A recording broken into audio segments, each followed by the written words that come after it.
You, foul chicken keeper, I could extinguish with a mere gesture. Big brother, I was wrong. Consider me a mere passing wind. DDYS. I need to know you are the foremost beast master. I would gladly call you father. Is a beast master truly formidable? Indeed, formidable enough to reach the heavens. Chapter 1. The Mysterious Stone Pearl. Water. Thirsty. Chin Bu stifled the piercing pain that throbbed like a drill in his head. His throat felt as though it had swallowed sandpaper as his hands groped aimlessly. Suddenly, he grasped a marble-sized object, rough to the touch, reminiscent of stone. Wasn't he drinking with a female client last night? Where is he now? With great effort, he pried open his eyelids to a narrow slit, the dim light flooding into his retinas. What met his gaze were grotesque rocks, strewn with various dead branches and fallen leaves. The air was thick with the scent of decay. Where was the presidential suite? This was wilderness, was it not? Before he could fully grasp the situation, a sharp pain jolted his head, followed by a surge of unfamiliar information flooding his mind. Lingxiao continent, immortal cultivation, a fall from a cliff. As these two strange memories fused, Chin Bu stood bewildered. If there were no surprises, he had transmigrated. The plot typical of novels had truly unfolded in his life. Instinctively, Chin Bu tightened his fist, and the stone pearl seemed to dissolve, merging into his palm. His body tensed, the pain somewhat sharpening his awareness. Yet, before he could contemplate the implications, a rustling sound approached from a distance. A familiar voice, a familiar scent, sent a shiver down Chin Bu's spine. What dreadful luck was this? Just as Chin Bu felt a chill creep up his back, a soft, damp sensation brushed against his palm. And it licked him. Suppressing his innate fear of large creatures, Chin Bu opened his eyes a fraction. What greeted him was the head of a pitch-black serpent, the size of a lantern, with two marble-sized golden eyes spinning wildly. The serpent's body appeared to be the size of a soccer ball by the principles of serpentine consumption. It could easily swallow him whole. Recalling the horrifying and repulsive imagery, Chin Bu's body instinctively shuddered. This incessant foul odor could sometimes be lethal. The black serpent gaped its cavernous mouth and lunged forward, intent on a traditional devouring from head to toe. In a moment of life and death, Chin Bu, despite the excruciating pain, barely managed to fend off the serpent's advance. As if in slow motion, the instant his palm contacted the serpent's body, a sudden transformation occurred. A powerful force surged from his hand, ensnaring the great serpent tightly. Instantly, the black serpent's body stiffened, as if caught in a binding spell. As a seasoned reader of web novels for a decade, Chin Bu's eyes brightened with realization. He had arrived, he had manifested his abilities from the very beginning. The great black serpent transitioned from shock to terror, ultimately revealing a pleading gaze towards Chin Bu. The pulling force, imbued with some mysterious power, left the serpent no chance of escape. From his initial panic, Chin Bu gradually embraced a sense of calm. Though the process was torturous, the outcome was delightful. At least he wouldn't become the serpent's breakfast. As the black serpent shed tears of regret, completely devoid of vitality, the pulling force receded. At that moment, the serpent was reduced to nothing but skin and bones, lifeless beyond recovery. Before Chin Bu could exhale in relief, a warm current surged from his dantian, coursing through his meridians. Accompanying this phenomenon was an influx of unfamiliar information that materialized in his mind. The primordial pearl awakened, the power of the primordial unleashed. The explanation was succinct, so simple it was almost absurd. Visibly, Chin Bu's injuries began to heal. His abdomen felt simultaneously itchy and warm, as if bones were regenerating. This sudden turn of events filled Chin Bu with astonishment and joy. Moments later, his previously battered body restored to its prime condition. He felt an unprecedented vitality. Even the hunger from days of starvation that afflicted the original owner was now absent. This primordial pearl was truly miraculous. Chin Bu's mind was a blank slate, astonished by the wonders of the primordial pearl. He suppressed the urge to shout with exuberance and silently focused on attempting to communicate with the primordial pearl. However, the information sank into silence, yielding no response. He furrowed his brow, questioning if his approach was misguided. Yet, it was evidently not the time to dwell on such matters. His thoughts swiftly returned to the pressing reality. He had a far more significant task at hand, one that could mean life or death. The original owner had fallen from the cliff while gathering herbs to save someone. To save his only kin in this world, his sister, Qin Yufei. A night had passed, and he was uncertain of her condition. Having transmigrated and taken over this body, he felt a sense of responsibility. This was Qin Buyu's resolution. Taking a deep breath, he quickly accepted this reality. Armed with the solid theoretical knowledge from his previous life at an agricultural university, combined with the original owner's experience of foraging for herbs since the age of 10, he soon found several herbs with antipyretic properties at the edge of the cliff. At this moment, Qin Buyu was certain that his body had improved, his senses sharpened, and his endurance significantly heightened. Evidently, these transformations were also a gift of the primordial pearl. Whether this was indeed the cause remained to be explored. Following the direction home as per his memories, Qin Buyu felt as though the wind propelled him forward, his speed remarkable. The mountain path was treacherous, overrun with thorns, and before long, his already tattered clothing had become mere strips of fabric. His body bore numerous cuts, each painful enough to bring tears to his eyes. Yet, nothing could hinder his advanced lives hung in the balance. Moreover, the farther he traveled, the more astonished he became. His current stamina and endurance were beyond the capabilities of an ordinary person. This primordial pearl was indeed a remarkable treasure. After approximately 15 minutes, he arrived before a rickety thatched cottage, slightly out of breath. He had finally returned. He hoped it was not too late. Qin Buyu touched the herbs nestled in his embrace, a flicker of worry in his eyes. Cough. Brother, is that you? At that moment, a voice as faint as a whisper emerged. It was the original owner's sister, Qin Yufei. A complex emotion briefly flickered in Qin Buyu's eyes before he quickly regained his composure. From this moment forth, I am Qin Buyu is me. All that belonged to the original owner shall now be my burden to bear. Fair, I have returned. Without a moment's hesitation, Qin Buyu pushed the door open and entered. The room was small and immaculate, featuring a bed upon which lay a frail figure. Qin Yufei, the little girl adopted by his parents when Qin Buyu was merely 6 years old. Her adoption was ostensibly to provide companionship for Qin Buyu, but a month later, his parents mysteriously vanished, leaving Qin Yufei as his sole companion. From that moment forth, the two children, whose ages barely totaled 10, relied on one another, nurturing their bond through shared adversity.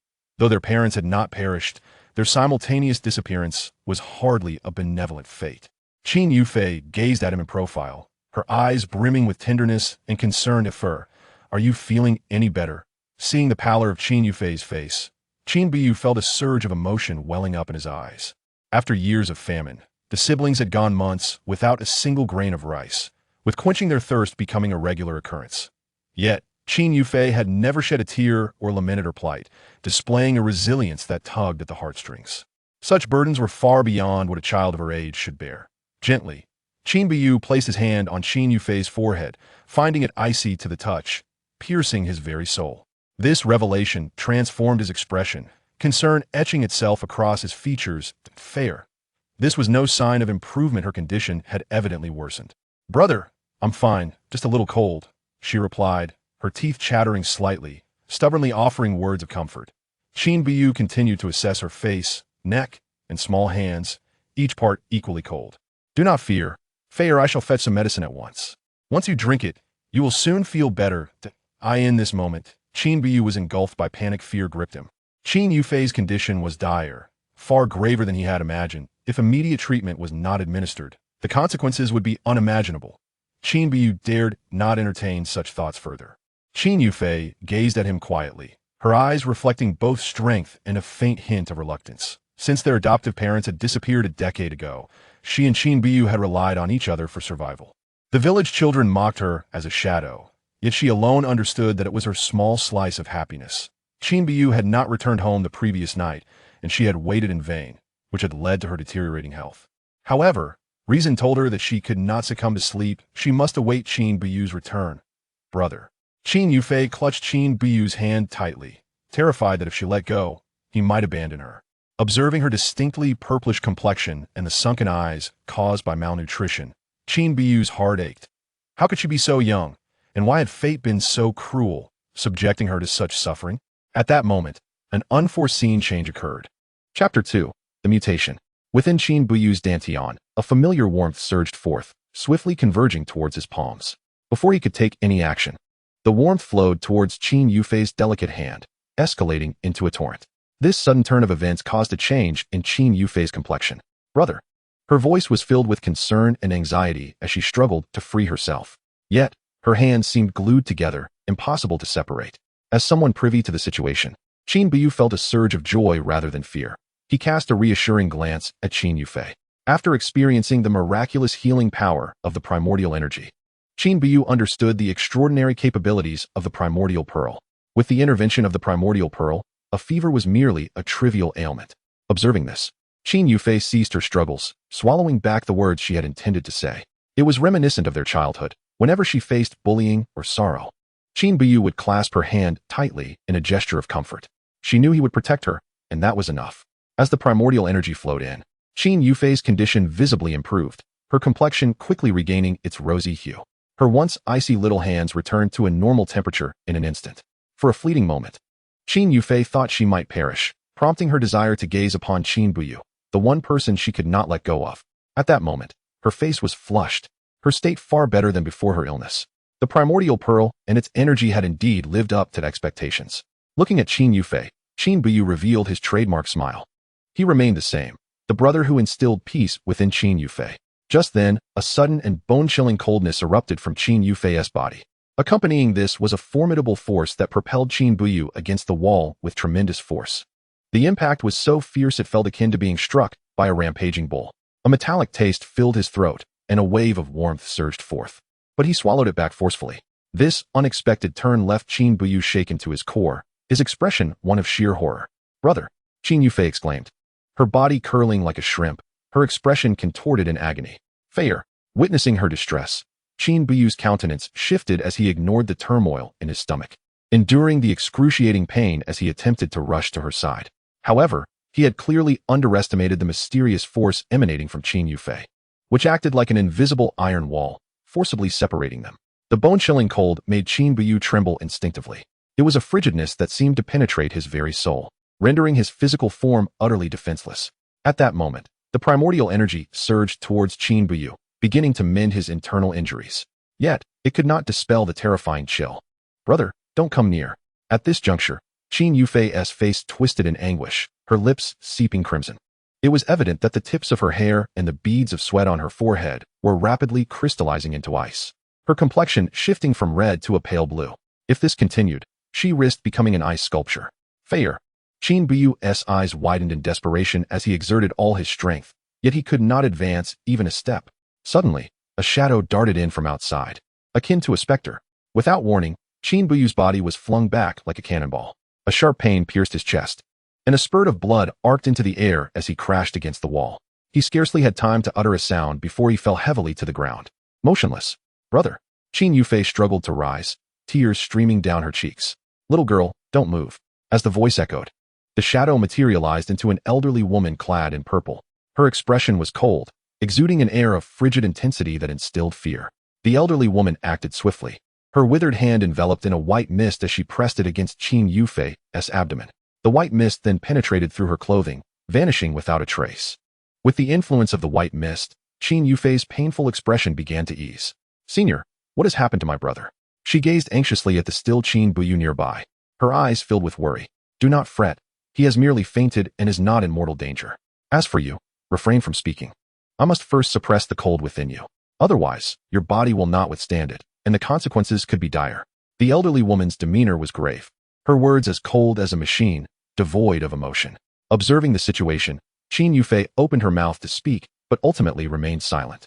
Though young, she was astute, a prodigy in the eyes of the elderly woman. The sudden appearance of this elder did not seem like that of an ordinary person. She was likely one of the legendary cultivators spoken of in hushed reverence. Their powers were boundless, capable of moving mountains and filling seas, akin to celestial beings. The elderly woman's expressions shifted from confusion to shock, then a subtle smile graced her lips. Her gaze upon Qin Yufei resembled that of someone admiring a rare treasure rather than a mere human. The fervor in her eyes held an indescribable quality that sent a shiver down Qin Yufei's spine. In her fragile state, witnessing the unconscious Qin Buyu, an overwhelming sense of helplessness surged within her. Moments passed, and the coldness surrounding Qin Yufei was gradually subdued, her body returning to a near-normal state. Truly remarkable. Even with my utmost effort, I can only temporarily suppress it. To stabilize it without eruption, one must cultivate a higher-tier ice attribute technique for guidance.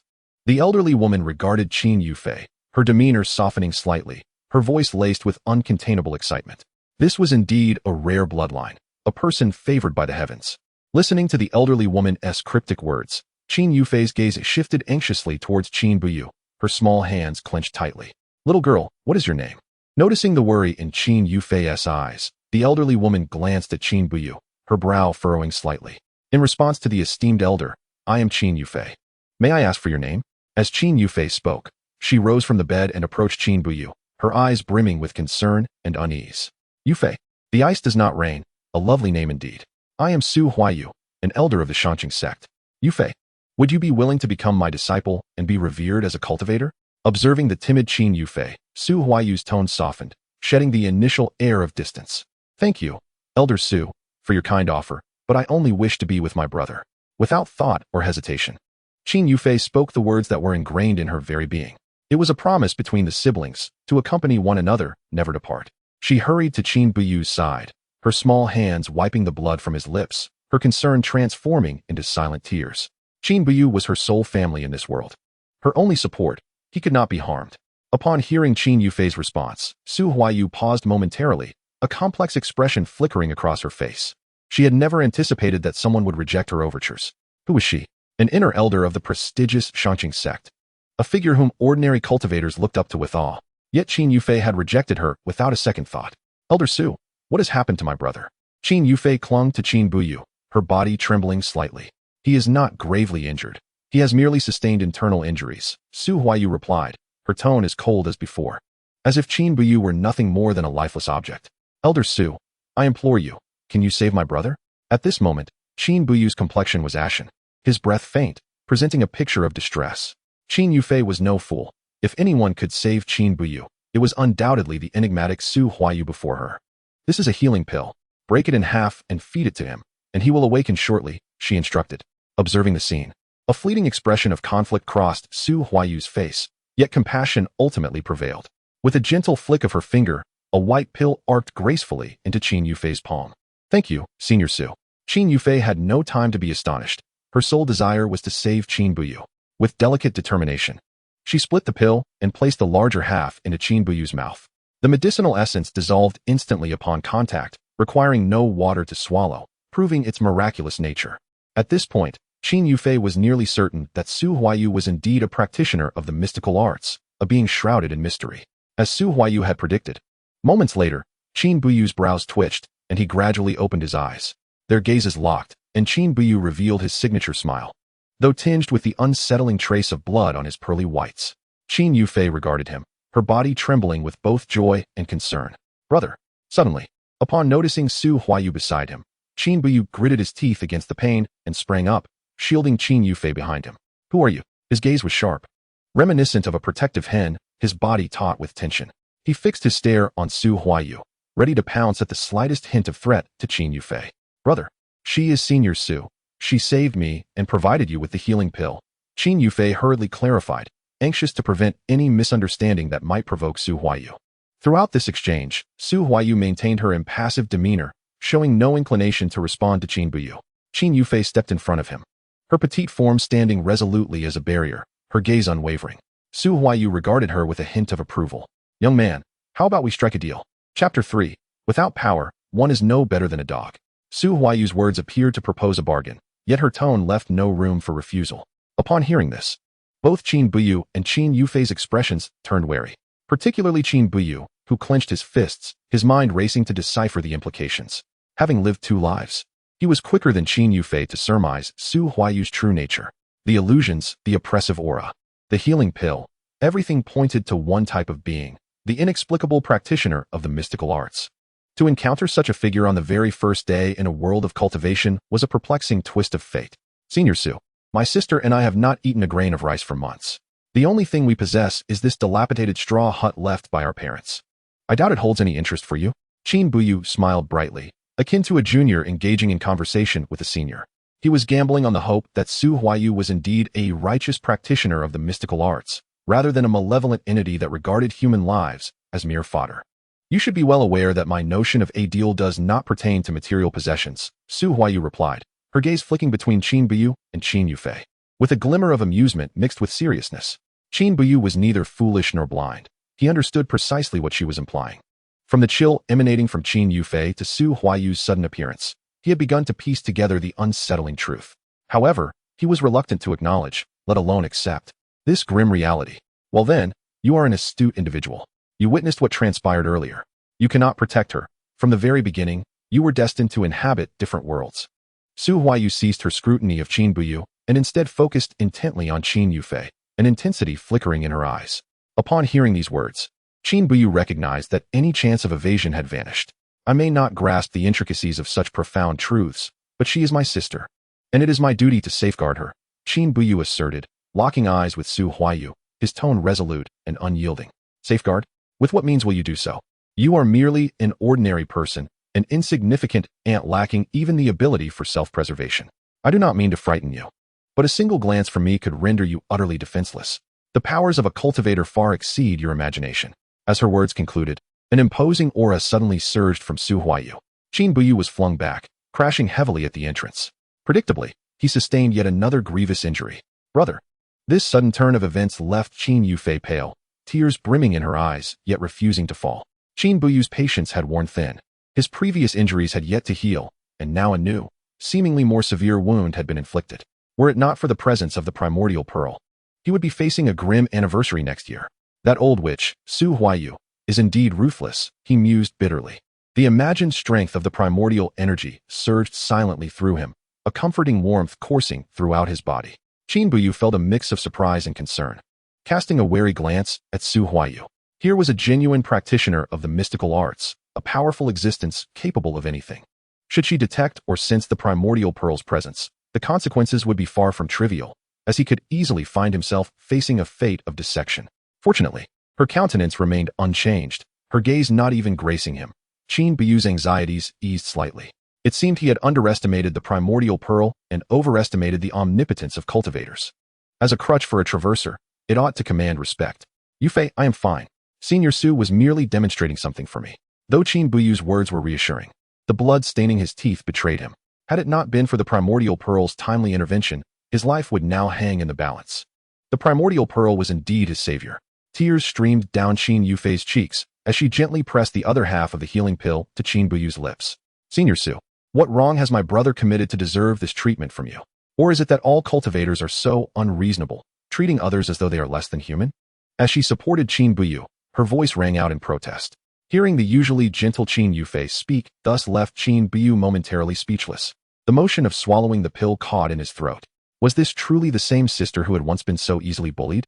Su Huayu too experienced a flicker of astonishment. It had been ages since anyone had dared to address her in such a manner. Here she stood, a pinnacle cultivator of the Golden Core, confronted by an ordinary girl. Were it not for Qin Yufei's extraordinarily rare bloodline, she might have retaliated immediately. Before one matures, one is, after all, merely a mortal. Yufei. Whether mortal or immortal, there exist both good and evil among us. I wish to impart a single lesson. In the face of absolute power, mortals are akin to ants. Had anyone else arrived today, they would be a corpse, rather than merely injured. As for you, Su Huayu hesitated, realizing that some truths could only be ingrained through direct experience. She is my sister. Even in death, I would fall before her. Did death frighten him? To claim it did would be a lie. Yet for one who had already tasted death, what was there to fear? At worst, he might return to his former existence. Such commendable courage indicated a brother with a sense of responsibility. But if you were to perish, who would safeguard her? If my brother dies, I shall accompany him. With a diminutive frame and a defiant gaze, Qin Yufei ceased her weeping. As long as she could remain by Qin Buyu's side, what was there to fear in death? Yufei, death is not bravery. It is living on that exemplifies true courage. With your exceptional talents, you possess the ability to lead a prosperous life and elevate his existence as well. However, if you choose to remain here, forsaking your cultivation, the only fate awaiting you both is one of dire consequences. The heart and methods of a cultivator surpass your wildest imaginings. Su Huayu spoke with a placid demeanor, yet his words subtly hinted at the unbearable repercussions that loomed over the two of them. Astute as he was, Qin Buyu recognized that Su Huayu was not exaggerating.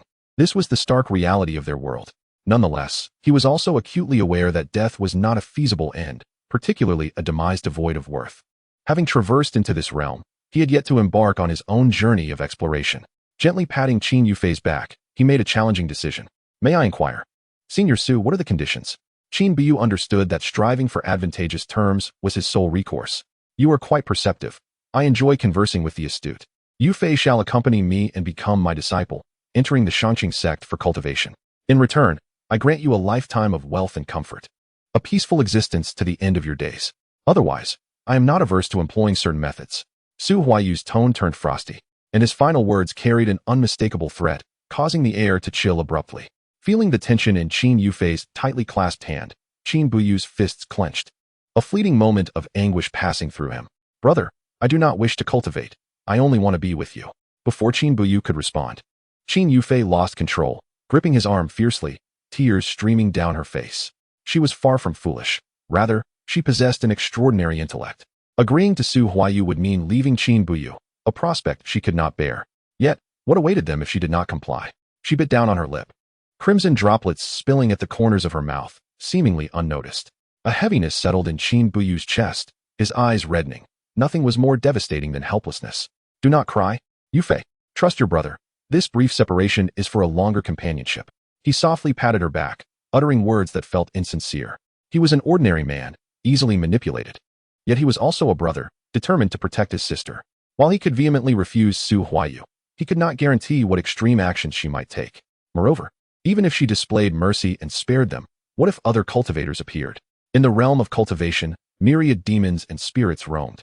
Rather than gamble on the benevolence of future individuals, it seemed far more rational to seize the present opportunity. I refuse. I do not want to leave my brother. I only wish to stay with him. Qin Yufei clung tightly to Qin Buyu, her petite form trembling incessantly. Sensing her reluctance and pain, Qin Buyu's nails dug into his flesh, his eyes welling with tears. Senior Su, I do not desire wealth or honor. I have but two conditions. Upon hearing that Qin Buyu had conditions of his own, an unusual glint flashed in Su Huayu's eyes, though he remained silent. You shall vow the heart demon oath and take Yufei as your disciple, vowing to protect her at all costs. You are being excessive. As Qin Buyu's words fell, Su Huayu's expression shifted, an icy aura enveloping the surroundings, the temperature plummeting. Qin Buyu struggled to breathe. As if an immense weight bore down upon his chest, the recently healed bones creaking.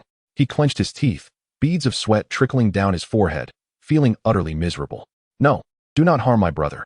Upon sensing the shift in atmosphere, Qin Yufei's face paled dramatically. She shielded Qin Buyu fiercely, intent on bearing the brunt of this anguish. She glared at Su Huayu, her eyes ablaze with fury. Qin Buyu clenched his fists, enduring the sharp pain in his chest, his words of comfort caught in his throat. Perhaps some experiences must be endured before they are truly etched in the heart. You lack the qualifications to negotiate with me, but for Yufei's sake, I shall overlook your insolence.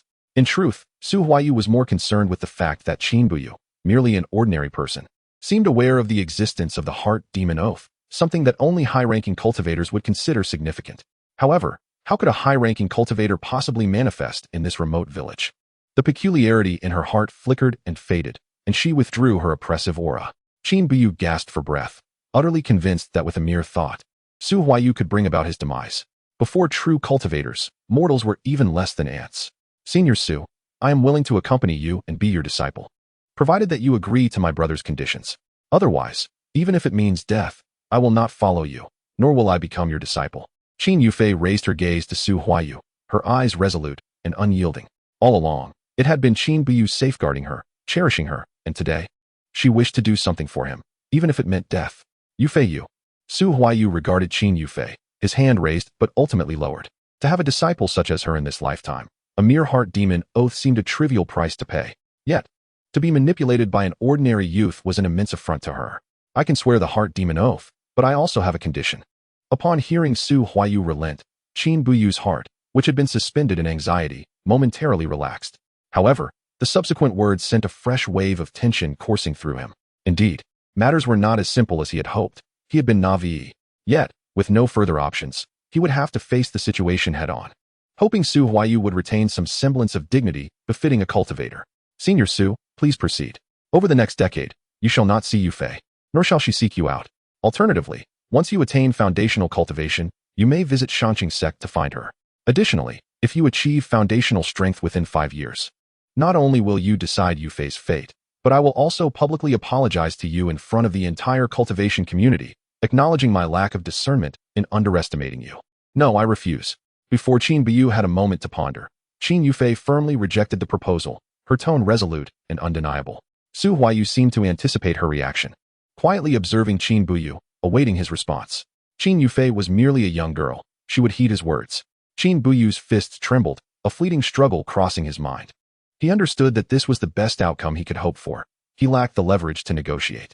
If Yufei's determination remained steadfast, her concern for him could very well herald death itself.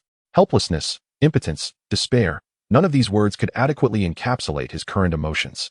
Very well, I shall acquiesce. I implore you, Senior Su, to honor your promise. Gazing at Qin Yufei, warmth filled Qin Buyu's eyes, mingled with reluctance and a deeper sense of guilt. As a brother, he felt he had failed. Since he could not adequately protect Qin Yufei, he must ensure that Su Huayu would safeguard her. This was all he could conceive of, the sole act he could perform for her. He feared not death. If his demise could shield Qin Yufei from harm, he would embrace it. Yet, he understood that death would not resolve the underlying issues but would manifest his own impotence. The only course of action remaining was to strive diligently in the days to come, seeking every means to grow stronger, strong enough to protect Qin Yufei, ensuring that no one could forcibly separate them again. Otherwise, how could he face the original host? And what right would he have to call himself her brother? Soon after, Su Huayu issued the Heart Demon Oath, her decisive demeanor surprising Qin Buyu. It seemed that his assessment was only partially correct. Su Huayu indeed cared for Qin Yufei. Taking a deep breath, Qin Buyu endeavored to calm himself. For his second request, I implore you, Senior Su, to recommend me for admission into a cultivation sect. Alternatively, I would be grateful to accompany you into the Shangqing sect as a servant disciple. With Qin Yufei's safety assured, Qin Buyu harbored his own aspirations, or perhaps ambitions. In traversing the realm of cultivation, who would not wish to cultivate their own path? Yet, in this remote mountain village, waiting for other cultivators to appear could take an eternity. Thus, Qin Buyu could not afford to let this opportunity slip away. He must strive for it. Upon hearing Qin Buyu's request, Su Huayu furrowed her brows, evidently taken aback. She had examined Qin Buyu's physique more than once, finding no signs of any cultivation aptitude. If Qin Yufei was a raw gem, he was but a stubborn stone, uncarvable. My boy, I do not mean to discourage you, but you are a talentless waste in the realm of cultivation. Do not harbor dreams of joining the Shangqing sect. Our sect does not accept the inept. Even if you were to gain admission, it would merely squander your life and become a curse upon you. The cruelty and peril of the cultivation world are beyond your imagination. Surprisingly, Su Huayu had rarely spoken so much. Yet who was Qin Buyu? As a transmigrator, his duty was to bring joy to the readers. To not cultivate was to court death. A decade was far too long. He must seize the moment. With mere foundational strength, he would forge ahead. As for whether he could cultivate or possessed any aptitude, given that he had the Hunyuan Pearl as his support, such concerns were irrelevant. Thank you for your concern, Senior Su, but I still wish to give it a try. Otherwise, I would die unsatisfied. Listening to Qin Buyu's stubborn and self-righteous words, Su Huayu could not help but smile. Mortals are ultimately a group of ignorant ants. Very well. Since you are so insistent, I shall grant you this opportunity. I happen to possess a sex guiding token from the nearby Qingxian sect. You need only drop your blood upon it to activate it, and someone shall come to escort you to the sect. With that, a white jade token appeared in Su Huayu's hand, the characters Jingshuan faintly visible upon it. Qin Buyu did not hastily take the token. Instead, he leaned closer to Qin Yufei and whispered something in her ear. The originally soft sobs of Qin Yufei turned into tremors throughout her body. Brother, woo-woo. Unable to contain herself any longer, she cried out in heart-wrenching despair, nearly suffocating from her grief.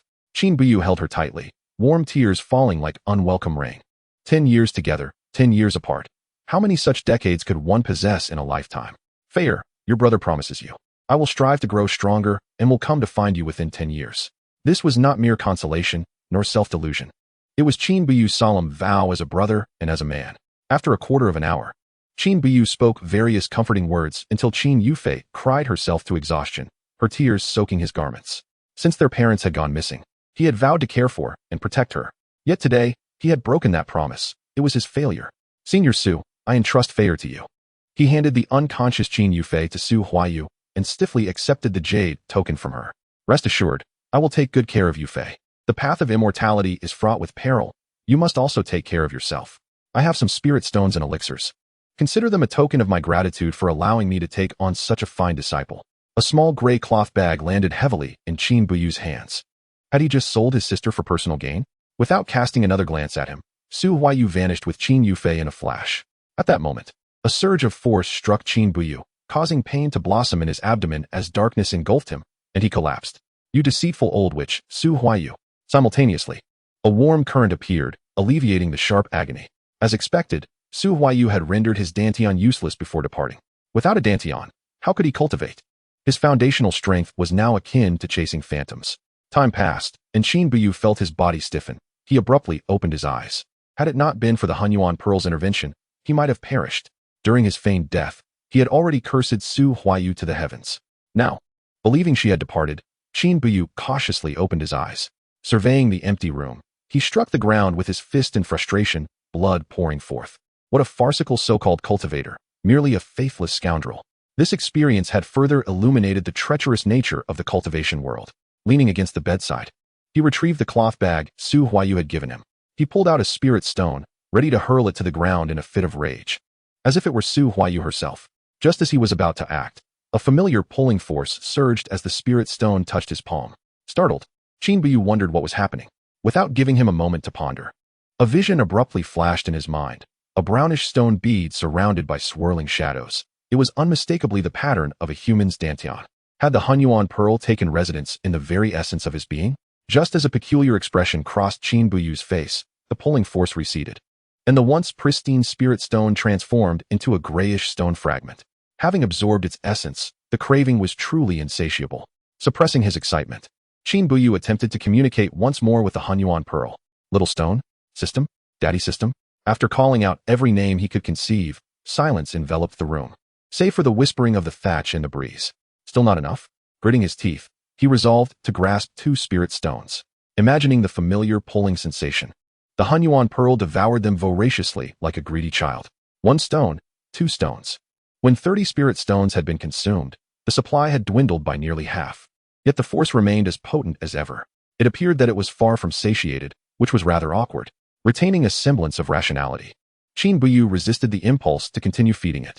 Having chosen to enter a sect, spirit stones served as the currency of the cultivation world. There would be further utility for them. Thus, he chose to halt. Without hesitation, he suppressed the inner demon, freshened up, and retired early for the night. His sleep was restless, plagued by thoughts of Qin Yufei and various anxieties about the future. Chapter 5. Departing from Taiping Village. He wondered if this was merely a temporary healing effect or if it would subtly enhance his body over time. If it were the latter, it would be nothing short of miraculous. With the Hunyuan Pearl in hand, Qin Buyu felt a surge of anticipation for the future and his potential strength. However, this remained a mere conjecture. To truly attain power, joining a sect was the optimal choice. In the realm of cultivation, having a strong backing is crucial. Hence, it was imperative to leave the small confines of Taiping Village and join a sect without delay. Resolutely, Qin Buyu pricked his finger, allowing a drop of blood to fall upon the jade token. The blood vanished instantaneously, absorbed by the token, truly a wondrous artifact. All that remained was to await the arrival of the sect's emissary. Qin Buyu sat on the steps at the entrance, gazing at the sky at a 45-degree angle. His eyes mirrored a blend of anticipation and apprehension. The path to immortality was ethereal, fraught with uncertainties. He pondered whether his decision was right or wrong. Yet, resigning himself to a life of mediocrity, languishing like a salted fish, was not the fate Qin Buyu desired. The sun, akin to a mischievous child, climbed to the mountain's peak, hid behind clouds, and then re-emerged. The sky was eerily tranquil, so quiet that even the birds hesitated to disrupt the stillness. The relentless natural disasters over the years had left the surrounding fauna ravaged, with birds being no exception. Time slipped away unnoticed as Qin Buyu felt his neck ache and beads of sweat form on his forehead, leading him to question Su Huayu's sincerity. Had he been deceived by this old witch? Just as Qin Buyu prepared to voice his grievances, a dark speck in the sky grew larger, swiftly approaching him. He widened his eyes, jolting to his feet. The harsh words he had prepared were swallowed back, and he adopted a respectful demeanor. In the presence of a cultivator, he dared not act rashly, otherwise he might not even know how he met his demise. In an instant, a figure clad in white expanded rapidly before him, accompanied by the sound of slicing air. It was a young man, flying on a sword, a true cultivator of legend. As he neared, the sword beneath him vanished, and with a graceful leap, he landed a short distance from Qin Buyu, dressed in a flowing white robe, bearing a long sword on his back. The man exuded an aura of celestial elegance. Standing before the courtyard, he cast a cold glance at Qin Buyu. "Is it you who activated the sect's guiding token?" "Yes, master," Qin Buyu replied without hesitation, his voice imbued with reverence. Good. I am Lu Yunfei, an inner disciple of the Qingxian sect. I happened to be passing nearby and came to escort you back to the sect. Upon receiving Qin Buyu's affirmative response, Lu Yunfei's gaze shifted slightly, though his expression remained inscrutable. Greetings, Master Lu. I am Qin Buyu, and it was I who activated the sect's guiding token. With confirmation of his identity, Qin Buyu felt a surge of joy within, although his countenance retained an air of awe. Please present your guiding token for verification. Once confirmed, you may accompany me back to the sect for registration. Qin Buyu promptly retrieved the jade token from his pocket and offered it to Lu Yunfei. A white jade token? As the words fell, an almost imperceptible pressure enveloped Qin Buyu. Master Lu, is there an issue with this token? Qin Buyu's heart tightened at the implication. Where did you obtain this guiding token? Upon hearing Qin Buyu's retort, Lu Yunfei's brow furrowed, and his tone turned frosty. It was bestowed upon me by Senior Su Huayu of the Shanqing sect. Is there a problem, Master Lu? Qin Buyu observed Lu Yunfei's complexion shift, ultimately invoking the name of Su Huayu. Senior Su Huayu, an elder of the Shanqing sect? Do you know her? What is your relation to her? Lu Yunfei's expression was one of astonishment, clearly aware of her significance. He scrutinized Qin Buyu, noting his robust vitality, yet devoid of any spiritual energy, marking him as an ordinary person. Senior Su Huayu is the mentor of my sister. She took her away not long ago. Are you not deceiving me? Hearing Qin Buyu's assured reply, Lu Yunfei's oppressive aura receded like a tide, swift in its retreat. His face bore disbelief, mingled with an unmistakable envy. The Shanqing sect, a premier sect and a true powerhouse in the realm of cultivation, was regarded as a sanctuary for practitioners across the entire Yuntian continent. Even someone as seemingly illustrious as Lu Yunfei, an inner disciple of the Qingxian sect, would merely qualify as an outer disciple or even a menial servant in the Shanqing sect. If Su Huayu was an elder, then her disciples would surely be inner disciples as well. Such a talented individual as her brother was not someone Lu Yunfei could easily disregard. With this realization, Lu Yunfei let out a slight sigh of relief. Thankfully, he had not acted impulsively. Otherwise, the consequences would have been unthinkable. Meanwhile, a bitter smile crept upon Qin Buyu's lips, feeling a profound discomfort. Just a day had passed, and he found himself invoking the name of an enemy to avert peril. A truly ironic predicament. Is what you say true? Your sister is a disciple of Elder Su? Lu Yunfei's demeanor shifted from cold detachment to a subtle urgency. I would never dare to deceive Master Lu, nor would I misuse Senior Su's name for nefarious purposes. My sister's name is Qin Yufei. Master Lu need only inquire slightly to verify. This is the token bestowed upon me by Senior Su. As he spoke, Qin Buyu retrieved several spirit stones and a vial of elixirs from his satchel.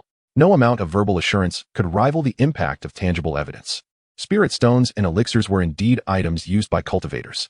Lu Yunfei's conviction solidified upon noticing the unmistakable emblem of the Shanqing sect on Qin Buyu's bag, something an ordinary person could not counterfeit. Very well. Do you have any unfinished business? Once resolved, we shall depart. Master Lu, I am prepared to leave at any moment, Qin Buyu replied, decisively closing the door behind him and stepping over to Lu Yunfei's side. With Qin Yufei gone with Su Huayu, he felt no lingering attachment to this house. Satisfied with Qin Buyu's resolute response, Lu Yunfei refrained from further inquiries. With a casual gesture, he summoned a cry that echoed as a shadow descended to the ground. It was a large, gray bird, towering over 1 meter in height, with wings spanning 3 meters wide. Is this a flying spirit beast? A means of transport for cultivators? In his 2 lifetimes, Qin Buyu had only seen such colossal birds on television, stirring a wave of emotions within him. This is my flying steed, the white-headed eagle. We shall ride it back to the sect. Quickly recovering from his surprise and curiosity, Qin Buyu realized this was indeed a flying mount. The white-headed eagle's back featured 2 saddle-like structures, clearly designed for riders. Lu Yunfei gestured to the rear, indicating where Qin Buyu should sit. It took considerable effort for Qin Buyu to climb aboard, while Lu Yunfei effortlessly leaped and settled gracefully. The distinction between the mundane and the celestial was starkly evident. Make yourself comfortable, we shall depart. Lu Yunfei gently patted the white-headed eagle, producing an unusual sound, bending his knees to launch into the sky. The speed was akin to an arrow released from a bow. Contemplating his imminent departure from this familiar land, Qin Buyu's emotions were complex. After the separation, he wondered if he would ever return. Lu Yunfei suggested that Qin Buyu simply address him as senior brother, as the formalities of master felt overly distant. Though their conversation was minimal, the atmosphere no longer bore the awkwardness of their initial encounter. Gradually, Lu Yunfei began to engage Qin Buyu in dialogue, sharing insights about the realm of cultivation. It was then that Qin Buyu learned that the guiding token bestowed upon him by Su Huayu was no ordinary token. Chapter 6. Arrival at Qingxian Sect. This was not merely an opportunity to partake in the entrance examination, but an exceedingly rare qualification for direct admission.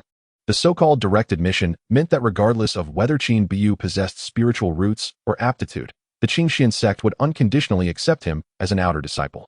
Furthermore, direct admission disciples enjoyed additional benefits, receiving a greater allocation of resources compared to those who entered through examination. This bore striking resemblance to the privileged students of certain universities in his previous life. To think that traversing into a world of cultivation would grant him such favorable treatment, he truly felt fortunate. With the privilege of the recommendation token, Qin Buyu could at least be considered an outer sect disciple. Whether he could ascend to an inner sect disciple would depend upon his cultivation talent. At this moment, Qin Buyu felt an overwhelming sense of gratitude. By a stroke of fortune, he had unexpectedly acquired such a token. Regarding Su Huayu, Qin Buyu was suddenly enveloped in a complex array of emotions. However, when it came to the Qingxian sect, Lu Yunfei merely glossed over it, leaving Qin Buyu with the impression that it was a topic he preferred to avoid. After some time spent in each other's company, Qin Buyu discerned that Lu Yunfei was, in fact, a person of hidden warmth beneath a seemingly aloof exterior, contrary to the high and mighty demeanor perceived by others. Not long after, with a hint of trepidation, Qin Buyu produced 10 spirit stones and a vial of medicinal pills, decisively handing them over to Lu Yunfei. Junior brother Qin, what is this? Upon seeing the spirit stones and pills, Lu Yunfei was momentarily taken aback, his expression shifting to one of peculiarity. Brother Lu, these spirit stones and medicinal pills were gifted to me by Senior Su. Is there a problem? Not at all. I must thank you, junior brother Qin. However, regarding this healing pill, I shall find a place for you to sell it or exchange it for other cultivation resources before we return to the sect. The spirit stones vanished from Qin Buyu's hands as Lu Yunfei accepted them, yet he did not take the healing pill. Listening to Lu Yunfei's disjointed remarks, Qin Buyu was filled with confusion. Was he shortchanged? But before he could retrieve a second vial, Lu Yunfei's explanatory voice rang out. Did Senior Su not inform you that our Qingxian sect forbids the use of medicinal pills? If discovered, the consequences range from a mere warning to outright expulsion from the sect. Qin Buyu, who was mentally prepared for a significant expenditure, was so shocked by this revelation that he almost bit his tongue. Had it not been for his understanding of Lu Yunfei's serious demeanor, he might have thought he was being jested with. A cultivation sect forbidding the use of medicinal pills was something even the most fantastical of cultivation novels would dare not depict. Moreover, to not only prohibit the use of pills, but also to contravene sect rules. What a peculiar regulation. Even with nearly 30 years of life experience accumulated over 2 lifetimes, Qin Buyu's mind was now a whirl, clearly overwhelmed. Lu Yunfei, noticing Qin Buyu's bewilderment, proceeded to impart to him the first lesson of entering the world of cultivation. This matter traces back to the founding ancestor of the Qingxian sect, who established these rules without elaborating on the reasons. Much like the shell of a tortoise, they simply are. To Qin Buyu's further astonishment, he learned that the founder of the Qingxian sect was also a renowned alchemist. It was said that he possessed considerable talent in the art of alchemy and held a modest reputation within the realm of pill crafting. Yet one day, this illustrious figure abruptly withdrew from the alchemical sect without any forewarning. He then established the Qingxian sect, severing all ties with the path of alchemy. As Lu Yunfei recounted this narrative, it felt to Qin Buyu as though he were listening to a captivating tale, a marvelous story indeed. The world is vast and filled with wonders. To cultivate without the aid of medicinal pills necessitated alternative means. Thus, the Qingxian sect utilized spirit cuisine as a substitute for medicinal pills, a notion reminiscent of dietary and medicinal supplements from his previous life. At this moment, Qin Buyu's preconceived notions of cultivation, shaped by various novels, were completely shattered. There was a certain resemblance to the age-old debate between Eastern and Western medicine. Setting aside other thoughts, the mere idea of delectable delicacies caused Qin Buyu's throat to involuntarily stir. The notion of consuming pills for cultivation was indeed mundane and rather uninspired. The founder of the Qingxian sect was undoubtedly an intriguing individual. Was the sect's spirit cuisine industry not flourishing? Flourishing? It is exceedingly prosperous. Our sect boasts 3 main pillar industries: Spirit Plant Peak, Spirit Beast Peak, and the Spirit Cuisine Workshop. Corresponding to these are 3 professions: Spirit Planters, Beast Breeders, and Spirit Chefs. If the first 2 serve as the foundation, then the Spirit Cuisine Workshop is our sect's pride. One could say it is the very essence of our establishment. The more Qin Buyu listened, the more he realized that the Qingxian sect was tailored to his palate, his eyes nearly narrowing into slits. As a child of Huaxia, who held food in the highest regard, He was a connoisseur of culinary delights. The fact that food could also aid in cultivation felt as though the sect had been designed specifically for him. The Qingxian sect was indeed a remarkable place. That evening, the two settled in a place called Dongfeng Town. They found an inn and had a simple meal, preparing for a good rest. The two shared a room. Lu Yunfei required no sleep, opting instead to meditate and cultivate. The spacious bed was reserved for Qin Buyu, a fitting arrangement for a cultivator. After a restful night and a delightful breakfast, Qin Buyu's spirits were at an unprecedented high. As they traveled, his inquiries multiplied, ranging from the founder of the Qingxian sect to whether cultivators could bear children. Qin Buyu transformed into a curious child, unleashing a torrent of questions. Lu Yunfei, too, had been thoroughly drawn out, transitioning from providing answers to expanding upon them, now even interjecting with eager responses. As the sun began its descent, the pair entered the territory of the Qingxian sect, their destination drawing near. Shortly thereafter, a series of towering peaks piercing the clouds came into view. This was the very site of the Qingxian sect. The Qingxian sect comprised 18 peaks, 8 outer sect peaks, and 10 inner sect peaks, with the central and highest peak named Qingxian Peak, where the sect leader's lineage resided. Gazing at the majestic heights before him, Qin Buyu was left utterly astonished. This was what one might truly call a peak. He also observed various flying mounts flitting about, indicating that these were the primary means of transportation for cultivators. Before long, a white-headed eagle smoothly descended to a mountainside location. Here lay a large plaza bustling with various flying spirit beasts and airships, either landing or taking off, reminiscent of bustling docks from his past life. Time was of the essence. According to Lu Yunfei, they needed to complete the entry procedures before the elders finished their duties, allowing no time for delays. As they made their way, many greeted Lu Yunfei, indicating his good rapport with others. Following Lu Yunfei's lead, they proceeded to the central hall for spiritual root testing and registration. The central hall stood several meters tall, adorned with red walls and golden glazed tiles, exuding an ancient charm. At the entrance, two disciples were engaged in hushed conversation. Upon Lu Yunfei's approach, one of the male disciples brightened, greeting him warmly. "Brother Lu." "Who is this?" "This is my newly accepted disciple. Is Elder Chen still inside?" "Congratulations, Brother Lu. Elder Chen is still here. You may enter at once." The two disciples clasped their fists in respect to Lu Yunfei, casting a curious glance at Qin Buyu.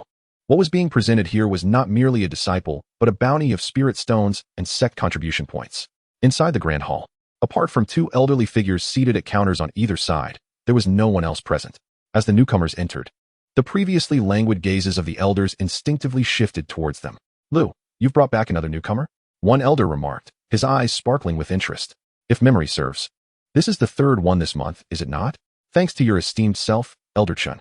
This is junior brother Qin Buyu, awarded a recommendation quota by the Qingxian sect." Qingxian sect? Chapter 7, The Brazen Seizure of the Recommendation Qualification. Upon hearing Lu Yunfei's words, the previously lethargic Elder Chen's murky eyes suddenly gleamed, followed by an imposing aura emanating from him.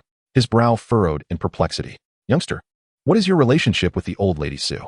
Replying to Elder Chen, Senior Su merely took a liking to me and bestowed the quota upon me. As Qin Buyu spoke, not only did Elder Chen's expression shift, but Lu Yunfei's eyes also reflected a strange curiosity. The little fellow appears quite handsome, yet he spins tales without so much as a blink. Who is Su Huayu?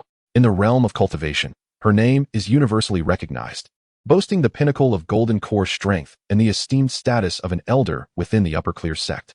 Hardly any cultivator escapes her discerning gaze, especially among the male practitioners. As for you, Qin Buyu, aside from your striking looks, you lack any cultivation, so what fuels this inexplicable confidence? Naturally, Qin Buyu remains oblivious to such sentiments, as Lu Yunfei has never broached the subject with him. "Very well, I shall lead you to assess your aptitude and talent," Elder Chen stated, his interest waning as he guided Qin Buyu into a nearby chamber. With nothing else to occupy him, the elderly man at the counter approached, eager to witness the unfolding events before the end of his shift. In the center of the room stood a platform and a transparent pillar, known as the spirit testing platform. Following Elder Chen's instructions, Qin Buyu inhaled deeply and placed his hand upon the platform, prompting the pillar to illuminate with vibrant hues. Red, orange, yellow, green, and blue danced in succession, an unexpectedly captivating display. While Qin Buyu appeared outwardly calm, internally he was a tempest of anxiety. This was the moment of truth. Celestial or mundane, the outcome would dictate his fate. Even if the colors represented the standard spiritual roots of many transmigrators, he would be content. As long as he could cultivate, even if it took time, he would not complain. However, Misfortune seemed to lurk around every corner. As the colors faded, the pillar dimmed entirely. Elder Chen glanced from the light pillar to Qin Buyu, and then to the other two present. His expression a mask of confusion. Lu Yunfei and the other elders shared in this bewilderment, momentarily at a loss. This was a guaranteed admission, a privilege that money could not procure, and yet no spiritual root? Elder Chen stood dumbfounded for several moments, struggling to accept this reality. Qin Buyu too emerged from his shock, as if a heavy stone had fallen upon his heart, nearly causing him to choke on his own blood. Was he so devoid of merit that even the standard template was overlooked? Am I not a transmigrator? He pondered. Should I try again with the other hand? Noticing the despondent expression on Qin Buyu's face, Elder Chun, almost instinctively, blurted out, "Thank you, Elder Chun." Qin Buyu, a soul of the new era, relished defying convention. Frankly, he could hardly believe that as a transmigrator, he would be treated any differently. He inclined his body slightly toward Elder Chun, his hopeful gaze causing the elder to swallow the words he had intended to speak. With a deep breath, Qin Buyu resolutely switched hands and placed it upon the testing platform once more. Yet, instead of a shimmering display, the pillars simply fell silent, as if it had abandoned all pretense. Both Qin Buyu and the three others present were left utterly perplexed. What on earth was happening? Had the lights simply gone out?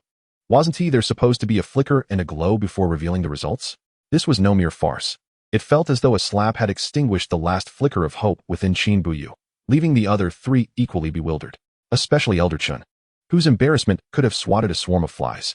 Meanwhile, Qin Buyu felt as though the sky had collapsed around him.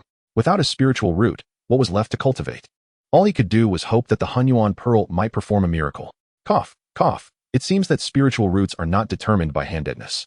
It appears I have been remiss, Elder Chun remarked, his complexion shifting as he uttered a statement that seemed to freeze the air around them. His initial reaction was to suspect a malfunction with the testing platform, only to realize the fool was himself. The platform had operated flawlessly for centuries. How could it malfunction precisely when Qin Buyu was tested? Thus, the conclusion was that he had simply overthought the situation. But what was Su Huayu playing at? Granting a guaranteed admission to a talentless waste? This was a coveted qualification, sought after by many but rarely obtained. Was she attempting to humiliate them? Or had she succumbed to senility? Upon the revelation of the testing results, Lu Yunfei let out a slight sigh.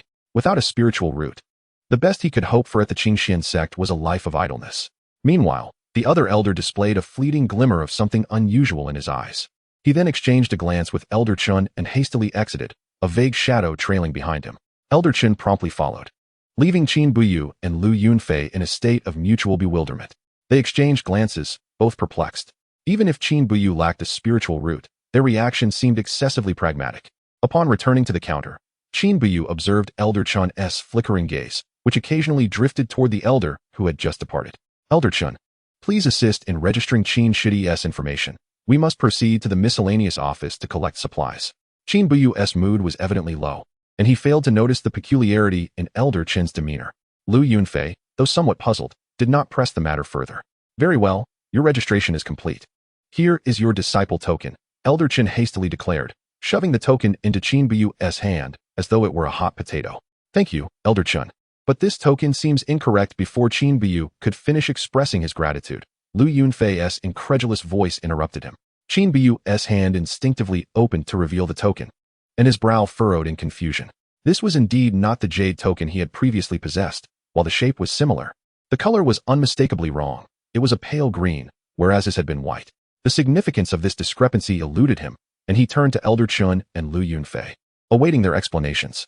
Elder Chun shot Lu Yunfei a withering glance, his expression icy. What error? He possesses no spiritual root. Given Su Huayu's influence, allowing him to become a mere servant disciple is already a breach of our Qingxian sect's records. Elder Chun, you Lu lad, this is a matter of sect importance. It is not your place as a minor inner disciple to interject. Just as Lu Yunfei prepared to argue with Elder Chun, the elder across from them interjected sharply, striding over with urgency. Elderly, your argument is flawed. Qin Shidi is one I have personally brought into the fold. Enough, Lu Yunfei. Elder Chun's voice boomed, accompanied by an oppressive aura. At that moment, it became painfully clear to Qin Buyu that they were engaged in a duplicitous charade right before his eyes. His fists clenched tightly, a surge of anger coursing through him, yet he quickly suppressed it. To resist would be futile. Lu Yunfei himself had recoiled. He was but an ordinary person, a waste devoid of a spiritual root. In this ruthless world of cultivation, where power reigned supreme, his life held little value. Chen Hongfei, elderly Tianyi, I shall report this matter to the sect truthfully. Furthermore, I must inform you that Qin Shidi's sister is a disciple of Elder Su. You would do well to weigh your actions carefully. Just as Qin Buyu's mind raced with thoughts, Lu Yunfei's furious voice rang out, surprising him while simultaneously warming his heart. Though their acquaintance was brief, Lu Yunfei was willing to confront the two elders on his behalf. This loyalty would not go unnoticed. Upon hearing Lu Yunfei's last statement, the two elders' expressions shifted markedly, revealing a blend of confusion and suspicion. Lu Yunfei, be mindful of your standing before you speak. As for the matter of being Su Huayu's disciple, that is merely a title. Let us see if she can achieve greatness before we speak of it. With a knowing look, the two elders offered 100 spirit stones, urging them to forget the events of today. If Su Huayu inquires, you will inform her that you willingly relinquished the admission qualification.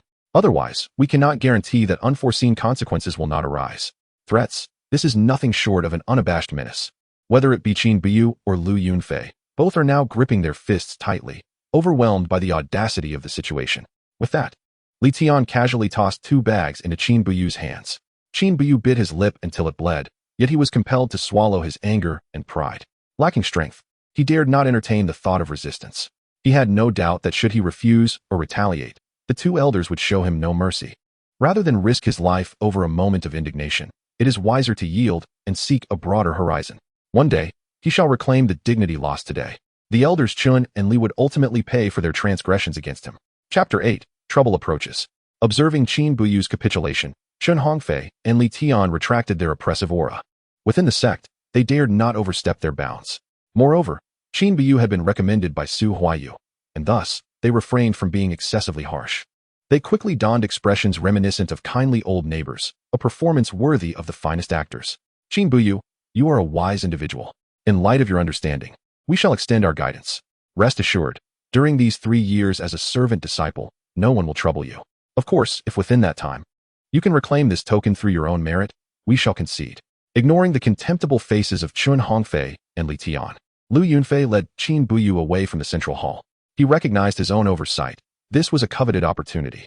Had Qin Biyu possessed spiritual roots, the situation might have been different, but who could have anticipated his complete lack thereof? As a mere mortal, he was regarded as less than an ant in the eyes of cultivators. The thought of the elders Li and Chun acting in such a manner incensed him greatly. He could only hope that one day, they would regret their actions today. Watching the two depart, Li Hongfei and Li Tian exchanged knowing smiles. A mere mortal seeking a reserved spot, what a waste of resources. As for Qin Biyu, his nails dug deeply into his flesh. He must remember the grievance of this usurpation. The distinction between servant disciples and outer disciples is starkly pronounced. According to the rules of Qingxian sect, servant disciples serve for 3 years. Should they fail to successfully break through to the Qi refinement stage, they would be ruthlessly expelled from the mountain, returning whence they came, severing all ties with the Qingxian sect. Conversely, outer disciples enjoy 9 years of struggle. Upon becoming inner disciples, they gain a permanent place within the sect. However, if one's outer disciple qualification is forcibly stripped away, their time dwindles swiftly. Junior brother Qin, Lu Shixiang began. It's all right, Lu Shixiang. I am grateful just to remain within the sect to cultivate, Qin Biyu replied. He understood Lu Yunfei's intentions. Yet the circumstances had reached a point where he wished to avoid further complications. To harm others while harming oneself was not the outcome he desired. This experience further unveiled the intricacies of the cultivation world and the treachery of human nature. Lu Yunfei's willingness to assist him was indeed commendable. Should he achieve success in the future, he would be sure to repay Lu Yunfei's kindness 100-fold. For now, he could only conceal all grievances and enmities deep within his heart. Until he possessed absolute power, he could only choose to endure. Before the servants' hall closed, Qin Biyu received his servant attire and entry benefits. Standing before the dormitory area for servants, he was filled with a sense of reflection. Setting aside other considerations, the living conditions were impeccable, far exceeding Qin Buyu's expectations. It was not the imagined communal sleeping arrangements, but rather individual courtyards. In a previous life, this would have been a veritable villa, devoid of humanity. The residence comprised a living room, a cultivation room, a meditation chamber, and a bedroom, accompanied by a washroom and a kitchen. Everything fell within expectations, yet the kitchen was a true marvel of Qingxian style, prompting even Qin Biyu to offer a sincere commendation. Leaning back in his chair, a delicate figure flashed through Qin Buyu's mind. He wondered if Feier had arrived at the Upper Clear sect yet. Was she acclimating well to the unfamiliar environment? Would she be subjected to bullying? This was her first time away from home, away from his side. Although Su Huayu was present, his worry lingered. Just as he himself had not yet officially entered the sect, he had been deprived of his reserved qualification by those two conniving elders, relegated to the lowest tier of servant disciples. Although starting from the bottom was a common theme in his transmigration, it felt like a curse. Yet, he must internally remind himself not to underestimate the youth in poverty. One day, the elders Chun and Li will surely pay the price for their actions. Shaking his head to dispel all negative thoughts, Qin Biyu recognized that from the moment of his transmigration, his trump card was destined to be the primordial pearl. Whether as a servant or an outer disciple, it truly mattered little. With the primordial pearl in hand, he must carve out a path uniquely his own. Exhaling a deep breath, he placed all 130 spirit stones upon the table. He had an instinct that as long as he continued to nourish the primordial pearl with spirit stones, it would undergo new transformations. As 50 spirit stones were ground to powder, the primordial pearl in his dantian quivered. Within, cracks began to manifest upon its surface.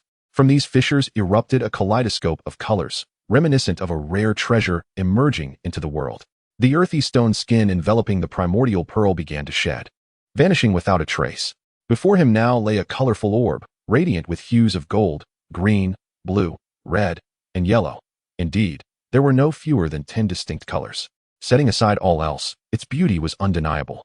Qin Buyu attempted once more to communicate with the primordial pearl, yet it remained unresponsive. This was somewhat awkward, engendering a feeling of impotence despite possessing a precious gem. Exhausted after a day of toil, he chose not to dwell on it further. He firmly believed that when the time comes, the river will flow straight. After an early wash to relieve his tense body and mind, he settled down to read before sleep, a habit cultivated from his previous life. Knowledge alters destiny, presenting the fairest opportunity for those from humble beginnings. The Qingxian sect's regulations, a compendium of cultivation knowledge, and a comprehensive guide to spirit beast nurturing. These comprise the essential trio of readings for entry into the Qingxian sect. Upon skimming through the first page, Qin Buyu's breath quickened. His mind operated like a miniature computer, scanning, memorizing, and comprehending in rapid succession. Unsurprisingly, he discovered he had acquired the ability of photographic memory. What divine capability was this? As he read on, his eyes sparkled with excitement, and his hand turned pages with such speed that it almost left behind an afterimage. To those unaware, it might have seemed he was engaged in some late-night exercise. In less than half an hour, having absorbed the content of over 500 pages across the 3 texts, Qin Biyu not only could recite the material verbatim, but also grasped it fully. Had he possessed such an extraordinary ability in his previous life, attending prestigious institutions would have been a mere whim, and he would not have sacrificed his life for a trivial order, resulting in his transmigration. Yet, Qin Biyu was self-aware. Whether as his former self or the original host, they were merely ordinary individuals. Regardless of their identities, none possessed such an extraordinary talent. The sole truth was that this newfound ability stemmed from the primordial pearl. There was no doubt. This was an undeniable fact. With his transmigration, everything appeared to be unfolding in a positively transformative direction. The following morning, just as Qin Biyu had concluded a profound conversation about life with the girl arranged by Zhou, a series of violent knocks echoed from outside the door. This raucous noise was less a polite knocking than a brazen attempt to force entry, decidedly aggressive in nature.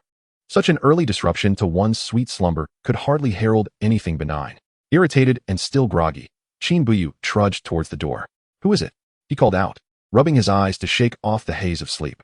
The only response was the increasingly forceful banging, showing no sign of abating. As soon as he unlatched the gate, it burst open with a resounding crash, and Qin Biyu instinctively stepped aside, fully alert now. Before him stood 2 disciples clad in drab gray robes, one stout and the other lean, one tall and the other short. Both bore menacing expressions, unmistakably untrustworthy. "Who are you?" Qin Biyu inquired, his brow furrowing with suspicion. "You must be the new arrival. Forget about who we are. We have business with you," the intruder declared arrogantly, disregarding Qin Buyu's evident displeasure.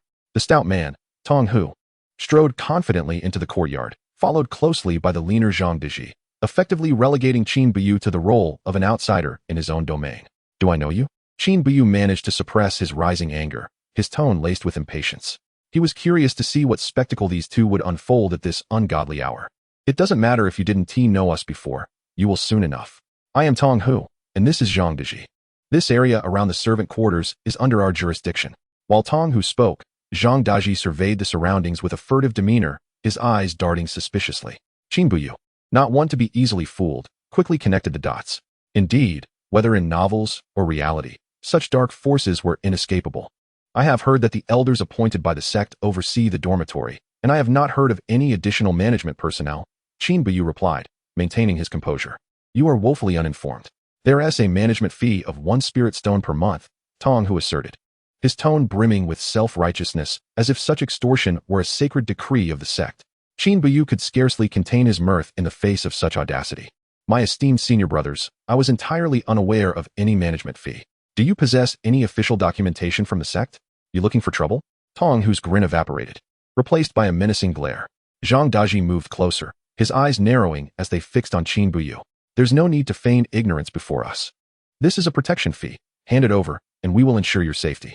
Fail to comply, and should any misfortune befall you, do not blame us for failing to warn you. Chapter 9. Coercive Protection Fees. As Qin Buyu opened his mouth to retort, he noticed Tong Hu brandishing a wooden club. Zhang Daji positioned himself at the doorway, locking it behind him. The situation left Qin Buyu's brow tightly furrowed. It seemed that should he refuse to part with his spirit stones today, dire consequences awaited him. The path of cultivation was indeed fraught with complexity. Setting aside the question of Tong Hu and Zhang Daji's cultivation levels, Qin Buyu had no delusions about his ability to take on 2 opponents. Although his physical prowess had improved following the infusion of primordial energy, he remained only slightly stronger than an average person and still significantly outmatched by seasoned cultivators. Relinquishing spirit stones for peace of mind was evidently the most prudent course of action. Qin Buyu quickly resolved to comply, biting his lip in reluctant acceptance as he produced a single spirit stone. This is a spirit stone. I beseech you, take it. He presented the stone with a sense of defeat, fully aware of the sorrow that accompanied his lack of power. Upon witnessing Qin Buyu's submission, Tong Hu's disdainful gaze fixed upon him, extending a hand to receive the stone. However, when he saw the solitary spirit stone in Qin Buyu's palm, his large hand froze midair. Are you mocking us? Each of us deserves a spirit stone, and we require 3 months' payment up front, a total of 6 spirit stones. Tong Hu's expression darkened, his spittle flying towards Qin Buyu in indignation. Qin Buyu felt a surge of fury welling up, and for a moment, he contemplated engaging in a physical confrontation. Such brazen bullying was all too familiar, yet this was an egregious affront. The sect had granted him a meager 8 spirit stones, and they dared to demand 6? Do not think for a moment that I am unaware. You possess at least 8 spirit stones. Hand over 6, and you'll still have 2 left. 6 spirit stones for your personal safety. You are not at a loss. Qin Buyu clenched his fists, a fierce urge to retaliate bubbling within him. Zhang Daji continued to tap his wooden club against his palm, poised to strike should Qin Buyu falter. Within the sect, inflicting deliberate harm was forbidden. However, friendly sparring among disciples was permitted. As long as no fatalities occurred and no malicious intent was evident, it fell within acceptable boundaries. Each disciple was entitled to 5 challenges per month, and unless under exceptional circumstances, one could not refuse a challenge or face repercussions from the sect. Naturally, such duels had their restrictions, limited to 3 minor realms of difference in cultivation levels. The wooden clubs in the hands of Tong Hu and Zhang Daji were the sect's designated sparring tools, an absurd regulation indeed. Taking a deep breath to quell his simmering rage, Qin Buyu once more retrieved 5 spirit stones. Now that is more agreeable. It seems you possess some awareness. Otherwise, your senior brothers might take it upon themselves to teach you a lesson in humility. Additionally, someone has instructed me to convey a warning. Be cautious with your words, lest trouble arise from your tongue. After receiving the 6 spirit stones, Tong Hu issued one final warning before he and Zhang Daji swaggered away. Qin Buyu furrowed his brow at this revelation. It appeared he was being manipulated. A fleeting thought crossed his mind. Those loathsome figures, Elders Chun and Li, surfaced momentarily in his memory. They were the only ones who had interacted with him upon his entry into the sect, and they had given him both favors and grievances. Li Tianyi, Chen Hongfei, you shall pay for this. Qin Buyu remained in solitude for a while, allowing his simmering anger to gradually dissipate. The world of cultivation was indeed more intricate than that of the mundane, rife with all manner of sinister entities. According to the regulations of the Qingxian sect, he was to report to the task hall today.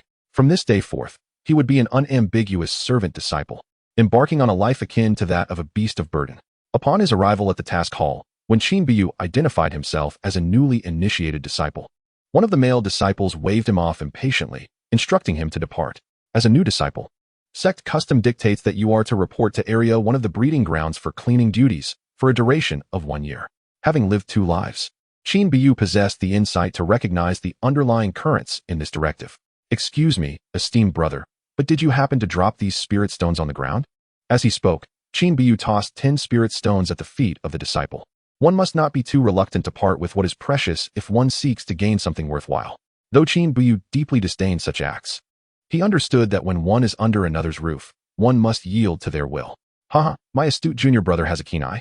Should I lose these spirit stones, my upcoming days would be quite arduous.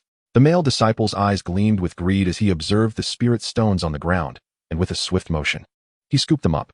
He kept half for himself and handed the other half to a neighboring male disciple, a pained expression crossing his face. My junior brother seems to have fortuitously arrived. As I am new here, I hope both senior brothers will extend their kindness towards me.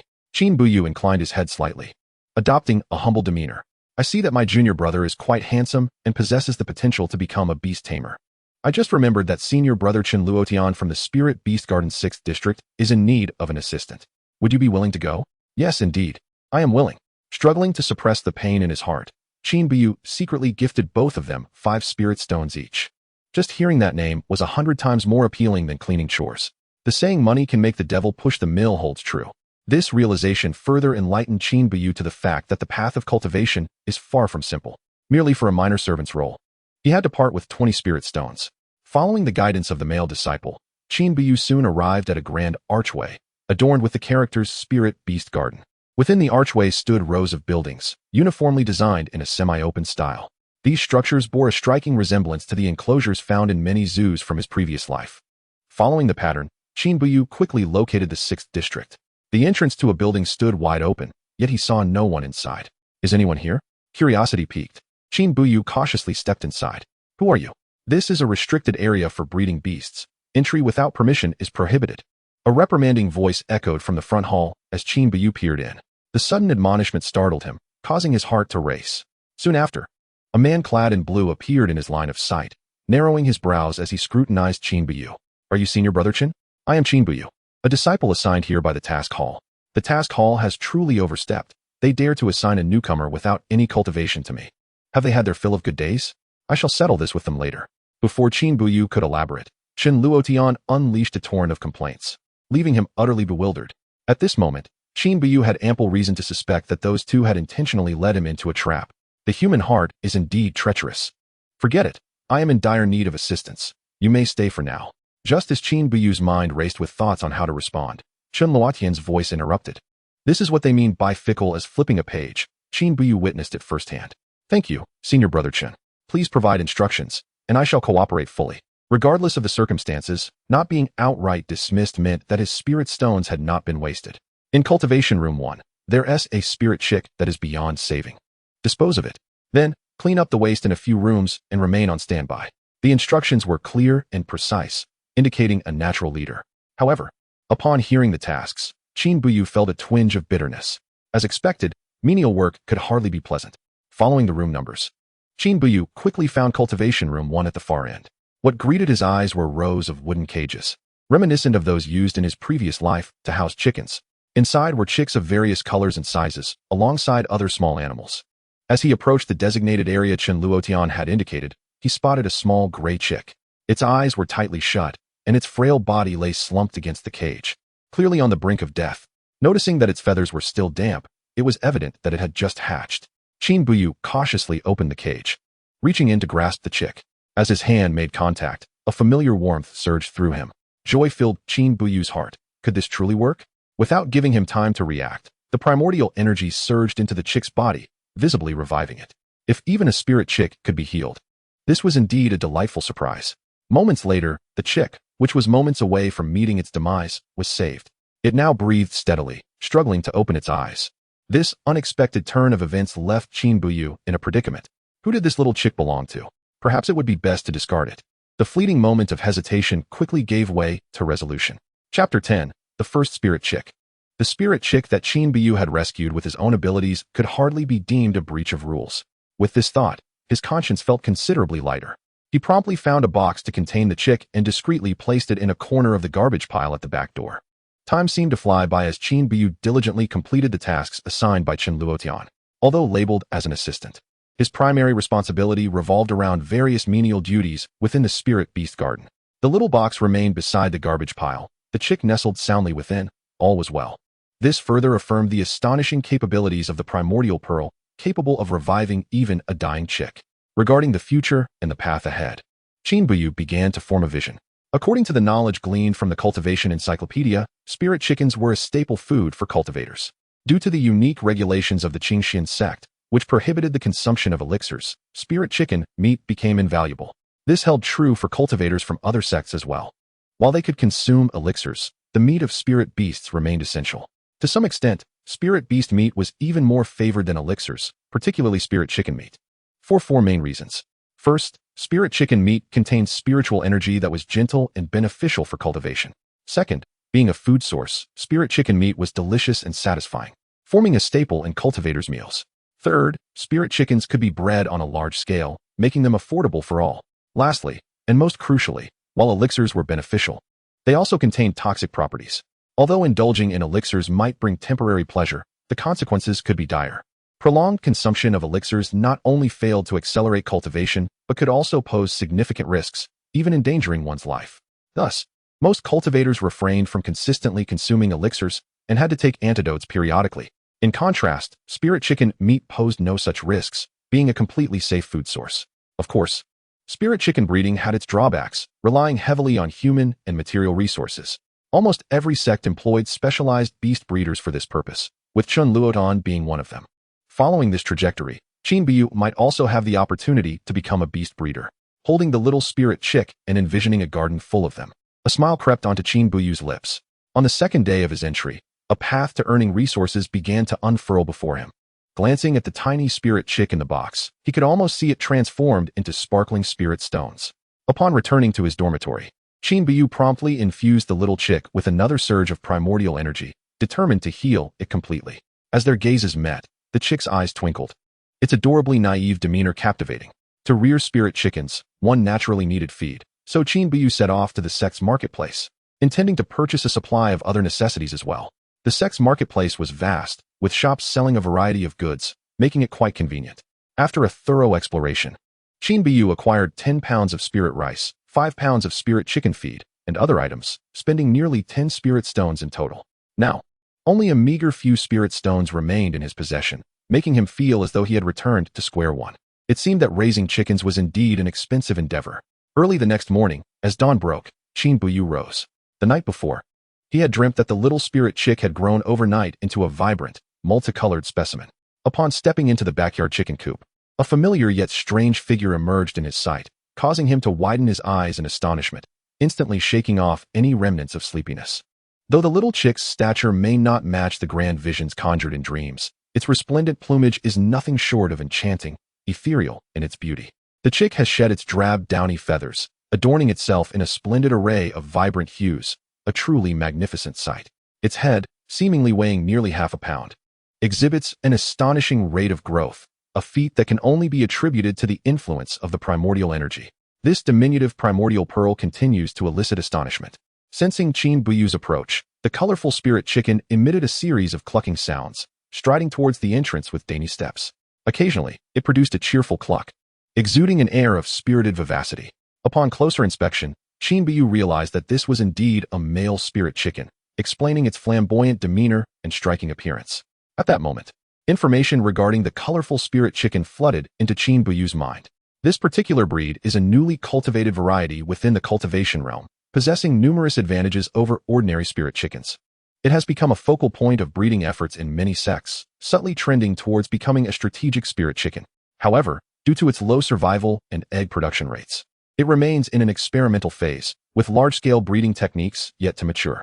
This little creature, a product of Chun Luotian's failed breeding attempt, fortuitously found its way back to Qin Buyu, snatched from the clutches of death by the primordial energy, a stroke of luck indeed. Little did he expect to stumble upon such a treasure on his very first day of work. Acquiring a colorful spirit chicken, a rare breed unattainable by monetary means, was truly a remarkable fortune. Before stepping out, he infused the colorful spirit chicken with primordial energy and provided it with ample spirit rice and spirit worms. Then made his way to the Spirit Beast Park, embarking on a day filled with laborious duties. As the gates of District 6 swung open, Qin Buyu found not only Chun Luotan, but also an elderly figure engaged in conversation at a round table in the hall. "Good day, Senior Brother Chun. Who might this be?" Upon his entrance, the elder swiftly turned his piercing gaze towards Qin Buyu. "Are you the new arrival?" "Reporting to Master, this is Qin Buyu, the servant disciple sent by the task hall." Qin Shidi, This is my master and the head of District 6. Greetings, Elder. Disciple Qin Buyu pays respect to you. Haha. Greetings to you, young one. I am Wang Qiao. You may simply call me Elder Wang. I see you possess a commendable spirit. Make sure to work diligently. Recently, there has been a high demand for spirit chicken meat within the sect. Even the old-timers are seeking residence in our spirit beast park. Wang Qiao regarded Qin Buyu, inadvertently letting slip some disparaging remarks. Hearing these words, Qin Buyu could only offer a sheepish smile. I assure you, I am not exaggerating. If we cannot keep pace with the breeding of spirit chicken offspring, we will be facing dire consequences. Of course, if you exceed the task requirements, the sect will provide corresponding rewards. Luotian, from today onward, shift your focus back to breeding ordinary spirit chickens. As for the colorful spirit chickens, continue as usual. But do not expend additional effort. Understood, Master. Listening to Wang Qiao and Chen Luotian discuss the breeding of spirit chickens and the current state of the sect, Qin Buyu gained new insights into Qingxian's sect and the spirit beast park. He also began to entertain bolder ideas regarding becoming a beast breeder. While the myriad arts of cultivation are universally sought after, many professions are inaccessible to those without spiritual roots or the ability to cultivate qi. However, beast breeding is different. Its thresholds are relatively low, and it does not necessitate a foundation in qi cultivation. Moreover, it is one of the three main occupations of Qingxian sect, allowing for entry through diligent effort. Chapter 11. The Evolution of the Colorful Spirit Chicken. After assigning tasks to Chen Luotian, Wang Qiao departed from District 6, and Qin Buyu promptly entered to commence a day of laborious duties. Fortunately, the design of the beast breeding room is quite user-friendly, with most facilities equipped with automatic collection functions, making the cleaning tasks manageable. Nevertheless, Wang Qiao's remarks provided Qin Buyu with a newfound understanding of both Qingxian sect and the broader cultivation world. As the days swiftly passed, 5 days had elapsed in the blink of an eye. Qin Buyu had become quite familiar with the workings of the Spirit Beast Park, even earning occasional nods of approval from the typically aloof Chen Luotian. As for Chen Luotian himself, he was entirely absorbed in the various breeding rooms, hardly pausing for breath, embodying a quintessential workaholic in the realm of cultivation. According to Chen Luotian, he was required to submit 100 spirit chicken offspring to the sect within 10 days. Failure to do so would jeopardize his monthly tasks. Not only would rewards be forfeited, but he would also face corresponding penalties. In the realm of sect rules, no leniency would be granted. Moreover, as a proud beast breeder, Chen Luotian would not tolerate such a blemish on his record. Qin Buyu, equally diligent, maintained a routine of 3 points: dormitory, dining hall, and spirit beast park. Beyond being a competent caretaker, he began assisting Chen Luotian with manageable tasks, such as participating in the breeding of spirit chickens. In truth, 99% of the work within the spirit beast park pertains to spirit chickens, primarily breeding their offspring for the sect. The significance of spirit chickens to Qingxian sect is thus unmistakable. According to Chen Luotian, the spirit beast park comprises 9 districts, each focusing on specific breeding varieties, with ordinary spirit chickens being a mandatory choice, given their high demand for meat and their well-established breeding and rearing processes. This familiarity enabled Qin Buyu to gain considerable insights into the breeding of spirit chickens. Furthermore, the sect's ethos is relatively upright, since the incident involving protection fees. No one has dared to trouble him. However, the relationships between disciples remain somewhat cold, lacking the camaraderie experienced in his previous schooling. Additionally, the once rescued colorful spirit chicken, nurtured under the continuous warmth of primordial energy, had grown to nearly the height of Qin Buyu's knee, transforming into a majestic rooster. Comparatively larger and sturdier than ordinary chickens or spirit chickens, it certainly lived up to its name. Qin Buyu also discovered that primordial energy not only possesses healing properties, but also exhibits a potent stimulating effect on growth, as evidenced by the exceptional growth rate of the colorful spirit chicken. This revelation further crystallized his aspiration to become a beast breeder. The first step on the path of cultivation would begin with raising chickens. Amidst the daily responsibilities at the Spirit Beast Park, Qin Buyu also commenced physical training upon returning home, laying a foundation for future cultivation. Though engrossed in the work of the Spirit Beast Park, he remained acutely aware of his original intention for entering the sect. Yet, the path to immortality is long and arduous. Securing this menial position must come first. One morning, while tidying up the hall, a voice shattered the tranquility of dawn. "Senior Brother Chen, are you there?" Before Qin Buyu could fully register the situation, a figure clad in azure appeared in the hall, carrying 2 cages, his face betraying a mix of worry and urgency. Hearing the commotion, Chen Luotian swiftly emerged and, upon spotting the cages in the man's hands, dashed forward. "What have you done?" Before the male disciple could respond, Chen Luotian snatched one of the cages, his expression instantly darkening.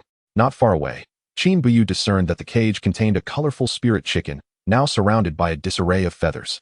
The once lustrous plumage now resembled a bird's nest, chaotic and haphazard, marred by dried bloodstains. The vibrant spirit of the colorful spirit chicken has waned, now exhaling more than inhaling. Appearing on the brink of death, another cage displays a similar sight, though the situation seems even more dire, with a small portion of the comb missing. Witnessing such a scene, Qin Buyu hurriedly approached, his eyes brimming with concern. You truly are remarkable, confining two males together? Observing the two ailing, colorful rare chickens, Chen Luotian suppressed the fury welling within him. Without needing to read his expression, it was evident he was on the verge of a furious outburst. In response to Brother Chen, there is also a female. The man's voice was barely audible, yet with Qin Buyu's current hearing, he managed to catch the words. Upon hearing this, he nearly choked. This explanation was rich in narrative. Are you intending to feast upon the flesh of the colorful spirit chicken? Do you possess no basic common sense? If anything were to happen to these two chickens, your breeding facility should brace for the sex punishment. What are you lingering for? Hurry and assist me in taking them inside for rescue. Chen Luotian's hand twitched several times, making Qin Buyu think he was about to unleash his wrath upon the male disciple. Ultimately, however, Chen Luotian restrained himself, a testament to 2 decades of singlehood. Inside the treatment room, after a flurry of actions, the 2 colorful spirit chickens were swiftly transformed into 2 bald chickens. At that moment, several wounds on the colorful spirit chickens had exposed bone, causing Qin Buyu to feel a shiver run down his spine. We are all colorful spirit chickens, born from the same egg. Why should we harm one another so hastily? Chen Luotian, a first-tier beast cultivator, displayed his adept skills, efficiently tending to the injuries. Xiong Linfeng, return and inform Zhong Hanqing that our spirit beast garden has reclaimed these 2 colorful spirit chickens. Should a similar incident arise in the future, your breeding facility can forget about acquiring our spirit chickens from District 6. Without granting Xiong Linfeng the opportunity for explanation, Chen Luotian unceremoniously expelled him. Anger bubbled within him. These colorful spirit chickens had been nurtured at great expense by the spirit beast garden, only to be so mishandled. Though he initially intended to voice his grievances, Xiong Linfeng, after a brief struggle, left District 6 with an expression of discontent. Indeed, they were at fault. Any explanation would be futile, and silently bearing the consequences was the best response. Chen Luotian's character was well known. He was unwaveringly decisive, commanding respect even from many elders. Brother Chen, what about these colorful spirit chickens? For today, let us observe. It may require you, Brother Qin, to take one back with you. Until the spirit chickens regain basic functions, they must be monitored around the clock, with frequent small meals. Observing the 2 feeble, colorful spirit chickens in the cage, Chen Luotian furrowed his brows tightly. The spirit beast garden was already under strain, and now the breeding facility had created this debacle. He had every right to be furious. Understood, Brother Chen. I shall follow your orders diligently. Upon hearing Chen Luotian's arrangement, Qin Buyu felt a surge of joy rather than shock. After days of studying beast cultivation, he had gleaned some insights into nurturing rare and spirit chickens. However, these were merely theoretical, and he had been lamenting the lack of practical opportunities until now. Moreover, there was a more significant aspect. He would have the chance to further assess the healing abilities of the Hunyuan Pearl. As for Chen Luotian's request for him to take one back, Qin Buyu had an inkling of the rationale. The current workload was overwhelming, and relying solely on Chen Luotian would be insufficient. This was an opportunity to evaluate Qin Buyu's innate talent in beast cultivation. If he demonstrated aptitude, it would be splendid. If not, Chen Luotian could devise alternative plans. Due to the appearance of the injured, colorful spirit chickens, in addition to his usual responsibilities, Qin Buyu began assisting Chen Luotian in caring for them. As dusk fell, Qin Buyu returned to his dormitory, a cage in hand containing a bald, colorful spirit chicken. This plucked spirit chicken bore little resemblance to an ordinary chicken. Following standard procedure, Qin Buyu directly infused the injured, colorful spirit chicken with a surge of Hunyuan energy. To the naked eye, the wounds began to heal visibly, the effects strikingly apparent. Yet, he was cautious not to make the healing too conspicuous, lest it arouse suspicion among the discerning. The once closed eyes of the colorful spirit chicken gradually opened, although its condition remained frail. Meanwhile, Qin Buyu vaguely sensed that the output of Hunyuan energy was not as potent as before. Could it be? An unsettling possibility flickered in his mind. The Hunyuan Pearl required energy absorption, otherwise, it might cease to output Hunyuan energy. Indeed, in any realm or time, the conservation of energy stands as an immutable truth. It seemed that, alongside nurturing spirit chickens, preparing sustenance for the Hunyuan Pearl was equally crucial. Qin Buyu retrieved some spirit rice and placed it in the feeding trough. Just as he prepared to extend a hand to further comfort the spirit chicken, his eyes widened in astonishment. Is that a chicken feather? He beheld. Upon the tail of the originally five-colored chicken, a singular white feather emerging. Was this not a colorful spirit chicken? How could a sixth color manifest? Staring at the six-colored spirit chicken before him, Qin Buyu's mind raced, yet he found no records pertaining to six or more colored spirit chickens. Could it be a mutation from exerting too much force? Qin Buyu scrutinized the six-colored spirit chicken before him, and the more he looked, the greater his excitement grew. According to the laws of nature, 6 colors must surely be more precious than 5. However, the specifics required further inquiry or reference to relevant texts. Chapter 12. Unwavering Intentions. As for the miraculous effects of Hunyuan energy, Qin Buyu's anticipation grew ever more fervent. With the Hunyuan pearl in his possession, the path of beast cultivation seemed less formidable. Henceforth, he would return to the initial purpose for entering the sect, to cultivate, enhance his strength, and fulfill the promise made to his sister, Qin Yufei. Whether it be comparable to foundational strength or fulfilling a 10-year pact, cultivation remained the ultimate topic he could not evade. His aspiration was to slap Su Huayu's face resoundingly within 5 years, unsettling her heart. That night, Qin Buyu's sleep was restless, filled with thoughts of cultivation and the future. Still shrouded in uncertainty, nevertheless, he firmly believed that diligence would yield rewards. After all, he had the Hunyuan pearl to rely upon. At dawn, after ensuring the comfort of the injured colorful spirit chickens and addressing pressing matters, Qin Buyu took a half-day leave. He intended to visit the library to seek a suitable cultivation technique. The journey of cultivation would commence today. Even without spiritual roots or a functioning dantian, these were not excuses for inaction. In traversing this world of cultivation, he must rise to greatness. The library was situated atop the main peak, Qingxian Peak. Although it seemed a short distance, it took a quarter of an hour to ascend on the white-headed eagle. When Qin Buyu's figure finally appeared in the square of Qingxian Peak, he felt akin to Lu Laolao entering the Grand View Garden. In summary, Qingxian sect was simply immense. They say looking at mountains can tire a horse. Here, one could see a peak that could exhaust an eagle. The main peak towered into the clouds, enveloped in mist, truly resembling a celestial paradise. Standing at the base of the mountain, one experienced an overwhelming sense of pressure, feeling as insignificant as an ant. Qingxian Peak was at least 4 or 5 times larger than Spirit Beast Peak, incomparable to any outer sect peak. Even with Qin Buyu's keen eyesight, he could not see its boundaries. Upon the mountain stood pavilions and towers, an array of buildings, some lofty, some lowly, some clustered, others sparse. And this was merely the main peak, one of the 10 peaks of the inner sect, surrounded by 9 additional peaks, each a magnificent sight to behold. Unlike the outer sect, the inner sanctum is indeed vast and sparsely populated. The disciples traversing this area are few, rendering it far less lively than its external counterpart. Amidst his musings, Qin Buyu followed the directional signs and arrived before a solitary, grand edifice. The structure rises 3 stories high, enveloped in a charcoal hue that imparts a metallic quality, serving as the esteemed library of the Qingxian sect. At this moment, a handful of disciples meandered in and out, their garments varying in color, each clutching books in their hands. At the entrance stood a walnut-colored table, where an elderly man reclined in a chair, seemingly lost in a serene slumber, perhaps indulging in a delightful dream. Elder, Qin Buyu approached and inquired softly. The old man's brows twitched as he rudely wiped his mouth. Who is this young rascal? Are you not aware that disturbing one's peaceful dreams is a grave taboo in the cultivation world? Qin Buyu regarded the elder with a peculiar expression. Was there truly such a saying in the cultivation realm? Are you attempting to deceive me into believing I am ignorant? In response to the elder, I am Qin Buyu, a newly appointed errand disciple. I have come today to explore whether there are any suitable techniques for me to learn. Qin Buyu slightly bowed, maintaining an attitude of respectful humility. Oh, you are a newcomer. Have you decided which technique you wish to study? Upon hearing the elder's inquiry, a fleeting glimmer of melancholy crossed Qin Buyu's eyes. With no spiritual root and a crippled dantian, what choices remained but to cultivate the body? In response to the elder, I am unaware if the library possesses any body refinement techniques. Though his voice was low, the elder possessed remarkable hearing and immediately straightened up. Body refinement? You wish to learn body refinement techniques? His surprise resonated as if he had encountered something truly extraordinary. The elder's previously drowsy eyes now sparkled with vigor, his posture becoming more upright.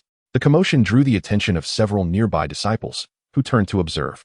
Upon hearing the term body refinement, many revealed expressions of confusion, as it was a nearly forgotten concept. The elder, realizing his reaction was somewhat exaggerated, briefly displayed a look of embarrassment. You truly have no spiritual root? not even a fifth-grade one. The elder's childlike curiosity and bewilderment stirred a slight bitterness within Qin Buyu. In the realm of cultivation, lacking a spiritual root indeed rendered one a peculiar anomaly. In response to the elder, I genuinely possess no spiritual root. Qin Buyu felt no inclination to conceal this fact. Nor could he. With Qin Buyu's confirmation, the elder's expression swiftly returned to normal. Although the requirements for errand disciples were minimal, accepting those without spiritual roots left him somewhat perplexed. When did the Qingxian sect lower its standards so profoundly? However, having come this far, he resolved to focus on managing the library. The matter of how the sect recruited disciples was beyond his purview, and he had no desire to meddle. There are indeed body refinement techniques available. In ancient times, body refinement was a requisite practice for cultivators. However, it is exceedingly arduous, demanding significant time and resources, which has led to its gradual neglect by most sects and practitioners throughout history. We possess 3 body refinement techniques in this library: the basic body refinement method, the 100 refinements method, and the other one.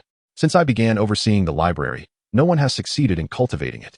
Yet, it was personally retrieved by our esteemed founder, and many have attempted it in the past, but all have failed dismally. Thus, I advise you.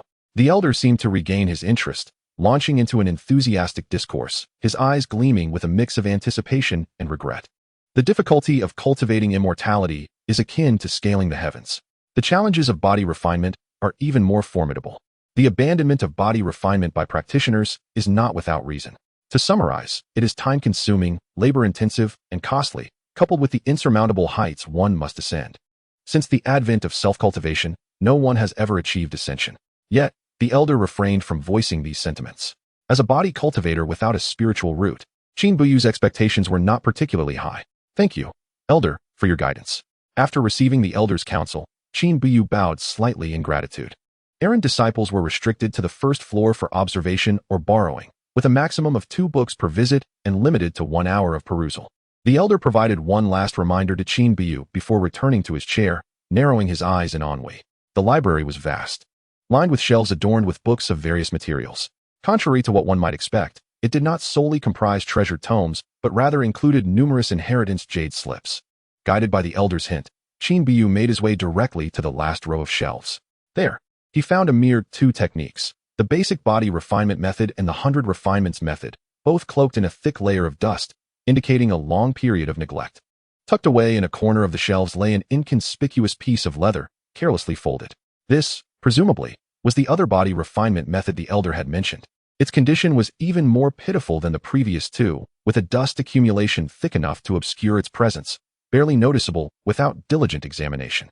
If the founder of the Qingxian sect were to discover this, he would likely be enraged. Curiosity piqued, Qin Buyu cautiously retrieved it, revealing 4 bold characters: divine body refinement. The name sounded imposing at first glance, yet the treatment it had received was wholly unbefitting. Gently blowing away the dust, he inadvertently drew the attention of nearby disciples, who looked on with strange expressions. The area was known for body refinement techniques, one that few would even consider studying. As he unfolded the leather, rows of gray characters emerged before him. Each letter was familiar, yet when combined, they cast doubt upon his lifelong exposure to the Chinese language. It was not arrogance on Qin Buyu's part. With his current extraordinary comprehension, he should have been able to understand any legitimate text. Yet what was this? It was utterly incomprehensible. Just as he grappled with his confusion, faint golden characters shimmered, almost imperceptibly. Initially, Qin Buyu thought his eyes were deceiving him due to poor lighting. But upon bringing the leather closer, he discerned lines of text hidden within. These letters, intertwined with the gray ones, were not entirely legible. Rather than a conventional script, they resembled ancient pictographs. As Qin Buyu furrowed his brow in contemplation, the golden letters suddenly flashed, entwining to form a golden net that surged towards him. Alarmed, Qin Buyu instinctively attempted to evade. However, he had evidently overestimated his reflexes and underestimated the swiftness of the golden net. To his surprise, rather than toppling over as he had envisioned, the net penetrated his mind, inundating him with a torrent of complex information. A sharp pain surged through Qin Buyu's head, causing him to stagger precariously, barely managing to steady himself against the shelf. Limitless divine technique, seizing the might of heaven and earth, refining the supreme divine body. Amidst the throbbing pain, the sheer magnitude of the information left Qin Buyu astounded. If he interpreted it correctly, this truly was a body refinement technique. The limitless divine technique comprised 3 sections: the breathing chapter, the body refinement chapter, and the defense chapter. As the last word of the technique settled in his mind, Qin Buyu found his back drenched in sweat. The overwhelming influx of information nearly threatened to burst his consciousness, leaving him with a lingering sense of trepidation. A martial art deemed unattainable by countless disciples has, paradoxically, intertwined with another technique, and quite unexpectedly, Qin Buyu has mastered it. Is this the manifestation of the protagonist's halo? Unable to provide an explanation, he chooses to forego one. Qin Buyu casts another glance at the leather in his hand, now devoid of the ancient golden characters, as if it has truly been absorbed by his mind. The entire piece of leather seems to have suddenly weathered, becoming exceedingly fragile, threatening to shatter with the slightest exertion. Hastily, Qin Buyu returns it to its original place, wary of inviting unnecessary troubles upon himself. He slowly closes his eyes, the essence of the Wuji divine art materializing in his mind. The technique is genuine, and the 3 sections are equally authentic. Qin Buyu can hardly contain his excitement. He has indeed stumbled upon a treasure. Without a moment's hesitation, he commences learning the breathing technique on the spot. According to the foundational principles of the technique, the breathing method serves as the cornerstone. Following the instructions, he begins to experiment with the new breathing technique. He feels a faint pain in his abdomen, his breath momentarily stalling. After several attempts, a transformation begins to occur in his breathing. The pain gradually recedes, and his breath becomes smooth, returning to its natural rhythm. He successfully enters the realm of the breathing technique, transitioning seamlessly. With each inhalation and exhalation, his body seems to undergo a subtle metamorphosis. This Wuji divine art is indeed wondrous. In Chapter 13, The Dispute Among Servants, Qin Buyu suppresses the urge to delve into the other 2 sections and swiftly memorizes the foundational body technique and the 100 refinements technique. This is not due to greed, but rather a necessity for a novice cultivator like him to absorb more nourishing material related to cultivation. Establishing a solid foundation for future practice is essential for advancing further and faster along the path of cultivation. Moreover, there exists a more pressing reason. He must obscure the existence of the Wuji divine art with his ordinary techniques. Qin Buyu is acutely aware of the adage to possess a treasure is to invite disaster. After much effort, he discovers another foundational body technique, one that, like the previous one, can be practiced without spiritual energy. Thus, the hierarchy of disdain for those without spiritual roots who cannot cultivate qi is officially established. Gazing at the array of advanced techniques on the bookshelf, Qin Buyu finds himself at a loss for words. As he approaches the entrance with the 100 refinements and foundational body technique in hand, the elderly man, previously dozing, lazily opens his eyes. His gaze subtly sweeps over the books Qin Buyu holds before he slowly closes them again. Have you chosen so soon? Yes, elder, Qin Buyu replies. I want to be copying these too. No one typically studies them. Just return them within 10 days. As Qin Buyu hovers with the books in hand, a sense of bitterness washes over him. Though termed techniques and methods, they are merely practices for ordinary individuals, looked down upon by disciples with spiritual roots. The thick layers of dust surrounding them testify to how long they have been neglected, even deliberately avoided during cleaning. After expressing his gratitude to the elder, Qin Buyu departs the library and returns to the spirit beast garden. As Qin Buyu contemplates the Wuji divine art and experiences the changes in his body following the breathing technique, he suddenly collides with something, stumbling back 2 steps, nearly losing his balance. Kid, are you blind? He hears an irate voice as he looks up. Before him stands a tall, lean man clad in gray, another servant disciple, glaring at Qin Buyu with hostility. I apologize, senior. I was lost in thought. It was unintentional. You are the new servant disciple from Zone 6 of the Spirit Beast Garden? Upon hearing Qin Buyu's apology, the lean man's expression softened slightly, replaced by curiosity. Yes, senior. My name is. So it is you. Before Qin Buyu can finish his introduction, a wind from a massive fist sweeps toward him. Startled, Qin Buyu sidesteps. But his reaction is a beat too slow, and the fist collides with his shoulder. With a thud, he is propelled backward, crashing against a nearby pillar, finally coming to a halt.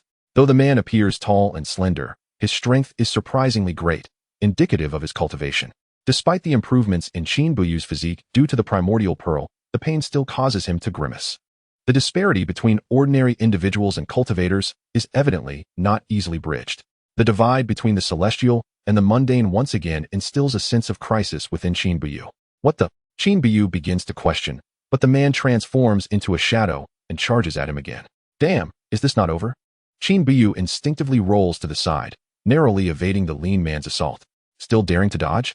Do you think you can escape? Seeing Qin Buyu successfully evade his strike, the lean man's fury ignites, and he raises his foot to kick at Qin Buyu. Prepared this time, Qin Buyu rolls again, narrowly avoiding the blow. Observing the situation, The lean man's brows furrow in surprise. He cannot sense any fluctuation of spiritual energy from Qin Buyu. It is clear he is an ordinary person. Yet, his reactions and movements are surprisingly swift. Successfully evading the lean man's relentless attacks, Qin Buyu springs to his feet, adopting a defensive stance. Though he has yet to cultivate, his physical prowess has drastically improved after several enhancements from the primordial pearl. The moves he had merely observed in his past life are now executed with ease. Who are you? I don't know you. Why are you attacking me? From the lean man's words, Qin Buyu begins to piece together the situation. Who am I? I am Yu Yohuan's grandfather, the assistant to Senior Chun from Zone 6 of the Spirit Beast Garden. Qin Buyu's brow furrows. Indeed, it is the individual who took a long leave of absence. Chen Luotian had mentioned that he initially requested a 10-day leave, yet nearly 20 days had passed without his return, necessitating the task hall to dispatch someone else. This man believes Qin Buyu has usurped his position and harbors resentment. Realizing this, Qin Buyu feels utterly speechless. He has become an unwitting victim. Senior Yu, please don't overstep. I was assigned here by the task hall. This is an official distribution of duties. You are acting recklessly and injuring others without cause, which violates sect regulations. Lacking confidence in terms of strength, Qin Buyu is nevertheless intimately familiar with the rules of the Qingxian sect. As a soul from a world governed by law, he has always upheld the rules. You, clearly struck by the truth in Qin Buyu's words. The prospect of being punished by the law enforcement hall for unwarranted violence looms large. I could let you off, but only if you leave the Spirit Beast Garden and relinquish the assistant position back to me. Yu Yohuan stands not far away, his gaze fixed on Qin Buyu, ready to strike again at any moment. Qin Buyu is not one to be easily intimidated. I respect you calling you Senior Yu, but don't mistake me for a fool. I am here lawfully, with all procedures in order. On the contrary, Senior Chun has already cancelled your qualification with the task hall. Qin Buyu is no naive child to be intimidated into retreating, as this concerns his own rights. He will not yield an inch, especially since this is a position he secured with his own spirit stones. Kid, you must be scheming behind my back. Senior Chun clearly stated he would wait for my return. Yu Yohuan's eyes blaze with anger, his teeth gritted, making it seem as though Qin Buyu has plotted against him. He prepares to launch yet another attack against Qin Buyu. Damn, not again. Qin Buyu swiftly darts behind a pillar, evading the impending strike. With a resounding thud, the sound of flesh colliding with wood echoed through the air, accompanied by a slight tremor of the pillar. Such force behind that punch. If Qin Buyu were to be struck, injury was inevitable. Yu Shixiao, will you ever cease? Before Qin Buyu could finish his sentence, Yu Yohuan somersaulted into the fray, his fist looming larger as it charged forward once more. Just as danger loomed, a stern voice rang out. Yu Yohuan, cease this at once. The icy tone belonged to Chen Luotian, who emerged from within, drawing a gathering crowd around him. The fascination with gossip transcended time and space. It seemed all were captivated. Chun Shixiao, Yu Yohuan glanced between Chen Luotian and the opposing Qin Buyu, his fist, suspended in midair, ultimately lowered. You shitty. You need not make things difficult for shitty Qin Buyu. Your delay of over 10 days prompted me to request the task hall to send someone else. You have aided me for over a year. Do not accuse me of lacking compassion. I shall grant you another opportunity.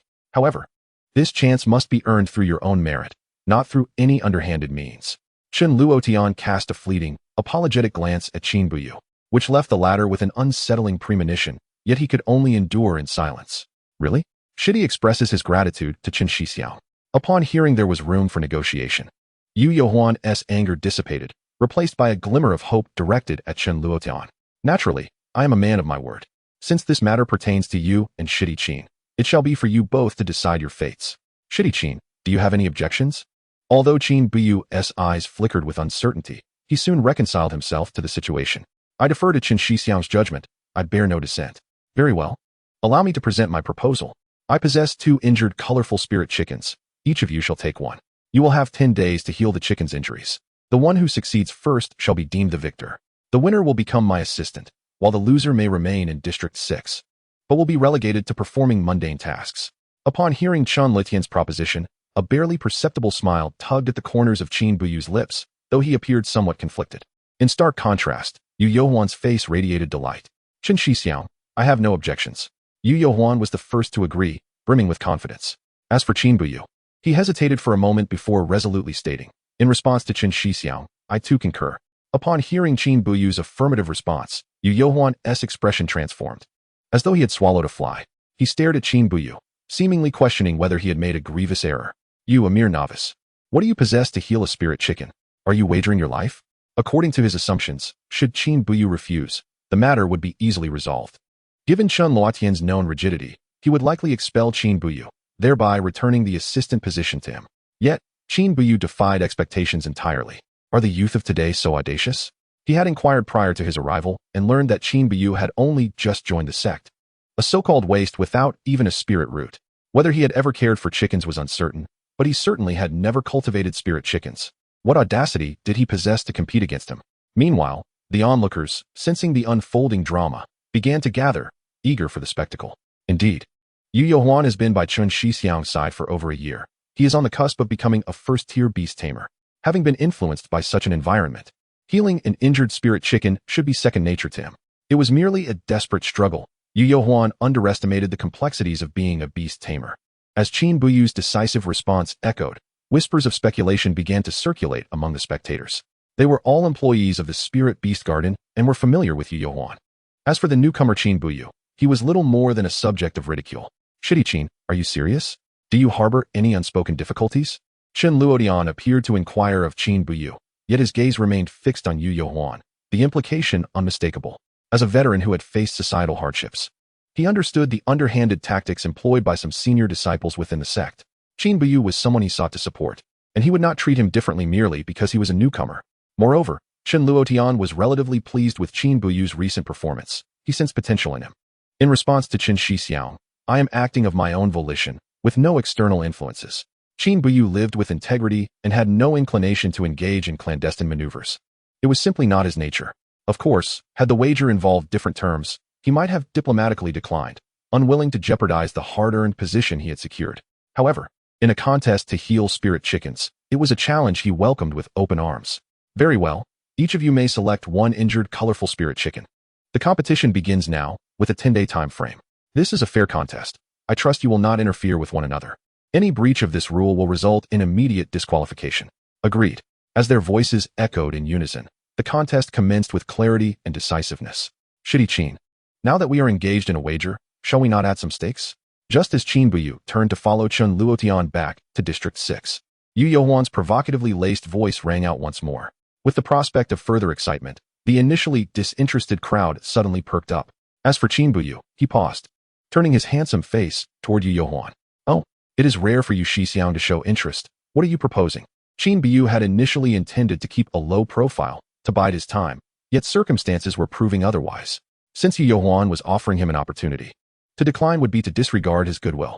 As we are both mere disciples, we possess little in terms of spirit stones or cultivation resources. What we do have is time and effort. How about we wager our work hours? The loser must unconditionally complete the winner's tasks for a year. At Yu Youhuan's suggestion, Qin Buyu's eyes lit up, and the surrounding disciples began to murmur excitedly. This was indeed a novel proposition, yet Qin Buyu cast a somewhat troubled glance at Chen Luotian. After all, he was their superior, and approval was necessary. You may proceed, provided the time is allocated reasonably and does not interfere with the Spirit Beast Garden's operations. To everyone's astonishment, Chen Luotian agreed. He actually acquiesced. This response not only surprised Qin Buyu, but also exceeded the expectations of all present. Chen Luotian, a man of science and reason, was known for his serious demeanor. Not only within the sect, but throughout the Spirit Beast Garden, his character was well recognized. I have no objections. Let us wager a year of work hours, and we shall discuss the specifics of time allocation later. For such a favorable arrangement, Qin Buyu readily accepted without hesitation. He had been concerned about lacking the time to pursue his interests. This would provide him with the perfect opportunity for free labor. Let us put our agreement in writing. It would be pointless to haggle later. Upon witnessing Qin Buyu's earnest declaration of challenge, Yu Youhuan's lips curled into a barely restrained smile, as if victory was already within his grasp. Very well, I share your sentiments. I would also appreciate Brother Chen acting as a witness. Qin Buyu, well aware that mere words held little weight, sought the assurance of an authoritative intermediary. No problem, I shall take on the role of witness. Moreover, as a participant, I ought to make a gesture. Regardless of who emerges victorious from this contest, I will personally bestow upon the winner a vibrant spirit chicken. The mention of the vibrant spirit chicken sent the crowd into a frenzy, and Qin Buyu's eyes sparkled with excitement. It was indeed serendipitous. He had been troubled by the fact that his male vibrant spirit chicken could not lay eggs, thus failing to generate any economic benefit. Setting aside other matters, Brother Chen Luotian was truly his lucky star. What an incredible stroke of fortune for Yu Yohuan to return from an extended break with a vibrant spirit chicken, something that could not simply be purchased with wealth. Indeed, the disparity among individuals can be quite disheartening. Amidst the various murmurs, not a single soul believed in Qin Buyu's chances, all convinced that Yu Yohuan would undoubtedly prevail. As for Yu Yohuan, his eyes shone like the morning star, seemingly certain that the vibrant spirit chicken was already his. Qin Buyu rolled his eyes in exasperation, while a bold idea began to take shape in his mind. Esteemed seniors present, it would be far more enjoyable if we all share in this excitement. If there are others who wish to partake, I am open to accepting additional participants. The initial words were rather conventional, but as Qin Buyu's subsequent statement fell, an eerie silence enveloped the gathering, akin to a stone cast into a lake, stirring up considerable waves. Are you serious? Can we wager other items, perhaps spirit stones? With Qin Buyu's audacious remarks, the onlooking disciples were thoroughly ignited. It was as if he was directly offering them a boon. Not only was Qin Buyu handsome, but he also possessed a kind heart. Ultimately, under Brother Chun Luotian's intervention and assurance, 8 slots were allocated for participation. The Spirit Beast Garden comprised 9 zones, aside from Zone 6. Each of the other 8 zones received 1 slot. As for the wager, it was merely a single ordinary spirit chicken, a small stake to bring some excitement. 8 spirit chickens, roughly equivalent to 40 spirit stones, was well within Qin Buyu's means. The agreement was established, and the parties affixed their signatures to confirm it. 8 spirit chickens. 1 year's worth of labor, along with a vibrant spirit chicken. Just the thought of it filled Qin Buyu with immense joy. Meanwhile, the others gazed at Qin Buyu as if he were a great fool, an exceptionally kind-hearted individual. While a single spirit chicken may not seem substantial, who wouldn't desire a free gift? Those who declined such an offer would surely be considered foolish. Each participant harbored their own thoughts, eagerly anticipating the ultimate outcome in 10 days. Chapter 15, The First Cultivation. With the wager established, the crowd departed, some pleased, others enviously glancing back. Naturally, those who participated were elated at the prospect of acquiring a spirit chicken without cost, while those who did not were filled with longing for the free gift they could not obtain, lamenting the limited opportunity. As for Qin Buyu and Yu Yohuan, they appeared calm on the surface, yet secretly delighted in their respective fortunes. The duties at the Spirit Beast Garden lightened considerably with Yu Yohuan's return. Yet Brother Chen Luotian had further ambitions in mind. The sex cultivation tasks offered them no respite. Indeed, as long as they could endure, they would be pushed to their limits. On the afternoon of the second day, Qin Buyu once again requested leave to visit the library. In addition to returning the 100 refinements and basic body techniques, he intended to borrow more literature on cultivation and beast rearing. He firmly believed that knowledge could alter one's destiny. You've already cultivated. In the library's first floor, the elderly keeper expressed his astonishment upon hearing that Qin Buyu was returning the techniques and body methods. Though advanced in years, he had not yet succumbed to forgetfulness and was certain that Qin Buyu had borrowed the techniques and methods only a day prior. Returning, Elder, I have completed my studies, and I have even grasped the basics of the body technique. With his words, Qin Buyu activated the basic body technique, and in the blink of an eye, he was 5 meters away. Indeed, you have grasped it. The elder transitioned from disbelief to awe, his eyes gleaming with admiration. Though the body technique was one accessible to mortals, mastering it in a day was an extraordinary feat. Though you lack spiritual roots, your comprehension is remarkably high. You are a talent worth nurturing. Here, I have a booklet containing a recipe for body refining along with some notes, which I shall gift to you without charge. Saying this, the elder produced a small booklet from his hand. The booklet was thin and yellowed, indicative of its age. Qin Buyu momentarily lost focus, then felt a surge of joy at this unexpected boon.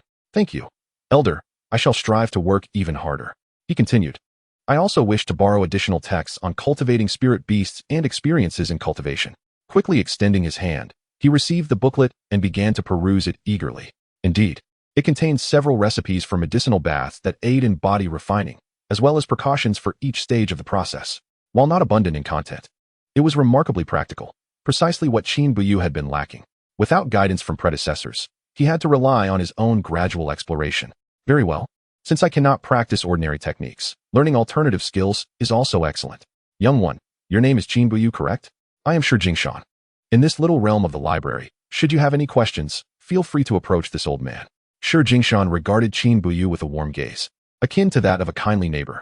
Having overseen the library for many years, he had not encountered such an intriguing young individual in quite some time. Greetings, Elder Shi. I am Qin Buyu, a menial disciple of the Spirit Beast Peak. The two engaged in a formal introduction marked by mutual respect. Following Shi Jingshan's guidance, Qin Buyu swiftly found the shelves housing theoretical texts, and embarked on an insatiable quest for knowledge. With his remarkable ability to retain information, his reading speed dazzled those around him. Shi Jingshan, initially dozing, soon recognized the extraordinary pace at which Qin Buyu flipped through the pages, far beyond what would be considered normal. Abandoning his comfortable position, Shi Jingshan directed his gaze toward Qin Buyu, his eyes shimmering with intrigue. This young man possessed something special. He was not as simple as he appeared. As for the other disciples who passed by or stood nearby, their expressions reflected sheer disbelief. Was this person truly unwell? Who could read with such fervor? A normal person would not possess such speed. It would require at least 20 years of solitary experience to achieve such a feat. Unbeknownst to Qin Buyu, absorbed in his pursuit of knowledge, an hour passed, then an hour and a half. With each passing moment, his eyes grew brighter. Learning fostered progress and made him forget the passage of time. Regarding the booklet gifted by Shi Jingshan, Qin Buyu diligently cross-referenced it with numerous texts. It was indeed true that medicinal baths could assist in body refining, and they were quite essential, significantly enhancing the effectiveness of the process. However, the cost of the medicinal ingredients was exorbitant. According to a certain compendium, the typical materials for body refining could run nearly 10 spirit stones per session. 10 spirit stones. Not just one. Given the income level of a menial disciple, affording a single set of materials in a month was a daunting task. Understanding that cultivation was costly, he realized that body refining was prohibitively expensive. Contemplating the meager amount of spirit stones in his pocket, Qin Buyu felt a pang of poverty. It appeared that plans to earn spirit stones must be accelerated. Without spirit stones, even basic cultivation would be unattainable. As Qin Buyu felt the strain in his neck and gazed at the rows of books he had perused, a sense of astonishment washed over him. Engrossed in his studies, he completely lost track of time. YNT Eldersher reminded him. According to the sect's regulations, remaining in the library for more than an hour could result in penalties. The lightest consequence would be a deduction in sect contributions, along with a prohibition on accessing the library for the next month. Eldersher, at the entrance, before Qin Buyu could explain himself. Shi Jingshan winked at him. Thank you, young Qin, for assisting me in organizing the books. Your efforts are much appreciated. Qin, being no fool, understood that Shi Jingshan was attempting to cover for him. Hearing Shi Jingshan deliberately raise his voice, the other disciples outside cast strange glances, especially those on the first floor, who were all engrossed in their reading. They believed Qin Buyu was merely performing for their amusement with his exaggerated speed of turning pages, which was driving them to the brink of mental breakdown. Now, hearing Shi Jingshan fabricate such a ludicrous excuse, they truly felt as if they were blind. Elder Shi spoke sternly. It is our duty as disciples to cherish the library. Your awareness is commendable. I have high hopes for you, he added. When it came to the art of performance, Qin Buyu was confident he held his own. In life, one must have some degree of skill in theatrics. Listening to the calm banter between the elder and the younger, the disciples in line with their technique manuals silently bowed their heads, feeling a palpable sense of defeat. Struck by the audacity and shamelessness of these two, adhering to the principle of committing fully to the act, Qin Buyu wiped the perspiration that had formed purely out of nervousness. He turned to leave, taking no credit for his actions, leaving behind a group of dazed disciples. Upon returning to the spirit beast garden, he immediately checked on the injured colorful spirit chicken. After 2 treatments with the primordial power, its condition had improved significantly. If it weren't for the need to avoid detection by prying eyes, intensifying the output of primordial power would have allowed the injured chicken to recover swiftly. At this moment, Qin Buyu was quite certain that, as the treatment progressed, the primordial power indeed began to wane. Being a consumable force, it was imperative to find a way to replenish it quickly. Regrettably, he found himself short on spirit stones and could not simply feed it directly. It seemed he would have to devise alternative methods. Time at work always flew by, and soon a day had passed. Before heading back to his dormitory, Qin Buyu visited the market to purchase a large wooden tub and a basic set of body-refining potions. It was not that he wished to buy less, but rather, he simply lacked the spare spirit stones. The saying a single spirit stone can thwart even the mightiest of heroes had never felt more real to him since his arrival in this world. According to the body-refining chapter of the Infinite Divine Skill, the first stage of body refinement is body quenching, achieved through practices such as striking, weight-bearing, and other methods to temper the muscles and expel impurities from within. The practice can be complemented with medicinal baths or the blood of low-tier beasts, a method that echoed what he had read in a novel from his previous life. The great masters had not deceived him. With a large tub, hot water, herbs, and a pig stripped of its skin, Qin Buyu officially commenced his first foray into cultivation. The process was arduous, and the suffering was enduring. This much was confirmed by those who came before him. Several times, he nearly succumbed to the pain, but thoughts of his sister, Qin Yufei, the 10-year agreement. And the loss of his guaranteed qualification spurred him on. Without strength, one is inferior to a dog. With strength, one would be mercilessly tormented. Though the body quenching was painful, it was merely a physical sensation he could endure. The entire quenching process was far from easy. The anticipated infusion of primordial power had yet to manifest. It seemed that for the primordial pearl to take effect, certain conditions must be met. Qin Buyu had previously speculated on this matter. Clearly, regardless of the path, he currently lacked the courage to experiment. Half an hour passed, and the pain began to subside, entering a bearable threshold. Soon, the liquid in the tub transformed from a light yellow to a murky hue, emanating a faintly strange odor. Upon keenly assessing the changes in his body, Qin Buyu felt a smile tugging at his lips. While the effects of the body quenching were not immediately evident, they were nonetheless promising. The most noticeable change was his physical strength. He swung his arm and realized that his power had surged to at least 300 pounds, surpassing that of an average adult. According to the body refining chapter, one must maintain at least an hour of practice daily during the quenching stage for optimal results. Indeed, body refinement was a long-term endeavor, far less swift than chi cultivation. However, the thought of spending 10 spirit stones for a single set of herbs brought him a fresh wave of frustration. Spirit stones, where were they to come from? Chapter 16, the first layer of body refinement, the surprising transformation of the primordial pearl. After a night devoid of conversation, Qin Buyu experienced the most restful slumber since joining the sect. Having successfully initiated his body refinement, he finally had a commendable start. The next morning, invigorated and refreshed, he practiced body refinement and basic footwork, arriving at the Spirit Beast Garden just as the sun began to rise. As usual, he was the first to reach Area 6. His first task was to inspect the injured, colorful spirit chicken, which had nearly healed from its external wounds, and its bodily functions had largely returned. The effectiveness of the primordial pearl had never let Qin Buyu down. However, the thinning nature of the primordial power now caused him some concern. In contrast, Yu Yohuan's chicken was still in the early stages of healing, far from regaining mobility. The disparity was stark. During this time, Chen Luotian had also examined their colorful spirit chickens. Although his aloof demeanor meant he said little, Qin Buyu could sense a change in the way he regarded him. Cleaning and feeding the spirit chicken chicks, he also found time to assist Chen Luotian with some manageable cultivation tasks. If one is to serve, one must possess such awareness. With the addition of Yu Yohuan, Chen Luotian intensified the cultivation of ordinary spirit chickens, and the various breeding rooms in Area 6 were operating at full capacity. Qin Buyu gained a deeper understanding of spirit chicken cultivation. Life in this manner felt fulfilling. Whenever he had free time, he would review the material he had seen in the library. Theory combined with practice was the key to maximizing one's strength. Around midday, another disciple approached, carrying a cage. However, this time, it was not an injured, colorful spirit chicken, but rather a young white kitten. The male disciple explained that this kitten had been found in the wild, seemingly bitten by some creature, and he wished for Chen Luotian to examine it to see if it could be saved. It's too severely injured, it can't be saved. Brother Chen, the male disciple attempted to argue, but upon seeing Chen Luotian's icy expression, he hesitated. Chen Luotian's reputation as an unwavering authority in the outer sect was well known. He was unequivocal in his decisions. Then I won't disturb you any further. Brother Chen, I'll take my leave. The male disciple glanced at the little cat in his hands, handing the cage to Qin Buyu. A flicker of regret passing through his eyes. Regardless of the circumstances, it was still a young life. Brother Chen, may I keep this white cat? As the male disciple walked away, Qin Buyu gazed at the kitten in the cage, filled with anticipation and concern. Ever since he had healed the colorful spirit chicken, he had longed for another opportunity to experiment with his primordial power. You wish to save it?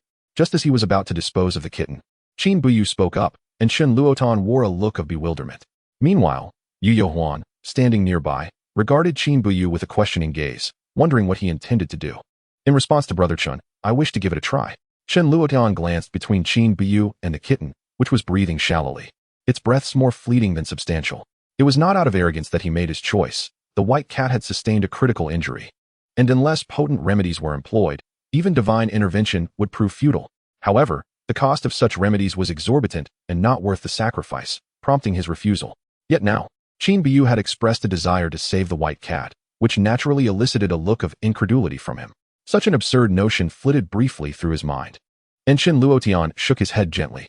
From his observations over the past few days, he had determined that Qin Buyu was a diligent and eager learner.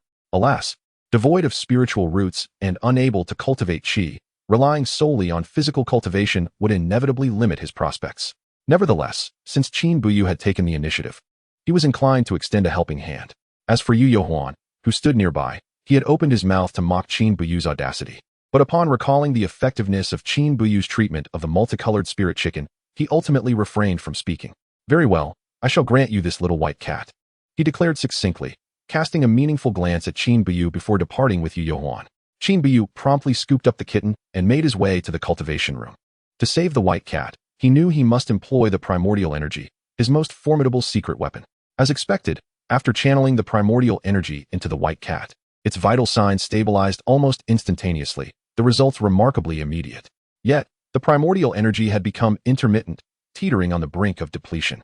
Gritting his teeth, Qin Buyu consumed 2 more spirit stones, leaving him with a mere 6 stones to his name. 3 days passed in the blink of an eye, during which the injured multicolored spirit chicken had nearly healed and begun to sprout new white feathers. The little white cat remained at home, and everything seemed to be progressing towards an ideal state. However, his physical cultivation was hampered by the lack of spirit stones to purchase the necessary medicinal baths, significantly diminishing its efficacy. Stepping into the realm of cultivation, Qin Buyu had come to realize the arduous nature of the path he had chosen. Yet, he had an instinctual feeling that with just a bit more effort, he would soon break through to the second level of physical cultivation. As for the 6-colored spirit chicken at home, there were no signs of its sprouting 7-colored feathers yet, but its size left Qin Buyu astounded. It had grown to the height of his thigh and continued to develop further. Were it not for the knowledge that he had raised it himself and that it was merely an ordinary multicolored spirit chicken, he might have mistaken it for a chicken demon. He initially intended to cease the infusion of primordial energy, fearing that its remarkable growth might attract unwanted attention. However, his curiosity proved irresistible, compelling him to continue enhancing its abilities, hopeful that it might yield an extraordinary surprise. With hot water and the physical cultivation method combined, he embarked on his endeavor. 1 week passed, then 2, and as nearly half an hour elapsed into the 3rd week, an unusual sensation coursed through his body. Qin Buyu was taken aback, yet elated. This feeling signified a breakthrough. Focusing his mind, he continued to circulate the physical cultivation technique. As expected, after a small cycle had passed, a surge of power erupted from his dantian, as if attempting to break through some unseen barrier. He had successfully reached the 1st level of physical cultivation. An unprecedented force began to radiate throughout his body, initiating a purifying baptism. The sensation was so pleasurable that Qin Buyu could not help but emit soft groans, feeling quite bashful. Before he could exclaim in excitement, a familiar scene materialized in his mind once more. A slender thread emerged from the primordial pearl in his dantian, extending outward like a green filament. Ignoring Qin Buyu's astonishment, the green thread abruptly plunged into the void, seemingly establishing a connection with his body. Subsequently, an even more potent force surged through him, causing his physical power to skyrocket. 300 pounds, 400 pounds, until it neared 600 pounds. Just as he was about to burst into laughter, darkness enveloped him once more. When his vision returned, he found himself in a vast, idyllic realm, a space measuring 100 meters square. A stretch of black earth lay beneath a small, sharply defined hill, with a gentle stream trickling down from its summit. Regardless of its size, it imparted a profound sense of tranquility akin to the peach blossom spring. As his consciousness sought to delve deeper and unveil the mysterious gray backdrop, it met with insurmountable resistance. A fleeting thought crossed his mind, and with a slight struggle, his awareness returned to reality. Where am I? Was his immediate thought. The primordial pearl. This was the first notion that struck Qin Buyu. With a mere thought, the scenery shifted again, and his consciousness re-emerged in the unfamiliar space. However, unlike before, a simple message appeared in his mind upon his arrival. Primordial space. The land of creation. Typical of its nature, the message was cryptic and terse. Yet, Qin Buyu was able to ascertain that this was the internal space of the primordial pearl, a new development following his breakthrough to the 1st level of physical cultivation. With another thought, his awareness returned to the present.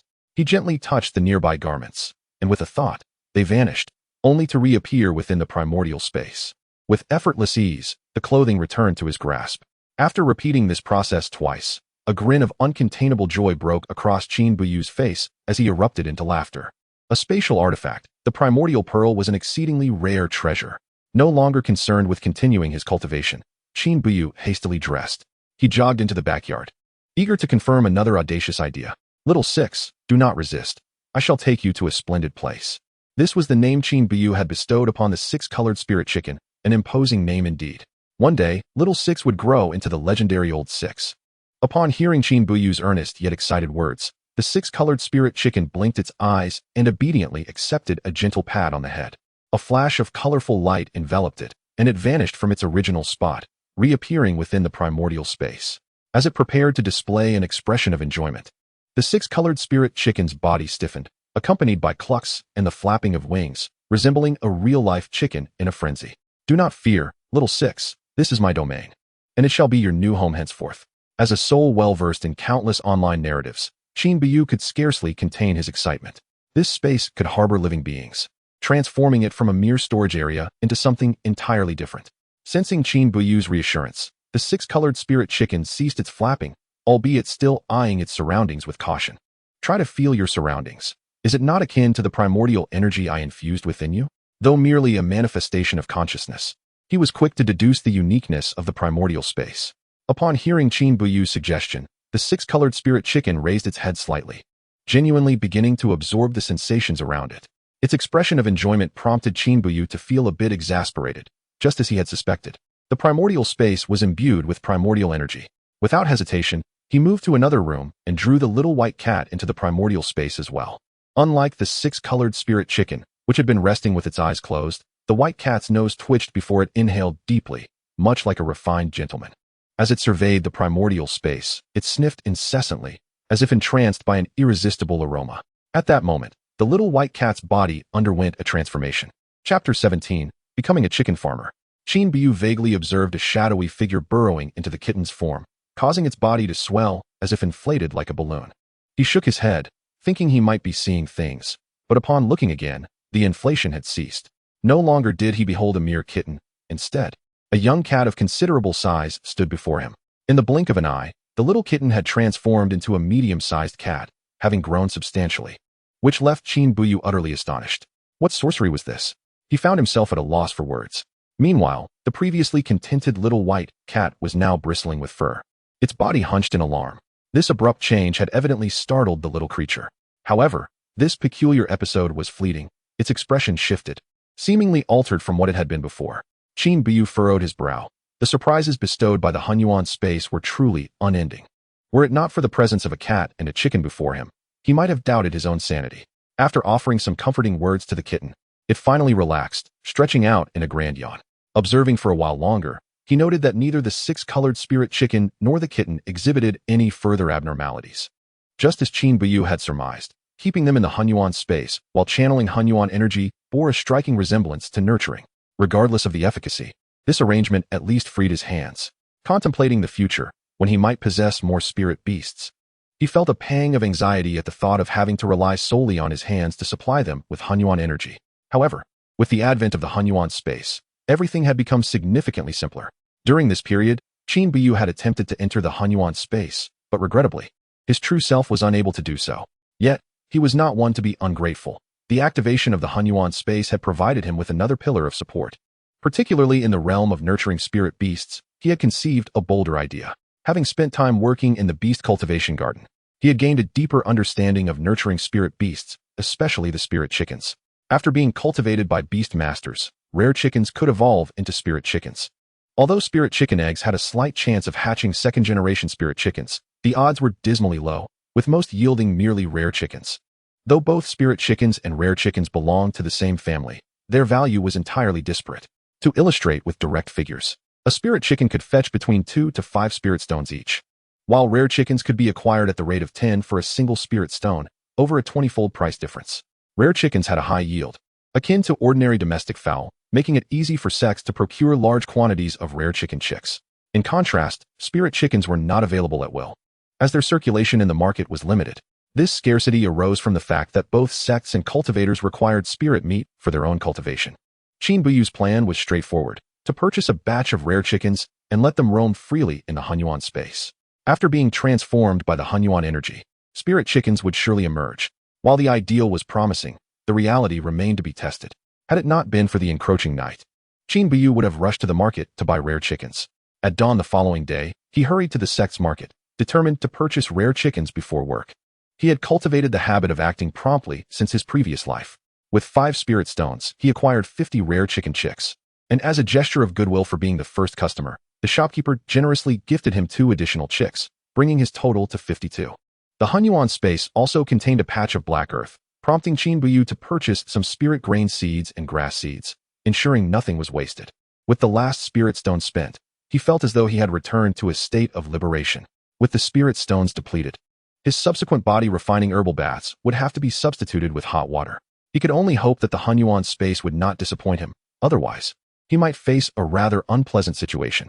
In the beast cultivation garden, the colorful rare chickens that Qin Buyu had treated had fully recovered, while the one belonging to Yu Yohuan had only regained 80% of its health and was just beginning to grow new feathers. The outcome was evident. There was no need to wait for the 10-day period any longer. At noon, in the hall of Zone 6 of the beast cultivation garden, Yu Yohuan voluntarily conceded defeat in front of Chen Luotian. Junior brother Qin, you have won, and I concede wholeheartedly. Though Yu Yohuan's expression was less than pleasant, his words were sincere, and Qin Buyu graciously accepted. Subsequently, Chen Luotian summoned the other participants of the wager to announce the results of the competition. Initially, there was skepticism among them, but as Yu Yohuan stepped down, their doubts dissipated entirely. The 8 participants each had 1 spirit chicken, totaling 8. Upon receiving the spirit chickens, Qin Buyu's smile was radiant. Having just acquired rare chickens, he now had spirit chickens delivered to his doorstep, a double blessing indeed.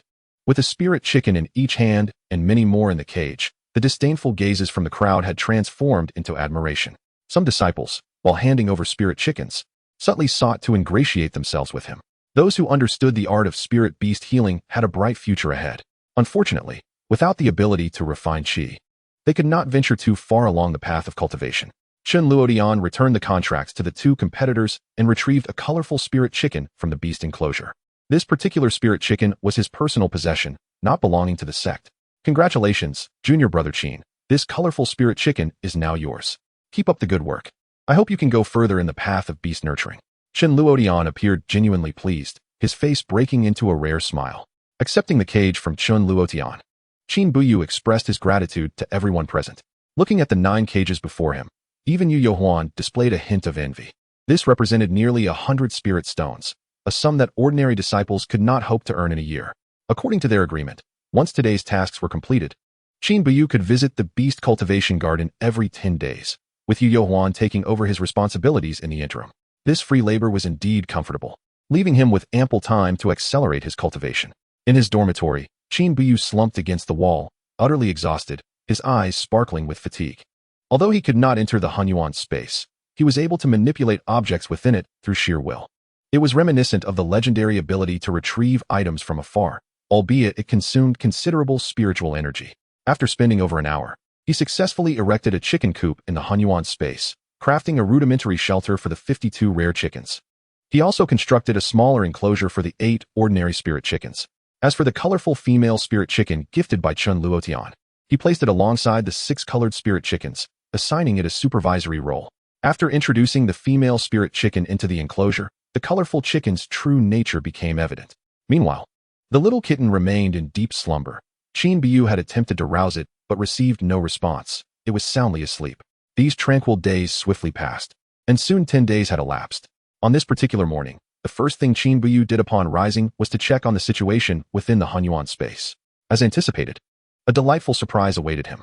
The rare chickens, which had been mere chicks the day before, had undergone a remarkable transformation. Their plumage was now more vibrant, and their size had noticeably increased. The seeds of spirit grain and grass he had sown were also flourishing, painting the space in shades of green. Imbued with the essence of spring, the rate of growth was undoubtedly surpassing that of spiritual plants cultivated outside. The Hunyuan space continued to yield surprises, growing ever more intriguing. Moreover, with the activation of the Hunyuan space, the output of Hunyuan energy had returned to normal levels. It appeared that the Hunyuan space was also capable of generating Hunyuan energy. 3 seemingly monotonous days flew by, and on this particular morning, Qin Buyu awoke early once again. Not indulging in sleep was a habit ingrained in him from his previous life. The Hunyuan space relayed exceptionally joyous news, prompting Qin Buyu to leap in excitement. All 52 rare chickens, without exception, had donned their new attire, each radiating a wave of spiritual energy, successfully evolving into ordinary spirit chickens. These 52 spirit chickens could be sold at a market price of approximately 150 spirit stones, while the initial investment had only been 10 spirit stones, with the cost of feeding over the past few days not exceeding 15 spirit stones.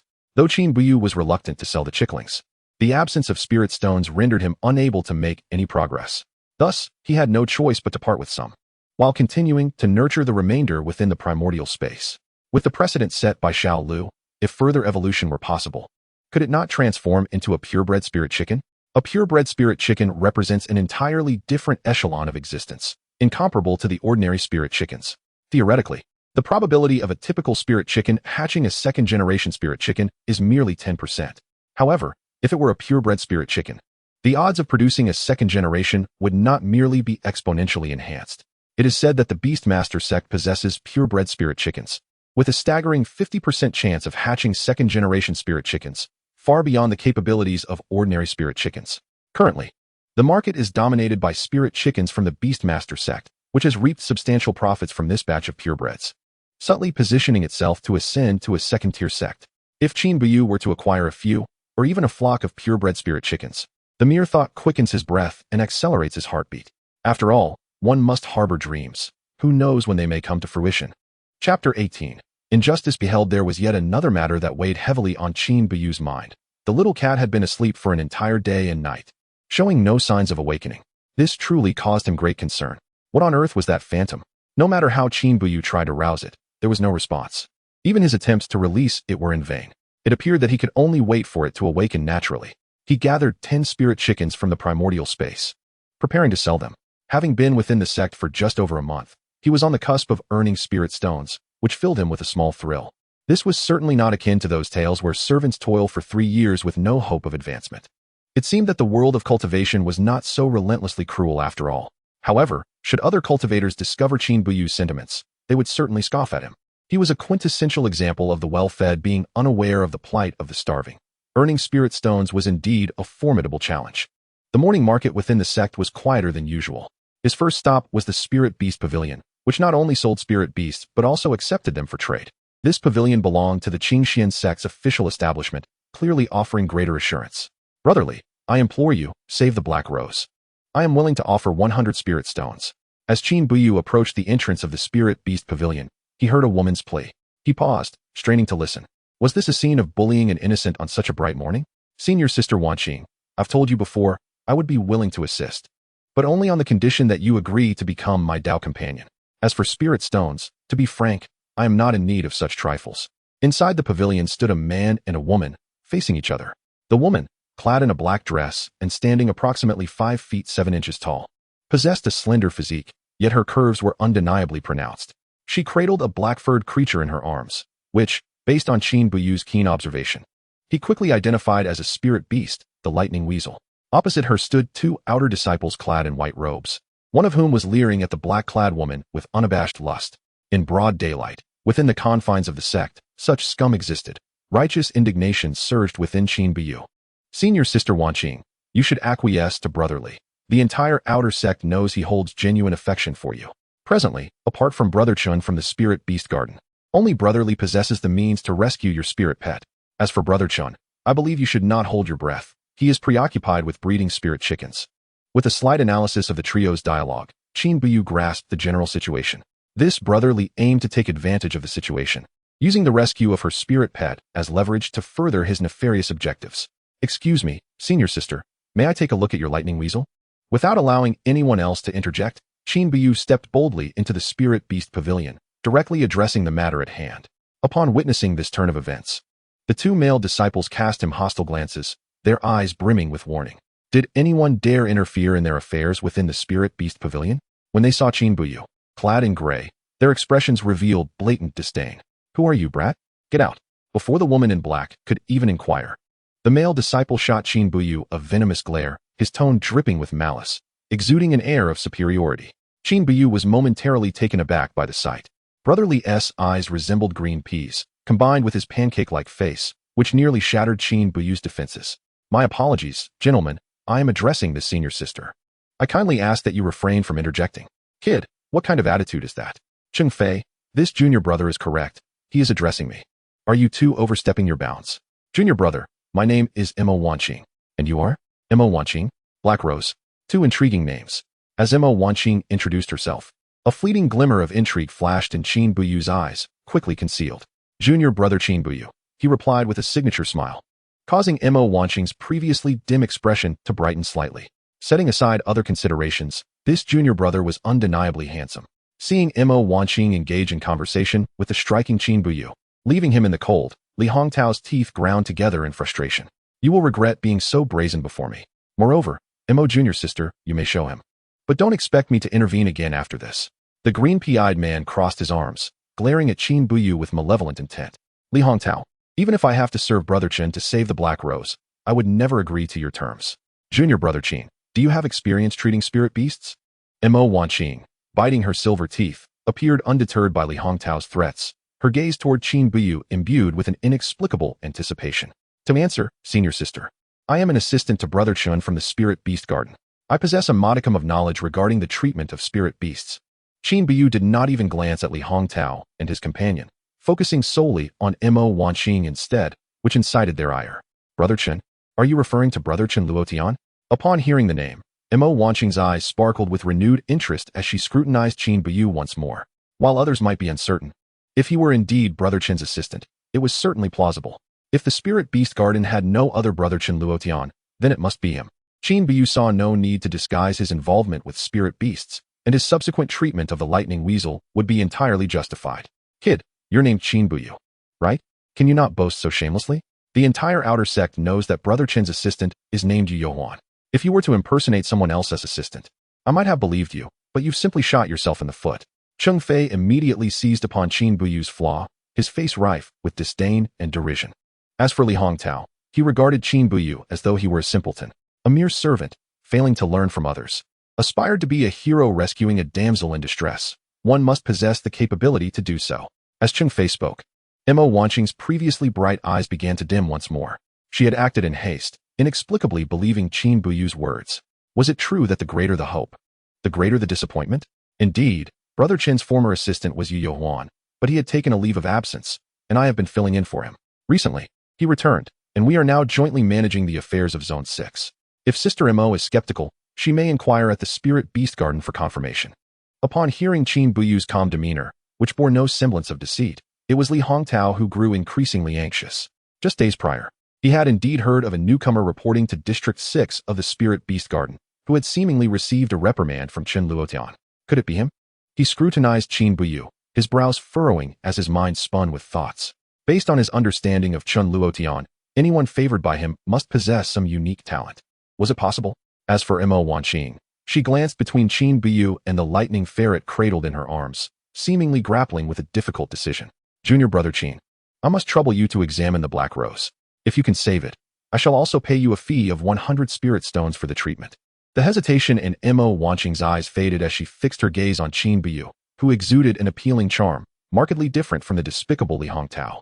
In response to Sister Mo, I agree. However, this place is too crowded. I require a quieter locale. Let us proceed to my shop across the street, Mo Wanqing suggested. Ignoring Li Hongtao's murderous glare, Qin Buyu followed her out of the Spirit Beast Pavilion towards the opposite side. The bold characters Baichao Garden greeted them. And if Qin Buyu recalled correctly, it was a shop specializing in spirit plants. Was Mo Wanqing the proprietor? She appeared to be merely 17 or 18 years old, but her success belied her youth, making her quite the little heiress. Inside Baichao Garden, a refreshing botanical aroma wafted through the air, accompanied by an array of neatly arranged antique furnishings. A striking figure approached them. Sister Mo, you've returned. What about the Black Rose? Xiao Dai, I have found someone to save the Black Rose. Really? Is it Senior Brother Chen? Upon hearing Mo Wanqing's words, the girl named Xiao Dai's expression lit up with excitement, her voice rising in pitch. It is this Junior Brother Qin. Mo Wanqing slightly shifted to reveal Qin Buyu standing behind her. Who are you? Xiao Dai stepped forward, forcefully separating Qin Buyu from Mo Wanqing, her tone laced with warning. Qin Buyu found amusement in the petite yet assertive demeanor of the girl before him. Xiao Dai, do not speak rashly. Junior Brother Qin is Senior Brother Chen's assistant. I place my trust in him. With Mo Wanqing's final words, Qin Buyu's initial intent to further test her caution dissipated entirely. She was not only beautiful, but possessed a kind heart as well. However, Xiao Dai appeared unimpressed by this reasoning, her gaze fixed on Qin Buyu as if seeking to unravel his supposed deception. Sister Mo, do not let him deceive you. I am aware that Senior Brother Chen's assistant is Yu Yohuan, not this boy before us. If he were to deceive, he should at least provide a credible excuse. Xiao Dai glared at Qin Buyu, her words sharp and accusatory. He had hoped that his affiliation with Chen Luotian would lend him some credibility, but it seemed the opposite had occurred, leading to an awkward predicament. This Xiao Dai, While it is true that you senior brother is indeed Chin's senior brother's assistant, it does not negate, Sister Imo, did you hear that? He has admitted it himself. Qin Buyu almost lost his composure. Was it even possible to have a civilized conversation here? I have yet to finish my sentence. Is it truly fair to take my words out of context? Indeed. He cannot possibly be senior brother Chin's assistant. Brat, speak plainly. Who exactly are you?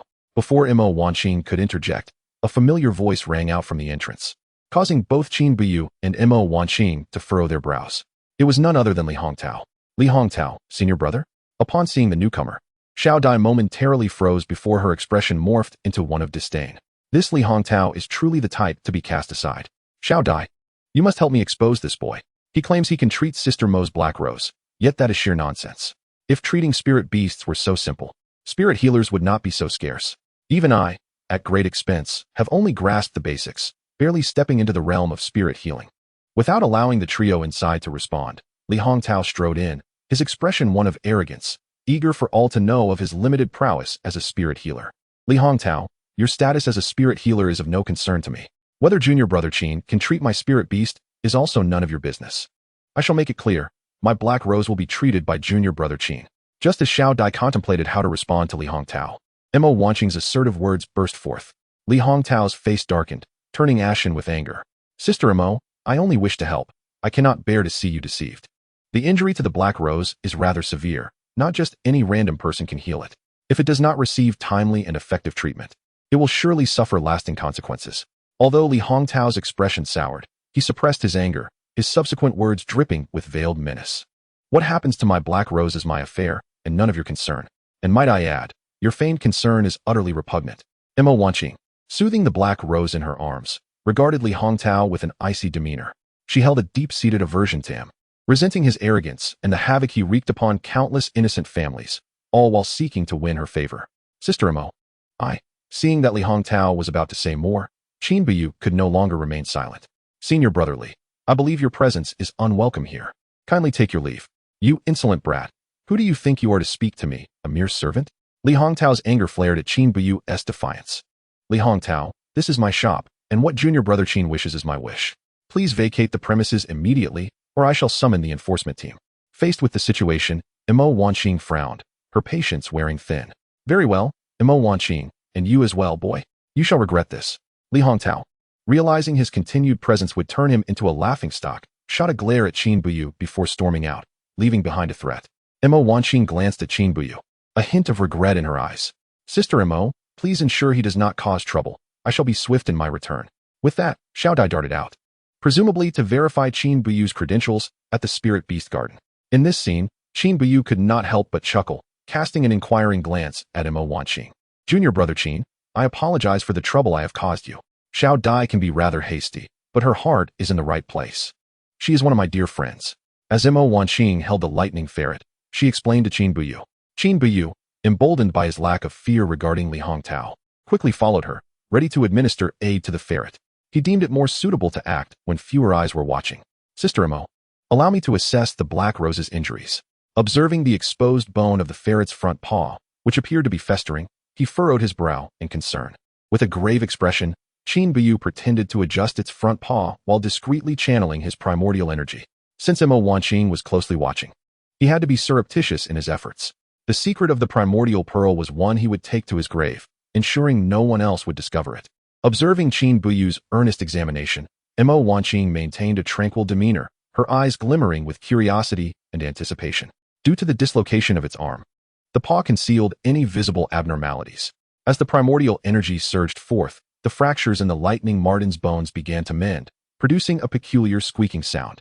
Imo Wanqing, who had been standing aside, suddenly felt a surge of anxiety and stepped closer, almost brushing against Qin Buyu's elbow. A delicate fragrance wafted into Qin Buyu's nostrils, nearly causing him to falter, prompting an increase in his output of primordial energy. Suddenly, a shadow accompanied by a shrill scream pierced the air. Senior Sister Imo. Upon hearing the commotion, Qin Buyu hastily withdrew his hand, taking a discreet breath, narrowly avoiding discovery. Imo Wanqing, sensing the ambiguous posture between the two, took a small step back, glancing at the Black Rose and then at the petite Xiao Dai by the door. Xiao Dai, must you create such a ruckus? Senior Sister Imo, I have confirmed that Senior Brother Chen has indeed recruited a new assistant named Qin Buyu. I heard that just a few days ago. He wagered against senior brother Yu to treat the critically injured 5-colored rare chicken, and he won. Ignoring Qin Buyu's bewildered expression, the girl named Xiao Dai continued her enthusiastic tirade. This left Qin Buyu questioning whether he was truly the individual they were discussing. After all, treating an injured 5-colored spirit chicken hardly seemed like a monumental feat. Junior brother Qin, Mo Wanqing, initially taken aback, gradually revealed a faint dimple at the corner of her mouth, rendering Qin Buyu momentarily spellbound. She was stunning, truly captivating. Noticing Qin Buyu's unwavering gaze, Mo Wanqing felt a blush creep across her cheeks. Are you truly Qin Buyu, senior brother Chen's new assistant? Once she finished speaking, Xiao Dai realized the principal was indeed present. She did not blush, but her eyes sparkled with admiration as she regarded Qin Buyu. With the potential of a Beast Tamer, he might also be a spirit healer. In response to senior sister Xiao, I am Qin Buyu, he replied, offering a signature smile and nodding toward Xiao Dai. Subsequently, a barrage of questions ensued, while Mo Wanqing's attention had already returned to the lightning marten. She covered her mouth with her small hand. The words she wished to speak caught in her throat, her eyes wide with astonishment. Senior sister Mo, what troubles you? Mo Wanqing's expression was peculiar, quickly noticed by the observant Xiao Dai, who hastened toward her. Turning to face the two women, an ominous premonition arose in Qin Buyu's heart. In his haste to ensure the lightning marten's safety, he had neglected the fact that he possessed neither medicine nor tools, merely caressing the wound. It seemed he must amend his troublesome habit of becoming flustered in the presence of beautiful women. Junior brother Qin, do you understand the spirit beast healing method? Upon hearing this unfamiliar term, Qin Buyu momentarily faltered in his response. He had only encountered the spirit beast healing method in a miscellaneous text, but this was the first time someone had articulated it. I observed you merely touching the black rose's wound, yet the broken bones miraculously began to heal. In certain beast taming sects, this healing method exists, capable of directly treating wounds on spirit beasts. However, hearing of a method that can regenerate broken bones is a first for me. Mo Wanqing gazed at Qin Buyu, her eyes sparkling with admiration. Initially approaching the situation with a tentative mindset, she was astonished to discover that junior brother Qin genuinely possessed knowledge of spirit beast treatment, and his expertise appeared quite formidable. The spirit beast healing method was a closely guarded secret among beast taming sections. Meanwhile, Xiao Dai's mouth formed a perfect O as she looked at Qin Buyu, her eyes brimming with respect. So junior brother Qin is indeed a spirit healer, a rarity within the sect. Oh, what senior sister Mo mentioned. I learned the treatment method when I rescued a little fox in the mountains as a child, taught to me by a passing elder. As for the specifics of the spirit beast healing method, I confess my ignorance. With no other recourse, Qin Buyu could only fabricate an explanation. I see. I never anticipated junior brother Qin to have such fortuitous encounters. Undoubtedly, this is the spirit beast healing method, and a rather advanced one at that. Mo Wanqing and Xiao Dai exchanged glances, a myriad of thoughts flickering in their eyes. After the initial treatment of the lightning marten, Qin Buyu prepared to depart from the Her Pavilion, intending to find a new location to sell his spirit chickens. Junior brother Qin, did you mention selling spirit chickens? Upon hearing Qin Buyu's intention, Mo Wanqing's melodious voice resounded once more. Yes, I plan to sell 10 spirit chicken chicks. Would you care to purchase them? Qin Buyu glanced at the counter, then at Mo Wanqing, an odd expression crossing his face. It was as if he were about to question her motives for a spirit plant shop to be acquiring spirit chickens. Junior brother Qin, you are unaware of certain details. Senior sister Mo has a small spirit beast breeding garden at her residence, tended to by dedicated personnel who care for various spirit beasts. Before Mo Wanqing could explain, Xiao Dai proudly interjected. Mo Wanqing indeed possessed the stature of a wealthy young lady in the cultivation world, owning her own shop and maintaining a breeding facility for spirit beasts. Regardless, selling spirit chickens was a common transaction, and Qin Buyu did not mind. Subsequently, Mo Wanqing purchased 10 spirit chickens at the market price of 2 spirit stones each, relieving Qin Buyu of the burden of searching for a shop. 20 spirit stones, while not a fortune, represented a significant sum considering that a miscellaneous worker's monthly income barely reached 10 spirit stones. After selling the spirit chickens, Qin Buyu promptly acquired 50 rare chicken chicks and procured a batch of body-refining medicinal materials, operating on the principle of earning today to spend today. Upon returning to his quarters, he eagerly placed the rare chickens into the primordial space. However, an unexpected situation arose. Only 45 rare chickens were successfully stored, leaving 5 stuck outside, unable to be collected. Was there a limit to the quantity? This was Qin Buyu's immediate thought. He calculated the current number of animals within the primordial space, adding the recently stored 45 rare chickens, totaling 99 small creatures. Of course, he did not count the spirit rice and grass, which were far too numerous to tally. Driven by curiosity, Qin Buyu withdrew another spirit chicken and attempted to retrieve another rare chicken. Unsurprisingly, the rare chicken was successfully collected into the primordial space. Yet, when he tried to store the spirit chicken he had released, he failed once more. After several repeated attempts, the outcome remained consistent. Ultimately, Qin Buyu had to concede a fact. The current capacity of the primordial space for animals was capped at 99. This revelation caught Qin Buyu off guard. His plan to swiftly cultivate spirit chickens for profit was ruthlessly thwarted. Indeed, earning spirit stones was not as simple as he had hoped. Faced with this dead end, he resolved to devise an alternative strategy. There are always more solutions than difficulties. He placed 10 ordinary spirit chickens in the backyard coop and successfully stored the rare chickens in the primordial space, effectively resolving the issue. It seemed prudent to renovate the backyard coop further, as he would require additional space for more spirit chickens in the future. As for the primordial space, it should be utilized to evolve the spirit chickens, and the experimentation with purebred spirit chickens must continue. Just as Qin Buyu diligently toiled in the backyard, a series of knocks echoed at the door. A familiar sensation washed over him. Qin Buyu furrowed his brow and then smiled. He grasped the rolling pin on his bedside table and approached the door. "I'm here, no need to knock." "Open the door," called two familiar figures. One plump and one slender, one tall and one short. Who else could it be but Tong Hu and Zhang Dezhai? Upon seeing Qin Buyu wielding a wooden stick, their previously arrogant expressions immediately dulled. "Ah, Qin Shitty, is this how you greet your senior brother?" The speaker, the corpulent Tong Hu, glared at Qin Buyu with a fury that could ignite the air. "Did your senior brother not establish any rules for you last time? Do you two have business here? Are you returning my spirit stones?" Qin Buyu mimicked their tone, lightly tapping a wooden stick in his hand. "What spirit stones, you little brat? As your senior brothers, we are here to supervise your cultivation. Consider it a privilege. Others would envy even this treatment." Upon hearing Qin Buyu's dismissive tone, Zhang Daji grew irate, casting a glance inside before striding forward. This was not merely a dormitory. It felt more like his territory. A flicker of coldness flashed in Qin Buyu's eyes. If they had chosen not to come, it would have sufficed, but since they had, it was an opportune moment to collect some interest. "What do you intend to do?" "This is my private quarters, and you have intruded without my consent." "Huh, we've intruded, and what can you do about it?" Tong Hu and Zhang Daji forcibly pushed Qin Buyu inside, then locked the gate behind them, preparing to employ their usual tactics. However, times had changed. Qin Buyu was no longer the timid newcomer they could easily bully. With the confidence of having reached the first layer of body refinement, he was ready to stand his ground. "You need to put on an act with us.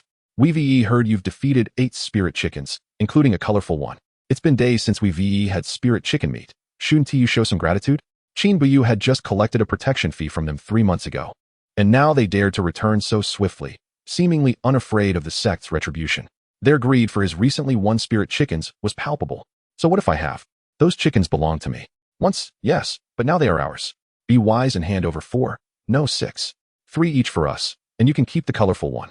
Qin Buyu couldn't help but feel a sense of irony. Despite their rotund and unattractive appearance, they possessed a keen sense of arithmetic. "I have no chickens to spare, but if you want feathers, I can offer you 10 each. Perfectly adequate." Qin Buyu found amusement in their audacity, as if they viewed him as a source of endless wealth. "Are you itching for a fight? Did our previous kindness lead you to believe you could act so insolently?" Tong Hu brandished a short stick, his face contorted with malice. "Huh, I may not be itchy, but it seems you two are quite restless. Otherwise, why would you come seeking a beating?" With that, Qin Buyu darted forward, aiming for Tong Hu with the intent to strike first. Since they had dared to invade his home, he would not let this opportunity slip away. Before Tong Hu could utter another threat, Qin Buyu charged like a black bull, his speed catching both of them off guard. Instead of being thrown back as they expected, Tong Hu stumbled back several steps, his expression one of shock. Without pause, Qin Buyu pivoted and lunged at the still-dazed Zhang Daji. Taking them on one at a time was evidently the best strategy, and Zhang Daji, with his relatively lesser stature and prowess, was the perfect target. Upon impact, Zhang Daji was propelled toward the courtyard door, a pained scream escaping him. Before he could regain his composure, Qin Buyu executed a swift maneuver, crashing into him once more, sending Zhang Daji soaring through the air. The loud crash echoed as Zhang Daji collided with the courtyard wall, groaning in agony. "You're courting death." Despite his shock, Tong Hu could not resist issuing a threat. Although bewildered by Qin Buyu's unexpected strength, he still believed he could overpower him as a genuine cultivator. "Enough with the idle threats. Now it's your turn." Without further ado, Qin Buyu swung his stick at Tong Hu with renewed vigor. The advantage of body refinement meant engaging in close combat. The first swing was blocked, the second narrowly evaded, but the third struck Tong Hu's arm. And Qin Buyu too received a blow in return. Qin Buyu endured several hits, clearly at a disadvantage, his once handsome visage now swollen and bruised, resembling a battered figure. Having lived 2 lifetimes, Qin Buyu was experiencing this level of humiliation for the first time. Yet, rather than deter him, the fight fueled his confidence. While Tonghu grew increasingly alarmed, he was at the second layer of Qi refinement, with his martial arts skills well developed, a force among the common disciples. Otherwise, he wouldn't dare to collect protection fees from new entrants. Yet now, he found himself unable to withstand Qin Buyu's relentless assaults. Was it possible he was employing body refinement? A long-forgotten term flickered in Tonghu's mind as a glint of realization sparked in his eyes. In truth, Qin Buyu bore no delusions of defeating Tonghu outright. He recognized the disparity in their abilities. His strategy relied on leveraging his physical prowess, forcing Tonghu to engage him without the aid of spiritual energy. In terms of endurance and physical strength, the advantages of body cultivation were becoming evident. This also affirmed the potency of the Wujigong, as the sect's founder had not placed it in the library without reason. Half an hour passed, and Qin Buyu's garments were stained crimson with blood, a pitiful sight. In contrast, Tonghu was equally disheveled, bearing the marks of their struggle. As for Zhang Deji, though he had regained consciousness, he feigned unconsciousness, deterred by the ferocity of Qin Buyu's attacks. Stop, stop! As Tonghu found himself cornered by Qin Buyu once more, he hastily called for a truce. What? You're backing down? Qin Buyu retreated a step, gripping his wooden stick tightly, ready to strike should Tonghu make a move. I'm done. If we continue, I might be left crippled. Tonghu retrieved his short stick, gingerly touching his swollen face, wincing in pain. Oh, you think you can simply declare an end to the fight without losing face? Just as Tonghu managed to muster a pained smile, Qin Buyu's cold remarks shattered whatever semblance of joy remained, leaving him looking more sorrowful than before. As the old saying goes, those who roam the world must eventually pay their debts. With gritted teeth, Tonghu quickly adopted a serious demeanor. Qin Shixiang, Qin Dage. What must we do to be spared? Ah, spirit stones. Here are 10 spirit stones, what I borrowed from you a few days ago. I'm returning them with interest. Oh, the world of cultivation is indeed a realm where debts must be repaid. With a devilish grin, Qin Buyu reached for the spirit stones in Tonghu's hand, only to be interrupted by an untimely voice.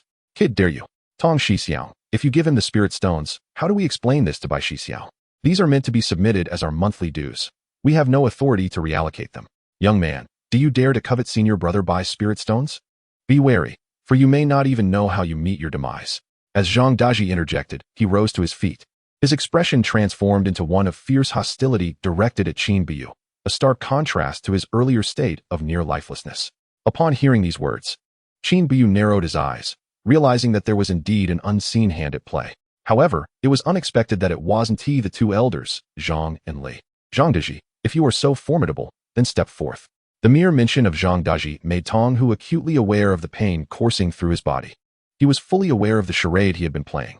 Initially, he had believed he could easily dominate Qin Buyu, but as the confrontation progressed, he found himself overwhelmed, unable to match Qin's prowess. Meanwhile, Zhang Daji, the inept ally, merely feigned unconsciousness, adding to Tonghu's frustration. As for senior brother Bai, Tonghu knew better than to provoke, yet with his life hanging by a thread, he could scarcely afford to concern himself with such matters. Ignoring Zhang Daji's grim expression, Tonghu gritted his teeth and stepped closer to Qin Buyu, presenting him with 10 spirit stones. Senior brother Qin, it is we who have failed to recognize your greatness. Please consider our transgressions as mere trifles, and we shall make amends another day. We must take our leave now. The villains were not entirely devoid of wit. Qin Buyu smirked derisively, his eyes darting with cold calculation. Did I grant you permission to depart? Just as they were about to reach the door, both Zhang Daji and Tonghu froze in place. Young man, do not overstep your bounds. Should senior brother Bai learn of this, your days at the outer sect will be numbered. Zhang Daji, silence your foul tongue. Ha, brother Qin, do you have further business with us? Qin Buyu did not even glance at Zhang Daji, instead hurling a short staff with a swift motion that embedded itself into the courtyard wall with terrifying force. Regardless of whether it was senior brother Bai or senior brother He, today he meant to collect his dues. This left Zhang Daji, who had intended to issue threats, paralyzed with fear, not daring to utter a single word. Qin Buyu was no fool. Anyone brave enough to demand tribute at the outer sect would not be merely 2 insignificant lackeys. Yet, adhering to the principle of confronting challenges head-on, Qin Buyu had no intention of retreating. Having chosen the path of cultivation, he saw no merit in timidity. This matter required a decisive conclusion. Glancing at Tonghu, who shot a venomous glare at Zhang Daji, his expression reminiscent of someone mourning a lost loved one, yet he was forced to muster a smile. I was peacefully constructing a chicken coop in the backyard when you two interrupted my labor. Not only did you disrupt my work, but you also rendered me immobile, and every movement now brings me pain. If I fail to complete the task assigned by Brother Chun, I will face punishment. Constructing a chicken coop? That is simple. We're quite adept at such tasks. As he spoke, Tong Hu exchanged a knowing glance with Zhang Daji and decisively turned to enter the premises.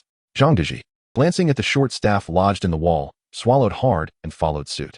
With Qin Buyu's fierce demeanor, they were fully aware of the consequences they faced. Observing this turn of events, a satisfied smirk graced Qin Buyu's lips.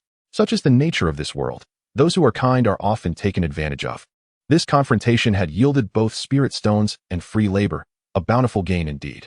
Simultaneously, the imagined power of the mixed yuan began to heal his injuries, leaving Qin Buyu yearning for a place to rest. In his burgeoning understanding of the mixed yuan's wondrous capabilities, Qin Buyu was beginning to grasp its potential. It is often said that many hands make light work. Under Qin Buyu's supervision, 2 small chicken coops were swiftly transformed by Tong Hu and Zhang Daji. This saved Qin Buyu considerable time, much to his satisfaction. Brother Qin, if there is nothing else, may we take our leave? With the inspection complete, Tong Hu hurried forward. A broad smile plastered on his face, though internally he longed to escape this place that haunted him. You two possess commendable skills. Should I require assistance in constructing a pigsty or kennel in the future, I would appreciate your help. Upon hearing this, both Tong Hu and Zhang Daji wore expressions as grim as if they had lost 2 fathers. Yet, as they found themselves at the mercy of Qin Buyu, they could only swallow their grievances. Confronted with a figure as formidable as Qin Buyu, their bravado evaporated. Very well, Brother Qin, should you require our services in the future, do not hesitate to find us at the servants' dormitory, Area 1, Number 2. As they departed, Qin Buyu's lips curled into a prolonged smile. Meanwhile, a bold idea regarding his cultivation began to take shape in his mind. Before the sun set, in accordance with his agreement with Mo Wanqing, he made another visit to treat the lightning ferret. He also handed her a prescription for internal medicine, employing both internal and external treatments in tandem. It was not that Qin Buyu doubted the efficacy of the mixed yuan. He simply wished to avoid drawing undue attention and speculation. With the 10 spirit stones gifted by Tong Hu, Qin Buyu purchased 50 rare chickens, along with some feed and cooking ingredients. Continuously dining at the sex cafeteria was a waste of time. Moreover, the cafeteria provided only ordinary food, not spiritual cuisine. Now that he was cultivating and had acquired spiritual chickens, consuming spiritual food might yield unexpected benefits. Resolute in his decision, Qin Buyu opted to prepare his own dinner, a nostalgic dish of white-cut chicken. Drawing from his past experiences as a proficient cook, he swiftly presented a fragrant platter of white-cut chicken. Accompanied by the staple food for cultivators, spiritual rice, it made for a simple yet satisfying meal. Setting aside the fact that he could not absorb spiritual energy, the taste of the spiritual chicken was truly exquisite, far surpassing that of ordinary chicken. As for the spiritual rice, it was equally a delight, leaving him yearning for seconds. After this meal, he felt an unprecedented sense of satisfaction.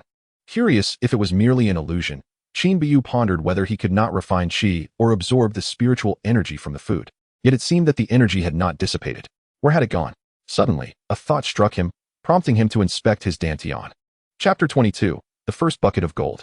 He beheld the surface of the mixed yuan pearl enveloped in a layer of white mist, reminiscent of spring rain. Upon closer inspection, he noticed that the white mist was being gradually absorbed by the pearl. Such a miraculous phenomenon brought a smile to Qin Buyu's lips. According to this principle, the spiritual food he consumed had not gone to waste. He ingested spiritual food. The mixed yuan pearl devoured the spiritual energy, and he harnessed the power of the mixed yuan, a perfect cycle. However, Qin Buyu was acutely aware that cultivating spiritual chickens in his mixed yuan space would yield only a minuscule amount of spiritual energy. To ensure that the mixed yuan pearl would not eventually deplete its energy, he needed to devise ways to earn more spirit stones or hunt for materials from magical beasts. With these thoughts in mind, Qin Buyu commenced a medicinal bath to refine his body, recognizing that accelerating his cultivation speed was paramount. 10 days swiftly passed, and the second batch of 50 rare chickens successfully evolved into spiritual chickens. Apart from the 3 spiritual chickens Qin Buyu had consumed, he now possessed a total of 105 ordinary spiritual chickens and 50 rare chickens. Given this rate of cultivation, he could produce nearly 200 spiritual chickens within a month. Even Chen Luotian, a first-tier Beast Tamer, operated at a similar level. With the mixed yuan pearl at his disposal, Qin Buyu need not lift a finger. The spiritual chickens came to him naturally. The spiritual rice he had planted had also begun to bear ears, and judging by the current growth rate, it would likely mature within 10 days, enabling him to achieve self-sufficiency in spiritual rice. Uncertain of what surprises the Lingmi produced by the Hanyuan may hold, I have already begun to feed the spirit herbs to the chickens, thus completing the first cycle of the ecological chain. Moreover, Mo Wanqing's lightning ferret has fully healed. During this time, Qin Buyu sold 50 spirit chicken chicks, all of which were purchased for body-refining medicinal baths. It must be said that the medicinal bath formula provided by Shijing Mountain is remarkably effective, significantly enhancing the body-refining process. However, it also made Qin Buyu acutely aware of the arduous nature of body refining, which is indeed no easy feat setting aside the time consumption. A single dose of medicinal ingredients costs nearly 10 spirit stones, a sum that is beyond the means of an ordinary person. Were it not for Qin Buyu's successful cultivation of spirit chickens with the aid of the Hanyuan Pearl, he would scarcely be able to afford even 2 medicinal baths a year, given his meager monthly earnings. On this day, as Qin Buyu returned to work in the 6th district of the Spirit Beast Garden, he found that Chen Luotian was absent, leaving only Yu Youhuan behind. Senior brother Yu. Where is senior brother Chen? He inquired. It seemed there was an issue with the colorful spirit chickens in the breeding garden, and the situation appeared rather troublesome. He had heard that the entire sect's beast cultivators and spirit healers had been summoned to address the matter, and Chen had been there for 3 days. From Yu Youhuan's somewhat grave expression, it was evident that this incident was more serious than he had described. Yet, as an ordinary errand disciple, Qin Buyu recognized that this was not his concern. As a seasoned assistant, Yu Youhuan's work capabilities were impeccable, and he executed his tasks with great diligence. On Qin Buyu's first day back, the workload was not overwhelming, aside from the daily chores. Chen Luotian had assigned them additional tasks to assist in the cultivation of spirit chickens, which entailed caring for and feeding the rare spirit chickens and performing certain specialized duties. As for Yu Youhuan, he had already begun participating in the spirit chicken cultivation work at the level of a true beast cultivator. It appeared that Yu Youhuan would soon become a bona fide beast cultivator himself. Before heading to the dormitory, Qin Buyu first visited Mo Wanqing to check on the condition of the lightning ferret. Junior brother Qin, the black rose has completely recovered. Allow me to present your diagnostic fee, she said. After Qin Buyu had treated the lightning ferret and engaged in playful antics with it for a while, Mo Wanqing suddenly spoke. Sister Mo, perhaps you should wait until Black Rose is entirely healed before giving this to me. Qin Buyu was naturally appreciative of Mo Wanqing's goodwill. But according to their agreement, payment was to be made only after complete recovery, so he was not in a rush. It's quite all right. Black Rose's wounds are truly healed. It's you, junior brother Qin, who sets the bar too high. Here, take these 100 spirit stones for now. And you can continue with the follow-up treatment, she insisted. Additionally, I recall you mentioned wanting to find a few spirit trees. I just remembered that I have one in my storage bag. As she spoke, Mo Wanqing produced a pouch filled with spirit stones and placed it before Qin Buyu. Thank you, Sister Mo. I will not refuse your generosity. He was curious about the spirit tree she mentioned. A few days prior, Qin Buyu had indeed expressed a desire to acquire several spirit trees to plant in the Hanyuan space. Look at this, she said, her voice growing softer. This is a fire attribute spirit tree that my grandfather acquired from a friend. It is exceptionally rare. In her hand, she held a dark, root-like object that appeared to be charred wood. But can it truly thrive? Qin Buyu wondered. Fire attribute spirit trees were indeed a rarity. Though he was a novice in cultivation, he had read extensively and possessed a basic understanding of the theories surrounding spirit plants. Fire and wood are inherently opposing attributes, yet nature does harbor spirit trees of all 5 elements, including fire.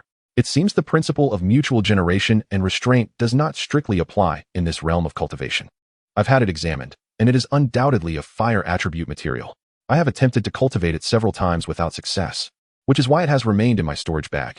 There was a hint of embarrassment in Mo Wanqing's demeanor as she revealed something she had been unable to nurture herself. Sister Mo, would you be willing to sell this to me? How many spirit stones would you ask? Qin Buyu asked, as he picked up the tree root to sense its vitality, which still pulsed with life, evoking a special resonance within him. His intuition suggested that this might indeed be a remarkable spirit tree, and with the Hanyuan space at his disposal, he felt confident in his ability to cultivate it. Junior brother Qin, take it without mentioning spirit stones, she insisted. That cannot be. Fairness must prevail. I will pay for it. Qin Buyu was not one to take advantage of others, especially not of a beautiful woman. However, if she was insistent, he prepared to retrieve the spirit stones from the pouch to purchase the dark root. Junior brother Qin, really, you need tea. If you insist on giving spirit stones, I shall have to take it back, Mo Wanqing said anxiously upon seeing his determination. Caught in this moment, Qin Buyu hesitated. unsure of how to proceed. Well, then, thank you, Sister Imo. You are too polite, Junior Brother Chin. Leaving it with me would simply be a waste. If you can nurture it back to health, it will have served its purpose. After chatting with Imo Wanqing for a while longer, Qin Buyu left with the dark spirit tree root and the 100 spirit stones. Feeling elated after having earned his first 100 spirit stones through his efforts in the sect over the past month. Following tradition, he promptly purchased 8 sets of body-refining medicinal ingredients, as body refining was of utmost importance. The evening passed in its usual manner, cooking, cultivating, tending to the spirit chickens, and managing the chicken coop in the backyard. Although life was somewhat arduous, it was undeniably fulfilling. The next morning, upon inspecting the little creatures in the Hanyuan space, Qin Biyu was startled to find the small cat, which had been sleeping, suddenly appear in the center of the open area. Upon sensing its aura, he was taken aback. This energy? Chapter 23. Ascension to Beast Master. Initially, Qin Biyu thought it might be an illusion, but upon closer examination, joy surged within him. The little cat had advanced, evolving into a first-tier spirit beast. Cats are typically regarded solely as pets. Can they truly evolve? Could it be? As a realization dawned upon him, he felt a wave of understanding wash over him. Little Bai? Responding to his call, the little cat lifted its head slightly, releasing a roar that echoed through the forest, causing Qin Biyu to stumble back as his consciousness was abruptly ejected from the Hanyuan space. A tiger's roar? What sorcery is this? You are but a cat. No, wait. Qin Biyu suddenly grasped the situation and re-entered the Hanyuan space. To his astonishment, the little cat had transformed into a majestic tiger before him.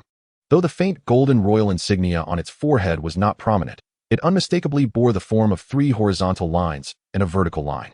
Qin Biyu blinked in disbelief, exhilarated by the revelation that this was indeed a tiger. He recalled his first pet from a certain online game in his past life, a white tiger. A nostalgic memory that flooded back with warmth. The little Bai took a few steps forward, causing the rare chickens and spirit chickens in the coop to tremble in fear, overwhelmed by its bloodline pressure. The only creatures that remained unfazed were the 6 colored spirit chickens, which regarded the little white tiger with curious, blinking eyes, displaying an impressive aptitude. Once the moment of intimidation passed, the little white tiger transformed back into its adorable kitten form. A spirit beast with shape-shifting abilities is an exceedingly rare breed in the realm of beast taming. This was a reality he needed to fully comprehend. Then, a bold thought sparked within him, his eyes gleaming with excitement. Now that he possessed a spirit beast, did that not mean he could attempt a contract?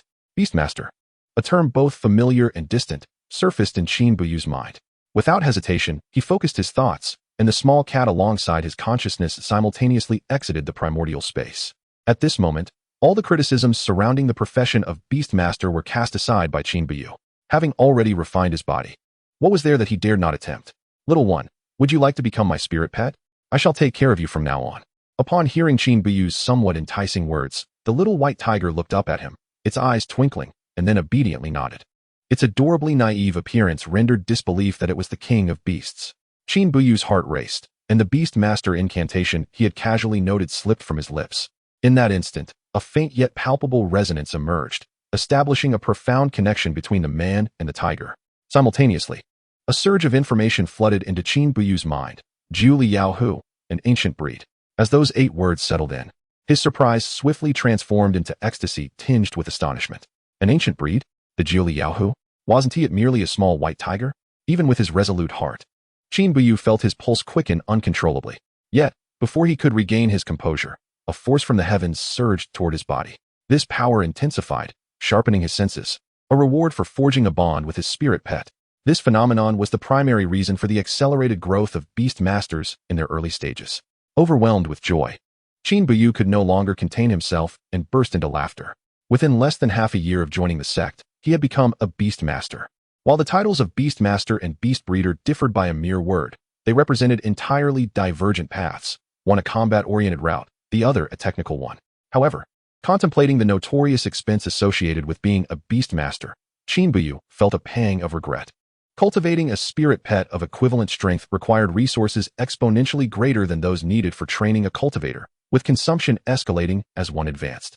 Aside from the Beastmaster sect, there were peculiar sects like Qin Xin sect. Generally, cultivators refrained from pursuing the path of beast mastery, not out of choice, but from trepidation. Reflecting on this, Qin Buyu's previously buoyant mood soured. The costs of body refinement were steep, and nurturing spirit pets demanded even greater expenditures. With such thoughts, his head began to throb. It felt as though he had plunged deep into the ocean of cultivation, ensnared within its depths. Yet, should outsiders, particularly those from the Beast Master lineage, witness his progress, they would undoubtedly be filled with envy and resentment. An ancient breed, just the mention of such a name signified an extraordinary spirit beast variety. You are the Jiuli Yaohu. I shall henceforth call you Little White. Without seeking the Jiuli Yaohu's consent, Qin Buyu promptly named it, and subsequently returned it to the primordial space. Upon entering the primordial space, the little tiger's transformation remained unchanged. It appeared that this contract-derived enhancement was independent of the space, resembling a permanent alteration. From this day forth, he possessed his own spirit pet, his own companion. Yet, the path to financial stability remained a formidable challenge. The day of toil began with feeding spirit chickens. In District 6 of the Spirit Beast Garden, a crowd gathered before the entrance, prompting Qin Buyu to furrow his brow. What business did they have here so early in the morning? Brother Chun, I implore you, please save my spirit pet. Sure Yulong, I've already told you, your spirit pet's injuries are too severe. I truly lack the confidence to heal it. You should urgently seek the sect elders. If the outer sect cannot assist, then go to the inner sect. Otherwise, if your spirit pet dies, I doubt you can bear the consequences. The voices of conversation echoed from the hall. Among them was Chun Luotan. He had returned. I've sought out the elder, but the one skilled in spirit beast treatment is currently away. Presently, among the outer sect, you are the only one with the capability. A male disciple spoke. His voice choked with emotion, and his eyes reddened. Not far from him lay a yellow, fluffy figure. It appeared to be his spirit pet. Qin Buyu squeezed through the crowd. Making his way to the hall, some familiar faces whispered among themselves. Qin Buyu? I heard he healed Sister Mo's lightning ferret. Is it true? You mean Mo Wanqing, one of the 4 beauties of the outer sect? Right. I recall he possesses healing skills. Just days ago, he triumphed over Yu Yohuan. Ignoring the gossiping crowd, Qin Buyu entered the hall and greeted Chun Luotian. Good morning, Brother Chun. You've returned. Morning, Qin Shidi, Chun Luotian replied, a rare warmth in his voice, before turning his gaze to the ground. At that moment, Qin Buyu discerned what lay there, a yellow-furred wolf. Qin Shidi, did you truly heal Sister Mo's lightning ferret? Asked Yu Yohuan, who had been quietly standing aside, now eager for information. Yes, I did assist Sister Mo with her spirit pet, Qin Buyu confirmed. Upon hearing this, both Chun Luotian and the dejected Shi Yulong turned their attention to Qin Buyu, as if clutching onto a last glimmer of hope. Qin Shidi, is what they say true? Chun Luotian was the first to speak, his tone laced with astonishment. Meanwhile, Shi Yulong's previously dim eyes began to glimmer with renewed light. Indeed, I was fortunate enough to save Sister Mo's lightning ferret. Given the circumstances, Qin Buyu saw no reason to be evasive. It was hardly a disgrace. Moreover, with his newly contracted spirit pet Little White, transforming into a spirit healer for profit seemed a viable avenue. Qin Shidi, could you take a look at my golden wolf? Shi Yulong implored, his eyes filled with desperation. Sure Shixiang, may I examine it first? Qin Buyu's inquiry appeared to be a question, but to the onlookers, it was another signal. Even the usually composed Chun Luotian displayed a flicker of anticipation in his eyes. Of course, please proceed, Shidi. Shi Yulong quickly cleared a space, anxiously watching the golden wolf. Qin Buyu stepped forward to the side of the golden wolf, revealing a gruesome wound on its abdomen, where the intestines and other organs were faintly visible. Although it had ceased bleeding, the hardened, darkened fur surrounding the wound indicated the significant loss of blood. Upon closer inspection, several internal organs exhibited distinct bruises, tinged with purple, clearly indicating internal damage. Even Qin Buyu furrowed his brow. The injuries were indeed severe. If not for the faint heartbeat of the golden wolf, one might have believed it was lifeless. Sure Shixiang, your golden wolf's condition is quite precarious. Qin Shidi, do you have confidence in healing it? Before Qin Buyu could finish, Shi Yulong interrupted, revealing his mounting anxiety. Confidence is hard to quantify. I would say the chances of rescue stand at 50-50. Silence enveloped the room upon the conclusion of Qin Buyu's statement, as the atmosphere turned palpably tense. What did Qin Buyu just say? Chun Luotian lacked the confidence to treat the injuries, yet Qin Buyu claimed he had a 50% chance? Had he lost his mind? Or were they merely imagining things? Did I hear incorrectly? Qin Buyu asserts he has a 50% chance to save Shi Shixiang's spirit pet. That's a grave injury. Even Qin Shixiang couldn't guarantee healing. Does this imply he surpasses Qin Shixiang? Indeed, after fortuitously healing Sister Mo's lightning ferret, has he grown overconfident? Young man, do not let confidence cloud your judgment. Should you fail to heal it, the consequences will be dire. The backlash from the death of a spiritual pet is no trivial matter. Amidst a chorus of skeptical murmurs, Qin Buyu maintained his composure. He glanced at his spiritual pet, the golden wolf, as if contemplating something profound. They were indeed correct. The death of a spiritual pet would inflict irreversible harm upon its master. At best, the soul would suffer damage. At worst, death would ensue, an outcome far too grave to be taken lightly. Were it not for the presence of the primordial orb, he would not dare to attempt such a feat yet. Since fate had brought this situation upon him, he could not simply turn a blind eye.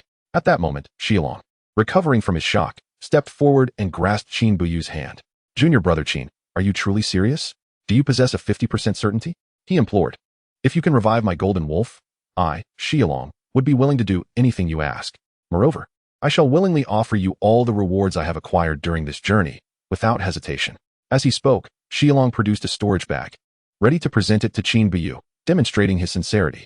Struggling to extract himself from Xialong's firm grip, Qin Buyu turned his attention to the golden wolf, which lay on the ground, barely clinging to life. It seemed that today he had no choice but to assume the role of a veterinarian. Albeit the term spiritual healer would be more fitting in the realm of cultivation. Brother Sure, let us discuss rewards later. First, please close the door. I need to examine its injuries. He instructed. Brother Chun, may I borrow the hall for a moment? Upon hearing Qin Buyu's acceptance of the healing request, the atmosphere fell into a brief silence. Xialong hastened to shut the door, creating a tranquil environment for Qin Buyu.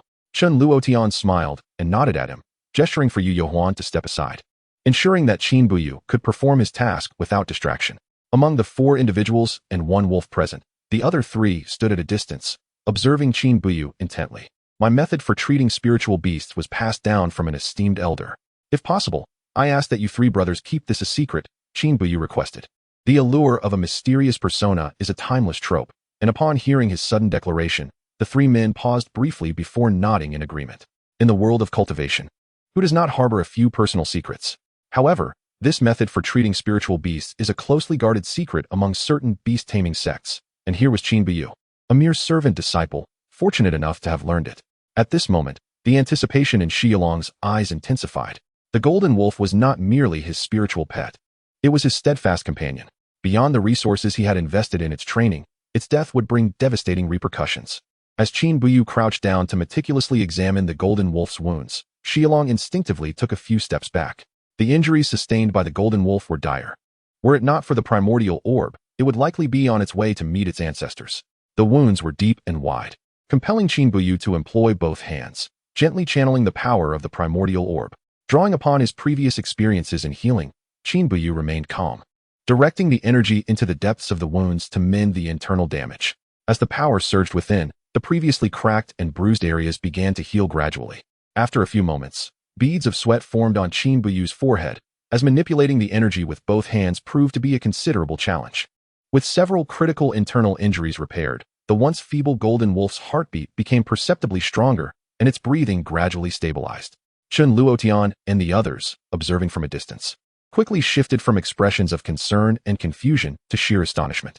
They understood the efficacy of the spiritual beast healing method, but the results were astonishingly miraculous.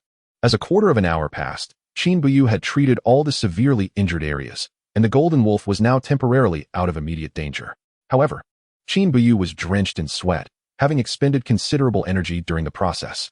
Little one, please refrain from moving. Your wounds may reopen, he cautioned, as the golden wolf slowly opened its eyes, gazing at this unfamiliar human with a look of gratitude. Though it had remained unconscious, it could sense Qin Buyu's presence and realized that this was the one who had saved it. Initially inclined to turn away, the golden wolf complied with Qin Buyu's instruction, lying still and obedient, much like a well-behaved dog. Brother Sure, could you please fetch me a glass of water? My legs are numb, Qin Buyu requested, feeling parched.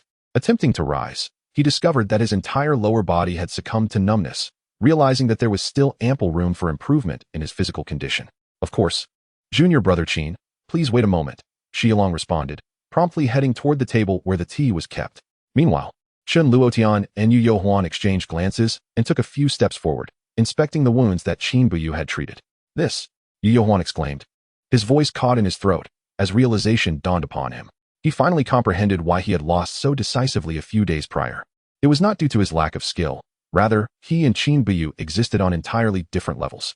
In the language of the cultivation world, he was merely an outsider observing the spectacle. Qin Buyu, on the other hand, was a true spiritual healer, knowledgeable about the existence of the healing method. Yu Yohuan recognized that Qin Buyu had likely held back during their previous match. allowing him to recover from injuries that should have healed in 2 or 3 days while he had taken a full week. However, instead of feeling resentment, he felt gratitude for Qin Buyu's mercy, which had spared him from a more severe psychological blow.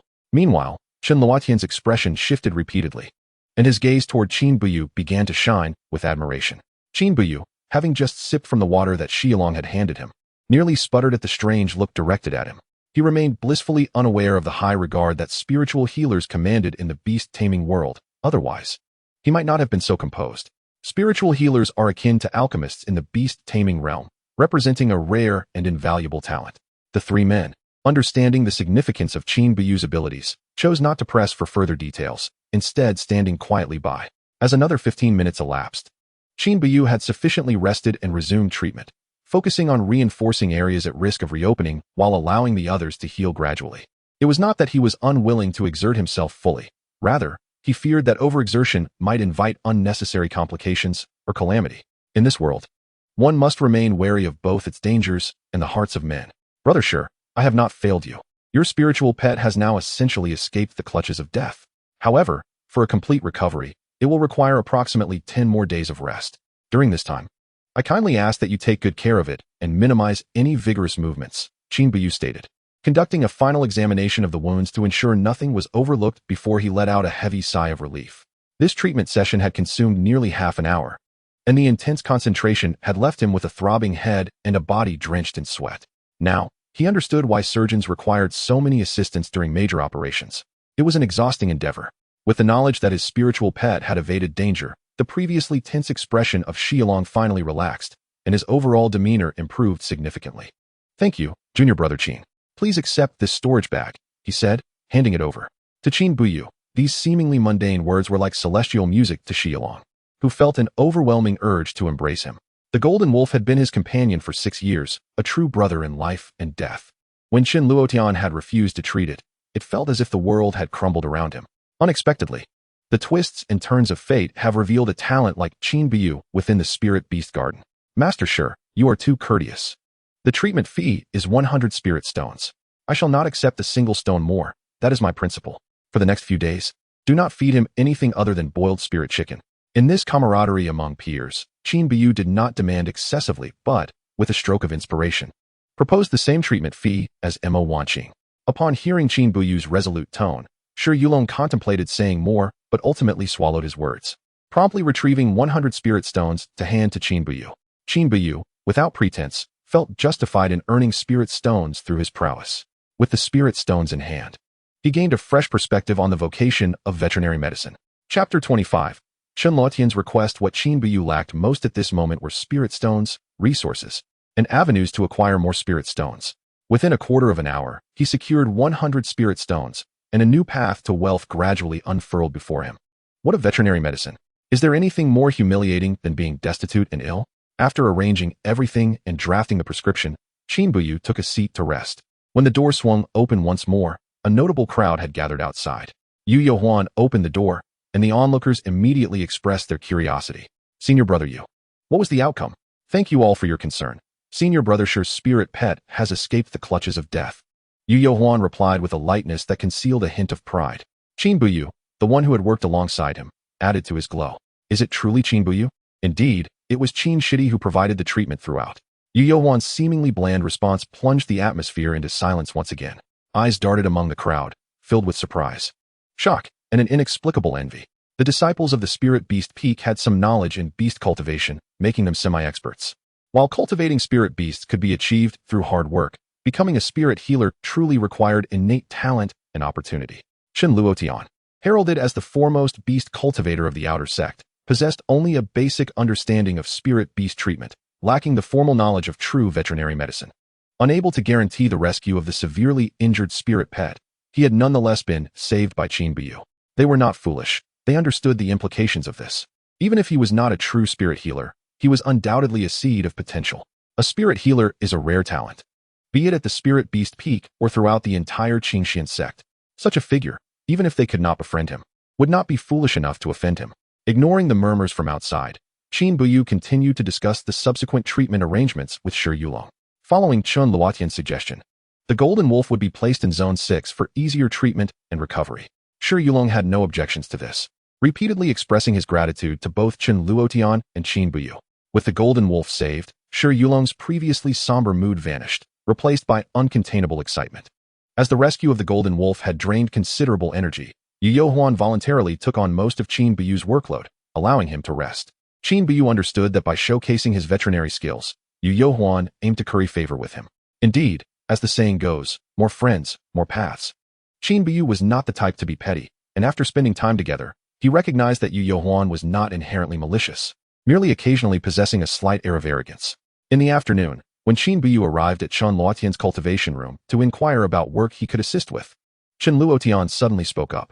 "Shitty Qin, I have a rather ungracious request, and I am unsure if I should voice it." Had this been any other time, Qin Buyu might have replied that if it was not appropriate to say, then it would be better left unsaid, likely indicating something unfavorable. However, given that Chen Luotian, known for his serious and aloof demeanor, was speaking, he felt compelled to oblige. "Senior Brother Chen, you need not be so formal. As long as it is within my capabilities, I shall not hesitate." Upon receiving Qin Buyu's affirmative response, Chen Luotian's expression visibly relaxed, a rare smile gracing his lips. After a brief moment of contemplation, he slowly began. "The reason I have not been here these past few days is that I have been assisting in the care of a batch of colorful spirit chickens at the breeding garden.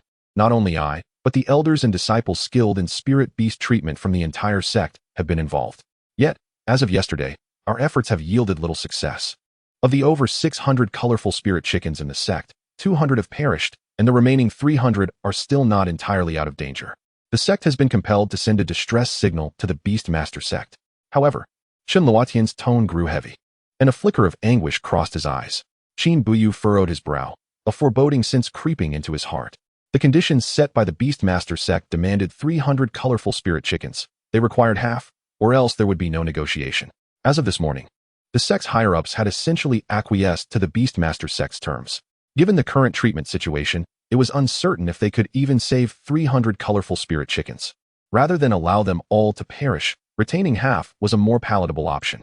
Yet, this also meant that the sect's years of effort and investment would go to waste. Listening to this weighty topic, Chen Luotian's almost gritted declarations resonated with Qin Buyu, who shared in the frustration of being powerless to aid the sect while being held captive by outsiders. Anyone with a shred of integrity could not help but feel distressed. Furthermore, he had come to understand the strategic significance of the colorful spirit chickens. "Senior Brother Chen, do you wish for me to give it a try?" Qin Buyu was no fool. With the conversation reaching this point, feigning ignorance would serve no purpose. Indeed, having witnessed Shitty Qin's treatment methods, I believe few others in the sect possess your capabilities. Receiving such high praise from Chen Luotian took Qin Buyu by surprise, and his mind began to race.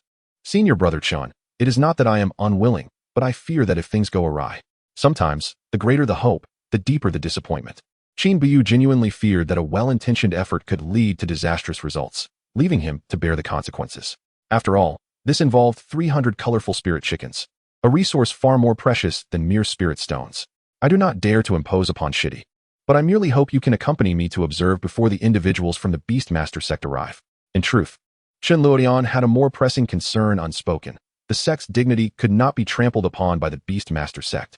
As a newly initiated disciple and a mere errand boy, Qin Buyu's sense of belonging had not reached such depths. "Very well, I shall give it a try. But as for the outcome, I cannot make guarantees." With Qin Buyu's agreement, Chen Luotian could no longer suppress his smile. Following this, Qin Buyu gleaned pertinent information regarding the condition of the colorful spirit chickens from Chen Luotian, preparing himself for what lay ahead.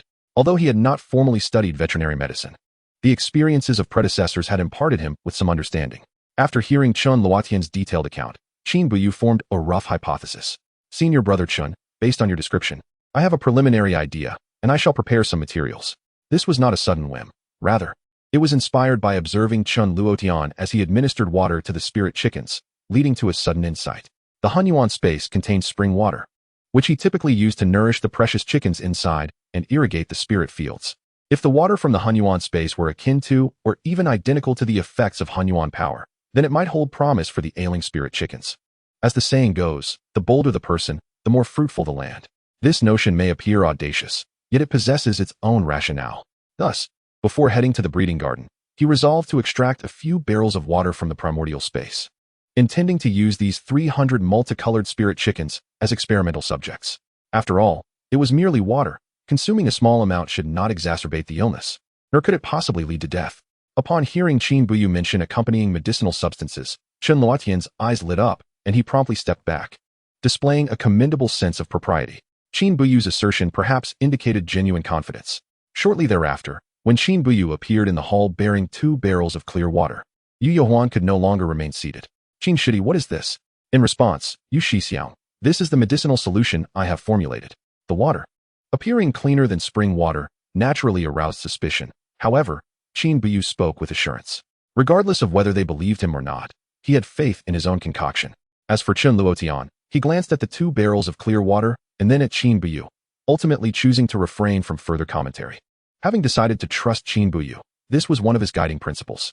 With the 2 barrels stored in his spatial pouch, Chen Luotian led Qin Buyu toward the breeding garden. Along the way, he briefly outlined the situation there, particularly highlighting that among the inner disciples, there were a few difficult individuals, advising Qin Buyu to practice forbearance whenever possible. Upon arriving at the entrance of the breeding garden, the voices of 2 inner disciples clad in purple robes rang out. Oh, if it isn't our outer sect genius Beast Tamer, Chen Luotian Shidi. Didn't the elders instruct you to return to the spirit beast garden and refrain from coming here? One disciple scoffed, his tone dripping with derision. A flicker of discomfort crossed Chen Luotian's face, yet he quickly composed himself, politely clasping his hands in greeting. In response to Zhang Shixiang and Lan Shixiang, I have brought this esteemed Qin Shidi, who excels in spirit beast healing techniques. He may possess a solution. Upon hearing Chen Luotian's words, Zhang Shixiang's gaze shifted to Qin Buyu, his disdain intensifying. Chapter 26, Avian Influenza. Others may be oblivious, but as a participant, Zhang Zijian was acutely aware of the severity of this illness. Chen Luotian, what do you mean by this? A problem that even the esteemed elders cannot resolve, and you bring a mere servant disciple? Have you lost your mind, or are you mocking the incompetence of the elders? Without hesitation, he dropped a heavy accusation, one that could scarcely be borne. Were it not for Chen Luotian's presence, Qin Buyu would have turned to leave immediately. Chen Luotian's expression darkened, and just as he was about to erupt, Qin Buyu stepped forward to intercede. This caused Zhang's brow to furrow, though he ultimately refrained from further comment. Zhang Shixiang, I believe there has been a misunderstanding. It is imperative that I clarify a few points. Firstly, neither Chen Shixiang nor I have ever suggested or implied that the elders are incompetent. I kindly ask that you refrain from slandering others to avoid tarnishing the reputation of our esteemed elders.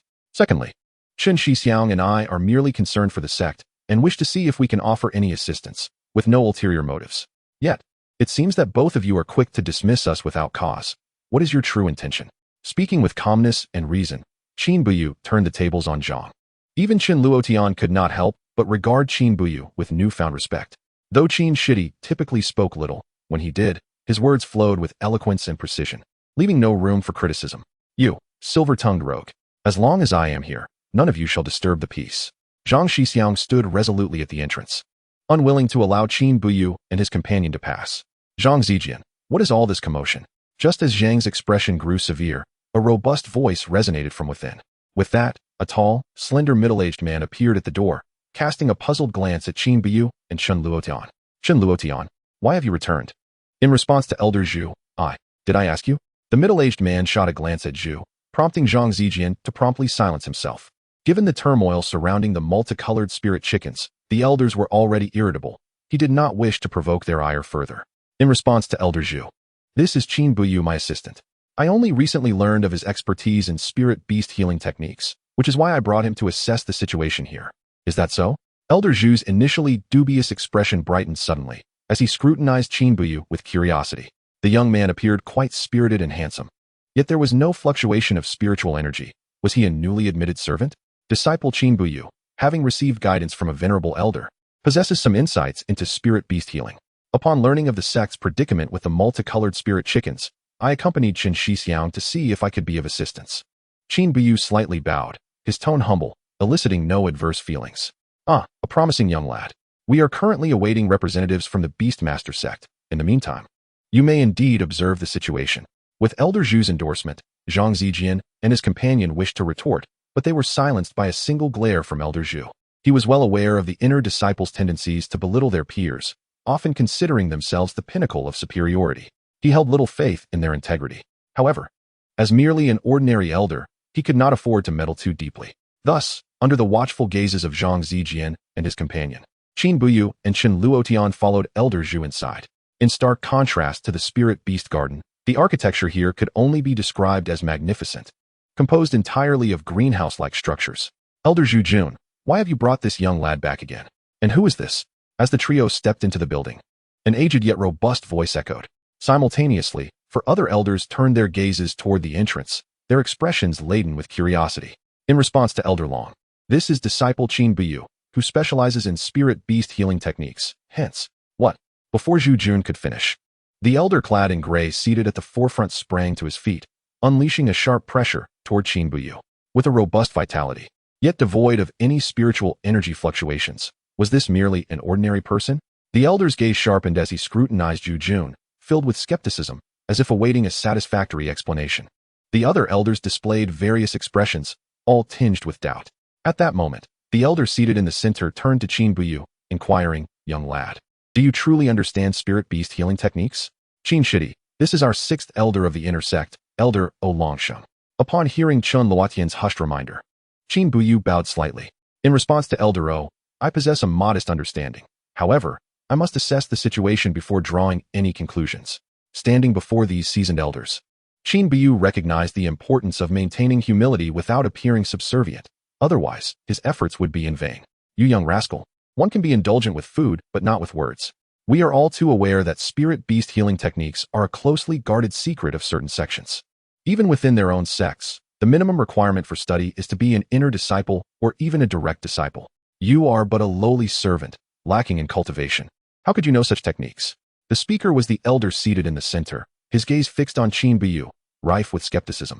A mere servant without any cultivation could not possibly possess knowledge of spirit beast healing techniques. What I assert is entirely truthful. I dare not deceive the esteemed elders present. I humbly request to examine the situation regarding the multicolored spirit chickens. Qin Buyu is neither foolish nor naive. He naturally surmises the inner thoughts of these elders. No matter how eloquently one speaks, nothing is more persuasive than practical experience. Young lad, this ailment is no trifling matter. Should you dare to seek attention through theatrics, do not blame us old-timers for holding you accountable. The speaker is another stout elder, whose tone bears a weightier gravity than the others. Qin Buyu silently exhales, aware that these individuals harbor doubts about him, yet their condescension is rather unbecoming. It is the case of my heart illuminating the moon, yet the moon reflects upon all else. You fellows ought to refrain from intimidating the lad. He merely possesses a sincere heart. He wishes to alleviate the sect's troubles, hoping to contribute in some way, which is commendable. Zhu Jun, please escort him to observe the colorful spirit chickens, and then procure a couple in better condition. Although, this, elderly, rest assured, should there be any repercussions, I shall bear the brunt of it. Without allowing elderly the opportunity to voice his objections, O Longsheng directly declares his stance, choosing to place his faith in Qin Buyu. In truth, O Longsheng's reasoning is quite simple. Having reached this juncture, what further harm could befall them? What if a miracle were to occur? After all, there are 300 colorful spirit chickens, the last hope of Qingxian sect. Upon hearing O Longsheng speak, the other elders who wished to raise concerns swallowed their words. They were merely ordinary elders. Challenging the sixth elder of the inner sect would be tantamount to courting death. Thank you, Elder O. Qin Buyu bows slightly to O Longsheng once more, then follows Zhu Jun into the greenhouse. Were it not for Zhu Jun and O Longsheng's relatively amiable demeanor, along with Chun Luotian's expectant gaze, Qin Buyu would have considered saying farewell. Moreover, these afflicted colorful spirit chickens might not withstand any further delay. Beyond the door lies an open breeding ground the size of a football field, where a group of colorful spirit chickens is cordoned off at the entrance. At present, they resemble wilted eggplants, listless and lifeless, their eyes tightly shut, embodying a state of despair. This condition unmistakably indicates foul plague, known scientifically as avian influenza. One would not expect to encounter such a troublesome affliction for poultry after traversing through time and space. However, judging by the symptoms, it likely represents chronic avian influenza, which is why these colorful spirit chickens have not been hastily disposed of. Qin Buyu circled around, assessing the colorful spirit chickens from top to bottom, his expression shifting from grave to relieved. In front of Zhu Jun, he must maintain a semblance of normalcy, at least in their eyes. Elder Zhu, it's sufficient. Noticing Qin Buyu's earnest demeanor, Zhu Jun nodded slightly, a glimmer of anticipation flickering in his eyes. Following O Longsheng's directive, Zhu Jun swiftly captured 2 colorful spirit chickens and placed them in a cage to take outside. Young lad, what do you think? Have you discerned anything? The first to inquire was still O Longsheng. while the other elders fixed their keen gazes upon Qin. A few probing breaths swept over him, as if he were being scrutinized from all angles, their malice palpable. These old men exhibit no decorum whatsoever. In response to Elder O, I possess a tentative hypothesis. However, it requires further validation. Although aware of the ailment, Qin refrains from making overly definitive statements. Should he overreach, he would labor without reward, and potentially bring misfortune upon himself, which would be lamentable. Oh, how shall we conduct this test? Chapter 27, The Spring Water-S Contribution. With that, Qin hesitated no longer, retrieving 2 small porcelain vials from his robe. These contained spring water he had procured from the Hunyuan space, drawn from a source upstream compared to the 2 large barrels he had given Chun Luotian. The reason for isolating 2 vials was not without the intention of impressing these elders. I have 2 vials of potion. If mixed in a specific ratio, we shall administer it to the colorful spirit chickens and observe the results. Elder O, I believe this is inadvisable. The origins of this potion are dubious, and what if? Indeed, Elder O, I deem it essential to reconsider this matter. The Beastmaster sect's representatives should arrive by afternoon. Perhaps we should wait for them? As expected, 2 elders voiced their concerns and apprehensions. Gentlemen, we are merely conducting a trial with 2 specimens. If it proves ineffective, we will have merely lost 2 more. However, if it yields positive results, we need not sacrifice 150 colorful spirit chickens to the Beastmaster sect. You are all aware of what the loss of 200 colorful spirit chickens signifies for our sect. If we were to relinquish half of what remains, we... The speaker was Zhu Jun, who hesitated to continue, clearly aware that those present understood the gravity of the situation far better than he did. Emotionally, he wished to trust Qin. One need not question why. It is simply a middle-aged man's intuition. Moreover, to take a step back, the vast Qingxian sect had already exhausted every conceivable method and approach, yet 200 colorful spirit chickens had perished under their watch. They were at a loss. The remaining 300 colorful spirit chickens held immense significance for Qingxian sect, enough to rouse the sect leader's concern. As for Qin, the protagonist of this predicament, he exhibited no outward expression or movement, standing quietly as he awaited the outcome of their deliberations. He was but a lowly errand boy, fully cognizant of his place. Should they agree, he would proceed. If they disagreed, he would not insist. Elder Long, I have stated before that should any issues arise, I will take full responsibility and report truthfully to the sect. Let the lad proceed with his trial. As for the outcome, we shall deliberate further. Furthermore, even with the arrival of the Beastmaster sect, it does not imply they are omnipotent. What if they falter as well? What then? Longxing interjected once more, assuming the mantle of responsibility, and his words bore merit. The Beastmaster sect was merely that. It was not an omnipotent deity. The elders who had intended to speak remained silent, for Longxing's reasoning held weight. Given the strategic implications for the sect, none of them could shoulder the burden of responsibility. With a decisive nod, Qin began to take action. Under the scrutiny of so many elders, it would be disingenuous to claim he was not anxious. Yet, considering the dilution of pure water, whether his hands trembled or not was inconsequential.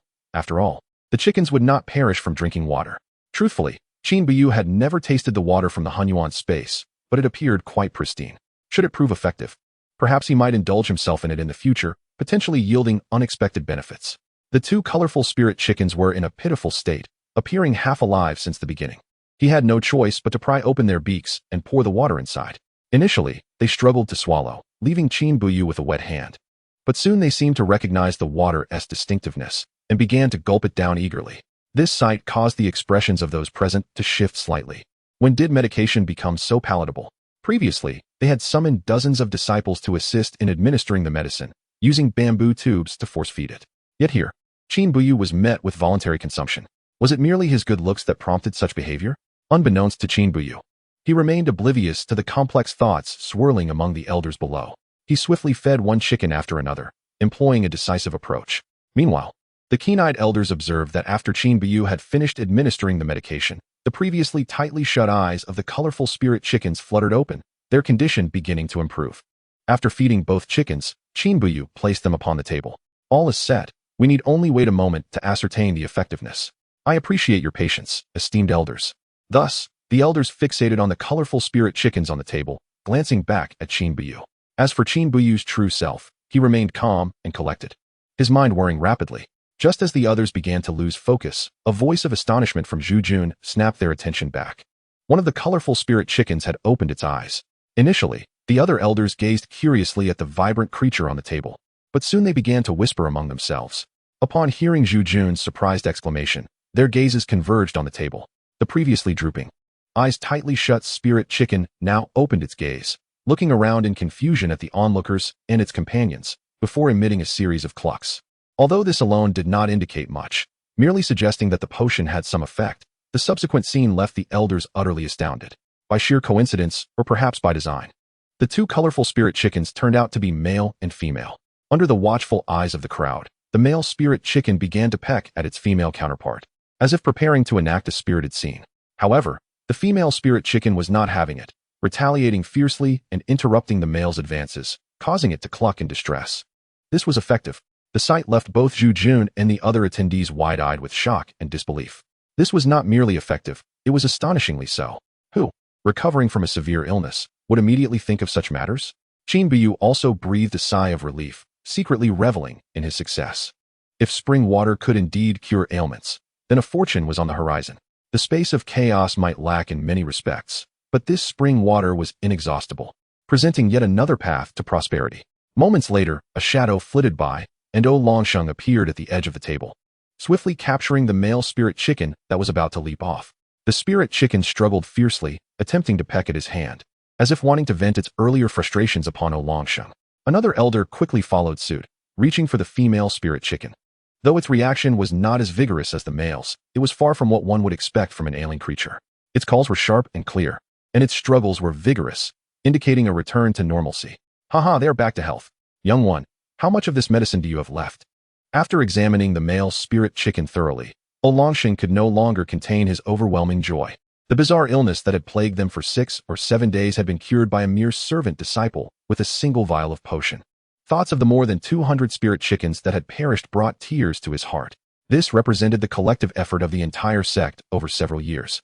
A substantial investment of resources, now nearly halved in an instant. Elder O, I prepared some before coming here. In response, Qin Biyu gestured to Chen Luotian to retrieve it. With a flash of white light, 2 buckets of clear water appeared before everyone. The elder's eyes brightened. Was this the miraculous medicine capable of treating the colorful spirit chicken's ailment? It resembled the spring water from the mountains, colorless and tasteless, devoid of any residue. They exchanged bewildered glances, utterly confounded. Earlier, when Qin Biyu had concealed it in a small vial, they had not discerned its nature, but now it was crystal clear. Young one, do you jest with us? Are you certain this is medicine and not mere river water? The first to voice doubt was O Longsheng, who scrutinized the buckets, and then Qin Biyu, his expression a mixture of confusion and uncertainty. Elder O, this is a miraculous remedy. An old man taught me this treatment, passing down the method to me. As he spoke, Qin Biyu produced a porcelain vial from his pocket, containing a similarly colorless and tasteless liquid. Water, after all, should not be colorless and tasteless, otherwise there would be a significant issue. But the results speak for themselves. I am confident in its efficacy. Although the elders harbored doubts, at this point, they had no alternative but to place their trust in him. After all, they were at their wits' end regarding this illness. Regardless of whether it was plain water or a remedy, if it could heal these colorful spirit chickens, it was divine water. Should we test it on a few more? Elderly hesitated briefly, voicing his reservations, causing the others to pause and look towards O Longsheng. No need for further testing. Let us proceed with mass application. I believe in you, young one. Without hesitation, O Longsheng made a decisive call, leaving Qin Biyu with a complex expression. This was the sensation of being trusted. A rather pleasant feeling. Subsequently, under the crowd's watchful eyes, Zhu Jun poured 1 bucket of water into the feeding trough for the chickens. As the water flowed down the trough, the previously listless spirit chicken flock suddenly stirred. One raised its head, another opened its eyes, and a third began to wobble awkwardly towards the trough, as if in a dream. With one came another, and soon the colorful spirit chickens approached the trough in succession, beginning to drink the water. This miraculous scene left the elders in awe, their eyes wide with amazement. They had not left this place for days, consumed with concern for this group of colorful spirit chickens. Yet, despite their efforts, 200 had perished, and they felt helpless regarding the remaining 300, compelled to report to their sect leader and seek assistance from the Beastmaster sect. Otherwise, the colorful spirit chickens of Qingxian's sect risked extinction. This was the culmination of years of hard work. But now, a mere servant had utilized a seemingly ordinary, colorless, and tasteless potion. Perhaps it was not so ordinary, but rather a miraculous remedy beyond their comprehension, yielding astonishing results. Once all 300 spirit chickens had partaken of the water from the trough, a profound silence enveloped the scene. Including Qin Biyu, everyone held their breath. Eyes fixed on the flock, awaiting the emergence of a miracle. As each chicken drank in its own order, their recovery would naturally take varying amounts of time. The flock of colorful spirit chickens presented a captivating spectacle for the onlookers. Chapter 28. You arrived late. Each revived colorful spirit chicken surveyed its surroundings, as if awakening from a nightmare. This state persisted for at least 15 minutes, yet none of the spectators exhibited signs of visual fatigue. The more they watched, the brighter their eyes shone, joy etched on their faces. Particularly Longsheng, whose smile had not faltered. The way he looked at Qin Buyu was almost as if he could drown in gratitude. This represented the collective effort of the entire sect, nearly lost in this bizarre illness. Good lad, Qin Buyu, right? On behalf of the entire sect, I thank you. Without your intervention, our years of hard work would have been in vain. Not exaggerating, Longsheng understood the immense resources and manpower devoted to the colorful spirit chickens, knowledge reserved for the upper echelons. As the last few spirit chickens regained their normalcy, Longsheng could no longer contain his elation, bursting into hearty laughter. The other elders, particularly the one who had previously expressed skepticism, wore expressions of embarrassment mingled with excitement. Their gazes towards Qin Buyu brimmed with affirmation, albeit with hints of other sentiments as well. At that moment, Qin Buyu also realized the significance of the colorful spirit chickens to the sect and their precious value. Elder, you are too kind. It is my honor to contribute to the sect. Haha, you young lads certainly possess a keen awareness. Dear old fellows, do not stand there in a stupor. Let us venture inside to examine the condition of these ethereal chickens, Longsheng suggested, his gaze increasingly fond of Qin Buyu. Qin Buyu, however, refrained from participating in the inspection. Instead, he scrutinized the row of breeding facilities, a frown creasing his brow, while the others remained oblivious. He was acutely aware that chicken plague was an exceedingly contagious disease. Particularly for large-scale farms, it could spell disaster. With the colorful spirit chickens already infected, it was highly probable that the other breeding facilities would soon experience similar afflictions. Thus, he prepared to take decisive action, believing that if one were to intervene, it was prudent to do so without reservation. Brother Chun, does the sect possess any wine? A substantial quantity of it? Initially hesitant about whether to assist in the inspection, Chen Luotian was taken aback by Qin Buyu's unexpected inquiry, a flicker of confusion crossing his eyes. Brother Qin, what do you require wine for? This illness may not yet be concluded. It could very well be merely the beginning. I need a batch of high-concentration alcohol to eradicate the root of the disease. Just in case. At first, Chen Luotian had thought Qin Buyu, being so young, was merely craving alcohol, yet upon hearing his explanation, his mind was momentarily rendered motionless. Is Brother Qin speaking in jest? This peculiar illness is not yet over? Brother Qin, are you truly serious? In times past, Chen Luotian might have dismissed Qin Buyu's words as mere folly. However, after witnessing the recent events, he could not afford to be skeptical. Qin Buyu, with his singular strength, had surpassed the efforts of dozens of them over the course of several days. This was true power, this was authority. Aware that he could not fully articulate the situation, Qin Buyu opted to exaggerate the gravity of the matter, hoping to prompt the elders to take it seriously. I have encountered a similar situation in the mundane world. This disease is highly contagious, and it resulted in the demise of half the chickens in an entire village. If we do not take preventative measures, I fear, he refrained from continuing, recognizing that intelligent individuals grasp the implications with minimal prompting. Just as Chen Luotian was preparing to inform the elders, a sudden commotion erupted outside, followed by a throng of individuals bursting in. Elder Luo, the elders from the Beastmaster sect, and Brother Zhao have arrived. Our colorful spirit chickens are saved. The voice was unmistakable. It belonged to Zhang Zijian, who had just earlier exhibited an air of superiority, now dripping with obsequiousness. Upon hearing the name of the Beastmaster sect, the previously animated elders fell silent, exchanging glances before setting aside the colorful spirit chickens and proceeding outside. They had already assessed the situation. The colorful spirit chickens had recovered, returning to their original state, and even showing signs of improvement. Yet, despite the peculiar affliction having passed, the individuals from the Beastmaster sect were, after all, their invited guests, and thus, courtesy was imperative. The elders who had previously interacted with the Beastmaster sect wore expressions of displeasure. To succinctly describe their sentiments, they bore the affliction of a first-rate sect without possessing the status of one. Elder Luo, allow me to introduce this esteemed inner disciple of the Beastmaster sect, Brother Zhao, and this outer elder, Elder Yang Zifeng. At this moment, Zhang Zijian beamed with delight, enthusiastically introducing the members of the Beastmaster sect. Including the outer elder, there were only 6 individuals, yet he spent over 15 minutes detailing their identities. Those in the know recognized him as a disciple of the Qingxin sect, while those unaware might have mistaken him for a disciple of the Beastmaster sect. Conversely, The elders of the Qingxian sect were introduced merely by their names and titles, causing their complexions to darken.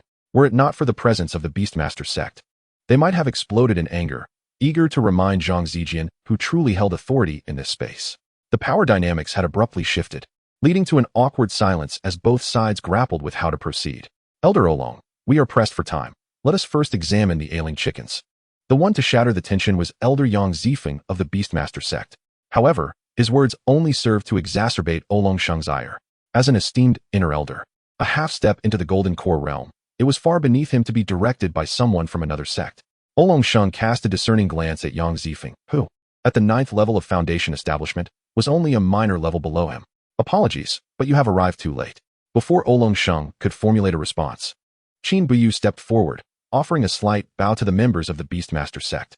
Regardless of their demeanor, he felt it essential to maintain basic decorum. Young man, what nonsense are you spouting? Before the members of the Beastmaster sect could respond, the impertinent Zhang Zijian interjected, pointing an accusatory finger at Qin Buyu. Zhang Zijian, get out of here. You have no business here. Finally, Zhu Jun spoke up, unable to contain his frustration any longer. What kind of calamity has our sect wrought to produce such disciples? Elder Zhu, I leave. Oolong Sheng's interruption silenced Zhang Zijian, who, had it not been for the need to uphold the elder's dignity, would have relished the opportunity to engage in a brawl that would leave Zhang Zijian unrecognizable. What is this? This is the Qingxian sect, and he is running rampant here. With Oolong Sheng's rebuke, Zhang Zijian shrank back, his face a mask of displeasure as he retreated. His eyes filled with malice directed at Qin Buyu. Qin Buyu, in turn, could only feel bemused. Was this somehow his fault? As for the members of the Beastmaster sect, they showed no inclination to defend Zhang Zijian, recognizing this as an internal matter of their own sect. Elder Yang Zifeng, I regret to inform you that your timing is unfortunate. Our colorful spirit chickens have all been cured. There is no need for your intervention. And you have come in vain. Of course, we will compensate you for your travel expenses. We appreciate your efforts. As soon as Oolong Sheng concluded his statement, Zhao Tong narrowed his eyes, a challenging question slipping from his lips. Elder Oolong, what do you mean by that? Are you jesting with the Beastmaster sect? Zhao Tong's tone indicated he did not regard Oolong Sheng as an elder worthy of respect. Zhao Tong, I am addressing Elder Yang Zifeng. It is not your place to interject.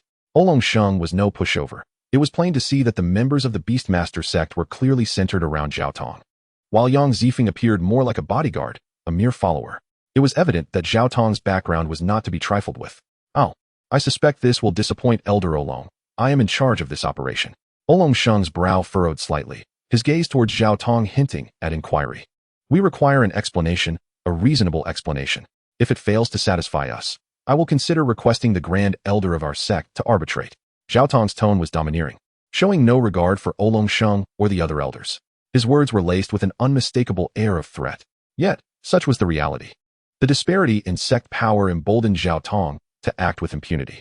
Chapter 29, The Beastmaster Sect Strikes. Though the members of the Qingxian sect felt a surge of indignation, they refrained from erupting on the spot. After all, they were the ones seeking assistance, and the Beastmaster sect's strength was undeniable. Reluctantly, Oolong Sheng recounted the sudden outbreak of the colorful spirit chicken's mysterious illness, detailing their desperate attempts to save them. However, the results had been minimal. With over 200 colorful spirit chickens perishing, the situation escalating, which ultimately led them to seek aid from the Beastmaster sect. Yet, just that morning, a member of their sect had provided a miraculous remedy, and upon testing it, the results had been remarkable, leading to a swift recovery of the afflicted chickens. Thus, it was not their intention to lead the members of the Beastmaster sect on a wild goose chase. The event had transpired unexpectedly and caught them off guard.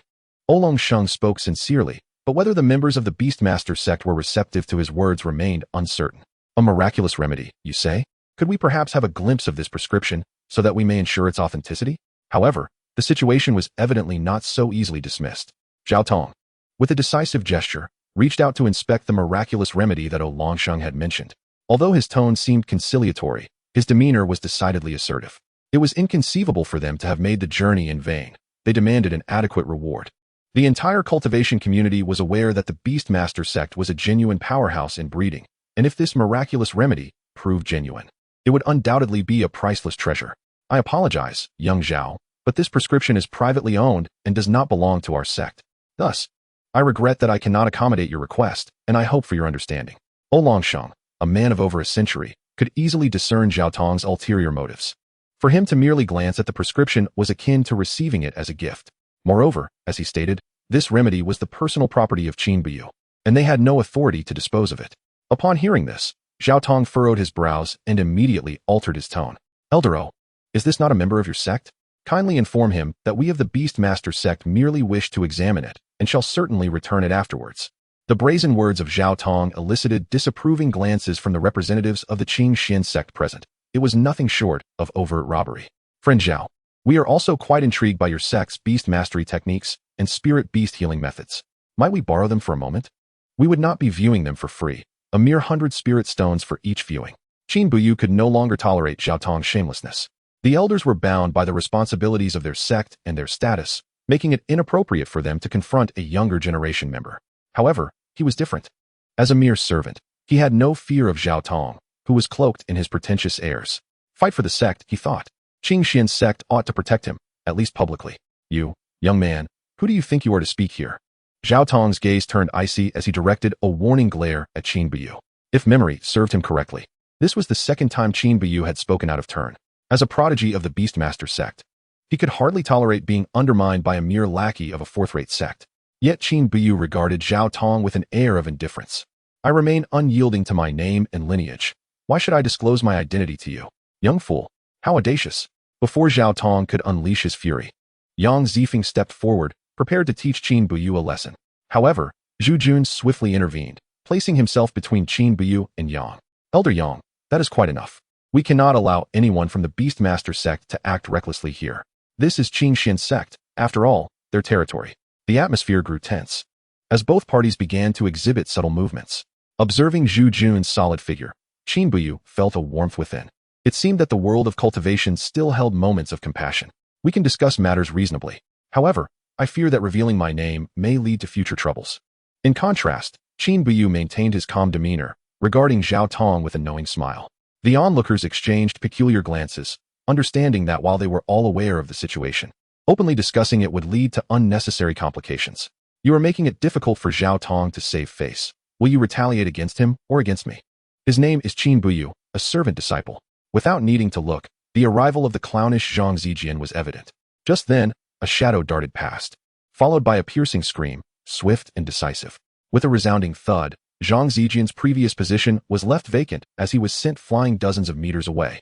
A perfect blend of blood and trajectory that left those present gasping in shock. The perpetrator was none other than Longshan. Zhao Tong's eyes narrowed, a fleeting sense of danger washing over him, yet he restrained himself. The Beastmaster sect may have been more powerful than the Qingxian sect, but he dared not gamble on whether these old-timers would take it too far and eliminate all 6 of them. If they were to deny all responsibility afterward, they would find themselves in a dire predicament. He was not foolish. A cornered individual could resort to desperate measures. Qin Buyu, is it? I shall remember you. Male. Fond of females. It would be best if Zhao Tong forgot me as a fleeting memory. You, young Zhao, should not trouble a mere servant. Let us discuss the travel expenses. I propose this. For your 6 individuals, 100 spirit stones each, totaling 600, plus 400 for travel expenses, bringing the total to 1,000 spirit stones. What do you think? Longshan was a decisive man, executing matters without hesitation. The sum he proposed took both the Qing Xian and Beastmaster sect members by surprise, exceeding their expectations. However, while some were pleased, others found it lacking, and Zhao Tong was clearly among the latter. Elder O, while 1,000 spirit stones is not insignificant, I assure you that the Beastmaster sect is not in want of such a trivial amount. Instead, I would prefer you to convert that sum into 50 colorful spirit chickens, though it might have sounded trivial. Only those aware of the true value of the colorful spirit chickens understood the implications. Their actual market price might hover around 20 to 30 spirit stones. Yet their intrinsic worth far surpassed that superficial figure. It could be said that acquiring them was akin to a treasure hunt. No sect would willingly part with them. Longshan evidently grasped Zhao Tong's intentions. It was indeed easier to summon a deity than to send one away. Yet he could not concede. With the colorful spirit chickens in their possession, even the Beastmaster sect could not brazenly seize them. Young Zhao, I must ask you to relent regarding the colorful spirit chickens. Elder O, if you allow me to view that miraculous remedy's prescription, I shall let go of the demand for the 50 colorful spirit chickens. Alternatively, let us engage in a wager. If you win, we shall not only forego the colorful spirit chickens, but also present you with an additional first-tier spirit beast. However, should you lose, the 50 colorful spirit chickens will be ours. Zhao Tong wore a smile that barely concealed his malice as he eyed Longshan and then the breeding grounds within. It was clear to anyone not blind that he intended to secure those colorful spirit chickens today. It is rare for young Zhao to exhibit such interest. What do you wish to wager? This time, Zhu Jun spoke up, casting a glance at Longsheng, signaling him to step back. Regardless of status, age, or standing, Longsheng was the most senior figure there, and it was unbecoming to spar with someone of a younger generation. Seeing Zhu Jun take the initiative, Zhao Tong's expression remained unchanged, still bearing that infuriating demeanor. Elder Zhu, today, I shall only wager with him. Upon uttering those words, all eyes turned in unison to the individual Zhao Tong pointed at, Qin Buyu, who stood diagonally across from him. It was an unexpected yet entirely reasonable turn of events. While others might not have anticipated this outcome, Qin Buyu had foreseen it. It would have been abnormal for someone like Zhao Tong not to seek trouble with him. As a mere servant disciple, I am honored by your regard, Zhao Tong. What do you wish to wager? Cowardice? Absolutely not. At least, I cannot yield in terms of momentum. Qin Buyu would not allow Zhao Tong to have his way. Very well, I respect your manhood. Since I proposed this duel, for the sake of fairness, you shall determine the stakes. Zhao Tong gazed at Qin Buyu, his eyes brimming with disdain and contempt. A clear indication of his utter disregard for him. Yet, one could hardly blame him. After all, one was a foundation establishment cultivator while the other was merely an ordinary person devoid of any cultivation. From any perspective, Zhao Tong was merely bullying Qin Buyu. Oh, is that truly the case? This was not an act of feigned surprise from Qin Buyu. He was genuinely astonished. When had someone like Zhao Tong ever performed such an upright deed? How audacious! I, Zhao Tong, am known for my steadfastness. Speak boldly. Should I utter a single negative word? However, this reward shall be forfeited. Zhao Tong straightened his back, exuding an air of righteousness, while the disciples of the Beast Master sect behind him looked on in adoration. Zhao Tong, at the 7th level of Foundation establishment, was considered a top talent within the inner sect of the Beast Master sect, possessing a peak 2nd-tier spirit beast. He was untroubled by battles against higher-tier opponents. Moreover, he excelled in both beast taming and spiritual healing, making him a versatile talent. On the other hand, Qin Buyu was merely a lowly servant disciple, lacking even the faintest aura of cultivation, easily squashed like an ant. Very well, I shall be bold. Before entering the sect, he had heard tales of the Beast Master sect's renown in beast taming. It was said that the pigs they raised had attained spiritual intelligence, surpassing even humans in cleverness, while their chickens could guard the premises better than dogs. Ahem, young Qin, let us not meander into trivialities. Let us get straight to the point. As Qin Buyu feigned contemplation, seemingly probing the merits of the Beast Master sect, he noticed the expressions of its members. Were it not for the territory of the Qingxian sect, they would have likely descended upon him in a furious onslaught. Such brazen words were a veiled insult, suggesting their disciples were no better than pigs and dogs. The elders of the Qingxian sect watched, their expressions twisting in suppressed laughter. Longsheng, the elder who had lived the longest, nearly broke his composure upon hearing Qin Buyu's words, though he managed to maintain his composure due to his resolute heart. This young fellow was indeed unafraid of the Beast Master sect's wrath. How foolish of me. Upon seeing the Beast Master sect, I lost my train of thought and merely wished to offer praise.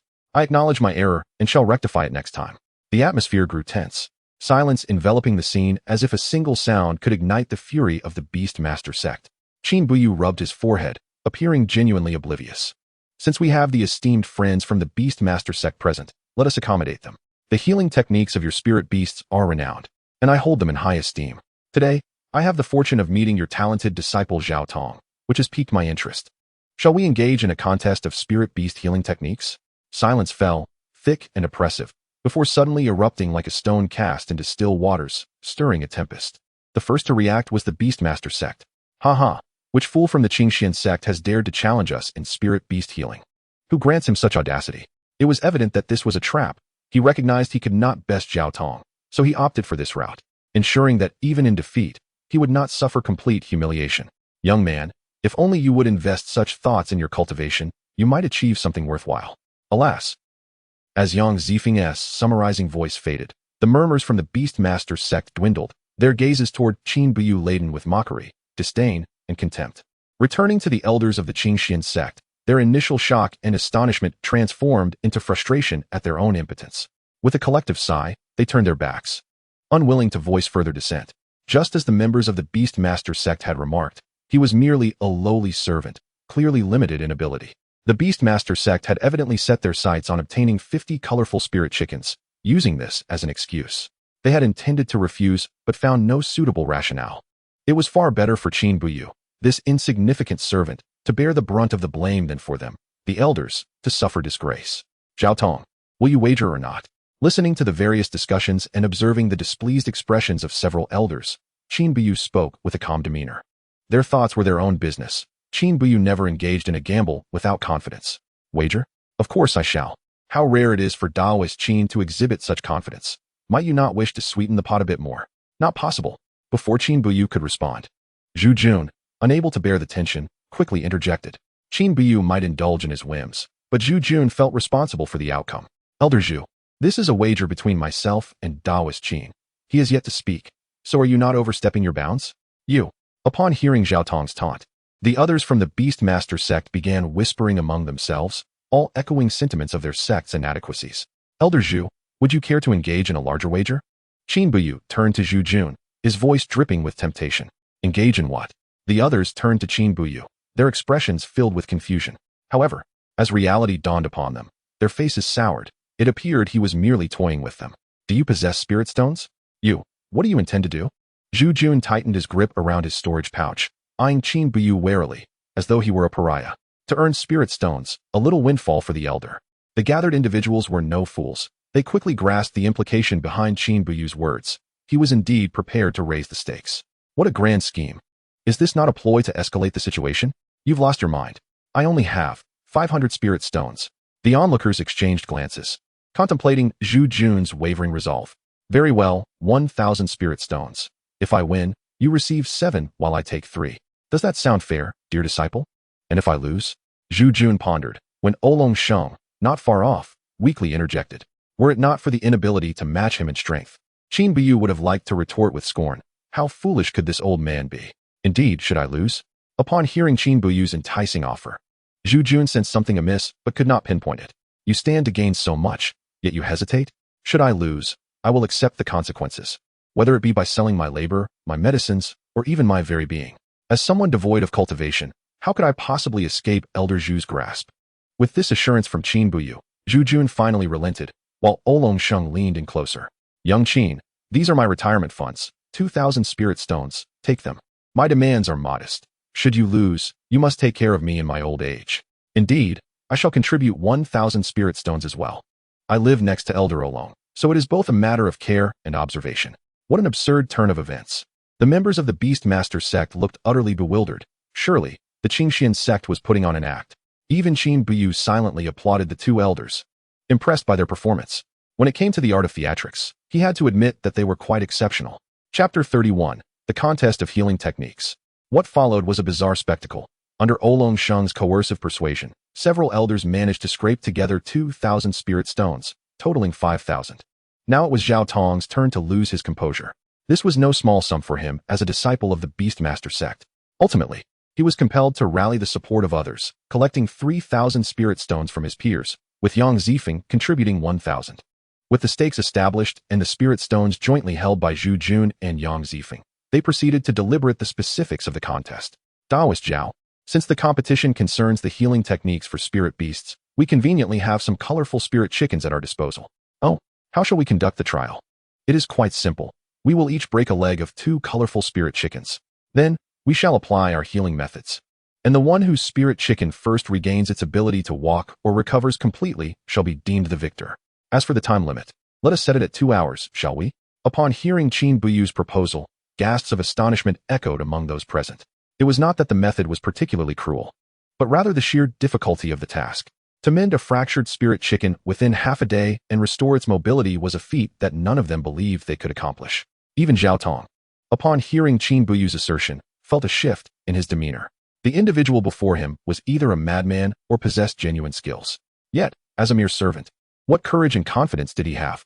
If he truly had such abilities, he would not be relegated to the status of a servant disciple. Unless, of course, he was deliberately feigning weakness to ensnare them in a trap set by the Qingxian sect. However, upon further reflection, that notion also seemed flawed. The expressions of the several elders from the Qingxian sect were undeniably sincere. Many thoughts flitted through Zhao Tong's mind, but he ultimately dispelled them. He had never been so cautious in his life. Very well, if we cannot heal them, we shall judge based on the effectiveness of the treatment. With Zhao Tong's declaration, Zhu Jun produced 2 spirit chickens.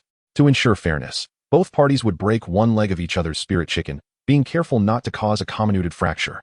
Subsequently, Yang Zifeng stepped forward, under Zhu Jun's supervision, and broke the legs of the spirit chickens, their cries echoing throughout the venue. The two colorful spirit chickens were filled with terror, bewildered by the brutality of the humans. What wrong had they committed? They had barely recovered from a serious illness, only to have their legs brutally shattered. After a mutual inspection of the spirit chickens, confirming that their injuries were comparable, the competition was set to commence. As the time was expected to be lengthy, an elder arranged for disciples to bring chairs, while Zhang Zijian, who had been knocked down, was carried away at an unknown time. Some disciples who delivered the chairs, noticing the spectacle, chose to linger nearby, quietly watching. The two competitors placed the colorful spirit chickens on their respective tables, and the contest officially began. Look at Qin Buyu. Is he attempting to set the spirit chicken's bones? It indeed appeared so. Did he think that it could be restored like a human? Absurd. The Beast Master sect was an authority in the realm of spirit beast healing and had never employed such methods before. Amidst the murmurs of the onlookers, Qin Buyu continued to gently massage the injured chicken's leg, secretly channeling his primordial energy.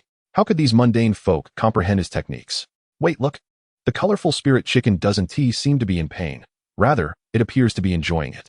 It was evident that experience spoke volumes. As one of the elders from the Qingxian sect soon detected the anomaly, Zhao Tong was also applying medicine to his spirit chicken. Yet the agonized expression of the colorful spirit chicken made onlookers shudder. Indeed, if it were not for the fact that it was a female spirit chicken, one might have thought it was indulging in a luxurious service. Oh, elderly, what do you mean by luxurious service? The sudden introduction of this new phrase piqued the attention of others. It simply means a comprehensive service. Elder Li's face flushed, deflecting the topic. Yet his words drew the interest of the Beast Master sect. Had he not mentioned it, they might not have realized that Qin Buyu's spirit chicken exhibited no signs of distress. Even when a human undergoes bone setting, it is a process most cannot endure. Yet, this spirit chicken displayed an entirely different demeanor, appearing remarkably normal. Do you think this could truly be an exceptional method of spirit beast healing? Let us not overestimate others while undermining ourselves. How could we, the Beast Master sect, be outdone by a mere Qingxian sect? I reckon this spirit chicken has simply lost its senses and is now oblivious to the pain. Look, its eyes are nearly closing. Quiet down. Do not disturb Senior Brother Zhao. The discussions diminished significantly, particularly among the Beast Master sect, who held little faith in Qin Buyu. Unperturbed by the surrounding chatter, Qin Buyu continued his gentle ministrations. After completing his technique, the spirit chicken's previous expressions of fear and agony dissipated.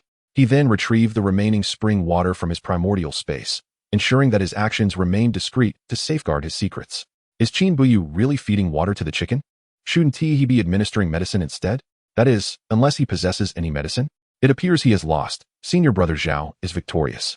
While some remarks were still within the realm of reasonable discourse, this abrupt conclusion drew the attention of many disciples, including the elders from the Qingxian sect, who furrowed their brows. Many began to understand the implications, their expressions reflecting realization. Those knowledgeable in the field recognized that providing water to an internally injured spirit beast, especially one with a fracture, contradicted the principles of treatment. However, with the competition ongoing, they refrained from interjecting, merely hoping that Qin Buyu would rectify his actions in time. Nevertheless, some elders quickly discerned that the liquid within Qin Buyu's bottle was far from ordinary water. Rather, it was a mysterious elixir.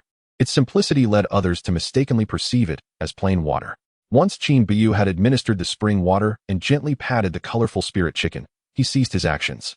In contrast, Zhao Tong was employing external applications and internal remedies with a level of professionalism and expertise that starkly contrasted Qin Buyu's more rudimentary methods.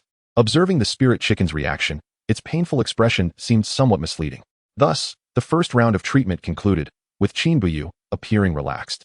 Taking a seat on a nearby chair to observe the spirit chicken's condition, Zhao Tong, however, remained poised at the front, his gaze occasionally darting towards Qin Buyu's spirit chicken, his expression growing grave.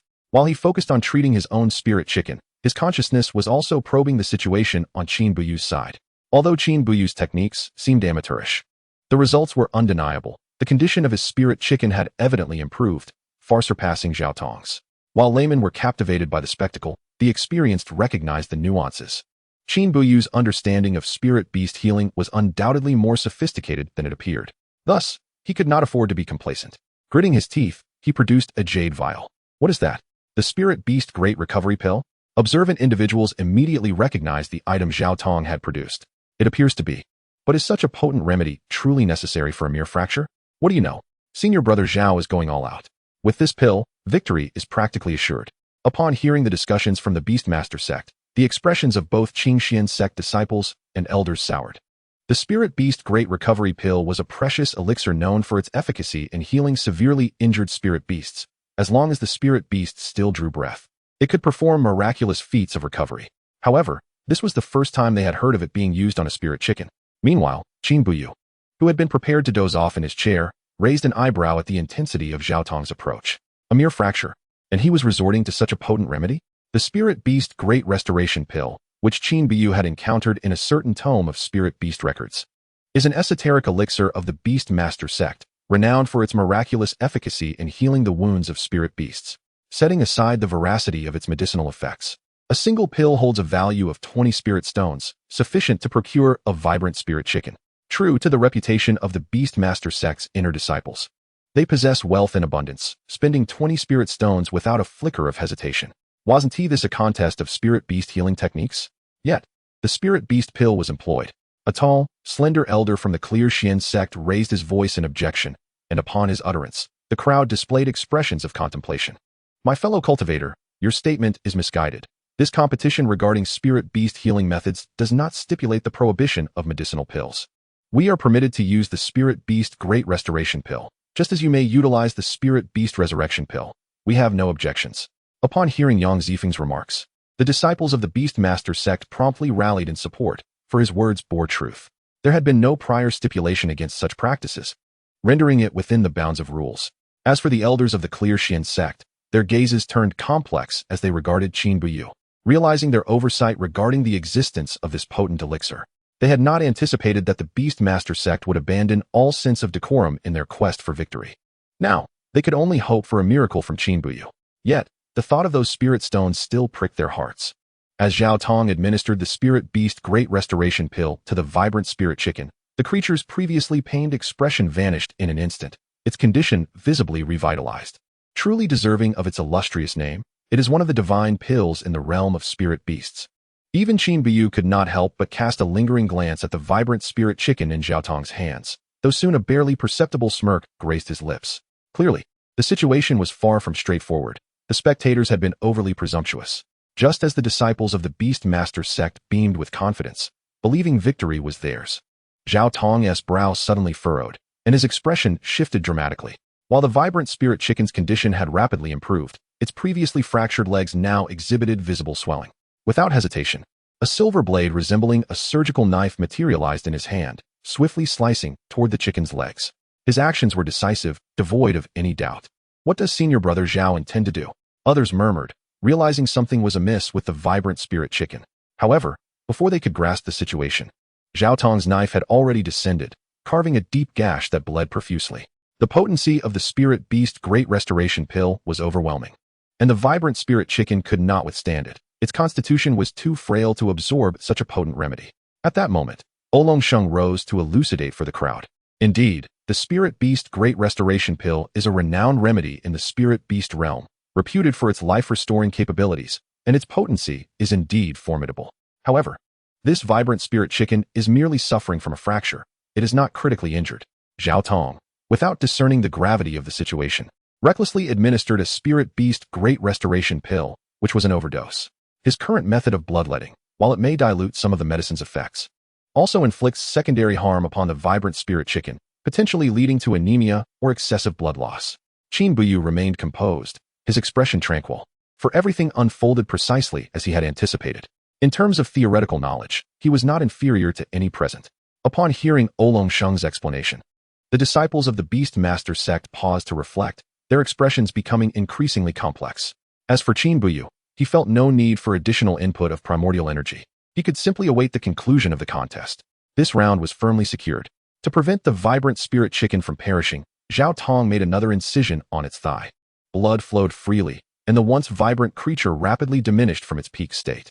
If it had previously been invigorated, it was now genuinely being drained. The swift turn of events caught even Zhao Tong off guard. The vibrant spirit chicken soon became feeble, far worse than during its prior affliction. At this moment, Zhao Tong and the disciples of the Beastmaster sect bore grim expressions, especially Yang Zifeng, who had always considered himself superior, found himself with a countenance darker than that of a charcoal pot. Losing was one thing. Enduring the humiliation was another. But the loss of spirit stones, his half of a fortune, inflicted deep pain. He felt a sharp pang in his gut. How could he afford to be so magnanimous? Meanwhile, the disciples of the Beast Master sect regarded Qin Buyu with astonishment. When had the Clear Xian sect possessed such an extraordinarily capable servant disciple? As anticipated, despite Zhao Tong employing every means at his disposal, the condition of the vibrant spirit chicken merely stabilized. The defeat was inevitable. Zhao Tong's eyes reddened with frustration. Time slipped by as he wore a cold expression, with even lunch forgotten amidst the tension. During this interval, Qin Buyu symbolically administered treatment once more, offering a sip of spring water. The injured vibrant spirit chicken's condition had improved as expected, attempting to rise several times, only to be gently restrained by Qin Buyu. His actions, though subtle, did not escape the notice of the observant. As for Zhao Tong's vibrant spirit chicken, perhaps due to the effect of the Spirit Beast Great Restoration Pill, its previously critical state showed slight improvement, though it remained dire. The crowd, previously silent, began to murmur, particularly the members of the Clear Xian sect. They gazed at Qin Buyu as if admiring a beauty, their smiles unable to be contained. Regardless, not only had they regained face for the Clear Xian sect, but they also triumphed with 5,000 spirit stones. In stark contrast, the disciples of the Beast Master sect appeared as if they had lost a beloved kin, their expressions reflecting more than mere disappointment. Truly, fortune favored the Clear Xian sect, and the outcome of this round was assured. Indeed, that was my lifeline. This Qin lad possesses a demeanor of a great general. He is a boon to our Clear Xian sect. Yet, the elders now gazed at Qin Buyu, reclining comfortably in his chair, their expressions shifting from complexity to unrestrained joy. As for Qin Buyu, he remained inscrutable, exhibiting more composure than the elders themselves. Setting aside his lack of spiritual roots, he was undoubtedly a figure of great fortune. With the primordial sphere in hand, who could rival him? With less than half an hour remaining in the competition, Zhao Tong, who had initially sought to struggle, had now completely resigned. The disciples of the Beast Master sect fell silent, their mouths shut as though stuffed with cloth. Were it not for their insufficient strength and numbers, they might have been driven to silence their opponent by any means necessary. In the final moments, as Qin Buyu administered the last treatment to the vibrant spirit chicken, it heralded the unequivocal victory of this contest. With the vibrant spirit chicken flapping its wings and circling around Qin Buyu, emitting joyous clucks, it resembled a triumphant rooster. Having regained its ability to walk, there was no evidence of its previous fractures. This spirit beast healing technique was nothing short of miraculous. Even Zhao Tong, with bloodshot eyes, regarded Qin Buyu with incredulity. He, a distinguished disciple of the Beast Master sect, well-versed in spirit beast healing methods and various spirit beast pills, had been bested by a mere servant disciple of the Clear Xian sect. Aside from feeling a burning shame, he sensed an unprecedented crisis looming. Well, I hereby declare Qin Buyu the victor of this contest. Thank you to the esteemed disciples of the Beast Master sect for your spirit stones, much appreciated. Oolong Sheng's words were laced with a sense of triumph. The disciples of the Beast Master sect were filled with murderous intent, yet they restrained themselves, aware of the need to avoid conflict on another's territory. According to the betting agreement, the Qin Xian sect not only does not need to pay the Beast Master sect for their travel expenses, but has also profited 5,000 spirit stones from them. Who would dare believe such a tale if it were to be told? Yet, this is precisely what he discovered. In the end, Yang Zifeng, filled with reluctance and resentment, handed over the storage bag containing 5,000 spirit stones to Zhu Jun, nearly shedding tears. Nearly half of that amount belonged to him. Qin Buyu, would you care to join my Beast Master sect as an outer disciple? Just as Qin Buyu was returning to the elders, preparing to divide the spoils, the voice of Zhao Tong suddenly resonated. Chapter 33, Abundant Rewards. Zhao Tong's tone was unassuming yet laced with temptation, captivating all present. Was he truly attempting to poach a disciple from the Qin Xian sect, right before their eyes? Even Qin Buyu himself was momentarily taken aback. Zhao Tong's audacity was remarkable. To challenge the disciples of the Qin Xian sect on their own territory, in the presence of numerous elders, was no small feat. However, he did not react overtly, instead flashing a charming smile at Oolong Sheng. Oolong Sheng, a cunning old fox with over a century of life experience, immediately discerned the implications of Qin Buyu's expression. With a quick turn of his eyes, he positioned himself in front of Qin Buyu. Young Zhao, this is quite inappropriate. The young Qin is a disciple of my Qin Xian sect, and thus rightfully belongs to us. Elder O, if memory serves me correctly, a servant disciple does not strictly qualify as a formal disciple of your Qin Xian sect, am I right? Zhao Tong countered. After 3 years of service, should he fail to advance to an outer disciple, he must withdraw from the Qingxian sect if he wishes to leave prematurely. He owes 100 spirit stones for each year, totaling 300 for 3 years. If Qin Daoyu is willing, I can offer you 1,000 spirit stones to leave with me. As he spoke, Zhao Tong's demeanor returned to normal, and his gaze towards Qin Buyu shifted to one of sincerity, prompting Qin Buyu to regard him with newfound respect. He was indeed a decisive individual. Yet, it remained uncertain whether his offer of an outer disciple position stemmed from genuine admiration or ulterior motives. Who claims he is merely a servant? We decided earlier this morning to elevate him to the rank of outer disciple. We simply have not had the chance to finalize the paperwork. As he spoke, Longsheng exchanged knowing glances with Qin Buyu and several other elders. Yet Qin Buyu feigned ignorance, adopting an air of indifference. Quick to react, some elders began nodding in agreement with Longsheng's assertion, particularly Zhu Jun, who promptly chimed in. Indeed, Qin is fully qualified to become an outer disciple. He is merely a step away from being an inner disciple. Thus, dear Zhao, Yang Zifeng, you should abandon any notions regarding him. He is a disciple of my Qingxian sect. Hearing the two esteemed elders speak thus, the other Qingxian sect disciples were left puzzled. Some elders momentarily at a loss for their intentions. Yet, others were quick to lend their support. As for Qin Buyu, the corners of his mouth could no longer suppress a smile. Unexpectedly, the opportunity for advancement to outer disciple was within his grasp. Qin Daoyu, what are your thoughts? Should you choose to join my Beastmaster sect, I can guarantee your ascension to inner disciple status within 3 years. My Beastmaster sect is on the verge of becoming a second-tier sect. While you are more aware than I that the Qingxian sect is poised to fall out of the third-tier ranks, becoming the fourth. Zhao Tong, evidently still not ready to concede, raised the stakes further, given Qin Buyu's expertise in the spirit beast healing technique. He was confident that the sect would not oppose his recruitment. Such a talent, once integrated into the sect, would undoubtedly yield tremendous value. Grateful for your kindness, Zhao Daoyu, but having joined the Qingxian sect, I cannot lightly betray my affiliation. His response was direct and unambiguous, eliciting a look of satisfaction from Longsheng, who appreciated the loyalty displayed by this young man. Zhao, did you hear that? You should cease your pursuit of Qin. The day is waning. Elder Zhu, please escort the guests to the resting area. I have further matters to discuss with Qin. Listening to Longsheng's unmistakable intent to dismiss the gathering, Zhao Tong glanced at Qin Buyu before ultimately relinquishing his struggle. Under Longsheng's urging, everyone gradually departed, leaving only him and Qin Buyu. Qin Buyu, allow me to formally introduce myself. I am Longsheng, the 6th elder of the inner sect. I have kept you here for 2 reasons. Firstly, to present you with the Spirit Stones 1, and secondly, to reward you for rescuing 300 colorful spirit chickens, which the sect will also duly recognize. Upon hearing Longsheng's introduction, an unusual glint flickered in Qin Buyu's eyes. The 6th elder of the inner sect was indeed quite significant. While he was elated about winning the Spirit Stones, the additional recognition came as a surprise. The sect's rewards have been somewhat modest lately, given the challenges faced in recent years. You shall receive 10 colorful spirit chickens, 500 spirit stones, and 1,000 contribution points from the sect. Choose 2 from these 3 options. Of course, your status as an outer disciple remains unchanged and is not included in this selection. Upon hearing Longsheng's terms, Qin Buyu quickly deliberated. Having just won 5,000 spirit stones, his share amounted to 1,500, so he was not currently in need of spirit stones. At least for the next few months, he could procure the necessary materials for body refinement. Although he already possessed 2 colorful spirit chickens, it was far from sufficient, and he had been pondering ways to exploit the sect's resources. Thus, the offer was indeed fortuitous. As for the contribution points, they could be exchanged for many scarce resources, holding a value superior to spirit stones. Staying within the Qingxian sect would certainly allow him to accumulate these contribution points. Hence, the conclusion was clear, requiring no further contemplation. Elder O, I choose the 10 colorful spirit chickens and the 1,000 contribution points.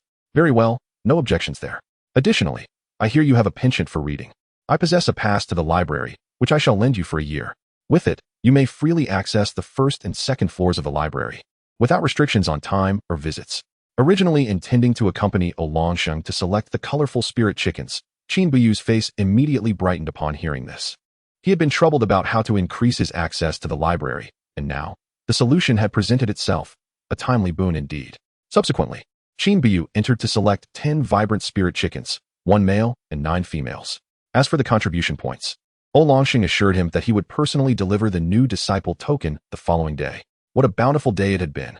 Qin Buyu was in high spirits. After exchanging pleasantries with Longsheng, he departed alone. At the doorway of his dormitory, a familiar figure appeared. Senior Brother Chen? Junior brother Qin, congratulations. In less than 2 months, you have ascended to the rank of outer disciple. This is truly unprecedented in the annals of the Qingxian sect. The visitor was none other than Chen Luotian, whose sudden appearance took Qin Buyu by surprise. Having spent time together, Qin Buyu had come to understand that Qin's character was not malevolent, albeit somewhat aloof. Thank you, senior brother Chen. I owe much of my progress to your guidance during this period. You underestimate yourself, junior brother. Your healing technique is extraordinary. Chen Luotian smiled as he regarded Qin Buyu, seemingly attempting to discern something. Yet, Qin Buyu, a soul who had lived 2 lifetimes, remained unflappable, fully aware that he could not reveal the existence of the Hunyuan Pearl. He understood all too well the peril of possessing a precious secret. Senior brother Chen, you flatter me. I merely had good fortune and learned a fraction of the technique. Please, come in and take a seat. I will brew some tea. As he opened the door, Chen Luotian displayed no unusual reaction and followed him inside, as a friend might. Please make yourself comfortable, senior brother. I will just place the colorful spirit chickens away and be right out. Upon hearing Qin Buyu mention the release of the colorful spirit chickens, Chen Luotian displayed little surprise, as if he had anticipated that the sect would reward him with such a gift. After extending his initial congratulations, he soon engaged Qin Buyu in casual conversation, inquiring about his future plans and whether he had considered becoming a full-time spirit healer. Qin Buyu did not entirely dismiss the idea, yet he had already made up his mind. His aspiration was to become a beast master, for he believed that combat was his true calling. Chen Luotian was taken aback by Qin Buyu's thoughts, for he was acutely aware that Qin Buyu lacked spiritual roots, and the conditions for an ordinary person to become a beast master were exceedingly restrictive, making it an ill-suited path. Given Qin Buyu's proficiency in healing techniques and his innate talent for nurturing beasts, the role of a beast nurturer would indeed be a more fitting choice. However, the decision ultimately lay with Qin Buyu, and thus Chen Luotian refrained from further commentary. As their discussion flourished, a sudden knock on the door interrupted them, accompanied by a familiar voice. Qin Daoyu, are you in there? It was none other than Zhao Tong from the Beastmaster sect, and both Qin Buyu and Chen Luotian exchanged surprised glances, realizing that his determination to recruit was unwavering. I know you're inside, Qin Buyu. Senior brother Zhao Tong has matters to discuss with you. Another familiar voice chimed in, that of Zhang Zijian, who seemed to have recovered remarkably quickly after the brutal blow from Oolongsheng. Qin Buyu vividly recalled the ferocity of that strike, and even the memory sent a shiver through him. Indeed, this cultivator possessed an astonishing resilience. Senior brother Chun, please make yourself comfortable. I shall be but a moment, Qin Buyu said, though he was reluctant to meet with them. Nevertheless, as they had come as guests, basic courtesy dictated his response. He offered an apologetic expression to Chen Luotian and made his way outside. Upon opening the door, 3 figures came into view, Zhao Tong, Yang Zifeng, and the bruised Zhang Zijian, who was glaring at Qin Buyu. What brings you 3 here? Qin Buyu inquired. Qin Daoyu, we find ourselves not as strangers after our previous encounter. We simply wish to visit before departing. I hope it is not too inconvenient. Zhao Tong had shed his previously haughty demeanor, now sporting a rare smile, while Yang Zifeng also wore a benign expression that evoked no ill will. It appeared that their intentions were genuinely sincere. Although Zhang Zijian was internally displeased, he dared not display his discontent any longer. Qin Buyu was not a difficult person to interact with. As the saying goes, one should not strike a smiling face.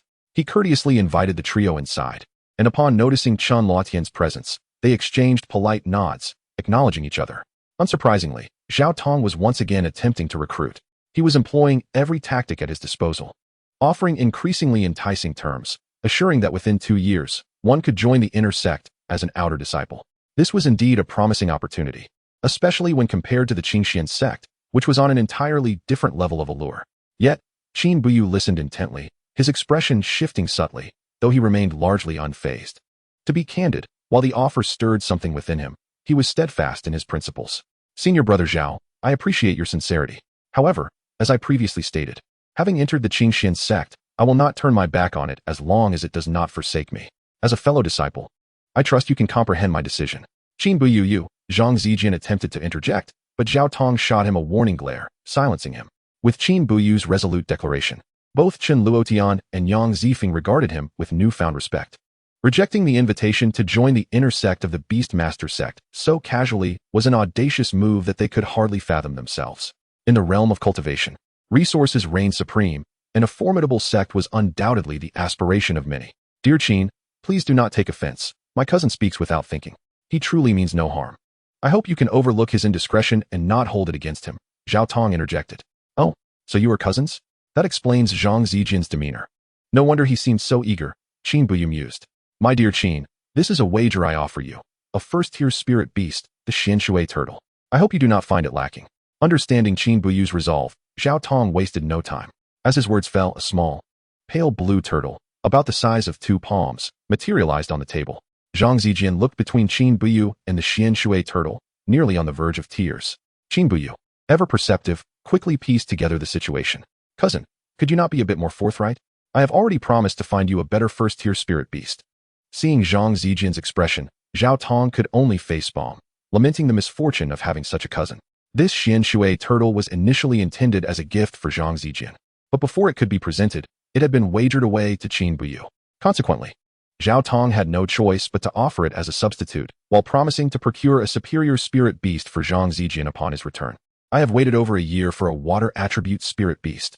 Zhang Zijian's demeanor resembled that of a wronged spouse, his eyes pleading. Brother Zhang, please do not look at me like that. It frightens me, Qin Buyu remarked, aware that the Xianshui turtle, being a prize he had won, could not simply be refused.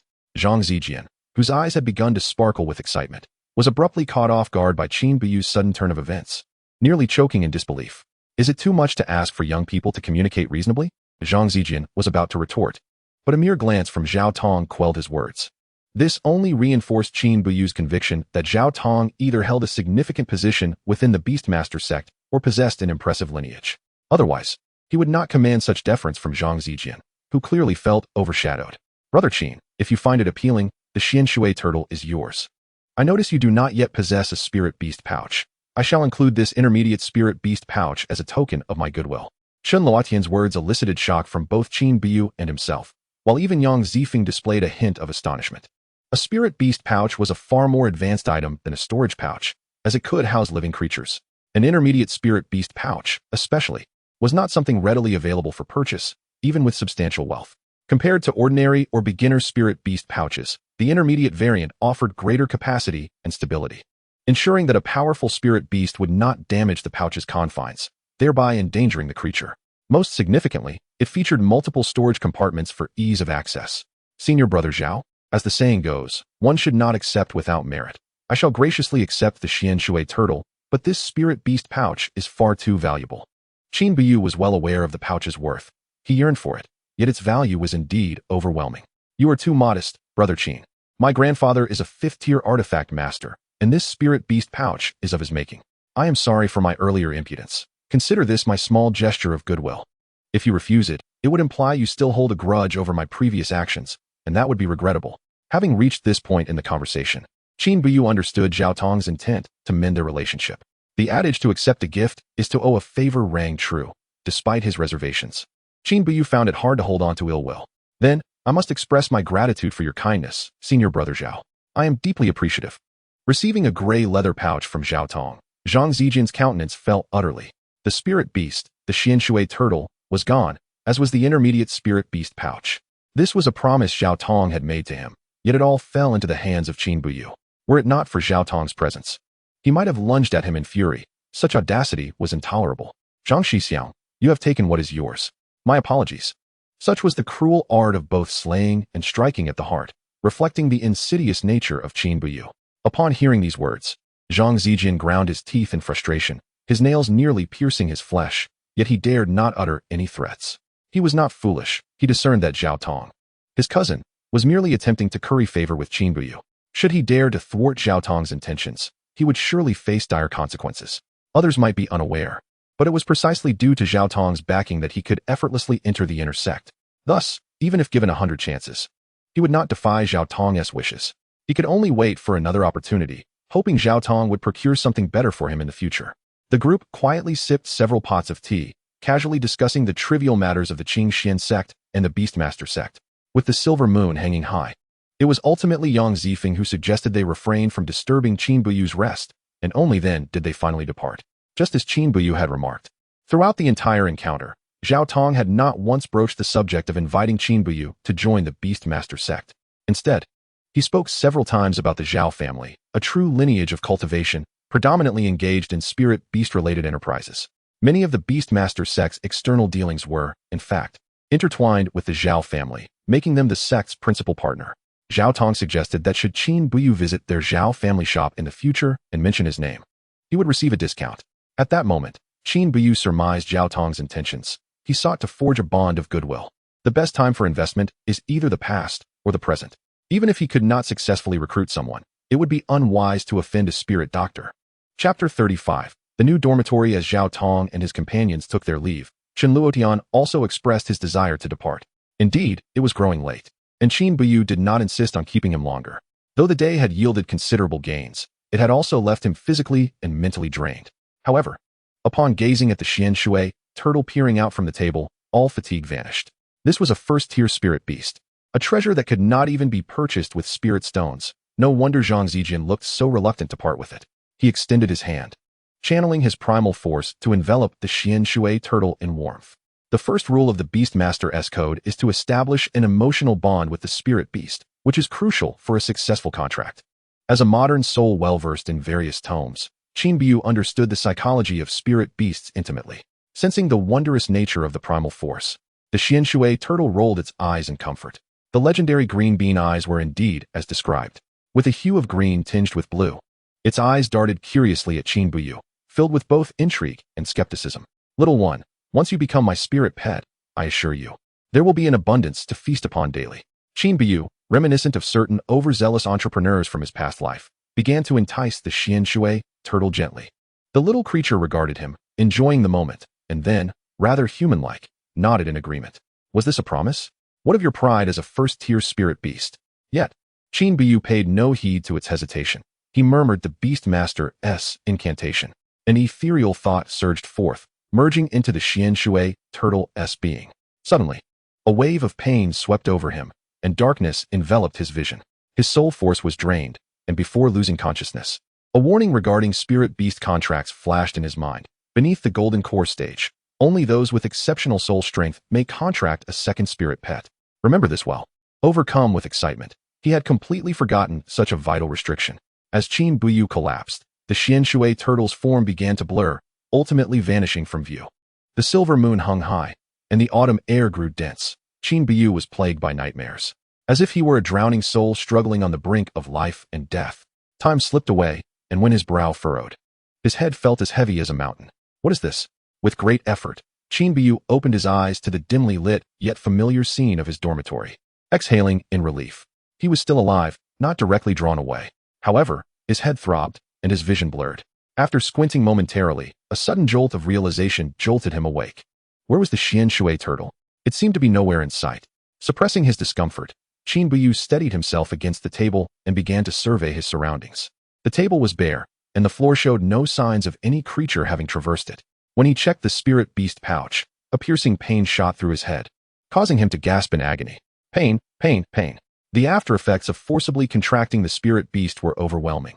His soul force was severely depleted, rendering him incapable of utilizing it for the time being. Recalling the chaotic scene from earlier, a chill ran down his spine. He had intended to explore the primordial space further, but that thought was swiftly dismissed. Patience was essential.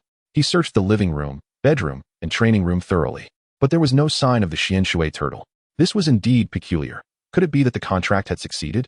That thought flickered briefly before Qin Buyu vehemently shook his head in denial. Prior to losing consciousness, he had not felt any feedback indicating a successful contract. Nor did he feel the return of a second spirit pet now. With no way to validate his speculation, the only option left was to sleep again, hoping to recover his soul force. When Qin Buyu awoke once more, it was to the sound of knocking at the door. The sun hung low in the sky, indicating it was already afternoon. He had indeed slept for quite a while, yet his head felt significantly clearer. Outside the courtyard, the figure of Longsheng appeared before him. Noticing Qin Buyu's drowsy state and less than favorable complexion, a look of concern crossed his face. Qin boy, what is the matter? Yesterday, I may have gotten a bit too excited and didn't sleep well last night, so I took a nap this afternoon. Ah, you rascal, I've prepared everything for you. The outer sect disciple token is ready, and the contribution points for the sect are included as well. Additionally, I've specially applied for a new dormitory for you.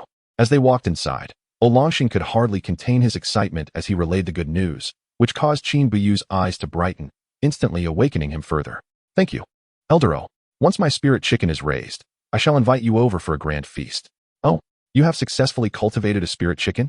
Ever since discovering Qin Buyu's knowledge of spirit-beast healing methods, he had conducted a background investigation into his identity. Apart from a few disciples who were still unaccounted for, he had been thoroughly apprised of all events since Qin Buyu entered the Qin Xin sect, and as the sixth elder of the inner sect, he possessed sufficient authority to access this information. This included the fact that Qin Buyu had purchased over 100 rare chickens and various cultivation materials from the market. Qin Buyu, however, was not naive. It was no challenge for an esteemed elder like O Longsheng to ascertain the movements of a mere servant. Thus, he refrained from any attempts at subterfuge or concealment, opting instead for candor. On the contrary, he felt it prudent to showcase his latent potential to this inner sect elder. For only if O Longsheng recognized his capabilities could he hope to acquire more resources. By sheer luck, I managed to cultivate a batch of ordinary spirit chickens over these past few days. Ah, young lad, you truly are a hidden gem. I shall grant you a privilege. After you move, you may request 2 to 3 servants to assist you. Of course, if you believe you can manage on your own, you are welcome to do so. The sect is currently in high demand for various spirit chickens, so if you have the time, it would be wise to focus on developing that area. It would be quite beneficial. Upon learning that O Longsheng intended to enhance his own capabilities, Qin Buyu felt an exhilarating surge of excitement within. The subsequent remarks were clearly intended to enlighten Qin Buyu, pointing him towards a lucrative path. Unlike Chen Luotian and others, who worked in the spirit beast garden as miscellaneous disciples, this was not for personal gain. These were two fundamentally different endeavors. Yet Qin Buyu understood that employing individuals would undoubtedly require corresponding compensation. Free labor was an impossibility. However, considering the secrets he harbored, Qin Buyu concluded that it would be prudent to refrain from taking such significant steps for the time being. Until he possessed a certain level of self-preservation, it was wise to cultivate his strength in a low-key manner.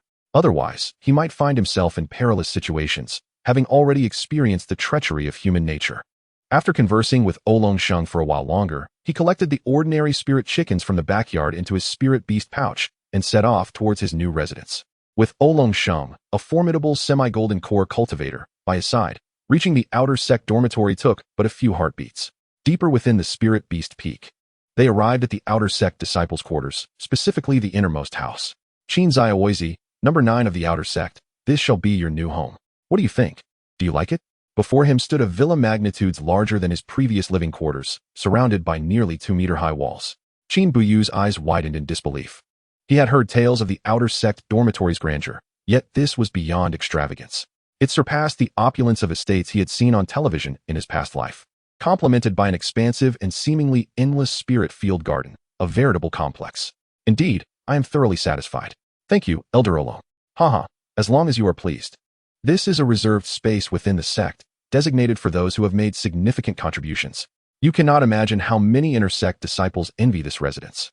It is considered the pinnacle of outer sect accommodations, exceeding even the residences of several outer sect elders.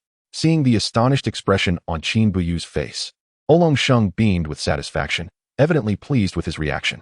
I am immensely grateful for Elder Olong's generosity. Subsequently, O Longsheng guided Qin Buyu on a tour of his new quarters, elaborating on the unique features of the dormitory. Unlike other outer sect residences, this one was in close proximity to the main peak's spirit vein, resulting in a more concentrated aura of spiritual energy. As such, this house was equipped with an array of formations, one for defense and another for gathering spirit energy, a configuration unparalleled among outer sect dormitories. Once activated, the defensive formation would prevent ordinary foundation-building cultivators from entering or probing the interior. As for the gathering formation, O Longsheng, mindful of Qin Buyu's lack of spiritual roots and inability to refine qi, hastily glossed over it to avoid stirring painful memories. However, the defensive formation thrilled Qin Buyu immensely. For someone with secrets, it was truly an essential feature. Chapter 36, The Second Spirit Pet, Xian Shui Gui. Moreover, according to O Longsheng, merely activating one of the formations did not necessitate the consumption of spirit stones. The natural spiritual energy present was sufficient to sustain the basic operation of the defensive formation. Thus, it could be maintained around the clock, ensuring safety and tranquility. By the end of the tour, Qin Buyu wore an unceasing smile, his lips tingling from the sheer joy. With over a dozen acres of spirit fields, a spirit beast nurturing room, and a spirit beast rearing room that were both large and advanced, the facilities rivaled those in the spirit beast garden.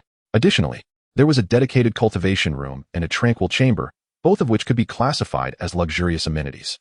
As for the greenery, the small garden and front yard were simply beyond description. In the secular world, Such a property would likely belong to a family of considerable standing. Noticing Qin Buyu's eager demeanor, Oolong Shang, perceptive as he was, took the initiative to teach him how to utilize both formations and control their functionalities before taking his leave, granting Qin Buyu the time to acclimate. Gazing at this expansive estate that was now his new home, Qin Buyu found himself in a state of blissful disbelief. A sense of surreal detachment enveloping him. If only my sister, Qin Yufei, were here, this truly resembles a home.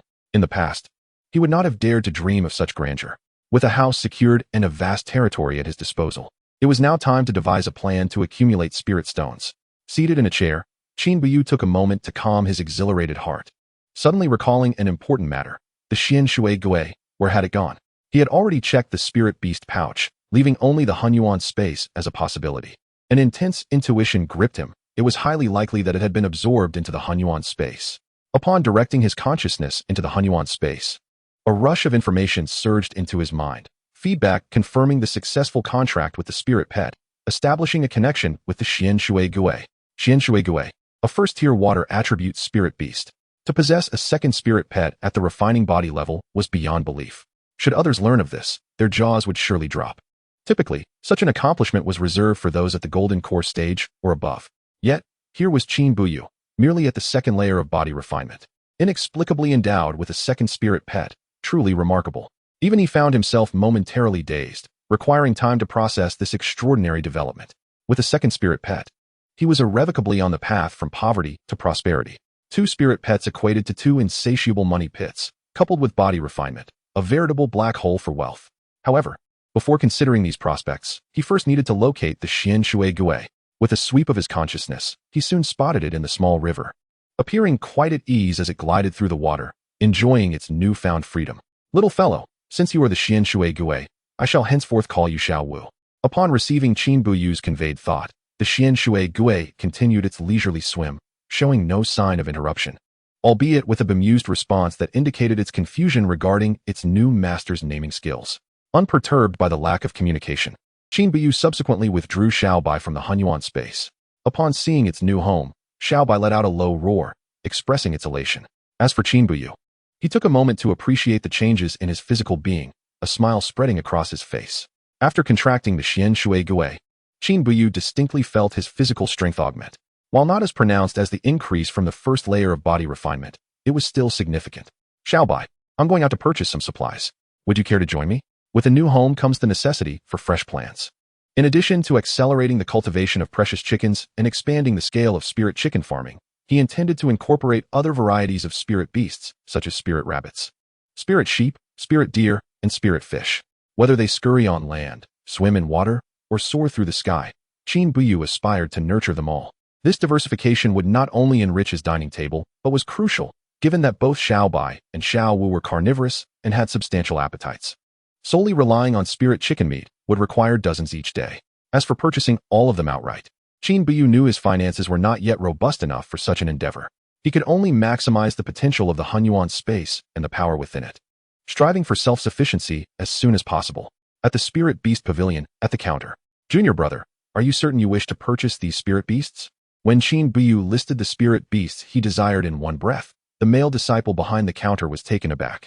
He glanced at Qin Buyu, then at the empty space behind him, noting the absence of any attendants. Indeed, I am certain. Are all these spirit beasts available?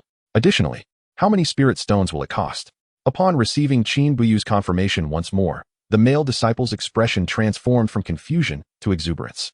Big client alert. Please hold on. Junior brother, I shall summon the senior brother on duty today. With that, the male disciple vanished in a flash, clearly employing a swift movement technique. Li Shixiao, this is the junior brother. Is it you? The voice was sharp and somewhat familiar. As Qin Buyu lifted his head, the sight of those bean-like eyes re-entered his line of vision. Li Hongtao. Their gazes locked, and both furrowed their brows in unison. Is the world truly so small? Or is it merely a case of enemies crossing paths? At this moment, the fury in Li Hongtao's eyes took on a tangible form, while Qin Buyu remained as indifferent as ever. Meanwhile, the male disciples nearby were perplexed. It appeared these two were acquainted. Cheng Hao, have you lost your mind? Are you so desperate for results? Li Hongtao snarled. He is merely a lowly servant disciple. How could he possibly afford so many spirit beasts? You'd best leave while you can, kid. Otherwise, don't blame me for resorting to violence, Li Hongtao warned. his glare aimed squarely at Qin Buyu, as if he could incinerate him with his stare alone. Following their previous encounter, Imo Wanqing had taken a liking to him, all thanks to Qin Buyu. She was his woman, his soulmate. The enmity between them was palpable. Had it not been for the sect's strictures against violence, he might have lunged at Qin Buyu. As for Qin Buyu, he regarded Li Hongtao with an expression of bemusement, as if looking at a simpleton. The Spirit Beast Pavilion was a property of the sect, and it was hardly within Li Hongtao's purview to dictate its dealings. Li Shixiang, do you not comprehend human speech? Or do you require me to take action myself? Without allowing Cheng Hao the opportunity to explain, Li Hongtao shot him a glare, cutting off his words. At present, he was the acting supervisor of the Spirit Beast Pavilion. Cheng Hao's superior, and to defy him was tantamount to courting disaster. Throughout this exchange, Qin Buyu stood silently, observing the farcical display put on by Li Hongtao. I ask you, Prince Frog, is the Spirit Beast Pavilion your family business? You cannot simply declare what is for sale and what is not, as if you wield absolute power. As he spoke, Qin Buyu placed 1,000 spirit stones, the spoils of yesterday's victory, upon the table, startling Cheng Hao into a shudder. Kid, do not speak so arrogantly. If you can produce a few hundred spirit stones, before Li Hongtao could finish his sentence, Cheng Hao, quick on the uptake, opened the storage bag Qin Buyu had presented. Inside lay a dazzling array of spirit stones, at least 1,000 in total. Purchasing such a number of spirit beasts would require merely a few hundred spirit stones, more than ample. As for Li Hongtao, his words faltered, lodged in his throat. His face flushed crimson. Li Shixiao, this is a full 1,000 spirit stones, Cheng Hao remarked, astonishment etched across his features. Though he had seen spirit stones before, he had never encountered a servant disciple capable of producing such an amount at once. Having worked in the Spirit Beast Pavilion for over a year, he had never witnessed a servant disciple of such caliber. His gaze toward Qin Buyu was a blend of shock, envy, and something else entirely.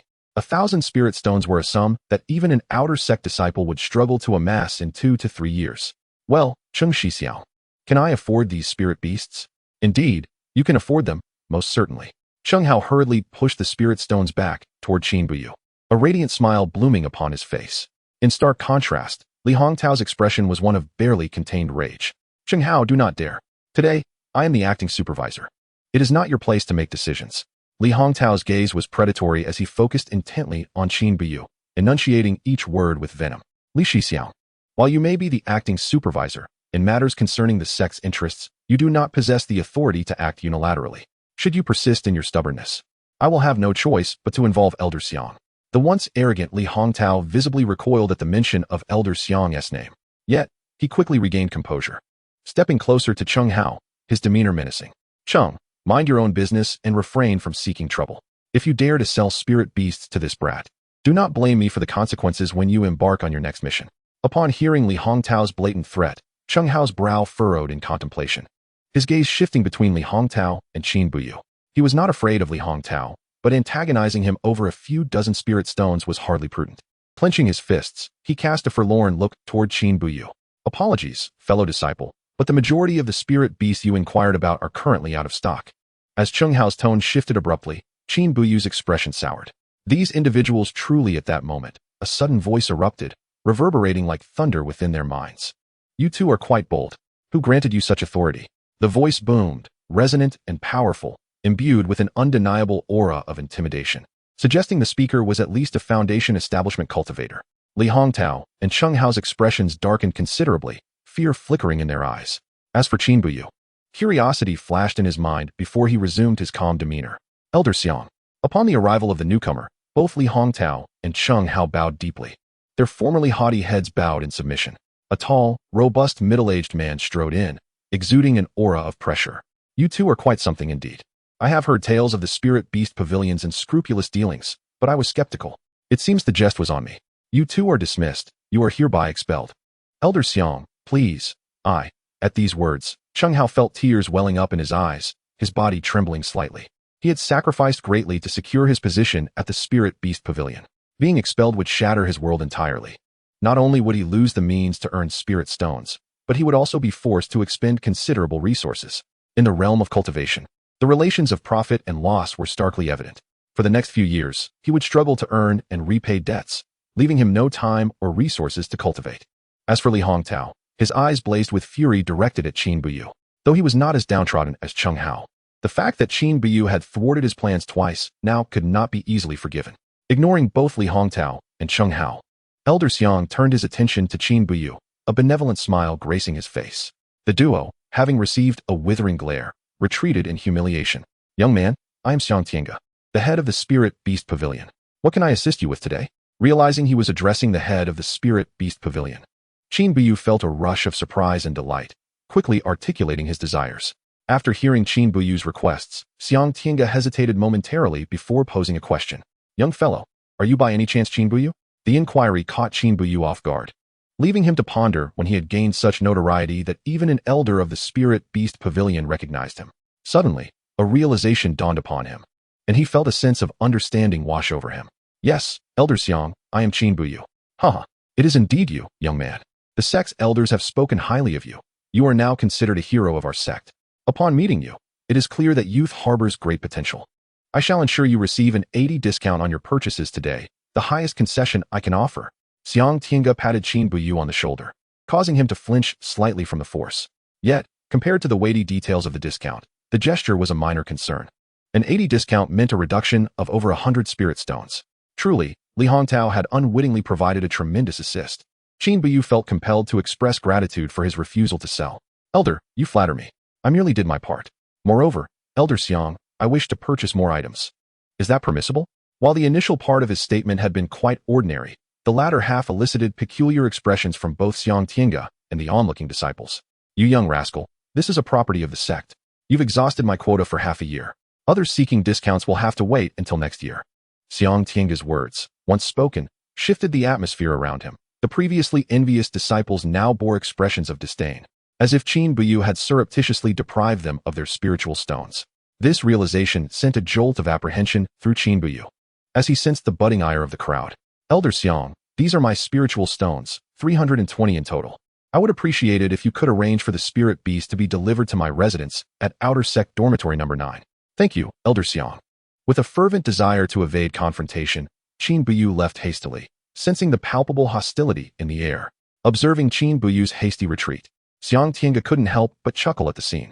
Having procured the spirit beast cub, Qin Buyu made his way to the herb garden, where he intended to purchase various spiritual plant seeds and check on Mo Wanqing's lightning mart. Given the progress of his treatment, he was confident that today would mark the completion of his task. Junior Brother Qin. No, I should address you as Junior Brother now, greeted Xiao Dai as she beamed at him upon his entrance to the herb garden. Her demeanor had shifted markedly from casual to one imbued with respect, a clear indication that she was aware of Qin Buyu's exceptional admission as an outer sect disciple. Xiao Dai, please refrain from teasing me. Where is Sister Mo? Qin Buyu inquired, noticing only Xiao Dai in the herb garden, with no sign of Mo Wanqing. Just as he finished speaking, a shadow darted toward him, leaping into his arms. It was none other than the lightning marten, its fur still carrying the delicate fragrance unique to women, intoxicatingly sweet. Junior Brother Qin, you've returned, cooed Mo Wanqing's melodious voice as the marten affectionately nuzzled against Qin Buyu's chest, licking his neck with its tiny tongue. Anyone witnessing this scene would surely be astounded. Mo Wanqing's spirit pet was known for its aloofness, much like its mistress, a creature not to be trifled with. Yet, before Qin Buyu, it displayed an astonishingly affectionate demeanor. Suppressing the ticklish sensation on his neck, Qin Buyu engaged in casual conversation with Mo Wanqing. He meticulously checked the marten's condition, relieved to find it fully healed, with no scars remaining. Even Qin Buyu was taken aback by the miraculous efficacy of the primordial energy. He then expressed his intent to acquire a collection of spiritual plant seeds, including spiritual rice, spiritual wheat, spiritual beans, and a few saplings of spiritual fruit trees. His reasoning was straightforward. Having ascended to the rank of outer sect disciple, he would no longer partake in duties at the spirit beast garden. Aside from his daily cultivation and essential sect tasks, he envisioned spending his remaining time tending to poultry and cultivating the land. After all, one must embody the essence of a cultivator. Upon leaving the herb garden, Qin Buyu proceeded to procure essential supplies for daily living, which included a substantial expenditure of over 100 spiritual stones for provisions for the two little creatures, culminating in a total expenditure of 500 spiritual stones. The 1,500 spiritual stones he had recently earned had thus dwindled to a mere 1,000. This experience served as a stark revelation for Qin Buyu. The costs associated with physical training and nurturing spiritual pets were exorbitant. Nevertheless, he couldn't deny the exhilarating thrill of spending spiritual stones liberally. Humming a cheerful tune, he returned home with a bountiful harvest. As he approached his dormitory, two figures came into view. Qin Buyu paused momentarily, a flicker of curiosity crossing his features, before he continued toward them. Having just relocated to his new dormitory, he presumed that apart from Longsheng, no one else would be privy to his whereabouts. Dragon Shixiao. He asked back, one of them announced, their gaze locking onto Qin Buyu as their voices reached him. You are Qin Buyu? A man, standing 2 meters away, scrutinized him with unabashed disdain, clearly having discerned Qin Buyu's lack of cultivation. Indeed I am. May I inquire who you are? Qin Buyu replied, maintaining a calm demeanor despite the man's white attire marking him as merely an outer sect disciple. I am Long Zitian. I have taken a liking to your dormitory. With that, Qin Buyu regarded Long Zitian, his brow furrowing slightly at such boldness. Young man, Long Shixiang is addressing you. Why are you dazed? The other male disciple stepped forward, his attitude exuding arrogance. Long Zitian, if there is nothing else, I must ask you to leave. This is my dormitory, and you are not welcome here. Qin Buyu's straightforwardness was unwavering. What kind of attitude is that? The man retorted, flickering forward to close the distance, brandishing a wooden stick in hand. Long Zitian's previously arrogant demeanor also darkened momentarily, though he refrained from further action. Unmoved, Qin Buyu assessed the situation, casting a sidelong glance at Long Zitian. If you possess the skill, then act. I want to hold back. With that, a wooden stick also materialized in Qin Buyu's grasp. If it was a fight they desired, he was more than willing to oblige. Incensed by Qin Buyu's defiance, the man charged at him without further ado. As an obedient dog, he displayed remarkable resolve, particularly upon witnessing the cold glint in Long Zitian's eyes. Qin Buyu had anticipated this, deftly sidestepping the man's swing and countering with a strike of his own. A dull thud resonated as the man's arm was struck, eliciting a pained grunt. You seek death, the man snarled, his expression twisted with rage as he retaliated. Having gained some combat experience from their previous encounter, Qin Buyu skillfully evaded the man's assault and delivered a precise kick to his knee. The man faltered slightly, allowing Qin Buyu to capitalize on the opening with a blow to his shoulder, the force causing the man to gasp in pain. Li Qing, enough of this. Long Zitian's voice rang out impatiently, causing the man named Li Qing to whirl around and charge at Qin Buyu with renewed vigor, his speed leaving no room for reaction. With a resounding crash, Qin Buyu was hurled against the surrounding wall, pain shooting through his body. Ah, it hurts. Without a moment's pause, Li Qing swung his wooden stick once more. In a desperate bid, Qin Buyu raised his own stick to block, seeking to protect himself from a potentially fatal blow. Li Qing's cultivation at the 5th layer of qi refinement was no less formidable than Long Zitian's, which puzzled Qin Buyu. As he defended himself, he retreated along the wall, the relentless barrage of strikes raining down upon him. He could only manage to block a fraction of the blows, resulting in his arms, shoulders, and forehead bearing the brunt of the attacks. Pain surged through him, causing tears to well in his eyes. The sheer disparity in strength was stark. He had underestimated the world outside. Yet, having chosen to engage, surrender was not an option. This was the resolve of a man. However, as the fight progressed, it became increasingly evident that he was at a distinct disadvantage. The previous composure he had exuded was now replaced with a grimace of pain, his left arm particularly battered and bleeding. Meanwhile, Li Qing, despite maintaining the upper hand, bore the marks of battle himself, with several bruises appearing on his forehead and arms from Qin Buyu's retaliatory strikes. Watching Qin Buyu become more emboldened and fierce with each passing moment, Li Qing began to feel a twinge of uncertainty. No matter how skilled one might be, they could never underestimate the ferocity of desperation. In his current state, Qin Buyu resembled those reckless ruffians, fighting with utter disregard for his life. Nearby, Long Zitian leaned against a pillar by the door, wearing an expression akin to that of an amused spectator. At this moment, he discerned that Qin Buyu was not devoid of cultivation. It seemed he had chosen the path of body refinement. Refining the body? Quite intriguing. 15 minutes later, their battle raged on. But the previously disadvantaged Qin Buyu began to exhibit signs of turning the tide. Conversely, Li Qing, who had once held an absolute advantage, now found himself in a precarious struggle. The ease he had once displayed had vanished, replaced by bloodstains, tattered clothing, and numerous swollen marks. At this juncture, even Long Zitian, who had initially watched with amusement, began to show varying expressions of concern. Suddenly, a cold glint flashed in his eyes, and he issued a command to Li Qing. Li Qing, teach him a lesson. Boy, the game of cat and mouse ends here. As Li Qing's voice echoed, a transformation overtook him, his aura surged, ascending from the 6th to the 8th level of qi refining. Qin Buyu's pupils constricted as he prepared to evade, having underestimated both Li Qing's strength and his own reflexes. With a resounding crash, it felt as though he had been struck by a speeding train. Qin Buyu was sent hurtling through the air, pain radiating from his chest as blood erupted from his mouth, painting the sky in hues of crimson. Damn it, this cunning fellow concealed his true level. A body refiner at the first level stood no chance against an 8th level chi refiner. The disparity was insurmountable. Before Qin Buyu could concede defeat, Li Qing's elbow crashed into his face, shattering his nasal bone. A muffled groan escaped Qin Buyu as blood flowed freely, contorting his features in agony. Yet, the ordeal was far from over. Following his initial strike, Li Qing delivered a knee strike aimed at Qin Buyu's dantian, intent on delivering a fatal blow. In that life-and-death moment, a flash of white light appeared as Xiaobai manifested. Without needing instruction, Xiaobai transformed, accompanied by a fierce roar that echoed through the forest. Both Li Qing and Long Zaiqian's expressions shifted dramatically. Particularly, Li Qing, who was about to land a kick on Qin Buyu, instinctively withdrew, preparing to retreat as he sensed Xiaobai's presence. A first-level spiritual beast, its combat prowess in close quarters rivaling his own. This kid is actually a Beast Tamer. But in response to Li Qing's realization, Xiaobai unleashed a powerful claw strike, directly targeting his thigh and interrupting his movement. A chilling scream followed as Xiaobai delivered another ferocious swipe. "No, kid, stop." But it was too late. The sound of something shattering echoed ominously as Li Qing's thigh clamped shut, his face contorting in agony. Qin Buyu, recuperating under the healing effects of the Hunyuan Pearl, felt a sudden chill. The pain of a man can indeed be excruciating. Xiaobai's decisive strike was merciless. "Qin Buyu, have you lost your mind? You're going to die?" Li Qing's eyes bulged in terror and rage as Long Zaiqian's furious voice rang out, and he surged forward. In that instant, a gleaming silver sword appeared in his hand, radiating murderous intent.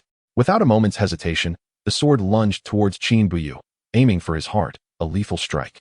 In a critical moment, even Xiaobai could not react in time. Gritting his teeth against the pain, Qin Buyu sidestepped, narrowly avoiding Long Zaiqian's attack. The sword struck the wall with a clang, sparks flying. But Long Zaiqian was relentless. He swung again, leaving Qin Buyu with no avenue of escape. Just then, a shadow flickered. The sword aimed at Qin Buyu was caught between two fingers as a figure emerged between them. "Long Zaiqian, that's enough." The voice resonated as the sword flew from his grip, clattering to the ground. The newcomer was none other than Xiang Tiange, the head of the Spirit Beast Pavilion. "Xiang, don't interfere. I intend to kill him for brotherly sake." Long Zaiqian's murderous glare was met with Xiang Tiange's unwavering presence, which radiated the pressure of a foundation-level cultivator, causing Long Zaiqian to momentarily relent. "Qin, are you all right?" Ignoring the unconscious Li Qing, Xiang Tiange turned his concern towards Qin Buyu, replying to Elder Xiang, "I'm not in immediate danger. But that fellow over there might genuinely perish if he isn't helped soon." It wasn't bravado on Qin Buyu's part, with the Hunyuan Pearl in hand. His injuries were manageable. Even Long Zaiqian gazed at Qin Buyu with evident confusion. How could he appear so unscathed after sustaining such severe injuries? Was it due to his body refinement? "Long Zaiqian, stay put. I'll settle the score with you later." With that, Xiang Tiange moved to examine Li Qing's wounds. Upon witnessing the grotesque state of Li Qing's injury, his brow furrowed deeply. He glanced at the adorably bewildered Xiaobai, and then at the disheveled Qin Buyu. "Elder Xiang, it was him, his spirit beast injured brother Li Qing." Before Xiang Tiange could inquire further, Long Zaiqian fixed his gaze on Xiaobai, his legs instinctively tensing. He had witnessed Xiaobai's earlier attack. It had been brutally decisive. Xiang Tiange assessed both Xiaobai and Li Qing before producing a jade vial. He expertly pried open the unconscious Li Qing's mouth and poured a healing elixir down his throat. "I've administered a healing elixir. You must hurry and take him back to the inner sect for the third elder to treat him. Otherwise, even if he survives, he may lose his chance at happiness for the rest of his life." Hearing that Li Qing might genuinely be incapacitated, Long Zaiqian's expression darkened considerably. The entire sect knew that Li Qing was the third elder's direct grandson, the sole heir of the Li family for 3 generations. Li Qing remained in the outer sect solely because he was pursuing Long Zaiqian's sister, willingly acting as his enforcer. Having one of the inner sect disciples do his bidding was a source of pride. But now, with this incident, Long Zaiqian was filled with murderous intent. "Qin Buyu, prepare to face the third elder's wrath." Cradling Li Qing, Long Zaiqian uttered a final threat before hastily retreating. As for Xiang Tiange, he cast a lingering gaze at Qin Buyu, a flicker of complexity in his eyes. "Little one, return for now. Leave the rest for later." Although Xiang Tiange spoke calmly, Qin Buyu felt anything but at ease. The third elder of the inner sect, this was truly a grave misstep. Yet, out of courtesy, he introduced Xiang Tiange to Xiaobai. "Elder Xiang, this is my spirit beast Xiaobai. Xiaobai, this is Elder Xiang of the Spirit Beast Pavilion. Is this truly your spirit beast?"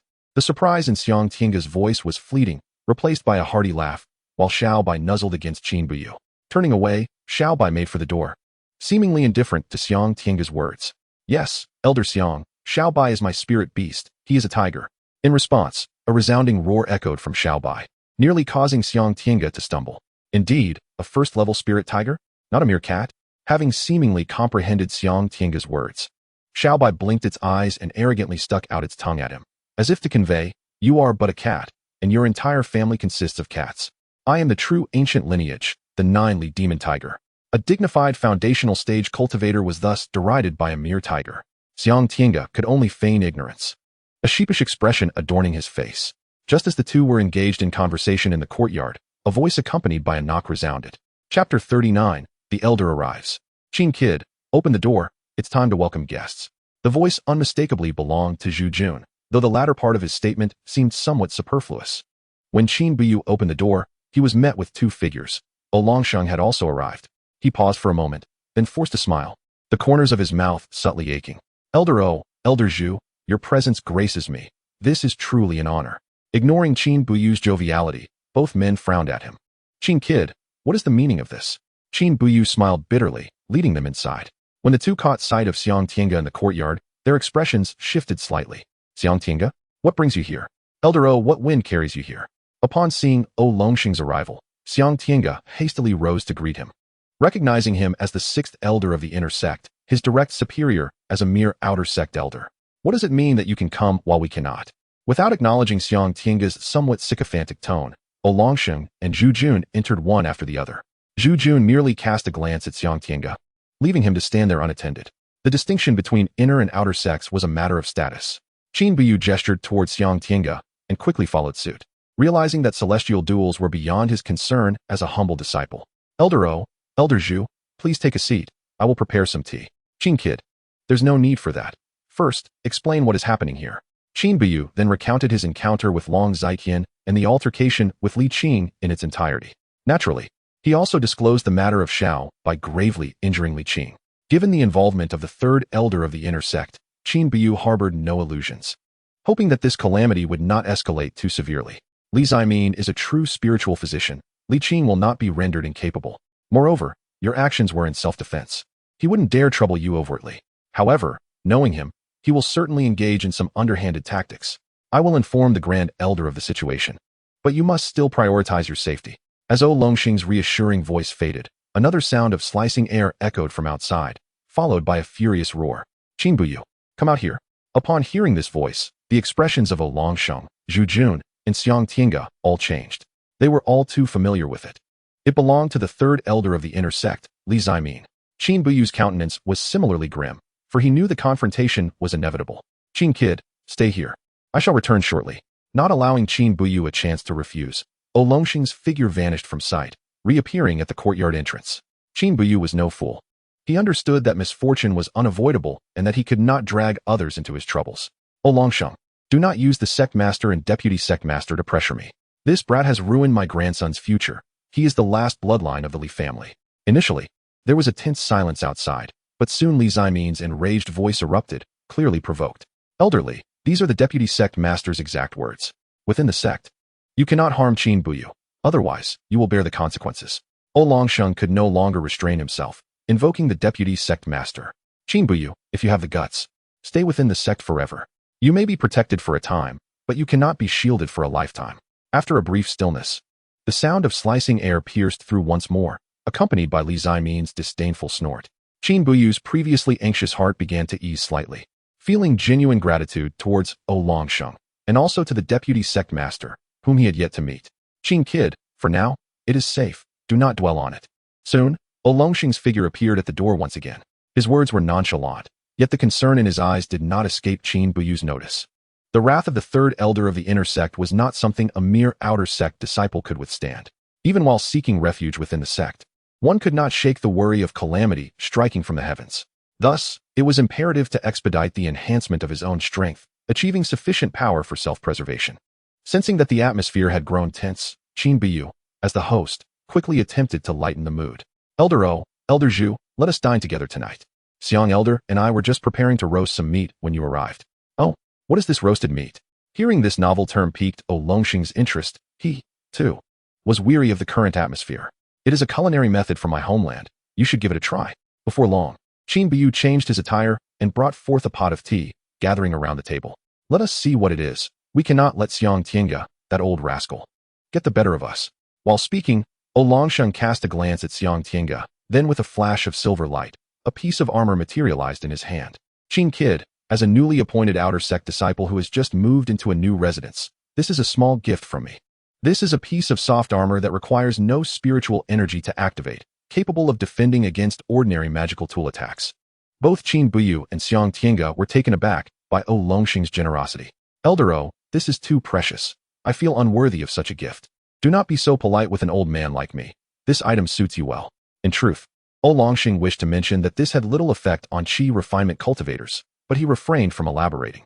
Qin Kid, just accept it. Elder O has plenty of good things to spare. Seeing Qin Buyu's reluctance, Zhu Jun promptly chimed in. Longsheng clearly did not grant him the opportunity to refuse, directly pushing the silver soft armor towards Qin Buyu. That brat thanks Elder O. Qin Buyu was not one to feign modesty, and after this incident, he felt a strong sense of impending danger. Regardless of whether Li Qin could recover, enmity had been established. He had never anticipated Xiao Bai's decisiveness. After all, that was a man's lifeline. Qin Kid, this is a small token of my appreciation, and it cannot be compared to Elder O's gift. Upon seeing Qin Buyu accept the soft armor, Zhu Jun produced a book from his hand, offering it as well. This is a martial arts manual, titled Dragon Elephant Fist, which I obtained by chance. It does not require spiritual energy to practice and is suitable for body refinement. At this, Qin Buyu felt a mix of joy and concern. It seemed that the news of his lack of spiritual roots had spread within the sect, leading both of them to choose such targeted gifts, a thoughtful gesture indeed. Thank you, Elder Zhu. I shall not be polite. After conversing for a while, Qin Buyu excused himself to prepare the roast, which was the spiritual lamb meat brought by Xiang Tiange. Qin Kid, seeing you toil alone, you won't have a chance to eat until midnight. My granddaughter happens to be free. I will call her over to assist. As Qin Buyu was threading the meat, Longsheng suddenly recalled something and swiftly produced a jade pendant, murmuring softly, Elder O, I appreciate your help. Not long after, a knock echoed from outside. The speed quite impressive. Grandfather, Uncle Zhu, Uncle Xiang. Due to the distance, Qin Buyu could only hear the youthful voices of a boy and a girl. As the words fell, a somewhat irate voice of Longsheng resonated. Aozifeng, what brings you here? Grandfather. You indulge in sumptuous feasts outside while I am left at home to eat plain rice, he retorted. We shall settle this later. Ziyue, go assist Qin. He commanded. A young man and woman entered. The girl was strikingly beautiful, while the boy was remarkably handsome. The girl appeared to be around 17 or 18, and the boy looked even younger than Qin Buyu. Grandfather, Zifeng insisted on coming along, Ziyue replied. As she spoke, Ziyu winked at Zifeng, urging him to hurry over. Receiving the signal, Zifeng scampered forth, leaving Longsheng merely gaping in astonishment. Brother Qin, we are here to lend a hand. Zifeng addressed him directly, bypassing the usual title of junior brother, displaying a certain familiarity. All being of youthful spirit, Qin Buyu felt no pressure despite their status as inner disciples. Hello, Zifeng. Thank you for your assistance. As descendants of Longsheng, the two exhibited no airs, instead presenting themselves as approachable and amiable. Unlike certain so-called cultivators rumored to be more extravagant than the idle rich. In terms of demeanor, they were far superior to the likes of Long Zitian or Li Qing. It seemed that irrespective of their worldly status, individuals could be classified as virtuous or otherwise. Both were swift and adept, indicating they were no strangers to such tasks. Embodying the essence of Qingxian. After teaching them how to skewer and slice meat, Qin Buyu hurried off to ignite the charcoal, preparing to commence the grilling. Sensing an increase in the number of people outside, Xiao Bai, with an air of indifference, strolled out. Its emergence instantly captured attention, particularly from Ziyu, whose eyes sparkled with delight. Junior brother Qin, is that your white cat? It's adorable. Sister, we already have a whole bunch at home. Is that not sufficient? You wouldn't understand a girl's heart. Cuteness is irresistible. Young Qin, is this a spirit cat?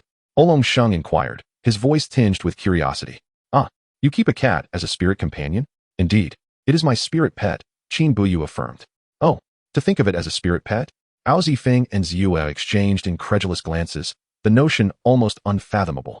Setting aside the average cat, even a genuine spirit cat would possess limited combat capabilities. Cats are merely pets, enjoyable to pet, yet they fall short as spirit companions. Indeed. Young Qin, did you not recently defeat a first-tier Xianshui turtle? I heard that is your spirit companion, Zhu Jun remarked, displaying urgency. Changing spirit companions mid-journey is no small feat, It requires significant sacrifice. Only Xiang Tiange stood by, observing the scene with a faint smile, as if to say, "You all are a bunch of unworldly bumpkins. This is no mere cat. It is, in fact, a first-tier spirit tiger. Though somewhat small, it is unmistakably a tiger." The atmosphere abruptly fell silent, with only the night breeze whispering past. Unable to contain himself, Oolongsheng swiftly appeared beside Xiaobai, startling the little creature, which nearly stumbled on the steps. It regarded Oolongsheng warily, poised to flee at a moment's notice, for it sensed the old man's aura was something it could not yet contend with. "Little one, give a call for me to hear?" Both Qin Buyu, who was tending to the fire, and the others present found themselves at a loss, their foreheads adorned with beads of sweat. "Can you not maintain some decorum as the esteemed sixth elder of the inner door?" Xiaobai, however, merely rolled its eyes before taking a deep breath. With a resounding meow, the attendees nearly stumbled in surprise, almost losing their balance. A tiger that meows?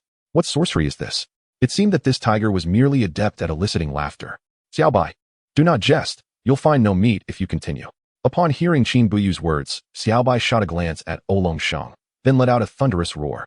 Indeed, it was a spirit tiger, a first-tier spirit tiger. The first to express astonishment was Uziyu, her eyes sparkling with wonder as she gazed at Xiaobai. To think it is a spirit tiger and not just a pet cat. Does this dashing junior brother possess the ability to tame beasts? "You, young Qin, when did you contract this spirit companion?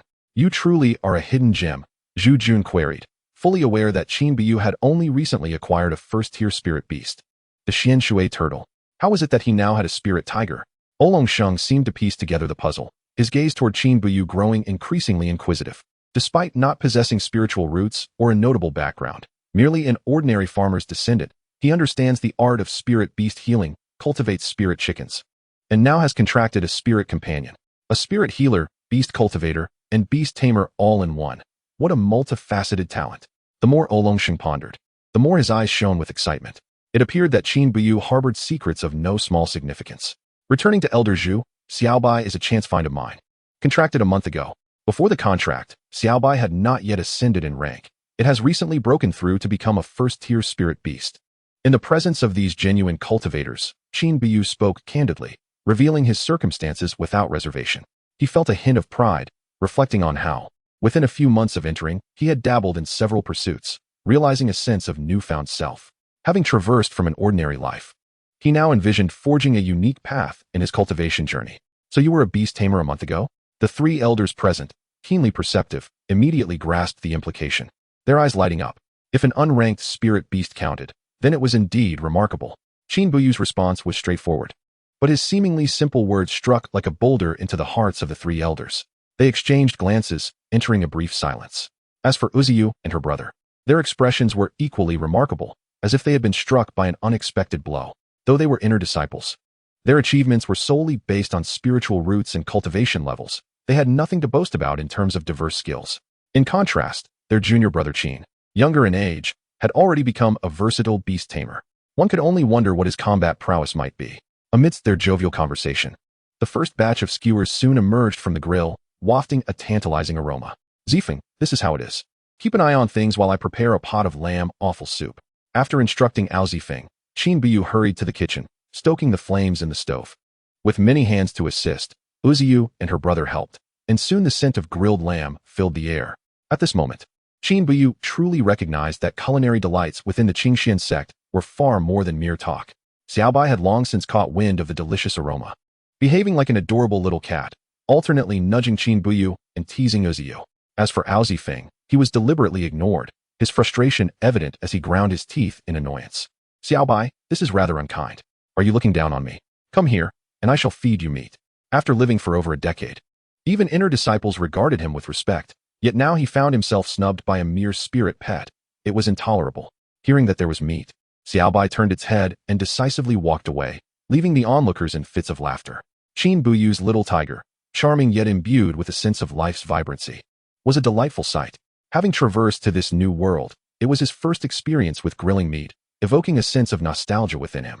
In his past life, whether at university or during gatherings with friends and family, this was always a favored choice, beloved by the masses. Especially the headlines and hot news have propelled a certain barbecue establishment in the region into prominence. Little did I expect that arriving in this world would transform into a form of cultural inheritance. The flavor is simply exquisite. Indeed, Qin Xiaozai, your hometown's culinary approach is quite intriguing. Even the proud chefs at Lingshan Fong cannot replicate this unique taste. If it's delicious, everyone should indulge a little more. And if accompanied by a bit of wine, the experience becomes even more delightful. Oh, that's a splendid suggestion. I just happen to have 2 jars of fine spirit here. Upon hearing Qin Buyu's proposal, Xiang Tiange's eyes lit up, and 2 gray jars appeared on the table. As a piece of meat and a cup of wine went down, the 3 elders completely lost their dignified demeanor. The enjoyment was unparalleled, akin to a celestial feast, a life of divine indulgence. Sister Ziyue, you and Zifeng should join in the feast as well. I will take care of the rest. As for Xiaobai, Qin Buyu had long prepared a dining spot for it, with a large platter containing more than half a basin of roasted meat. At this moment, it was devouring the food without a care, its mouth glistening with grease. Contrasting sharply with the size of admiration from others, it resembled a quiet, meat-devouring tiger. The time spent relishing the delicacies always flew by swiftly. By the time the 6 humans and 1 tiger had nearly finished off a whole unicorn sheep, the silver moon hung high in the sky. Even Ziyue, initially reserved, had partaken in a few cups of wine by the end, her cheeks flushed with a charming hue, adding a unique allure to her demeanor.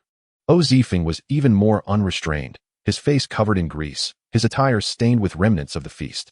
While the 3 elders maintained a semblance of dignity, they ultimately downed 6 jars of wine, estimated to weigh at least 70 to 80 pounds. What constitutes gluttony? Qin Buyu had truly witnessed it. Qin Xiaozai, are you raising us like pigs? At last, as Qin Buyu presented a pot brimming with mutton offal soup, Longsheng hesitated, his belly visibly distended, clearly unable to consume more. Yet, upon inhaling the distinctive aroma, his throat betrayed him with an involuntary swallow. I have a restroom at home. Let me empty out and return. This soup will not disappoint. Though the grilled meat was fragrant, the emergence of the mutton offal soup was intoxicating.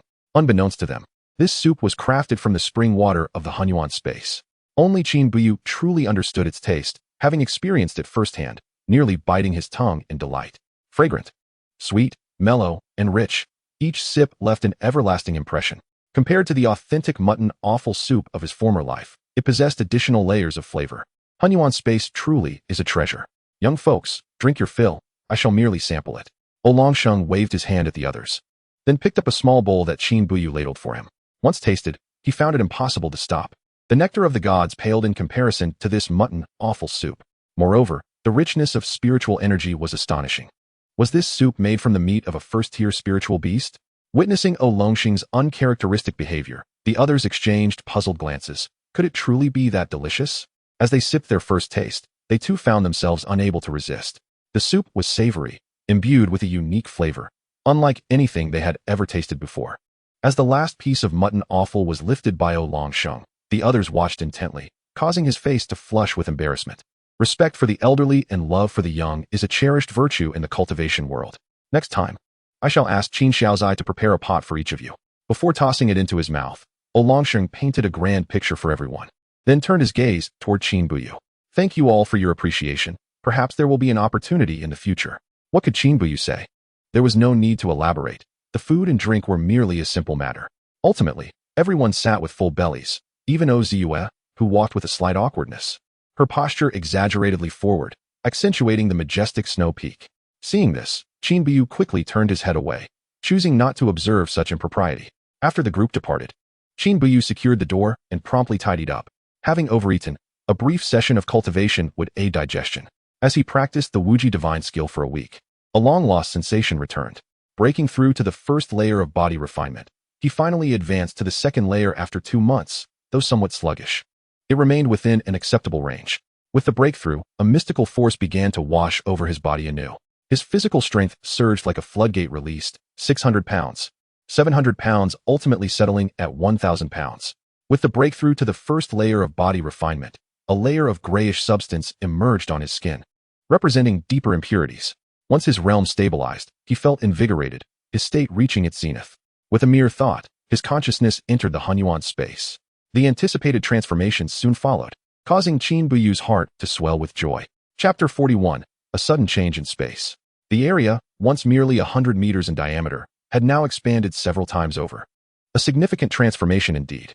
The grayish boundary stretched outward, revealing a mountain that soared into the clouds, spanning over 10 times the size of the original small hill. Regrettably, his spiritual sense was still obstructed from probing further. The newly emerged mountain did not seem particularly welcoming. This was somewhat awkward, as it felt like possessing a treasure trove, yet being unable to access it. Qin Buyu then examined other areas. The black soil remained unchanged, yet the spirit rice he had planted had turned a vibrant yellow, ready for harvest soon. The spirit rice thrived exceptionally well, taller and thicker than any he had previously witnessed, with ears of grain nearly twice the length of ordinary rice. Truly a high-yield variety.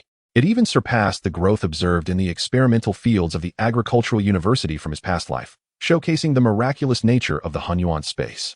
Moreover, the original small hill and stream were now dwarfed by the large mountain, the small hill appearing more like a hillock. The stream had merged with an extending river. Its width subtly increased, the current more vigorous, its destination unknown. Qin Buyu attempted to communicate with the mysterious water turtle in the river. He could only sense its current joyous disposition, yet it remained elusive. Returning to the chicken coop, the precious chickens had grown well. To Qin Buyu's surprise, the ground was spotless, as if meticulously cleaned. Initially, he thought he was imagining things, but after circling the enclosure, he confirmed the situation was indeed true. The usual mess that should have been present had vanished without a trace. As a student of agricultural studies, Qin Buyu quickly deduced the reason. The forces of nature had directly decomposed the organic matter. As for the special 6-colored divine chicken, it had not changed significantly. However, the female 5-colored spirit chickens assigned to it had begun laying eggs, indicating it had been diligent. Additionally, the ordinary spirit chickens he had won had undergone considerable changes in appearance, yet had not evolved into purebred spirit chickens. Nevertheless, Qin Buyu believed that as the Hunyuan space continued to upgrade, everything would improve. Before exiting his spiritual consciousness, he promptly stored the remaining bones and wool from the slaughtered unicorn sheep into the Hunyuan space, contributing to its enhancement. After completing these tasks, Qin Buyu dedicated some time to learn the Dragon Elephant Fist that Zhu Jun had gifted him. The Dragon Elephant Fist is a variant of a shadow boxing style. Once mastered, a single strike can possess the strength of a dragon and an elephant. A night passed in silence, and Qin Buyu once again dreamt of his sister, Qin Yufei. In the dream, she not only became a cultivator, but also broke through to the 5th level of qi refining, her growth remarkably swift. As he yearned to delve deeper into this development, a tickling sensation on his hand jolted him awake. Xiaobai. Last night, fatigue had overwhelmed him, and he had fallen asleep on his bed, forgetting to summon Xiaobai back into the Hunyuan space. Suddenly, a thought struck him, and his previously drowsy eyes gleamed with newfound clarity. With a mere thought, Xiaobai vanished from his side, reappearing within the Hunyuan space. Although his consciousness could not reach the lofty mountains, could Xiaobai venture forth? Evidently, Xiaobai had also noticed the newly emerged mountain, letting out a low growl before bounding eagerly towards it. Qin Buyu then reminded Xiaobai to see if it could gather some fruits, or perhaps catch a few small animals to bring back, before withdrawing from the Hunyuan space. According to their agreement, he was to visit the Spirit Beast Park today. However, prior to that, he tended to the spirit beasts in his backyard. After a thorough inspection, half an hour had swiftly passed. As the sun rose, Qin Buyu appeared in District 6 of the Spirit Beast Park, where a familiar figure stood at the entrance. Qin Shixiang, good morning. Congratulations on your promotion to Outer Sect Disciple. Upon seeing Qin Buyu clad in a white robe, Yu Yohuan's voice was laced with bittersweet envy. Yu Shixiang, good morning. Just call me Qin Shitty. The abrupt shift left Qin Buyu somewhat disoriented, and he uttered the words almost unconsciously. In the path of cultivation, one who excels becomes the teacher. Yu Yohuan's remark made Qin Buyu feel slightly awkward, as he refrained from addressing him as Shitty. Soon, Chen Luotian arrived, accompanied by Elder Wang Ping, the head of District 6. The three exchanged congratulations, celebrating Qin Buyu's successful advancement to Outer Sect Disciple. The conversation soon turned to Qin Buyu's earlier mention of using alcohol for disinfection in the Breeding Park and Spirit Beast Park. He was acutely aware that the avian flu was no trivial matter. As expected, the local white liquor had an alcohol content of only around 40 degrees, clearly lacking any purification techniques. Thus, further processing was necessary. Qin Buyu sketched a simple distillation apparatus to purify the white liquor. The three men watched in curiosity and confusion as he swiftly produced a design. However, after the events of the previous day, they maintained absolute faith in Qin Buyu. While Wang Ping arranged for the construction of the distillation apparatus, Qin Buyu retrieved several large barrels of spring water from the Hunyuan space, declaring it a colorless potion to the outside world. His rationale was straightforward. Since the spring water could cure avian flu, diluting it to a certain ratio for the sect's spirit chickens should yield preventive benefits.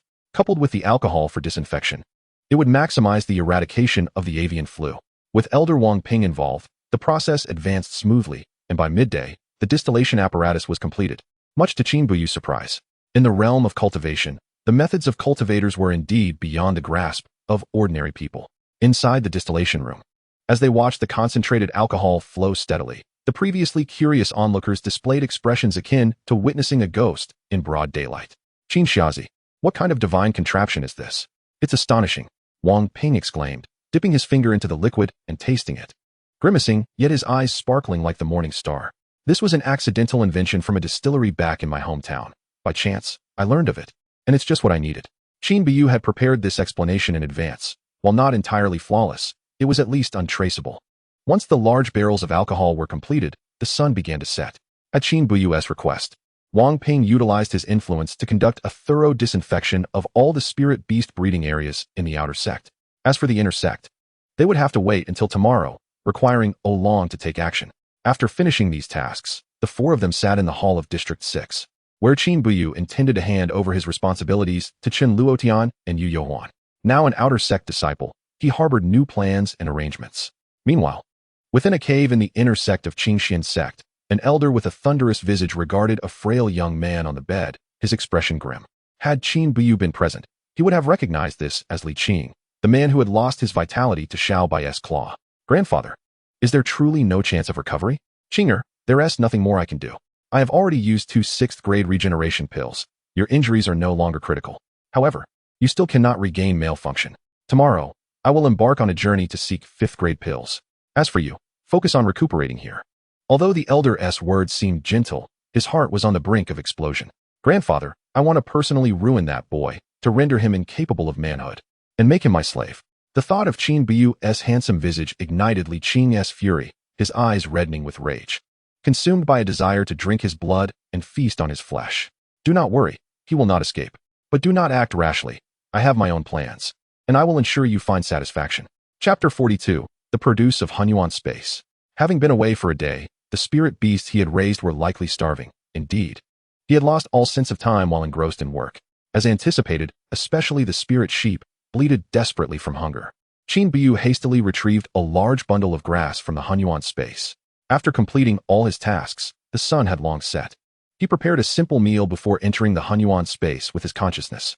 Having neglected Xiao Bai for an entire day, he wondered how it fared within, whether it had successfully explored the mountains. Upon entering, he found Xiao Bai absent, but noticed 2 colorful figures in its usual resting spot. Were these colorful mountain chickens? They still bore signs of life, not yet extinguished. Qin Buyu increasingly marveled at Xiao Bai's culinary instincts, knowing to ensure the freshness of ingredients. As he retrieved the 2 mountain chickens, he examined them closely, yet was unable to find corresponding entries in the Spirit Beast Encyclopedia. This tome, which claimed to catalog all spirit beasts, had inexplicably omitted them. The size of these mountain chickens was not insignificant, comparable to peacocks he had seen in his past life. Ultimately, a bold yet absurd thought emerged in Qin Buyu's mind. This could be an entirely new species of spirit beast, one never before seen in the Yunxiao continent.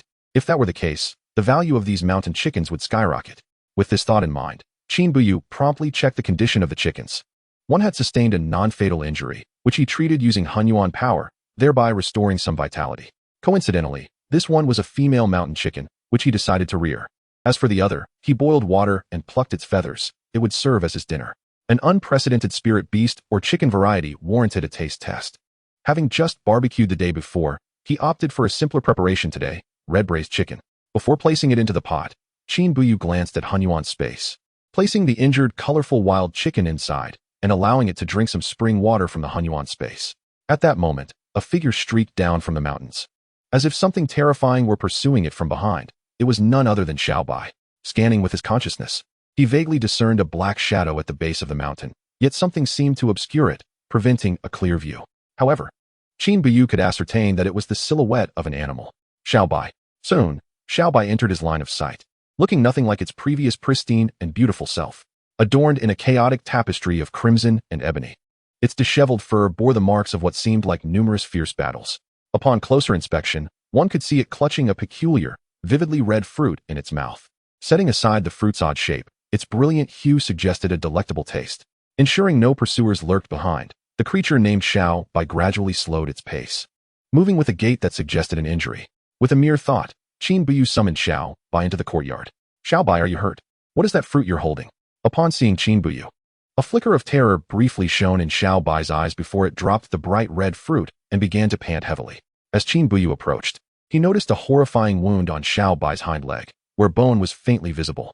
Without hesitation, he placed his palm gently over the injury, channeling his primordial energy to heal the creature. Yet, to his astonishment, despite the surge of energy, the wound showed no signs of improvement. Furrowing his brow, Qin Buyu attempted several more times, each effort yielding the same futile results. Since the emergence of the primordial pearl, especially with the introduction of the green threads, his healing capabilities had escalated remarkably. Yet, why had they failed to mend Xiao Bai's injury sustained within the primordial space? With his mind racing, Qin Buyu dismissed various possibilities.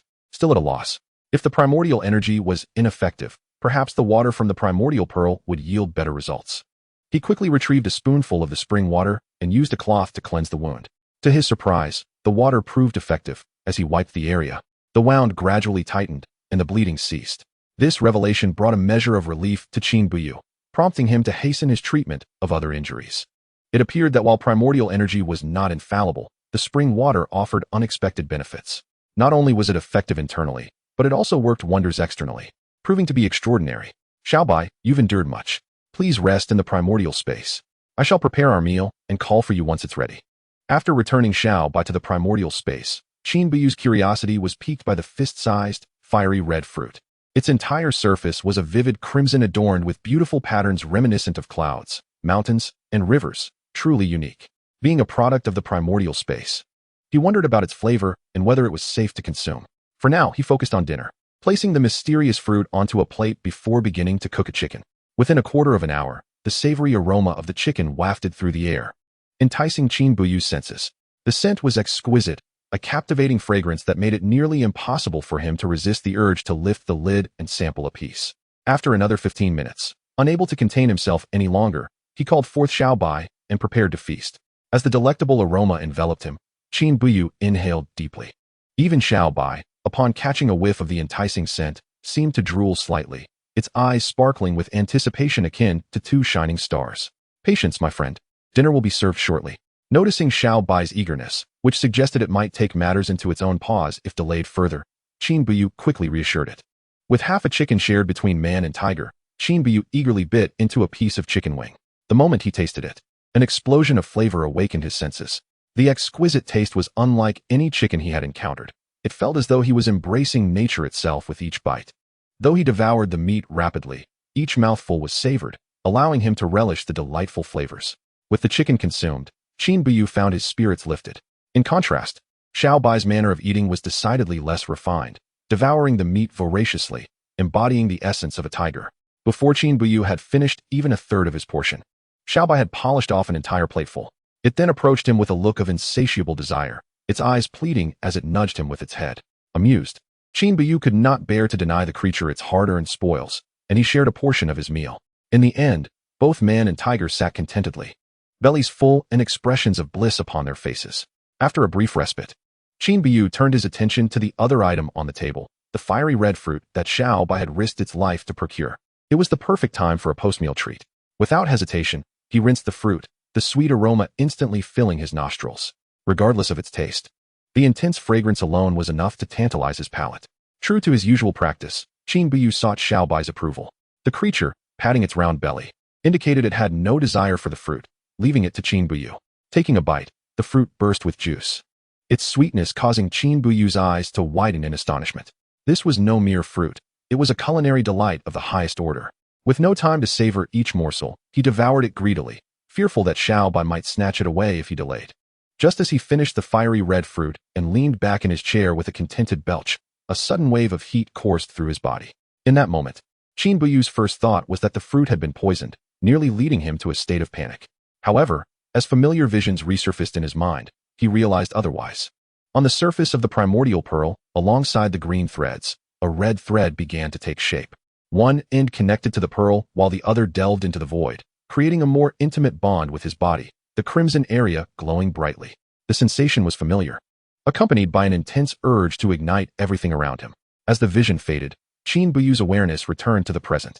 He grasped a colorful feather from the table, and with a focused thought, a surge of heat erupted forth. To his astonishment, the feather ignited spontaneously, turning to ash within moments, the temperature astonishingly high and bizarre. Accompanying this phenomenon was a strange new awareness dawning in his mind. Fire elemental energy? Qin Buyu's mind struggled to comprehend the emergence of yet another form of primordial energy.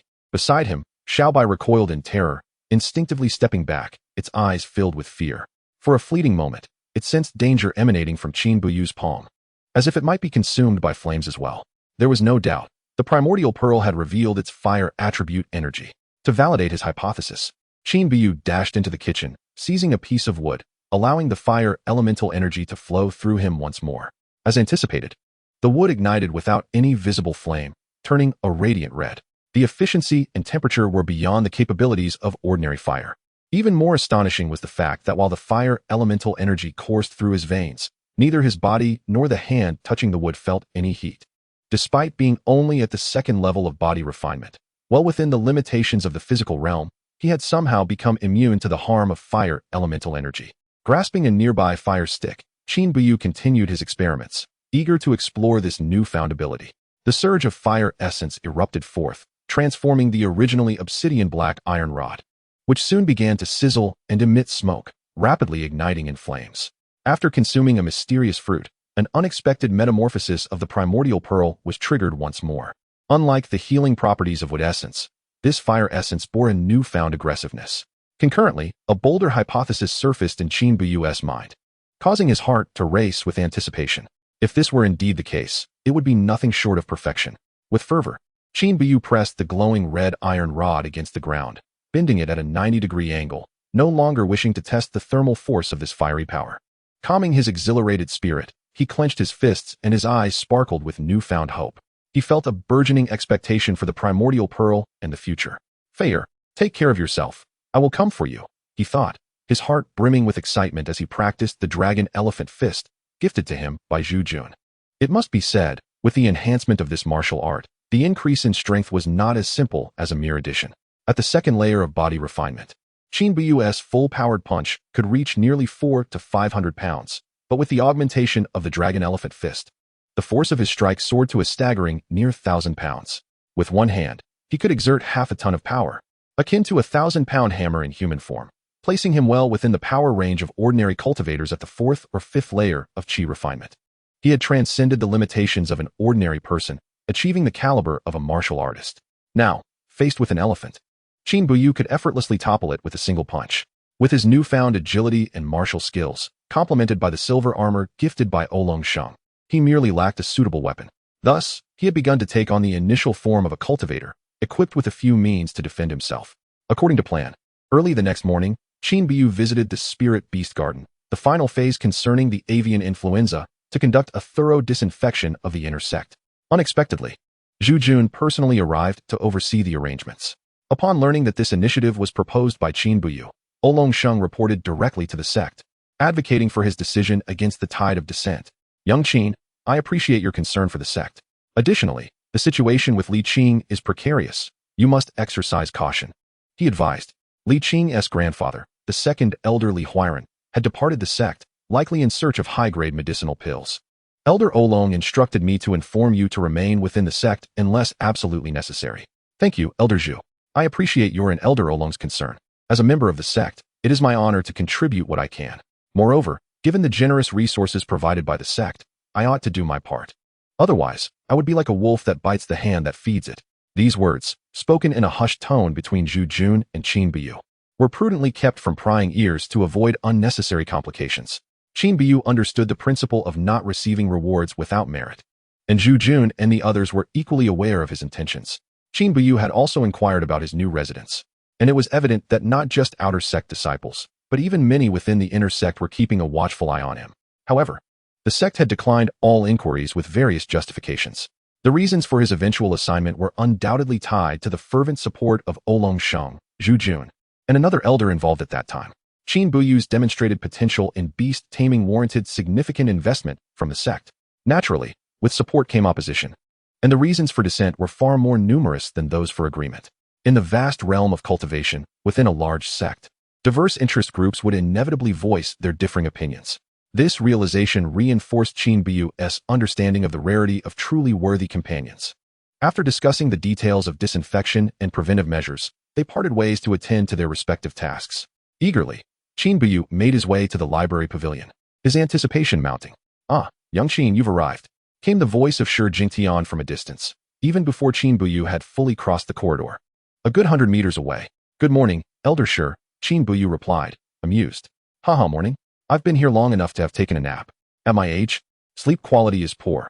I arrived as soon as dawn broke." Shi Jingtian stretched leisurely as if genuinely just awakening, leaving Qin Buyu both bemused and entertained. "Elder Shi, you jest. You are in the prime of your life," Qin Buyu retorted. "Youngster, looking quite sprightly. Have you broken through to the first layer of body refinement?" As Qin Buyu approached, Shi Jingtian scrutinized him, his eyes gleaming with increasing brightness. Had it not been for the societal norms of male-male interaction, he might have impulsively reached out to Qin Buyu. The changes in Qin Buyu were unmistakable to Shi Jingtian, attesting to his keen insight. When it came to body refinement, Qin Buyu had nothing to conceal. He held up 2 fingers. "Second layer of body refinement. Are you jesting with me, old man?" Shi Jingtian exclaimed, losing composure at Qin Buyu's earnestness. With a swift motion, he stood up, appearing beside Qin Buyu in a flash. Grasping Qin Buyu's arm, he applied a gentle pressure, causing Qin Buyu to grimace in pain. "Elder Shi, that hurts. Skin like iron. You truly have reached the second layer of body refinement. Impressive, young lad. How did you cultivate this? Have you been soaking in concoctions daily?" Shi Jingtian inquired, perplexed. Yet, Qin Buyu found himself momentarily bewildered. He practiced body refinement twice daily, engaging in medicinal baths at night and rigorous training in the morning. How did Shi Jingtian know he had tea-soaked extensively? As these thoughts swirled in his mind, Qin Buyu instinctively took a step back, his gaze sharpening with caution. Noting Qin Buyu's wary demeanor, Shi Jingtian smacked his forehead. "How thoughtless of me. I meant no offense, nor do I harbor any peculiar interests." Following this, Shi Jingtian elaborated, and with each word, Qin Buyu was increasingly astonished. The difficulty of body refinement was no mere exaggeration. Historical records indicated that breaking through to the first layer within 6 months was considered average, while reaching the second layer within a year was a sign of exceptional talent. Yet, Qin Buyu had accomplished this feat in just over 2 months, marking him as a truly gifted individual. Thus, it was no wonder Shi Jingtian's expression conveyed such astonishment. This was indeed extraordinary talent. At that moment, Qin Buyu recognized the gravity of his situation and felt a rush of adrenaline. "Best keep this matter under wraps, young Qin. Externally, maintain the pretense of having taken a year to reach the first layer of body refinement," Shi Jingtian advised, glancing around to ensure no one else was present. "Understood. Thank you for the reminder, Elder Shi," Qin Buyu acknowledged. Grasping the gravity of the situation related to body cultivation, he had clearly underestimated its complexity. After providing further instructions, Shi Jingtian's expression morphed into one of satisfaction. Yet his curiosity about this young man, without spiritual roots, grew exponentially. When Qin Buyu produced the token bestowed by Oolong Sheng, Shi Jingtian's demeanor shifted once more. "Why do you possess Oolong's token?" "Older Shi. It was lent to me by Elder Oolong. May I ascend to the second floor?" "Of course, go ahead. There are tomes related to body refinement in the corner on the second floor." With Shi Jingtian's complex yet expectant gaze upon him, Qin Buyu finally ventured into the library pavilion. He bypassed the first floor, heading directly to the entrance of the second floor. No further actions were required. As Qin Buyu approached, the barrier that had previously obstructed the entrance to the second floor dissipated automatically, allowing him to ascend. The abilities of cultivators were indeed remarkable. The second floor mirrored the first in size, though the shelves were slightly shorter and spaced wider apart, indicating a lesser volume of tomes. Following Shi Jingtian's guidance, Qin Buyu soon found himself before the shelves in the corner. Advanced Body Techniques, 100 Questions on Body Refinement, and a discourse on the merits and demerits of body refinement versus qi refinement. The collection of texts may not be extensive, comprising merely 30 to 40 volumes. Yet they are highly targeted, fundamentally relating to body refinement. Among them, the advanced body techniques are what Qin Buyu has long aspired to cultivate. The basic techniques yield a single-use distance that is too short, rendering him nearly defenseless against long-range methods. In contrast, the advanced body techniques allow for a single-use distance of up to 30 meters, exceeding the basic techniques by more than double, thus surpassing the range of ordinary long-range attacks.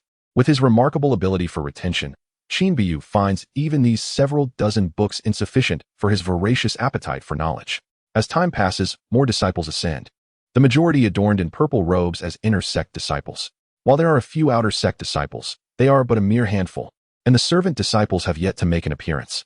It seems that this second floor is not accessible to them. After perusing the texts related to body refinement, Qin Buyu turns his attention to the techniques and spells pertaining to the fire attribute. The emergence of fire elemental energy ignites his eagerness to validate a hypothesis that has taken root in his mind. Unfortunately, the outcome is disappointing. The inability to cultivate fire attribute techniques implies that fire elemental energy is unrelated to the fire's spiritual root, just as Qin Buyu initially surmised. The primordial force originates from the primordial pearl, and his body may merely serve as a conduit. Has this junior brother been here for 2 full hours? Just as Qin Buyu is engrossed in reading a manual on the advancement of spirit beasts, a melodious voice pierces the air. He lifts his gaze and locks eyes with a pair of crystalline orbs, strikingly beautiful. Senior sister, is there something you need? Qin Buyu, too absorbed in his reading, fails to catch the woman's words, a flicker of confusion crossing his features. It's been over 2 hours. The purple-clad woman gestures towards the doorway, her meaning unmistakable. Oh, I see. Qin Buyu finally comprehends and hastily produces the token given to him by Oolong Sheng, presenting it before her. An intersect elder's token. My apologies, junior brother. I had no idea you possessed such a token. The purple-clad woman blushes deeply, her voice barely above a whisper, betraying her embarrassment. Not a problem. Thank you for the reminder, senior sister. I will take a moment longer before I leave. Seeing the sincerity in Qin Buyu's words, the purple-clad woman smiles faintly and turns to depart from the second floor. He resumes reading, and another hour slips away as he completes an entire row of books. At the pace he is going, finishing all the texts on the second floor will take him merely 10 days to half a month. Growing weary, Qin Buyu prepares to exit. That's elder sure. He has undoubtedly spent more than 2 hours on the second floor. Just as Qin Buyu reaches the exit on the first floor, a male disciple in purple robes shouts at him, startled by the sudden outburst. He furrows his brow in confusion. Are you referring to him? He has indeed been inside for more than 2 hours. It's been over 3. Then how shall we deal with him? The male disciple seems emboldened, his voice rising with excitement. What do you propose we do? Shi Jingtian rolls his eyes, gazing at the disciple as if he were a fool, while casting a sidelong glance at Qin Buyu. To monopolize the library, he must be severely punished as a warning to others. I suggest we revoke his access to the library for a year. Hearing this, Qin Buyu is taken aback, fully aware that he has offended no one to warrant such a punishment. Qin, do you accept this punishment? Shi Jingtian appears to relish the theatrics. Fixing his stern gaze upon Qin Buyu, the surrounding disciples exchange peculiar glances, some of whom have encountered Qin Buyu before and are now rolling their eyes in disbelief. Perceiving this as yet another performance, Qin Buyu, at this moment, is at a loss for words, questioning whether Shi Jingtian has a penchant for drama. Elder Shi, I possess this token, have you forgotten? Qin Buyu swiftly retrieves the token bestowed upon him by Oolong Sheng. Oh, my apologies, old man momentarily forgot. It appears you do have an elder's token. An immediate silence envelopes the room as the intersect disciple's mouth drops open, wide enough to fit an egg. He had thought to earn merit in front of Elder Shi, yet it seems he has played the fool instead. The elder, who has overseen the library for decades, would certainly not allow anyone to pilfer under his watch. Despite his age, his strength remains formidable. I apologize, junior brother. The male disciple wishes he could vanish into the ground, utterly humiliated. It's quite all right. The sect needs upright individuals like you, senior brother, wouldn't you agree? Indeed, indeed. Young one, if you find the time, you may assist me in tidying up the library. What? The male disciple points at himself, utterly bewildered by the sudden shift in conversation. Realizing the elder's cunning, the other disciples also grasped the situation, understanding that he had been lying in wait for the opportunity to catch someone off guard. As for what transpires thereafter, Qin Buyu finds little concern. His objective has been fulfilled. Returning to his quarters, he tends to the spirit beasts outside before once more entering the primordial space. The imagined little white creature has yet to return, likely off frolicking in the mountains once more. However, the spirit rice has finally matured. A brilliant golden expanse that is truly breathtaking. After an intense bout of harvesting nearly 2 acres of spirit fields, a mound of spirit grains now fills a corner, estimated to weigh nearly 3,000 pounds. This yield shatters Qin Buyu's previous understanding, based on the knowledge acquired in his past life. Even the research achievements of Grandpa Yuan suggest that a yield of 1,000 pounds per acre is remarkable for super rice. But this yield of 1,500 pounds is astonishing, super-duper rice. If he could bring this technology back to a certain star, he would become a rice legend. The primordial space is extraordinary. With it, starvation is a distant concern. Given the current situation, cultivating 3 seasons of rice is entirely feasible, requiring no replanting, merely redirecting the water supply to allow for another growth cycle, saving on the need for seeds. The prospect of no longer needing to purchase spirit grains and achieving self-sufficiency fills Qin Buyu with delight. Just as he prepares to inspect the spirit fields in the backyard, a knock at the door interrupts him. Someone is seeking an audience. Upon opening the door, a striking figure appears before him, Imo Wanqing. She remains clad in a flowing black gown, exuding an air of mystery and nobility. Cough, cough. Behind her, a smiling Shao Dai catches him off guard, prompting him to quickly refocus his thoughts. Junior brother Qin, how could you be so inconsiderate? You've moved to a new home and advanced to an outer sect disciple without informing me. Qin Buyu finds himself at a loss for words, for he had not thought to notify anyone. It was only Oolong Sheng and a few others who had come to visit him of their own accord. He had not invited them. All right, I was just teasing you. The reason I came to see you this time is for another matter. Chapter 45, An External Mission. Seeing Qin Buyu's flustered demeanor, Imo Wanqing bursts into laughter, covering her mouth delicately, presenting an entirely different atmosphere. This earnest junior brother of hers, so easily embarrassed by her playful banter, is rather endearing. Qin Buyu, realizing the implications, recalls his 4 years of being single in university. It was no mere act. In his view, women only serve to impede his efficiency. An external mission? Am I eligible? His surprise mirrors the unexpected nature of Imo Wanqing's purpose for visiting. This time, her visit was unexpectedly to invite him to form a team for a sect mission. Simultaneously, a twinge of anxiety stirred within her. The matter of Li Qing was still very much in the spotlight. Setting aside other considerations, our team comprised 3 female beast masters, and having a spirit healer like junior brother Qin, who possessed healing abilities, would be the ideal companion. Moreover, another senior sister leading the team was ardently recommending you. Pray tell, when did you manage to incur the favor of this senior sister? What are you implying, senior sister Imo? As if struck by a sudden realization, Qin Buyu found his self-exonerating words caught in his throat. Senior sister Ziyue? Among the female seniors he had recently interacted with, only Ziyue came to mind. What a coincidence that could not be. With senior sister Ziyue summoned, coupled with her denial, Imo Wanqing's somewhat possessive tone left Qin Buyu feeling rather awkward. Should he agree or not? It was quite the dilemma. So what say you? Will you continue in your role as the flower protector, or not? I shall, he declared earnestly, grateful for senior sister Mo's regard. I would willingly fight for my junior sister. Qin Buyu gazed at Imo Wanqing, his resolve unwavering. That is more like it. Prepare yourself today. We shall set out early tomorrow. If all goes according to plan, the journey, including the mission, may take around 6 or 7 days. By the way, do you have any spirit beasts here? I can ask Shao Dai to look after them for a few days. Thank you, senior sister Imo. I would be grateful for Shao Dai's assistance.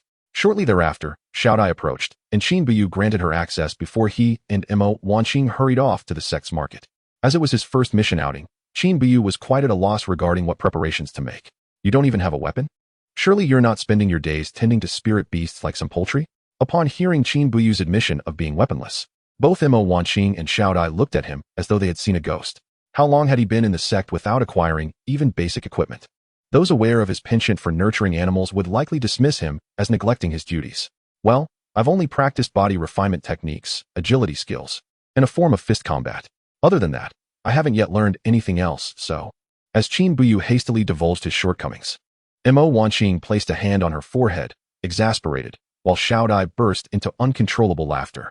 Junior brother Qin, if you're planning to act, I assure you, you won't survive past the 2nd episode.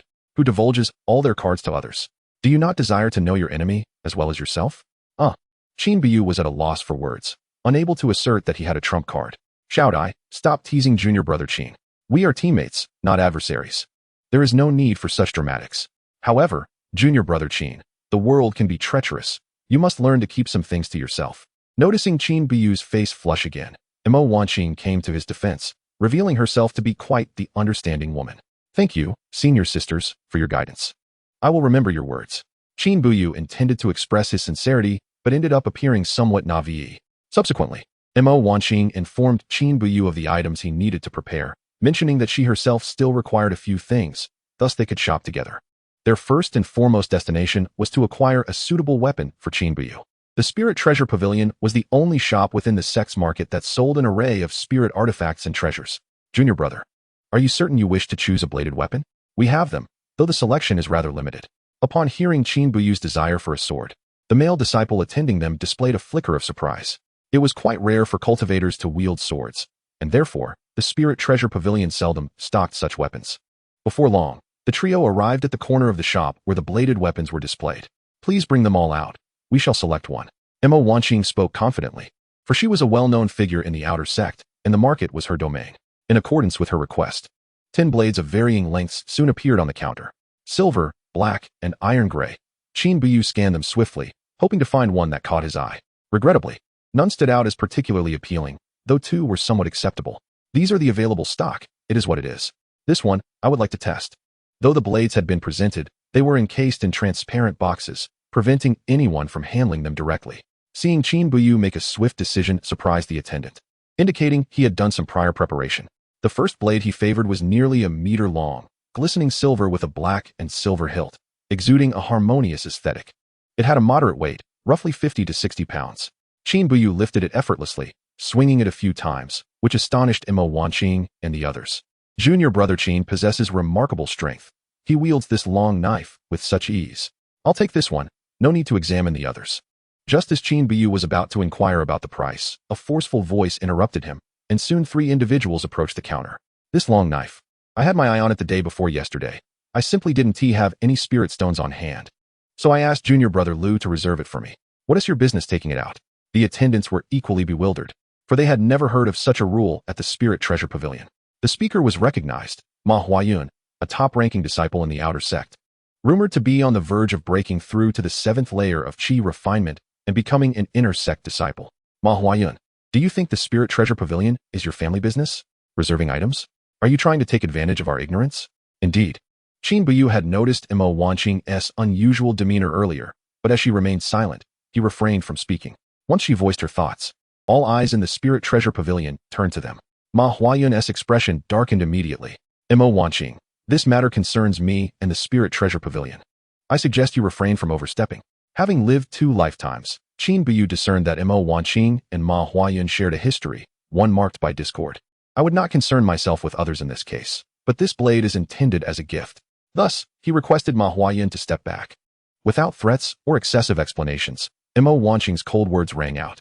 You, Ma Huayun, don't allow the entire outer sect to witness your folly. Everyone knows you wield a sword. How dare you covet another's knife? Just as Ma Huayun prepared to retort, a female voice rang out from the entrance. This left Qin Buyu utterly bewildered. It was merely a weapon purchase, yet he found himself in the position of the man standing behind a woman. Senior Sister Shangwan, we're over here. Without waiting for others to react, Xiaodai eagerly waved towards the entrance. A strikingly beautiful woman clad in a light blue gown appeared. Although she was still at a distance, Qin Buyu could discern her tall stature, fair skin, and striking features, embodying the essence of beauty. Xiaodai, why are you neglecting your duties at the shop, accompanying senior sister Emo on her escapades? Do you still expect to receive your salary this month? As she spoke, Xiaodai swiftly began to introduce Qin Buyu to the newcomer. Shangwan Qingyu, a top 3 outer sect disciple, stands at the 6th level of Qi refining and is poised to break through to the 7th level, qualifying her as a prospective inner sect disciple. Upon witnessing Shangwan Qingyu's approach, Ma Huayun gritted his teeth, for she was the very woman who loomed over him. In the outer sect rankings, he placed 3rd, while Shangwan Qingyu held the 2nd position. How much for this blade? I shall gift it to junior brother Qin. Just as Emma Wanqing was about to interject, Shangwan Qingyu addressed the dazed disciple. In response to senior sister Shangwan, this blade is forged from mysterious iron, a mid-grade magical weapon, priced at 100 spirit stones. Upon hearing it was a mid-grade magical weapon, many in the vicinity displayed expressions of envy. However, when the price of 100 spirit stones was mentioned, their eyes widened in astonishment. It was indeed quite costly. Nevertheless, those well-versed in the matter understood that the use of mysterious iron indicated a price far from modest.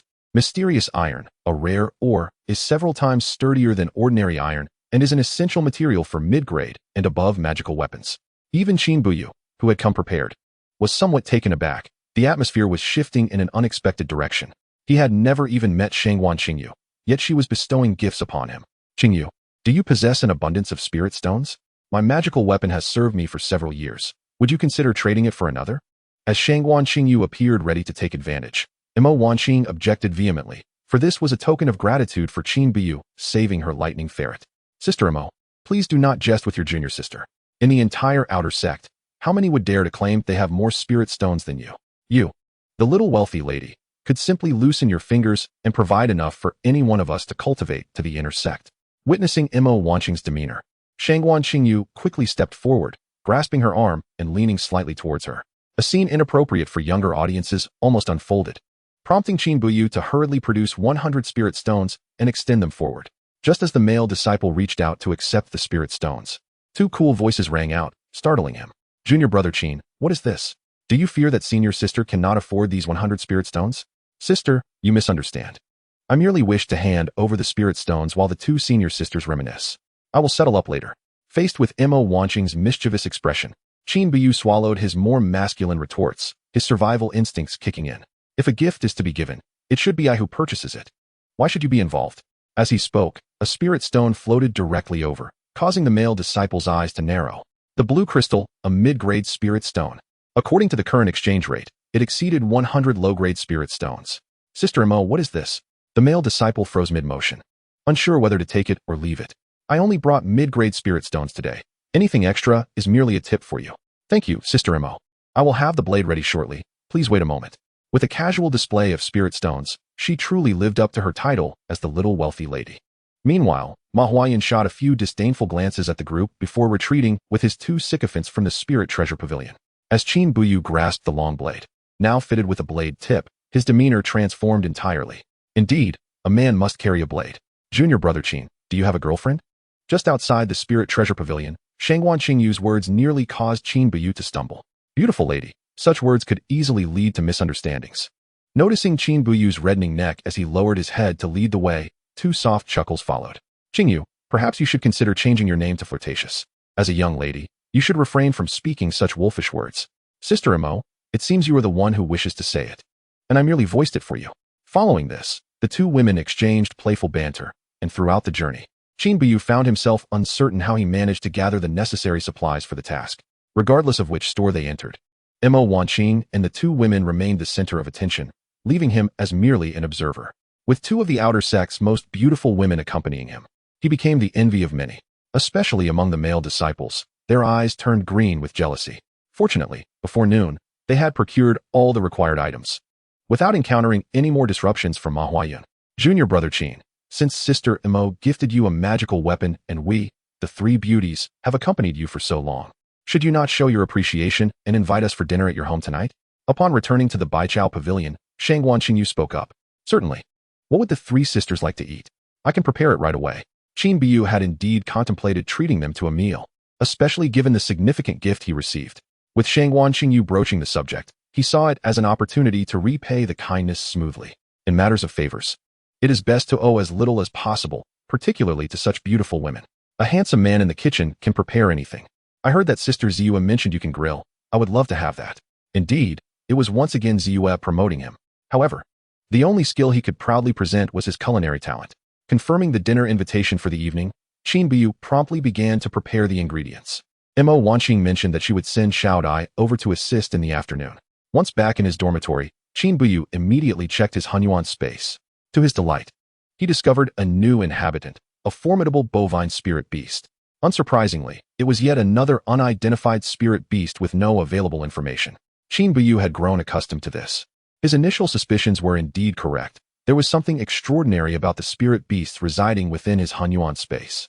Meanwhile, Xiaobai lounged nearby, seemingly sensing Qin Buyu's arrival.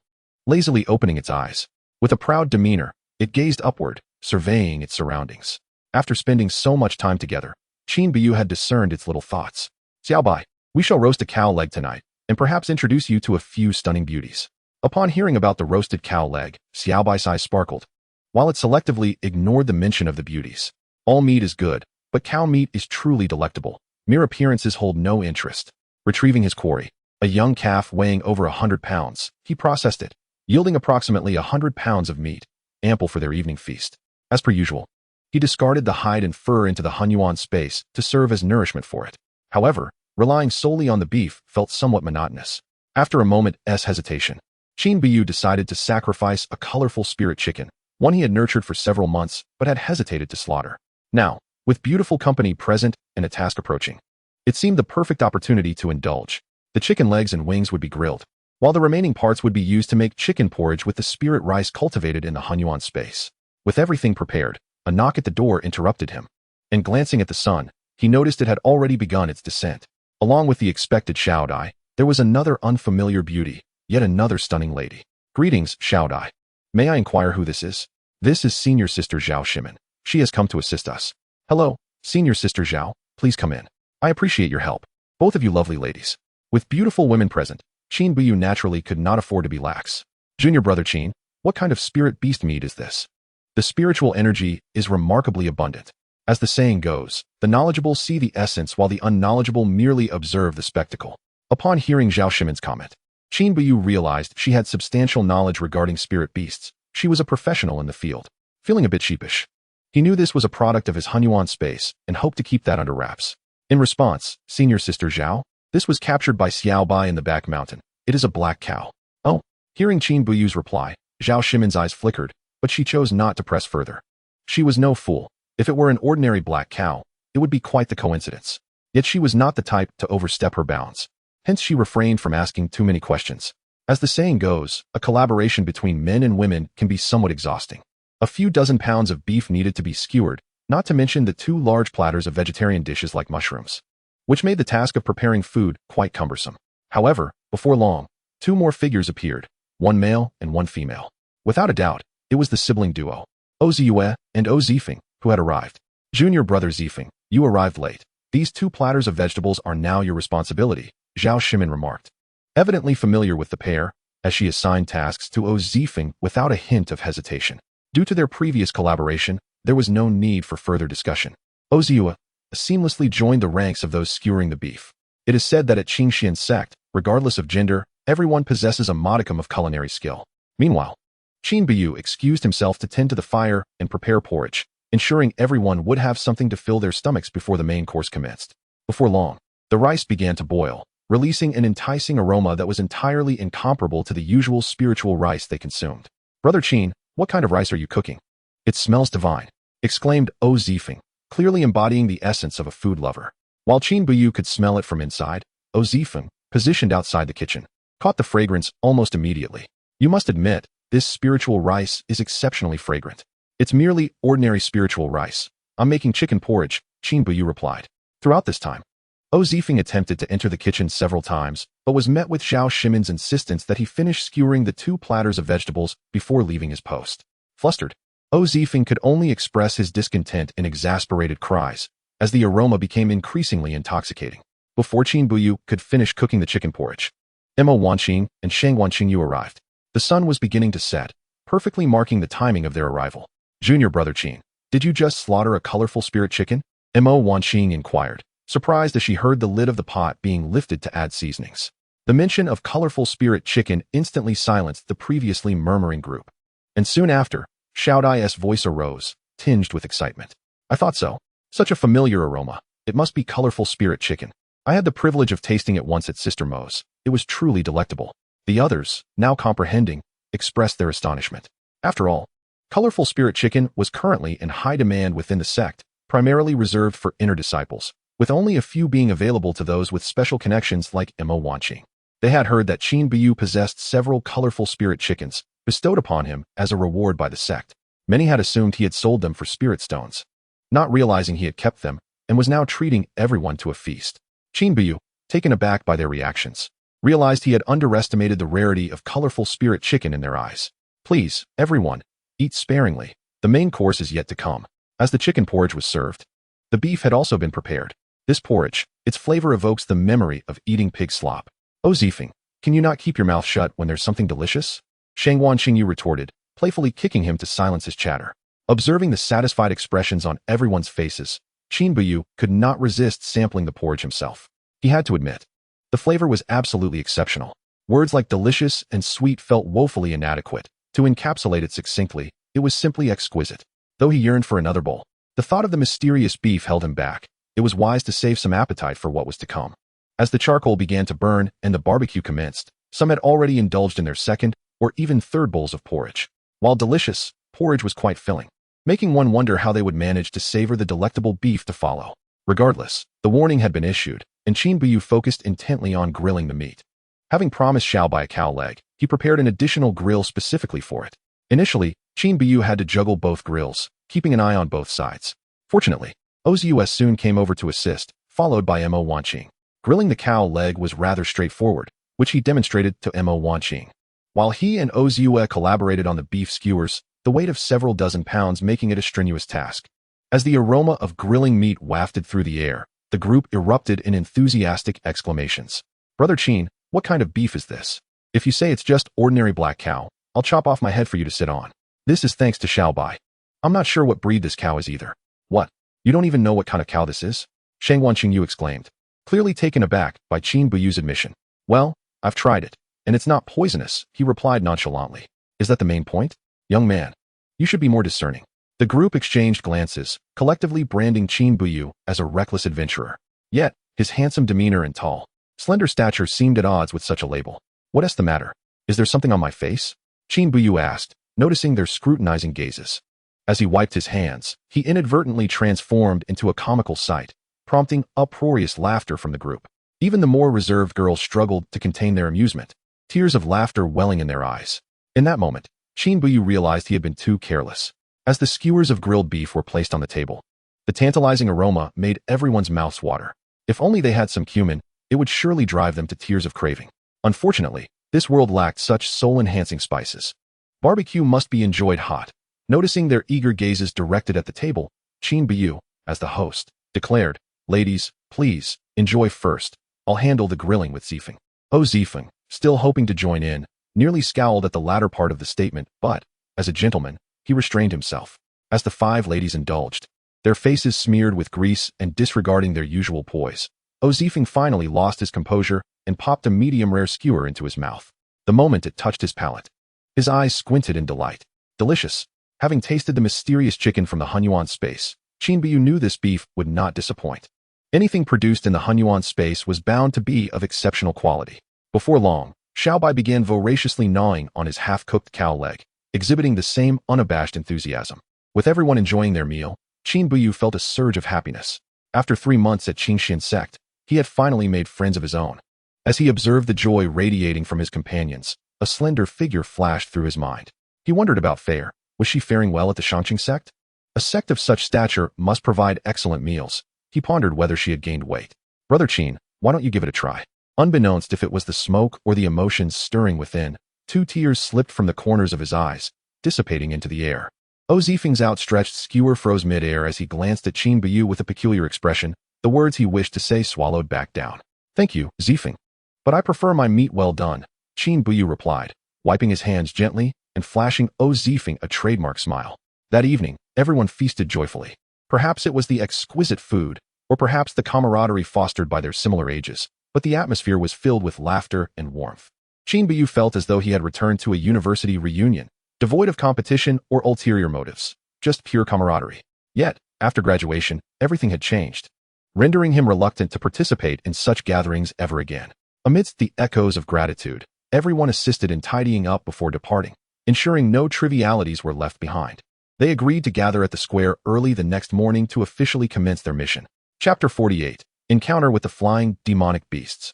As dawn broke, Qin Buyu rose early, tending to the spirit beasts and preparing a week's worth of provisions for Xiaobai's convenience.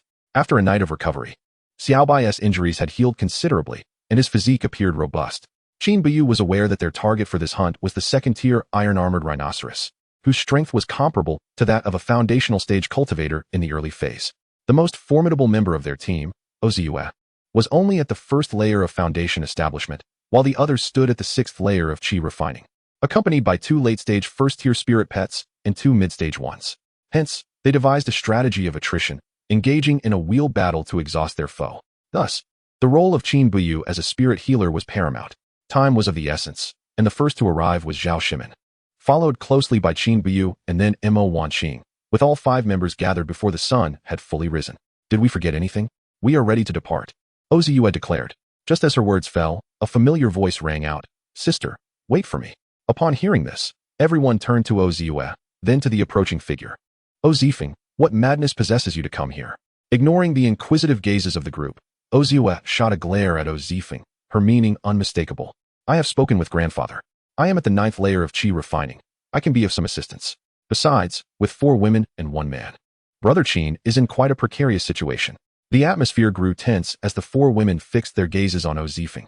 What do you mean by saying Qin is in danger? Do you think of them as some sort of monsters?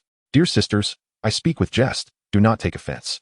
I merely wish to accompany Brother Qin and play the role of a gallant protector. In terms of reflexes and survival instinct, Qin Buyu humbly acknowledged that he was not a match for Ozifeng. Very well, an extra pair of hands won't hurt. Wanqing, let us proceed. With Ozue's words, Imo Wanqing began to chant, and soon a shadow loomed ahead. It revealed itself to be a sleek silver airship, measuring over 10 meters in length. Quickly, the six ascended aboard and entered the cabin.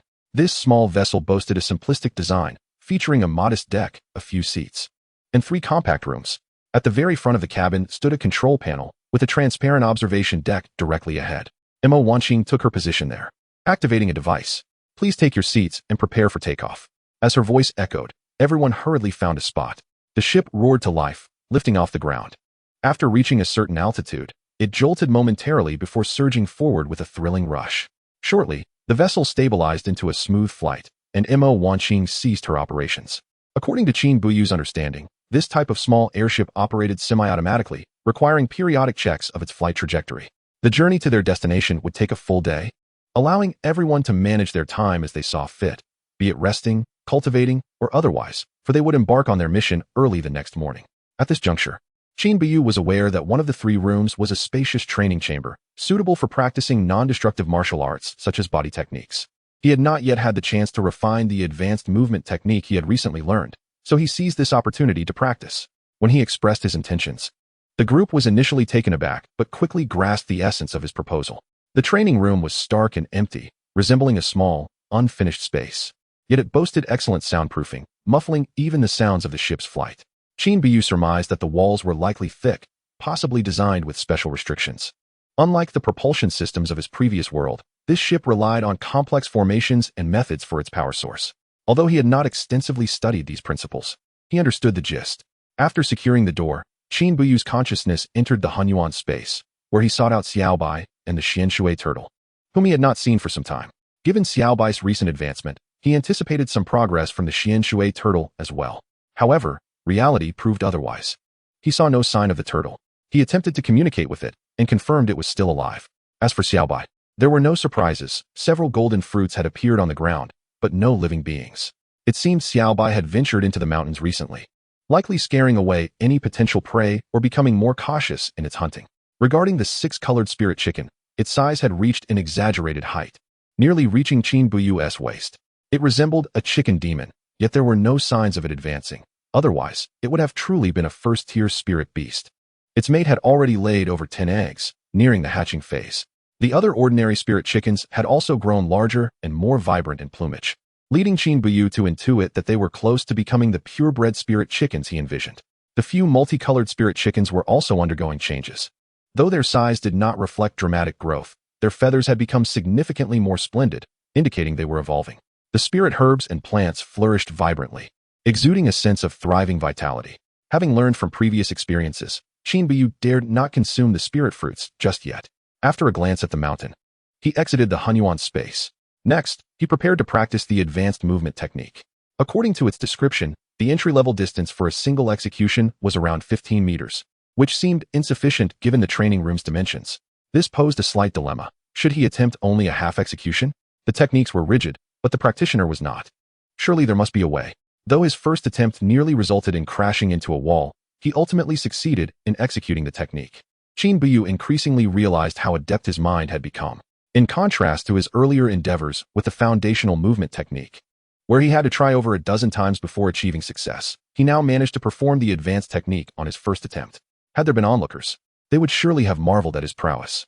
Thus, he began, initially somewhat awkward, struggling to control his distance and nearly colliding with the walls, causing him to break into a cold sweat. However, as his proficiency grew, he soon moved with ease. While he could not yet execute the technique at will, he had officially entered the realm of mastery, his figure flickering with agility. In comparison to the foundational movement technique, the advanced version not only offered increased casting distance, but also unveiled numerous intricacies befitting its esteemed title. Just as Qin Buyu concluded his training, preparing to rest for a moment, the ship suddenly jolted. Without hesitation, he opened the door and rushed outside. At that moment, Imo Wanqing's voice rang out. A swarm of flying beasts. The ship is making an emergency landing. Prepare for battle. What abysmal luck. Qin Buyu hastily returned to the cabin, finding a seat as he connected with the Hunyuan space, eager to see if Xiaobai had returned. In the face of genuine combat, he still relied on Xiaobai. Chapter 49, The Scent of Conspiracy. 16 Azure-Feathered Eagles. In the mid to late stages of the first tier, the speaker was Shangwan Qingyu, who had moved to the rear of the ship, her expression grave as she observed the pursuing azure-feathered eagles. These mid to late stage demonic beasts were equivalent to cultivators at the 7th or 8th layer of chi refining, and being part of a flying beast swarm made them particularly troublesome. The sky was shrouded in ominous darkness, causing palpable tension among the crew inside the spaceship. Mo Wanqing hastily accelerated the vessel towards the mountains, while Shangwan Qingyu furrowed her brow, observing the rapidly approaching Qingyu eagles. This was a flatland area. Why was there a horde of monstrous beasts, particularly a flying variety? Her inquiry prompted the others to reflect on the abnormality. Generally speaking, such beasts would not easily venture into human-populated regions, nor would human cultivators permit them to approach. The sudden appearance of this flock of Qingyu eagles was decidedly peculiar. Indeed, not far ahead lay a village, which should have been protected by a demon-hunting squadron. Upon hearing Shangwan Qingyu's concerns, Zifeng donned a contemplative expression. We shall address this matter later. For now, let us prepare for our first battle. The spaceship began a rapid dive toward a nearby valley, prompting Mo Wanqing to urgently alert everyone. The crew quickly regained their focus, readying themselves for the imminent confrontation. Flying beasts posed a greater challenge than their terrestrial counterparts. Fraught with uncertainties, a single misstep could lead to disaster. Thus, an appropriate strategy was of paramount importance. After we land, Qin Shidi, you stay inside the spaceship. The rest of you, rush out and find cover. While our vessel lacks offensive capabilities, it should withstand the onslaught of first-tier beasts without issue, Shangwan Qingyu instructed. As Mo Wanqing concentrated on piloting the ship, swiftly devising tactical arrangements. Listening to her directives, the crew exchanged glances and nodded in agreement. Despite feeling a sense of security in being protected, Qin Buyu yearned for the thrill of battle. Yet he understood that this was not the time for bravado or machismo. As a second-tier cultivator facing mid to late first-tier flying beasts, he would merely become a liability. Thus, remaining aboard the vessel was the most prudent course of action. This realization left a bitter taste in his heart. Such was the lament of the weak. However, he was not one to dwell on obsessions and quickly reconciled with this reality. Though his own combat prowess was lacking, he still had his spirit beast, Xiaobai. As a beast master, his spirit beasts constituted a significant part of his combat strength. Based on his understanding of Xiaobai, it was currently at least mid-tier in strength, capable of assisting in battles against late first-tier beasts, if not prevailing outright. In a flash, Qin Buyu formulated his battle strategy. The spaceship jolted violently as it made a forced landing, nearly throwing him off balance, but he managed to grasp the handrail just in time. Go! With a resounding thud, Mo Wanqing's voice rang out. The hatch opened, and several figures swiftly darted outside with remarkable decisiveness. Simultaneously, Xiaobai emerged from the cabin, blinking its adorably bewildered eyes before leaping out. All of this transpired in an instant. By the time anyone noticed Xiaobai, the spaceship's hatch was already closing slowly. At that moment, the vessel became Qin Buyu's small fortress, his sanctuary. The others swiftly advanced, punctuated by the whooshing sound of their movements. While Shangwan Qingyu's authoritative commands indicated her natural aptitude for leadership, perhaps due to the commotion caused by the group, the anticipated assault from the flying beasts did not materialize. Instead, dark shapes began to fixate on those venturing outside, their distinctive shrieks echoing in the air. Clearly, the situation was dire. Thus, the battle commenced, with both sides engaging fiercely. Although Qin Buyu felt a surge of anxiety, he steeled himself and made his way to the observation deck, where he could better assess the external situation. Within his line of sight, he spotted 3 figures, Shangwan Qingyu to the left, Zifeng in the center, and Ziyue to the right, alongside Xiaobai. The latter had grown in size, standing beside Ziyue, which elicited a curious expression from Qin Buyu. Was this little creature learning to cling to the powerful? Among the 5, Ziyue was the only one with foundational cultivation, contrary to expectations of a grand-scale battle. The Qingyu Eagles did not launch a full-scale assault. Instead, they swirled ominously above the group. A realization struck Qin Buyu, causing him to frown. While Mo Wanqing and the others were focused on guarding against the Qingyu Eagles, he had the advantage of observing from the periphery and could discern their movements. It was evident that the behavior of these Qingyu Eagles was highly anomalous. First-tier beasts typically fought purely on instinct, yet these eagles seemed to be biding their time. However, with them airborne and Shangwan Qingyu's team on the ground, they could not take the initiative. This was one of the challenges posed by aerial beast swarms. Without suitable long-range attack methods, the cultivators found themselves in a precarious position. Qin Buyu's mind raced as he sought a solution. However, he barely had time to learn an appropriate technique. too apprehensive to engage in combat. Fortunately, while on the library's second floor, he had perused some sword techniques practiced by chi-refining cultivators that might offer some insights. He slowly closed his eyes, beginning to contemplate. The sword, being a weapon of power, emphasized strength and instantaneous force, in contrast to the grace and agility of the saber. Channeling his energy into his hands, he focused the weight of his power into the blade, executing a strike. One swing, two swings. Qin Buyu quickly grasped the technique's mechanics. Were there an observer present, they would be astonished to see the blade, initially gleaming with silver light, gradually darken, as if freshly forged. Yet, lost in the rhythm of his movements, he remained oblivious to these transformations. The warmth emanating from the blade caused him to frown slightly, but he refrained from opening his eyes. With each swing, the sword seemed to meld with his being, the force transitioning from the hilt to the tip of the blade. In a moment of clarity, he entered a profound state of understanding. Zifeng. Just as Qin Buyu was fully immersed in his practice, Mo Wanqing's voice pierced through the fabric of time and space. His movements faltered momentarily, and he opened his eyes, nostrils flaring in confusion as he gazed at the long blade. He immediately turned to the observation deck, where chaos reigned. Half of the Qingyu eagles were circling low, seemingly poised to strike. Meanwhile, Mo Wanqing and the others had gathered, 5 individuals alongside 4 beasts, all bracing for the impending assault of the Qingyu eagles. Retreat, Shimen. Just as the Qingyu eagles dove down again, organized into 2 squads, Shangwan Qingyu issued her command with perfect timing. In an instant, the 5 figures and 4 beasts retreated 10 meters away. Before Qin Buyu could comprehend the situation, he heard 2 resounding explosions. What followed was a gruesome sight. The airborne Qingyu eagles exploded in mid-flight, their flesh and azure feathers raining down like confetti. Were these bombs? Qin Buyu instinctively tightened his grip on the long blade, eyes wide with astonishment at this method of attack. At least half of the Qingyu eagles had been caught in the blast, leaving only one, flapping its bloodied wings, desperately attempting to flee, but fate would not permit it. Simultaneously, anguished cries echoed from the sky, mingled with a sense of terror. Convene. The next wave is approaching. The sky was in turmoil, and Shangwan Qingyu's voice rang out once more, laced with urgency. As her words faded, a dark shadow blotted out the sun, accompanied by piercing shrieks that assaulted the eardrums. Fall back, fall back. There's a second-tier Qingyu eagle. Amidst the terror-stricken cries of Oziyue, a shadow, evidently larger in size, abruptly materialized ahead. She had clearly underestimated the flight speed of a second-tier flying demon beast and overestimated the reaction time of those present. In a moment of peril, a flash of white light surged forth, aiming for the impending collision with the second-tier Qingyu eagle. Chapter 50. The Fury of the Little White, Turning the Tide. A second-tier Qingyu eagle. The mere mention of such a creature caused hearts to clench, both among the crowd outside and within the cabin where Qin Buyu stood. A second-tier demon beast equates to the strength of a foundational stage cultivator. Moreover, second-tier flying demon beasts boast even greater combat prowess. Among the 6 present, only Oziyue was at the first layer of foundational cultivation. The others had all surpassed the Qi refinement stage.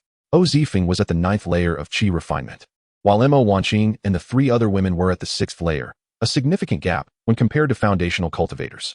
In the face of a second-tier Qingyu eagle, their capacity for resistance was severely limited. Before one could blink, the shadow swooped down with astonishing speed, its target unambiguously set on Ziyue. Sister Ziyue. At that very moment, a white flash darted from Oziyue's side. The white figure took form, revealing the majestic little white. With a tremendous leap, it landed directly above the second-tier Qingyu eagle, demonstrating remarkable leaping ability. This sight left the onlookers astounded. Little White was not merely a mid-tier first-level demon beast. This combat prowess was extraordinary. In the wake of this revelation, the others began to attack the nearest Qingyu eagle, with Oziyue immediately assisting Little White in its assault. In the blink of an eye, the tide of battle shifted. The once mighty second-tier Qingyu eagle was struck down to the ground by Little White, left in a pitiful state. With fierce determination, Little White clawed and bit at the second-tier Qingyu eagle, unleashing a relentless flurry of attacks. The scene was brutally savage. Yet, the second-tier Qingyu eagle refused to yield, desperately flapping its wings against the ground, stirring up clouds of dust and debris. It emitted a piercing screech that echoed its fury and humiliation. How could it, a dignified second-tier demon beast, be bested by a mere first-tier tiger? However, Little White exhibited no signs of mercy. In battle, one must utilize every means at their disposal. As it tore through feathers and drew blood, its ferocity only intensified, ripping into the flesh of the Qingyu eagle. Coupled with Oziyue's attacks, the second-tier Qingyu eagle soon found itself overwhelmed. Its cries of agony shifted from initial rage and struggle to a pitiful whimper reminiscent of a wronged child. Once grounded, it lost all aerial advantage, quickly becoming battered and bloodied, a testament to Little White's brutal efficiency. In a frantic bid for survival, the Qingyu eagle thrashed its wings and shook its head violently, attempting to dislodge Little White. Yet, Little White was relentless, its sharp claws tearing deeper into the neck of the beast, revealing bone and causing blood to spurt forth. Even Ozue, seasoned by battle, was left in awe at Little White's prowess. This spirit pet of Qin Buyu was indeed ferocious. The disparity was akin to an adult battling a child. It was utterly reversed. Although Qin Buyu knew of Little White's formidable strength, the scene before him left him momentarily speechless. Though he could not face the battle directly, Little White had restored his honor. Meanwhile, the other 5 were engaged. Ozue had already slain one Qingyu eagle, her foundational strength proving formidable. Mo Wanqing and Black Rose, in their collaboration, had also brought down another Qingyu eagle, gaining the upper hand. Besides the 6 engaged Qingyu eagles, 2 more circled in the sky, keenly searching for an opportunity to strike the moment a weakness was revealed. Qin Buyu clenched his fists, blood surging with adrenaline. He could no longer contain himself. Charging towards the door, he pressed the button, and it slowly opened. Let's do this. As the door swung open, he executed a high-level movement technique, swiftly entering the fray. Qin Shidi. Before Mo Wanqing could utter a word of caution, Qin Buyu leveraged a protruding boulder, propelling himself towards a low-flying Qingyu eagle. His decisive action took everyone by surprise. The events unfolded too rapidly. Even the Qingyu eagle remained oblivious to the sudden threat approaching from behind. With a flash of his blade, the eagle's wing was severed, resulting in a piercing scream that resonated painfully in Qin Buyu's ears. As the wing faltered, the Qingyu eagle flapped clumsily before plummeting to the ground. With his initial strike successful, Qin Buyu pivoted to another target. At that moment, a nearby Qingyu eagle seemed to have detected Qin Buyu. It surged forward, darting towards where he was descending. Brother Qin, dodge! Qin Shidi. Danger loomed, and Qin Buyu felt a chill run down his spine. Yet, suspended in midair, he had no foothold to evade. The others, hearing the outcries, turned their attention to him. The peril escalated swiftly. Qin Buyu felt a sharp pain in his back as a claw sliced through flesh. The searing agony brought tears to his eyes, as the razor-sharp talons threatened to pierce his very being. Had he not been at the second layer of body refinement, bolstered by Little Wu's nurturing essence, he might have succumbed. Yet, even so, he felt the talons sinking into his muscles, a dull throb of pain persisting. Qin Shidi. Mo Wanqing cried out, the figure of the lightning mongoose racing like a bolt of lightning to his rescue. Another claw came crashing down, and Qin Buyu's body, which had been falling, was briefly suspended, caught by the Qingyu eagle's grip. The pain was excruciating, twisting his expression into a grimace. Although his bones were unbroken, the claws sinking into his flesh sent waves of cold sweat cascading from him. More critically, he lacked the ability to fly. Should he be lifted? The outcome was all too clear. In that moment of peril, a tiger's roar reverberated through the air, carrying with it an immense pressure that momentarily froze the Qingyu eagle's movements, causing it to loosen its grip on Qin Buyu. His body regained the freedom of freefall, plummeting rapidly. Meanwhile, Little White, its fur ruffled by the wind, bore the marks of battle, faint glimmers of blood glistening among its coat. With a powerful strike, it sent the second-tier Qingyu eagle crashing into the earth, a sight both brutal and pitiful. Propelling itself with its powerful hind legs, it bounded towards Qin Buyu, its leap astonishing all present. As Qin Buyu descended to within a meter of the ground, Little White appeared just in time, while the lightning mongoose also materialized before him. With a resounding thud, Qin Buyu landed squarely on Little White, cushioned and surprisingly comfortable. Little White, thank you. He felt as though he had narrowly escaped death, the agonizing pain in his back distorting his features. Had it not been for Little White, he might have met his end today. His inadequacy and strength had proven perilous, yet his resolve to grow stronger intensified. Witnessing this turn of events, the others exhaled in relief, their gazes toward Little White tinged with envy and admiration. With such a spirit pet, Qin Buyu's fortune was indeed the fortune of all. Otherwise, facing the wrath of a second-tier Qingyu eagle, their chances of survival would have been slim. Qin Buyu's back bore deep wounds, yet under the influence of primordial energy, the bleeding ceased swiftly. Just moments ago, he had marvelously discovered that he could finally control and channel primordial energy within himself. This is undoubtedly a delightful surprise. The initiative has finally been seized. Just as Xiao Bai made its appearance, the azure-feathered eagle above let out a startled cry and fled in haste. Gone was its previous ferocity and brutality. In terms of savagery, Xiao Bai surpassed it by several folds. It was evident that their leader, the second-tier azure-feathered eagle, had already succumbed to Xiao Bai's prowess. They stood no chance of victory whatsoever. At that moment, the second-tier azure-feathered eagle was gasping for breath, mere moments away from death. Xiao Bai, assist everyone. Without needing to be reminded by Qin Buyu, Xiao Bai roared and transformed into a streak of white light, dashing forth. The azure-feathered eagles, already at a disadvantage, quickly crumbled under Xiao Bai's intervention. 1, 2, 3. Xiao Bai resembled a deity of war. Ultimately, aside from Zhao Shimin's azure-feathered eagle, which sensed the shifting tides and fled ahead of time, out of 16 azure-feathered eagles, including 1 second-tier, 13 lay dead, 1 severely injured, and 2 escaped. Meanwhile, Qin Buyu's team emerged victorious, albeit at the cost of Qin Buyu's unexpected serious injury. Chapter 51, Pinnacle of First-Tier Spirit Beasts. As the battle concluded, the remaining azure-feathered eagles lay strewn across the blood-soaked ground. The group hastily converged at Qin Buyu's location, their eyes filled with concern and a hint of fear. Had it not been for Xiao Bai's formidable display, the outcome would have been dire. Similarly, they were deeply troubled by the assault on Qin Buyu. Junior brother Qin, how are you? It's not as severe as I imagined. I'm a body cultivator. Feeling the warmth of their concerned gazes, Qin Buyu's heart swelled, and as he shook his arm, a grimace of pain escaped his lips. The others, witnessing his state, felt a mix of amusement and worry. At this moment, Zhao Shimin had arrived behind Qin Buyu. Without a word, she began to examine his wounds. The bleeding had been momentarily staunched, yet the injury was somewhat deep, almost reaching the bone. Junior brother Qin, please remain still. I will clean your wound. With that, she did not afford Qin Buyu the chance to refuse. Gently parting the fabric clinging to the injury. Observing Qin Buyu's wound, Zhao Shimin harbored questions, yet the urgency of healing took precedence, and she refrained from voicing them. Thank you, senior sister Zhao. I appreciate your help. You're too kind, junior brother Qin. Before you arrived, I was the team's medic. Hearing that Qin Buyu's injury wasn't too grave, the group finally exhaled in relief. The earlier situation had been perilously dangerous. Fortunately, Xiao Bai acted promptly, or the consequences would have been severe. At this moment, their feelings were somewhat conflicted, unsure if bringing Qin Buyu into the team was the right choice. Zifeng, please handle the second-tier azure-feathered eagle. Subsequently, the group divided tasks, some standing guard while others assessed whether assistance was needed. And Zifeng proceeded to manage the second-tier azure-feathered eagle.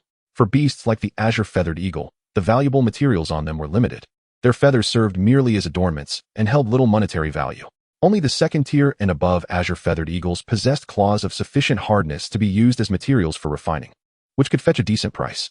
As for the beast's meat, it was something even dogs would shun. It wasn't that the taste was particularly abhorrent, but for cultivators, it bore no additional value. The spiritual energy contained within beast meat was minuscule, almost negligible. Conversely, it could even have certain toxic side effects. Consuming too much could be detrimental to cultivation. Thus, unless absolutely necessary, cultivators would refrain from consuming beast meat. Generally, after hunting beasts, cultivators would only procure the valuable materials, allowing the remains of the beasts to return to Mother Nature, effectively recycling waste. Before long, Qin Buyu's back wound had been entirely treated, wrapped up like a half-moon cake.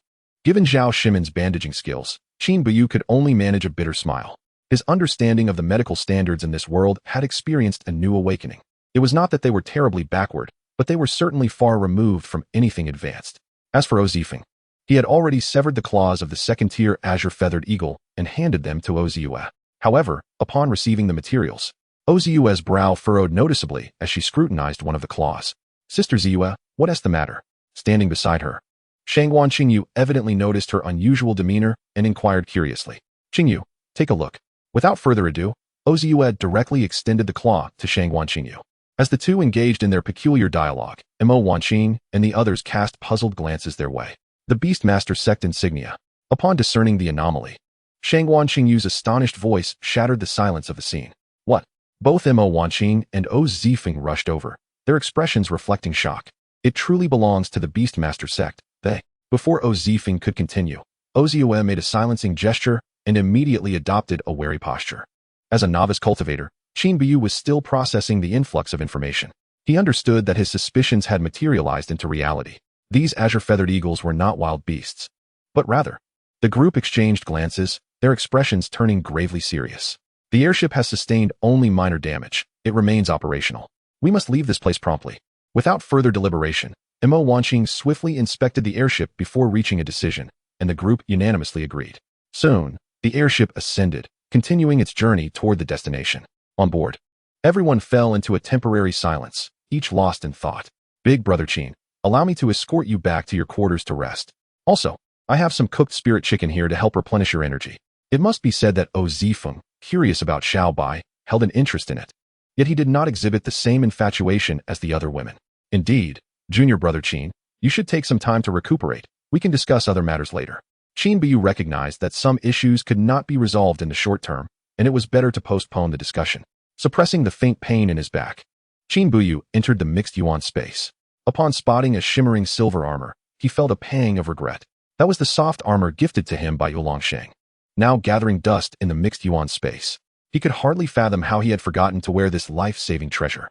Were it not for Xiao Bai's timely intervention, his life could very well have been lost in this desolate wilderness. Young man, be more mindful. However, given the circumstances, Qin Buyu knew that chastising himself would yield no benefit. Returning to the matter of self-preservation, it was evident that Xiao Bai had proven invaluable in protecting its master. Yet, what would happen in the future when Xiao Bai was not by his side, or when he could not rely on it? Reflecting on the perilous scene from earlier sent chills down Qin Buyu's spine. Ultimately, he needed to hasten the enhancement of his own strength. That was the fundamental path to follow. Furthermore, he lacked defensive equipment. Upon returning, this matter must be prioritized. The silver armor was far from sufficient. He had a long way to go to achieve the level of being fully armed. Additionally, there was the second spirit beast, the Xianshui turtle, renowned for its defensive capabilities. Yet, it too could only reside in the mixed yuan space as a pet, unable to fulfill its potential. Insufficient strength necessitated the presence of spirit beasts. This could be a viable pathway. But how could he do so without alerting the watchful eyes of others? With such thoughts, Qin Buyu entered the mixed yuan space, eager to assess the current state of the turtle. Xiao Wu. As Qin Buyu's consciousness settled, a faint echo reverberated in response, accompanied by an entirely new presence. The first-tier peak spiritual beast, the Xianshui turtle, has ascended to a first-tier pinnacle. This truly is an unexpected delight. And Qin Buyu nearly burst into a pig-like squeal of laughter. This creature has surpassed the mid-tier level of the Xiao Bai by an entire rank. Clenching his fists tightly, Qin Buyu felt as though fortune had smiled upon him just when he needed it most. He had been fretting over when the Xianshui turtle would prove useful, and now it had arrived. He hastily pondered how to present it openly. With great anticipation, Qin Buyu summoned the Xianshui turtle to surface, eager to validate other conjectures swirling in his mind. Chapter 52. The Defensive Technique of Spiritual Pets. As Qin Buyu's consciousness exited the Hunyuan space, a figure the size of a basin emerged alongside him. It was none other than his long-lost spiritual pet, the Xianshui turtle, Xiao Wu. The transformation in its appearance and size was remarkable. It had grown into a substantial turtle. Once draped in a pale blue shell, it now radiated a delicate golden hue, undeniably beautiful. However, Qin Buyu was acutely aware that this was not merely a pet for admiration. Practicality was the foremost principle. In accordance with the characteristics of defensive spiritual pets, the Xianshui turtle was adept at defense, and he wished to ascertain whether any defensive abilities had manifested. Without hesitation, he transmitted a command to its diminutive mind. Almost immediately, a feedback message resonated in Qin Buyu's consciousness. The defensive technique, Meat Wall, dramatically enhances the host's defense for a brief period. Indeed, there was something new following its upgrade, and Qin Buyu's heart brimmed with joy. Without delay, he instructed the Xianshui turtle to execute the Meat Wall. An invisible energy enveloped him, forming an intangible shield around his entire body, instilling a profound sense of safety. Qin Buyu raised his fist and struck downwards towards the floor. Contrary to his expectations, the anticipated pain did not materialize. His fist halted just half an inch from the ground, suspended in midair. It felt as though his fist was encased in a transparent energy barrier, which he deduced to be the effect of the Meat Wall technique. He exerted more force, yet could not penetrate further, while a gentle power converged around his fist, augmenting his defense. Glancing at the Xianshui turtle, he noticed it remained still, motionless. Xiao Wu. Upon hearing Qin Buyu's call, the turtle stretched its neck, its eyes rolling about, yet it made no further movement. After a moment's contemplation, the Xianshui turtle lifted its small feet, and the imagined defensive power remained intact, indicating that the Meat Wall skill did not impede its mobility during its application. As several breaths passed, the force around his fist gradually dissipated, allowing it to make contact with the ground. Based on Qin Buyu's calculations, the Meat Wall lasted approximately 3 breaths, or around 10 seconds. While not excessively long, it could undoubtedly serve as a lifesaver in critical moments. Notably, it offered comprehensive defensive capabilities, proving far more agile than conventional defensive equipment. Qin Buyu attempted a second application, only to be met with failure, receiving a resigned thought from the Xianshui turtle. As anticipated, the skill could not be unleashed consecutively and required a certain cooldown period. In less than 15 minutes, the meat wall was ready for a second casting. The cooldown time was confirmed to be roughly the duration of an incense stick, approximately 5 minutes. In the heat of battle, such a cooldown could be deemed lengthy, relegating it to a last resort tactic. Nevertheless, acquiring the meat wall skill provided an additional means of defense, much to Qin Buyu's satisfaction. Unlike Xiaobai, the Xianshui turtle preferred to linger in water, making it impractical to keep it constantly by his side. Ultimately, he returned it to the Hunyuan space and set it back in the river. Subsequently, he utilized Hunyuan energy to tend to his back injuries. While not capable of complete healing, he at least ensured they would not hinder his movements. Feeling exasperated by the limitations of his secret abilities, he lamented that his lack of strength was the root of his frustrations. If he had reached a certain level of power, the recovery from such external injuries would be swift. No sooner had he completed his tasks than he heard the voice of Zifeng from outside. Brother Qin, we plan to rest in the nearby Huilong town before continuing to our destination. All right, Zifeng, I will be out shortly. Qin Buyu recognized that in his current condition, he would only be a burden on the mission rather than a support. This small town was merely half a day's journey from the Black Dragon mountain range, serving as a staging and supply point for those venturing into the mountains for training. Thus, it was primarily populated by cultivators rather than ordinary townsfolk. Brother Qin, what of your injuries? Upon seeing Qin Buyu emerge with the bandages removed, Mo Wanqing was the first to react. After Sister Zhao treated them, I feel much better. I've merely reduced some of the bandaging. It has no significant impact. Brother Qin, what level of body refinement have you achieved? Noticing Qin Buyu's relaxed demeanor and natural movements, which belied his recent grave injuries, Zhao Shimin finally voiced her lingering concerns.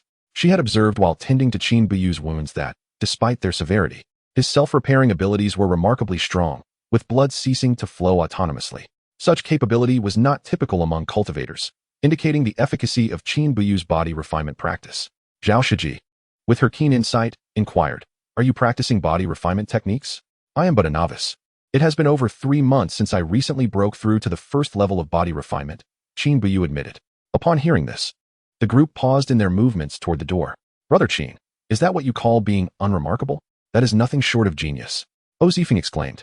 My father also had me practice body refinement, but it was no easy endeavor. On the first day, I nearly fainted from the pain. I was utterly humiliated.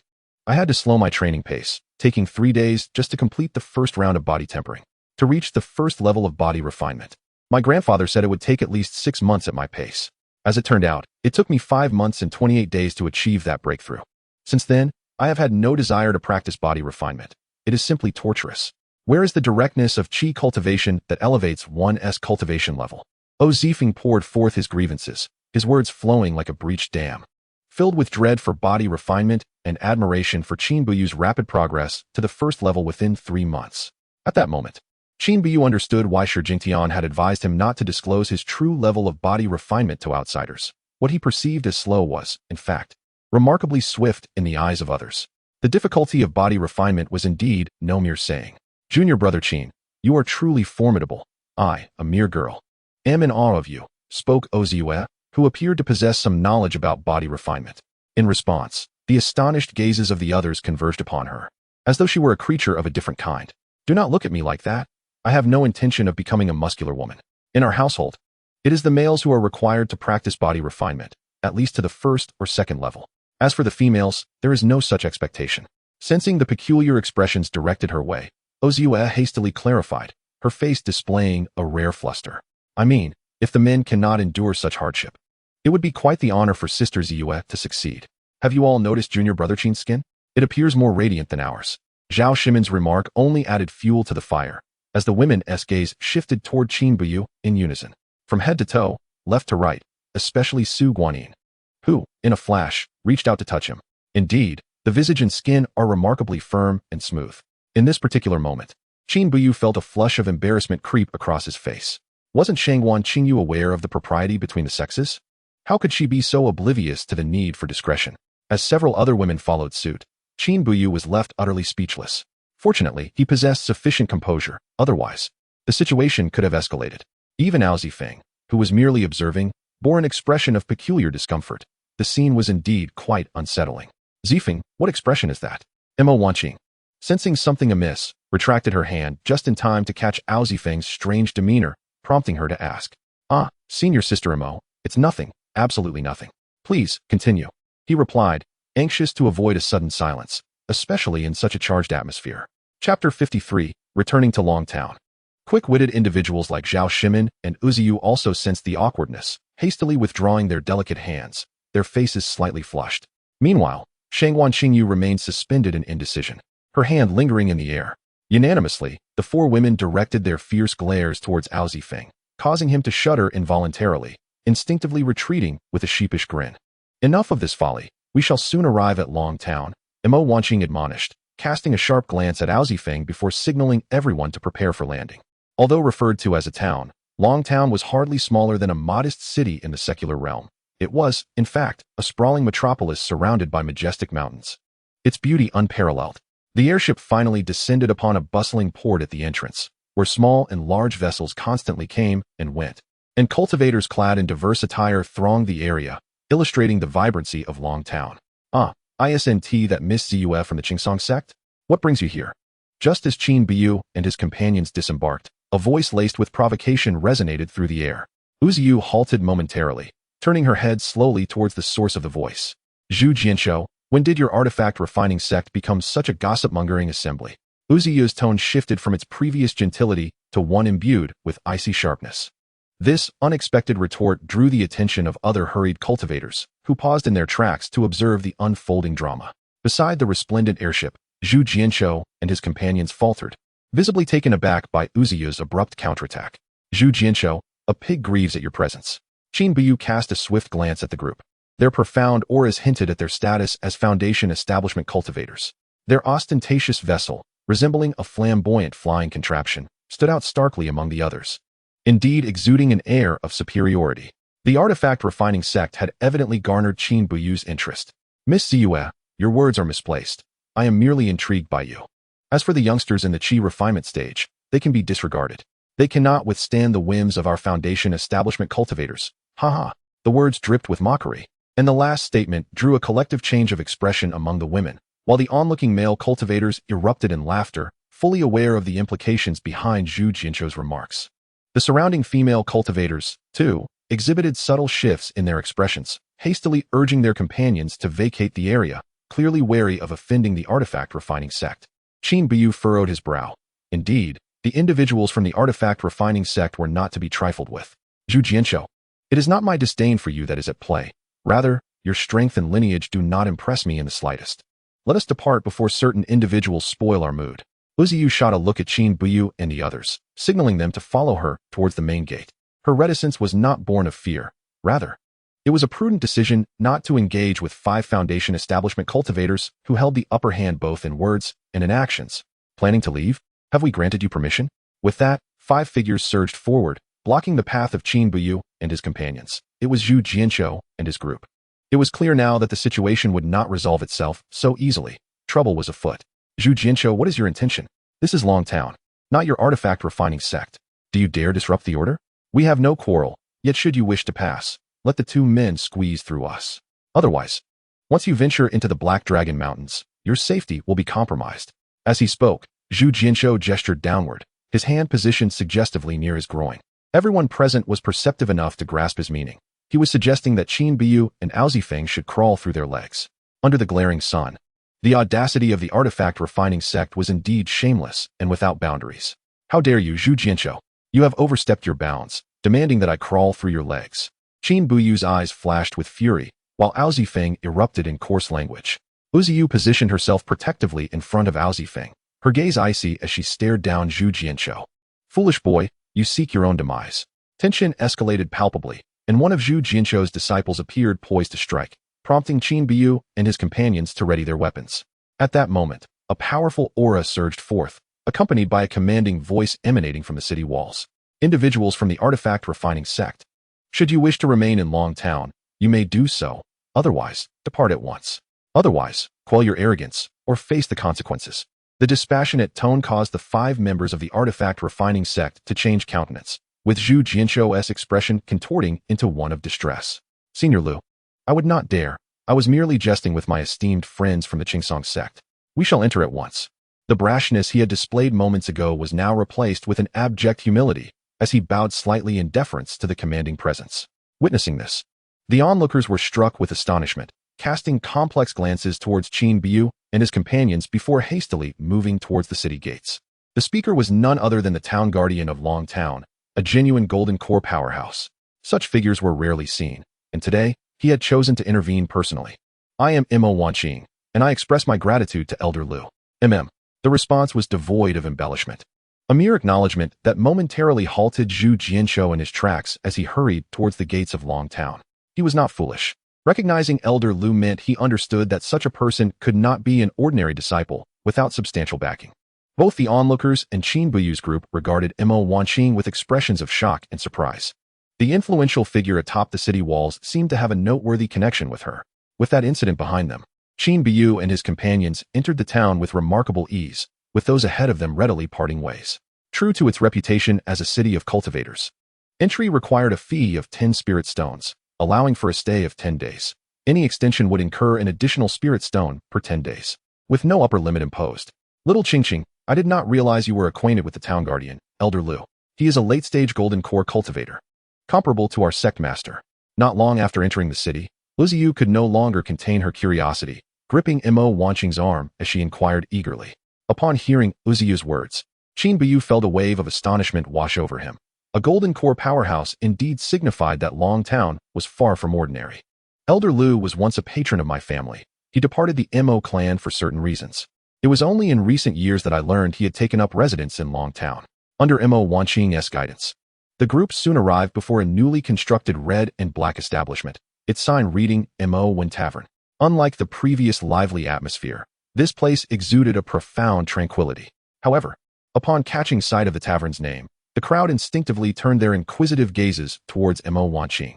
"Sister Mo, could this possibly be your establishment?" they inquired. "It does not belong to me, it is my family's.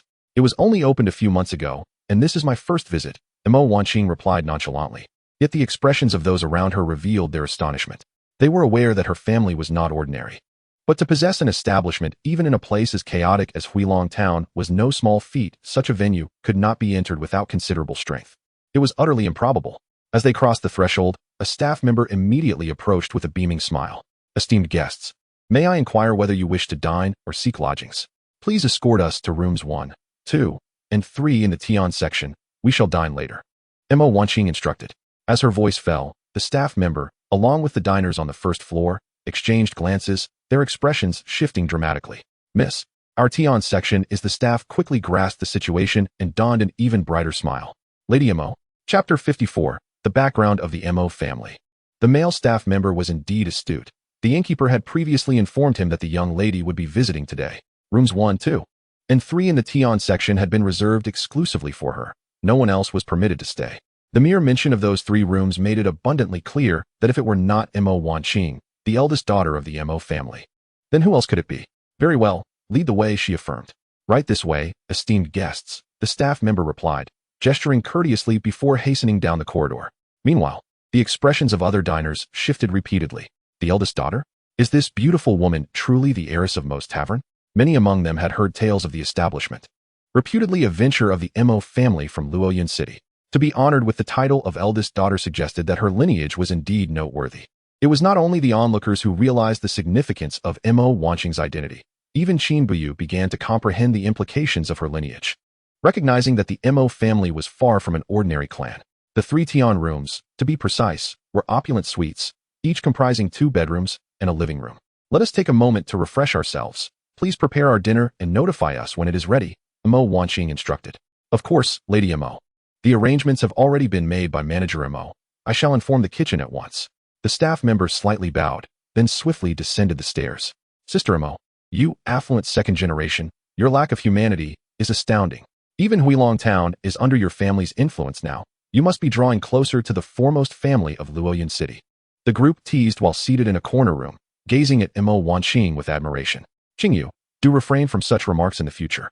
The power of the Ma family, the foremost clan of Luoyun City, surpasses your imagination," Mo Wanqing cautioned, her lips curling into a bittersweet smile at the mention of the leading family. Though she quickly concealed her reaction, a few perceptive individuals noticed the flicker of discomfort. Selecting not to elaborate, she remained silent. While the others gained a newfound understanding of the power dynamics within Luoyang City, particularly concerning the Ma family's influence. Besides discussing Mo Wanqing, the group primarily communicated about their mission. Originally, they planned to rest for a night before venturing into the Highlang mountain range. But due to the unforeseen encounter with the Qingyu eagle, they decided to revise their plans. Everyone unanimously agreed that they would wait until Qin Biyu's injuries improved before considering entering the mountains, prioritizing safety above all else. Then it is settled. We shall rest in Huilong town for 3 days until Brother Qin recovers, one declared. This also presents an excellent opportunity to attend the auction in Huilong town, which occurs once every 3 months, in 2 days. Ultimately, they all concurred to delay their expedition into the Highlang mountain range for 3 days, contingent upon Qin Biyu's recovery. Regrettably, I did not bring any spirit stones with me for this trip, Mo Wanqing lamented. Our primary objective is to broaden our horizons and gain insight into the current state of the cultivation world. As for purchasing items, we shall act within our means and not overextend ourselves. If we happen upon any rare treasures, we can discuss them later. Noting Zifeng's exaggerated expressions of regret, Mo Wanqing couldn't help but chuckle before offering words of comfort. The prospect of an auction in the cultivation world piqued Qin Biyu's interest. Soon after, as they engaged in casual conversation, the staff member who had just departed returned, announcing that dinner was ready. Yet you claim that Mo's Tavern does not take advantage of its patrons? When we arrived at noon, you stated there were no colorful spirit chickens available. So, what is that dish being served now? A voice of inquiry erupted from the corridor as they descended the stairs. Esteemed guest, this is the last colorful spirit chicken we had reserved, and it has been arranged for you, a staff member replied apologetically.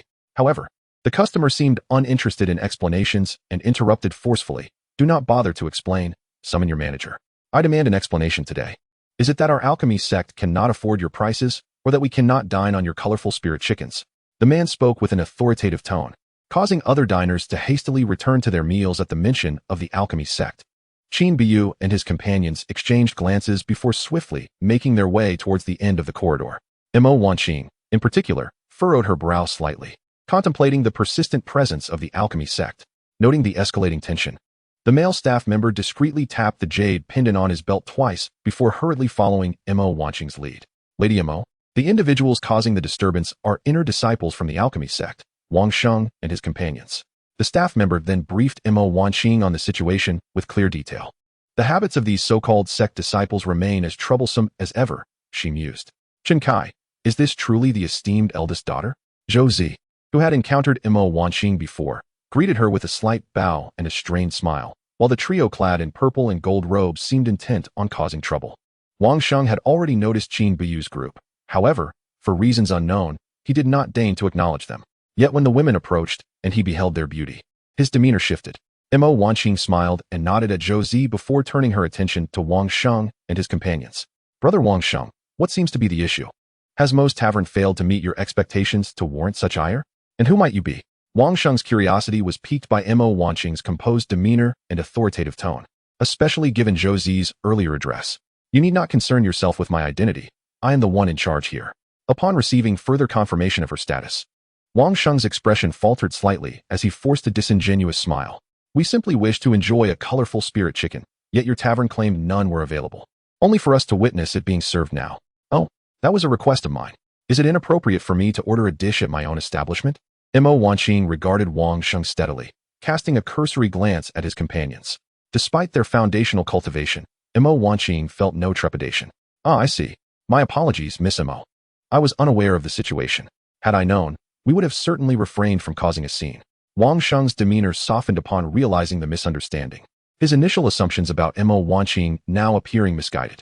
However, anyone from the direct lineage of the Mo family is not someone a mere inner disciple of the refiner sect can provoke. Although the Mo family in Luoyang City cannot compare to the refiner sect, dealing with a small inner disciple like him is akin to crushing an ant. Feel free then. We shall dine now. Upon observing Wang Sheng's defeated expression, Mo Wanqing merely uttered this indifferently before gesturing to Qin Biyu and the others to enter the private room for their meal. As they brushed past Wang Sheng, Qin Biyu distinctly noticed the venomous glare in his eyes. It was evident that matters would not be so straightforward, and he would need to be more vigilant in the future. Chapter 55. The White-Bearded Taoist. Due to Wang Sheng's antics, the dining atmosphere was far from jovial, lacking the lively spirit of the previous night's gathering. With the presence of the refiner sect today, it was inevitable that other sect members would emerge tomorrow. As disciples of the fourth-tier sect, they were acutely aware of their insufficient backing. After a long day, there were no other plans for the night. Everyone retired early, agreeing to explore outside again the following day. Brother Qin, I heard you possess a first-tier spirit beast?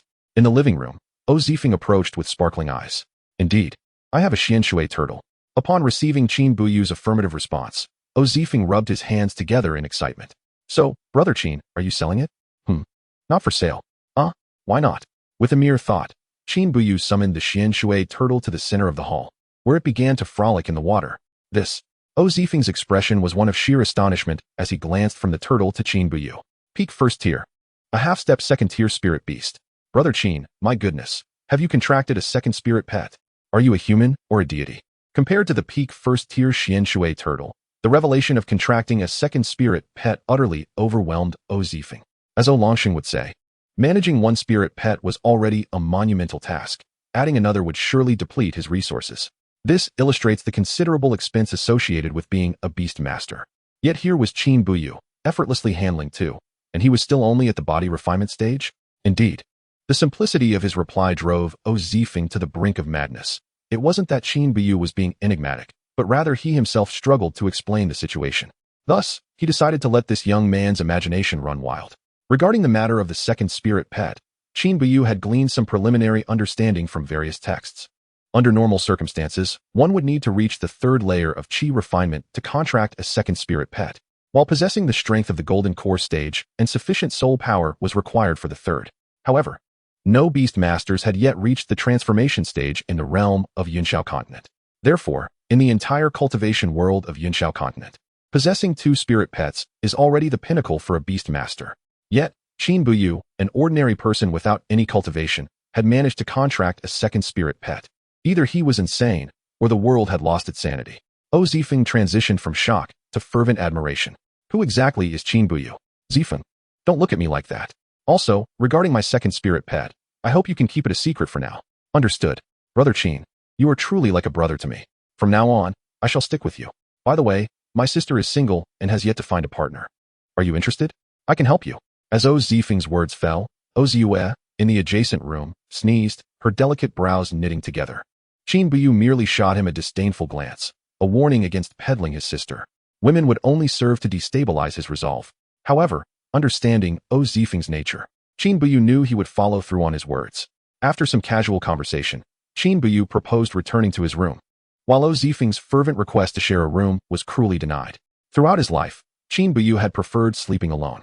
Naturally, sleep was not on the agenda just yet. Such was not the attitude one should possess as a cultivator. Entering the mixed element space, Qin Buyu attended to the small creatures. The six-colored spirit chicken had fully matured. And while it had not grown taller, the anticipated seven-colored feathers had yet to manifest. This remained a lingering disappointment in Qin Buyu's heart. The mate of little six, the first female five-colored spirit chicken, had begun to incubate a total of 15 blue eggs. As for the ordinary spirit chickens, they had evolved to a certain extent. And Qin Buyu had a strong intuition that they would soon attain purebred status. Regarding the five-colored spirit chickens sent by the sect, aside from one that had been consumed, there were 9 remaining, all thriving well, with superior plumage and size compared to those of the sect. The second season of Spirit Rice had also sprouted new seedlings, showing growth comparable to that of the first season's newly sown crops. The most delightful news was that the tree root gifted by Mo Wanqing had sprouted a new bud, though not in the imagined fiery red leaves, but rather in a jade-like emerald green, glistening and vibrant, a most pleasing sight. The claim of the fire attribute spirit tree seemed somewhat misleading. The next morning, as dawn broke, Qin Buyu descended the stairs. As per their agreement, the group planned to visit the market in Huilong Town today. However, aside from Zhao Shimen, he did not see anyone else. According to Zhao Shimen, everyone was awake but still getting ready. Indeed, regardless of the era, this was a routine for women before heading out. As everyone trickled downstairs, Zifeng became the last picturesque scene. Huilong Town was quite expansive. In the past life, it would have been comparable to a first or second-tier city in size. The foot traffic was substantial, with sect cultivators, family cultivators, and various rogue cultivators converging here. Most were headed into the Black Dragon Mountain Range, while some sought to conduct business in Huilong Town. Junior Brother Qin, I notice you lack defensive gear. This is a great opportunity to take a good look around. Zhao Shimen quickly suggested, having learned from the previous day's experience. Even without her prompting, Qin Buyu had considered this himself. His life was at stake. The Spirit Tool Pavilion. A shop established by the refiner sect in Huilong Town was bustling with activity. As Mo Wanqing had mentioned, it boasted a comprehensive range of equipment, and perhaps something suitable for Qin Buyu awaited him. Little fellow, I see remarkable potential in your bones. You are quite the prodigy. Just as Qin Buyu struggled to navigate through the crowd towards another counter, an elderly voice resonated in his ear. Turning slightly, he beheld a white-bearded old Taoist. His gaze profound. Dressed in a faded gray robe, the old man appeared somewhat pallid, with prominent cheekbones that lent him an oddly striking demeanor. Esteemed elder, are you addressing me? Qin Buyu inquired, pointing to himself in confusion. Indeed, little one, you need not bother with those worthless trinkets at the counter. I possess a set of treasures that would be perfectly suited for someone of your physique. His tone was casual, yet it struck Qin Buyu's heart like a thunderclap. How did this white-bearded Taoist know he practiced body refinement techniques and sought to sell him equipment? Esteemed elder, may I have a look at what you have? Junior brother Qin, come over here. As Qin Buyu's voice faded, Mo Wanqing's beckoning call echoed simultaneously, as the others had gathered around one of the counters. Senior Mo, please take a look first. I will be right there. That can certainly be arranged, but this place is quite crowded and noisy. Let us move to the entrance. The white-bearded elder cast a glance at the throng of people pressing in from all sides, nearly being toppled by a burly man, giving off an impression of frailty. Strangely enough, Qin Buyu found himself increasingly intrigued by this venerable figure. Do not question why, it is merely intuition. In the realm of cultivation, there are no grandfather figures, so one must rely on instinct. Indeed, the intuition of a man. Thus, action became the most suitable response. Qin Buyu promptly retreated towards the entrance. Noticing Qin Buyu's retreat, the attentive Shangwan Qingyu furrowed her brow and whispered something to Zhao Shimin beside her before also beginning to navigate through the crowd towards him. Finally emerging, Qin Buyu eagerly addressed the white-bearded elder. Senior, may I see the item now? Of course, but be sure to pay close attention. This is a complete set, and it is only available to those fated to possess it. As he spoke, a dark, sculpted figure materialized in the elder's hand. Chapter 56. The mysterious set. Despite Qin Buyu having some forewarning, his expression turned peculiar upon beholding the object. However, before he could voice his skepticism, the elder pressed the ebony statue into his palm. Examine it first. Should it not suit you, I shall take nothing in return. Seemingly reading Qin Buyu's inner thoughts, the elder firmly placed the weighty statue into his hands. When the small figure, as heavy as a mountain, settled into his grasp, Qin Buyu staggered, nearly losing his balance. This diminutive sculpture was indeed heavier than it appeared, surpassing even 1,000 pounds. Currently at the second level of body refinement, his physical strength reached 1,000 pounds, and yet he almost bent under the statue's weight, illustrating its massiveness. He hurriedly activated his martial arts technique, barely managing to steady himself while cradling the astonishingly heavy statue. The thoughts of being belittled or mocked evaporated, replaced solely by shock and exhilaration. The white-bearded elder's initial playful demeanor shifted to one of surprise, a satisfied smirk playing at the corners of his mouth. All of this transpired in the blink of an eye, and Qin Buyu, nearly embarrassed, remained oblivious. May I inquire? Esteemed elder, how is this equipment to be utilized? Gazing at the otherwise unremarkable black statue, Qin Buyu voiced his confusion. If it were merely heavy and offered no functionality, what use could it possibly serve? I have already stated, this equipment is only sold to those who are destined for it. 555 spirit stones, neither more nor less. Once you provide the spirit stones, the equipment shall rightfully belong to you, and you may wield it at your discretion.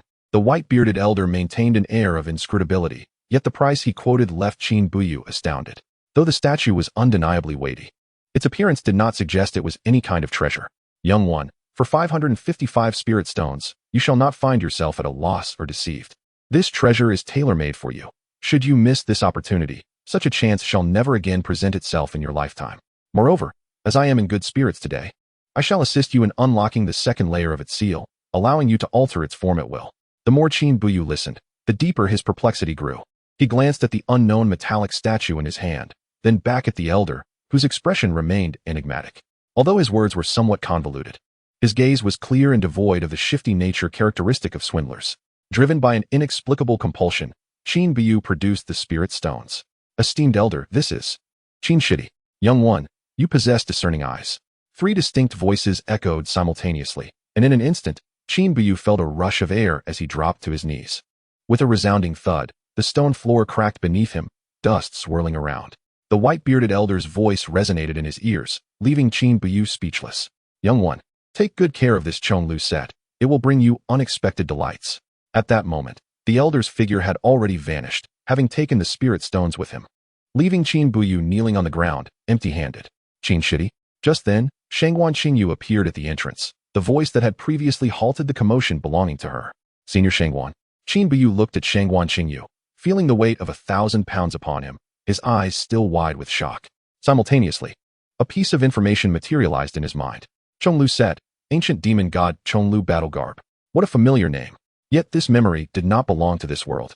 It stemmed from his past life. More specifically, it was from a certain online game Qin Buyu had played. That was true godly equipment, a superlative treasure. One that could not be purchased even with wealth. Its drop rate was dismally low, rendering hope nearly futile. Now, having traversed through time and space, hearing that name once more filled Qin Buyu with a sense of temporal dislocation. Could this Chonglu be the very same? Was it merely coincidence? Or did some unseen connection exist? Since his arrival in this world, Qin Buyu had felt as if he were being guided by invisible hands, powerless to resist. Forced to accept his fate. At least for now, he had no means or capital for defiance. Qin Shidi, what is the matter?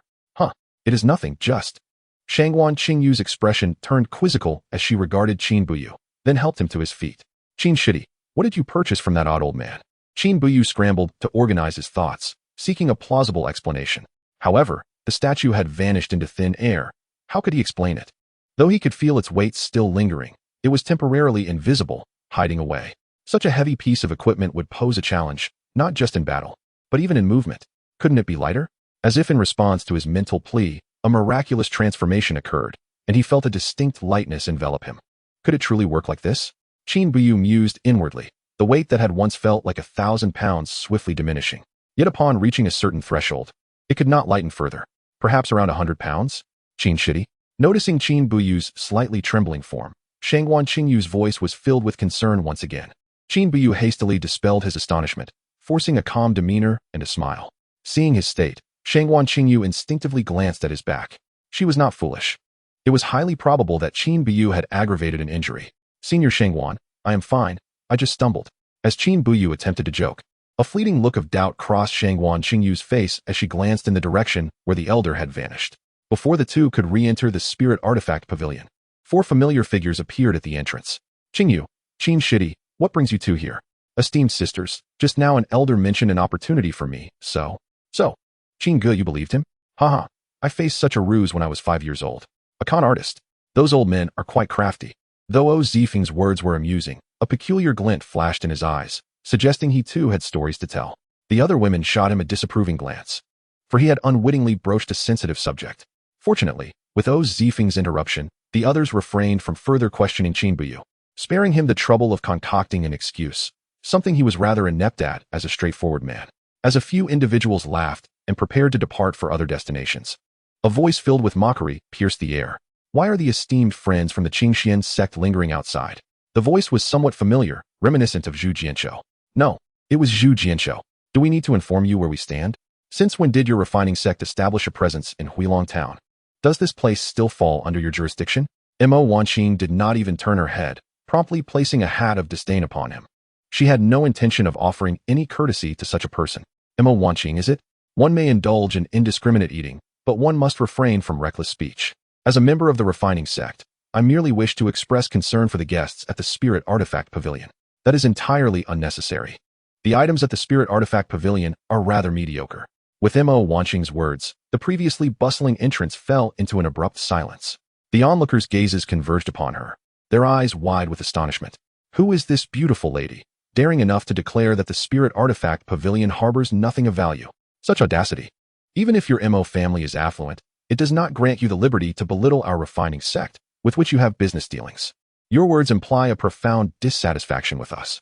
Zhu Jianshou's attitude was defiant, yet laced with venom, as the spectators regarded Mo Wanqing with incredulity. Is this Mo family the prominent one from Luoyang City? While their strength is commendable, they are hardly on par with the refining sect. Zhu Jianshou, do not twist my words or misconstrue my meaning. I merely stated that I found no satisfactory equipment this time. It was not a disparagement of the refining sect. Mo Wanqing, a woman of remarkable fortitude, remained undeterred by Zhu Jianshou's provocations. Your words may be your own, but your true thoughts are known only to your Mo family. Let us speak plainly. Your family has been fervently recruiting artifact refiners in recent years. And do not presume we are oblivious to that. What is meant by a petty person thriving? It refers to individuals like Zhu Jianshou. What fault lies in a grand family seeking artifact refiners? Are we to allow your refining sect to monopolize all profits while we are left bereft? Enough of this nonsense. I have long suspected you covet the position of the refining sect as chief disciple. Oh, who dares to covet my position as chief disciple? Just as Mo Wanqing resolved to drag Zhu Jianshou down with her, a somewhat aloof male voice interjected. Zhu Jianshou's expression shifted instantly, donning a sycophantic demeanor. Senior brother Yu Hong, it is a member of the Mo family who speaks carelessly here. Do not take it to heart. In our eyes, you are eternally the foremost disciple of the inner sect. Oh, and what does this have to do with you? As Zhu Jianshou's sycophantic flattery faded, a man clad in a purple-gold robe emerged from the Spirit Cry Pavilion, flanked by several others, casting a bland glance at the assembly. In response to senior brother Yu, it is they who first looked down upon our refining sect. I merely sought to teach them a lesson. What constitutes right or wrong is but a trifling matter in the eyes of these individuals. The refining sect has been flourishing in recent years, and smaller sects truly dare not provoke them. Even when wronged, they can only swallow their grievances. The cruelty of the cultivation world is the most authentic portrayal of reality. Zhu Jianshou, you are distorting the truth. We have never uttered a single disparaging word against the refining sect. Before Shang Wanqing Yu could continue, Yu Hong shot her a glance. Did I ask for your explanation? Yu Hong exhibited no tenderness, and his peak foundation establishment pressure forced Shang Wanqing Yu back 2 steps. As she was merely at the 6th level of qi refining, she was utterly unable to withstand the aura of a half-step golden core cultivator. Strength, it was sheer dominance of power. Upon witnessing Yu Hong's display, Zhu Jianshou smirked, his expression betraying a sense of triumph. This was the top disciple of the refining sect, a half-step golden core cultivator. Even a mere qi refining cultivator would stand no chance against him. Senior brother Yu. They explicitly stated that they looked down upon our sect's equipment. Is that not a form of belittlement? Upon hearing Zhu Jianshou's words, Yu Hong's expression turned notably colder, his gaze upon Qin Biyu and the others transforming into a piercing dagger that rendered them breathless. Such a sharp gaze. Such overwhelming pressure. Half-step golden core, truly terrifying. Is what he said true? Unexpectedly, Yu Hong did not choose to strike down immediately. Instead, he asked with feigned seriousness. This was quite a departure from the refining sect's usual conduct in recent years. Had they turned over a new leaf? Or perhaps they were merely exercising restraint in public. Dear friends, we certainly did not mean it that way. Sensing a glimmer of hope for negotiation, Oziue stepped forward, positioning herself protectively before her companions, exuding an aura of a big sister. I simply wish to hear the facts without any need for explanations. I did indeed mention that the Spirit Artifact Pavilion currently lacks commendable equipment, but there was no intent to belittle. Having lived 2 lifetimes, Qin Biyu discerned that Yu Hong's apparent offer of opportunity was, in fact, a setup for him to establish his authority. Should Mo Wanqing fail to provide an impeccable explanation, he would have the pretext to act decisively, an astute strategy of reasoning before resorting to force. Brat, who do you think you are to speak here? Originally fixated on Oziue, Yu Hong's attention was abruptly drawn to Qin Biyu, his gaze icy. The others, including Zhu Jianshou, were likewise captivated by Qin Biyu's audacity. Who dared to be so brazen before a half-step golden core cultivator? However, upon sensing the absence of any spiritual energy emanating from Qin Biyu, their expressions morphed to one of disbelief. A mere ordinary person? An ordinary person devoid of cultivation? Yet, his attire unmistakably marked him as a disciple of the Qingxian sect. This? Yu Hong quickly grasped the situation, recognizing Qin Biyu's lack of cultivation with an air of disdain. I am Qin Biyu, a disciple of the Qingxian sect's outer sect and a beastmaster. Stepping forward, Qin Biyu introduced himself, resolutely refusing to cower behind the women. Kid, putting aside everything else, you possess quite the audacity, but without the requisite strength. That is a path to ruin. Indeed, a beastmaster without any cultivation? Has the Qingxian sect fallen to such depths? Yes, stripped of the Qingxian sect's garb. He is merely an ordinary person. What gives him the courage to stand forth? Didn't he see the 4 beauties? Has he lost his mind, hoping to be a hero saving them? As the members of the refining sect engaged in their discussions, Qin Biyu stood steadfastly before the women, his stature seemingly elevated. Not only did Oziue and her companions regard him with admiration, but even other onlookers found themselves captivated by his demeanor. He was handsome, and his sense of responsibility was commendable. If only he possessed some cultivation, he would undoubtedly be the perfect partner. Alas, he lacked any cultivation, rendering all such speculations moot. Junior brother Qin, as the de facto leader of the group, Oziue's eyes reflected admiration. But the presence of Yu Hong at the peak of Foundation establishment was not something they could afford to offend, nor could they handle. Sister Ziyue, fret not. I believe that this Yu Hong is a reasonable individual and will not unnecessarily trouble us. As Uziyu approached and stood beside him, Qin Buyu revealed a reassuring smile. Soon after, Mo Wanqing and Sheng Wanqingyu, along with several others, gathered in a line centered around Qin Buyu. There was no need for words. Their intentions were unmistakably clear. The 6 of them would advance and retreat together. Very well. Although the comprehensive strength of your Qingxian sect has diminished year by year, and your recent performances have been lackluster, I must admit that your current display has left me pleasantly surprised. You have excelled indeed. Let it not be said that my refiner sect bullies the weak, tarnishing our reputation. However, you have first insulted our sect's honor, and thus, a resolution must be reached. Otherwise, we shall be subjected to the whims of any insignificant entity. The fleeting glimmer of appreciation in Yu Hong's eyes quickly vanished, replaced by a cold and piercing tone as the pressure of his peak foundation establishment cultivation surged forth once more. It was evident that this matter would not be easily resolved. The name of the refiner sect must not be sullied. Oh, but what manner of resolution does fellow Taoist Yu Hong seek? Qin Buyu discerned the unpleasant habits of these prominent sect members, wielding their jade tokens as if they were commands. Did you not claim that our refiner sect's equipment was subpar? Does that imply that your Qingxian sect possesses a commendable understanding of the art of refinement? If so, your skills must be considerable. My terms are simple. If you can achieve 1,000 refinements on this sword blank today, I shall consider this incident as if it never transpired. At the mention of this condition, the expressions of both Uziyu and the surrounding onlookers shifted dramatically. Chapter 58, A Man's Responsibility, Learning Refinement on the Fly. Yu Hong's statement appeared to offer a way out, yet in truth, it left no avenue for retreat for Qin Buyu and his companions. Setting aside whether they could refine, the requirement of achieving 1,000 refinements was likely beyond Yu Hong's own capabilities. To task amateurs with what should be the work of professional refiners was nothing short of brazenly unreasonable. Although the onlookers were not refiners themselves, they understood that achieving 1,000 refinements was a feat reserved for at least mid-level refiners. As the name implies, 1,000 refinements refers to the number of times an item is forged during the refinement process. The quality of an item is closely tied to the frequency of its forging. The more times an item is refined, the fewer impurities it retains, resulting in greater strength and superior quality. Of course, this is merely a theoretical value. The specifics depend on the item in question and must be analyzed accordingly. Typically, low-level refiners achieve 100 refinements, yielding items of low to mid-grade quality. To reach high-grade quality or above, one must achieve at least 1,000 refinements, which generally requires a mid-level refiner with cultivation at the foundation establishment stage or beyond. Presently, Qin Buyu and his companions did not meet these criteria. The most skilled among them, Uziyu, was merely at the early foundation establishment stage and was still a young woman. Whether she could even wield a hammer was uncertain, let alone complete 1,000 strikes. As for the 2 other males, Uziyu Feng and Qin Buyu, one was a 9th-layer Qi refinement cultivator and the other an ordinary individual with no cultivation. Whether they could even lift a hammer was questionable. What others thought was unknown to Qin Buyu, but a flicker of realization crossed his mind. Was this not simply blacksmithing? He could certainly manage that. With his body at the 2nd layer of refinement, he was eager to unleash his strength. Zifeng, do you have any quick methods for refining? To act as Qin Buyu's usual style.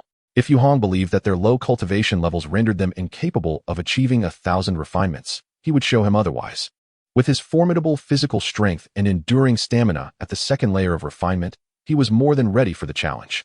Brother Qin, what are you thinking? Qin Buyu shot a knowing glance at Uziyu Feng, a look that conveyed understanding. However, Uziyu Feng was perplexed, his forehead glistening with sweat. 1,000 refinements was a standard expected of at least mid-level refiners, and even if the 6 of them took turns, it would be a monumental task. Seeing that Uziyu Feng was not catching on, Qin Buyu leaned closer to Mo Wanqing. The crowd, having briefly lost focus, now erupted into a clamor as those inside the spirit artifact pavilion emerged. Do you think the Qingxian sect dares to accept? If they refuse, the refiner sect will surely red Ollie, right? The answer was obvious even to a fool. How could they achieve 1,000 refinements? Not to mention, I doubt any among the refiner sect could even reach that standard. The younger generation today has no regard for martial ethics, challenging amateurs with the prowess of professionals. Hearing the crowd's subjective yet objective judgments, the expressions of Sheng Wanqingyu and her companions grew increasingly grim.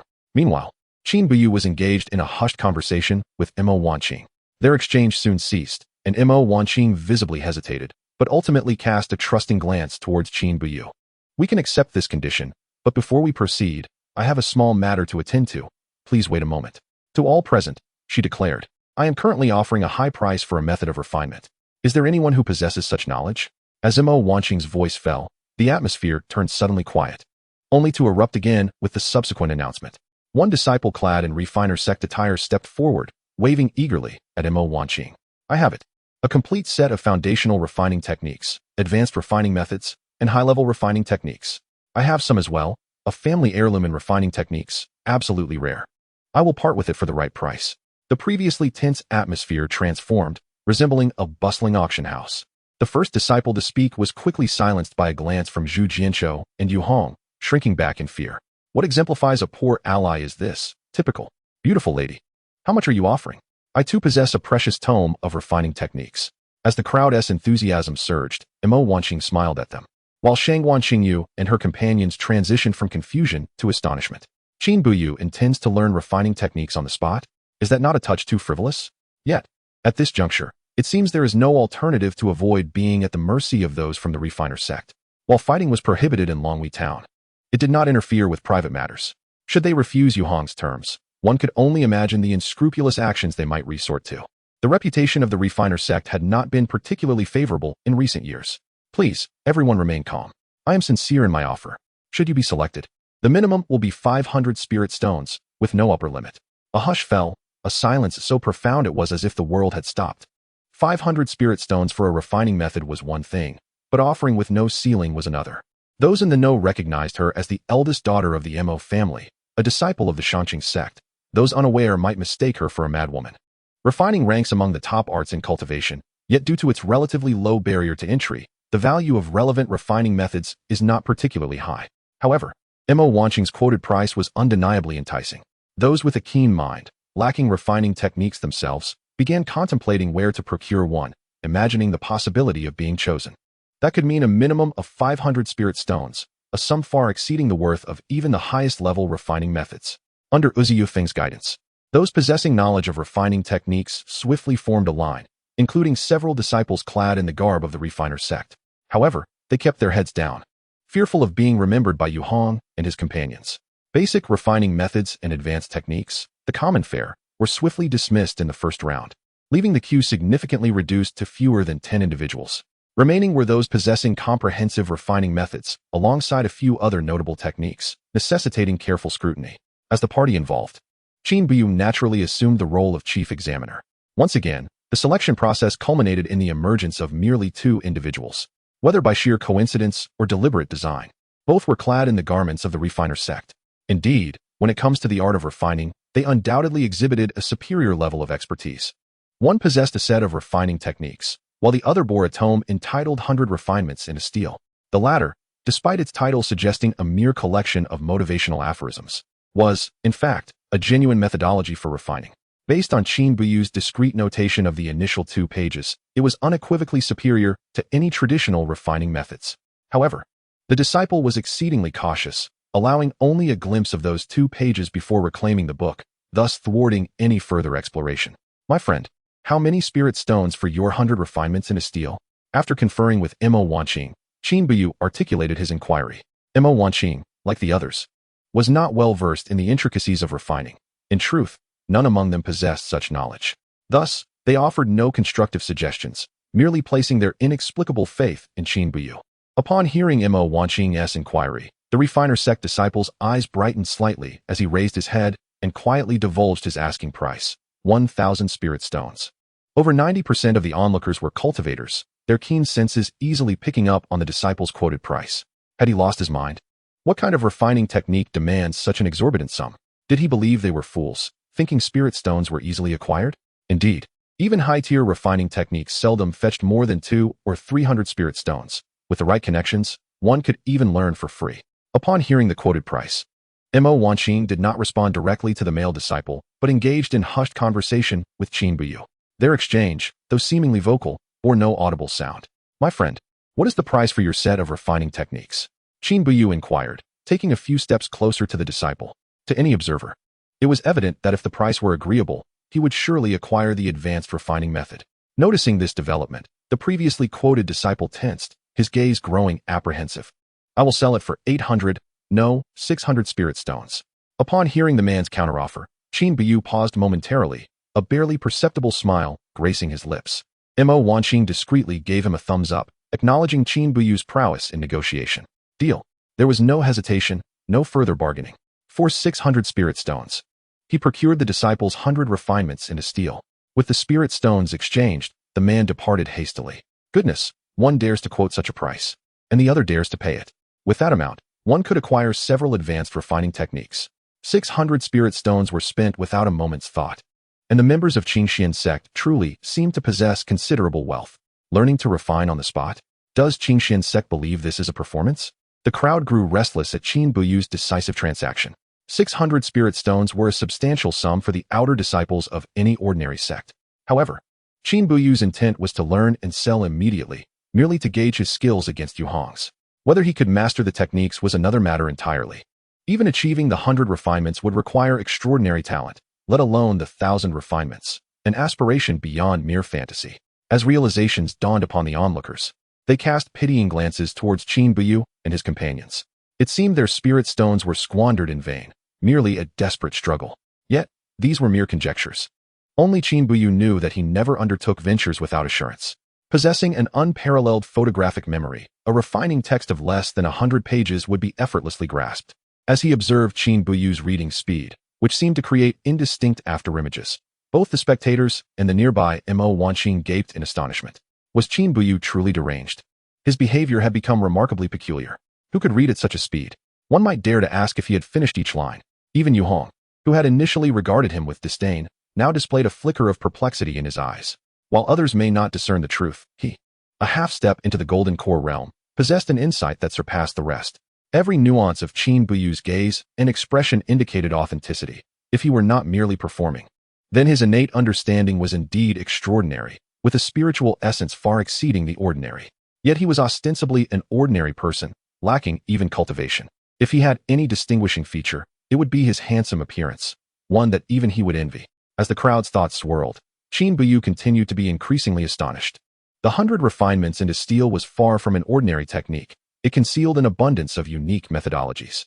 Many techniques were imbued with subtle intricacies, not as simplistic as they appeared upon first glance.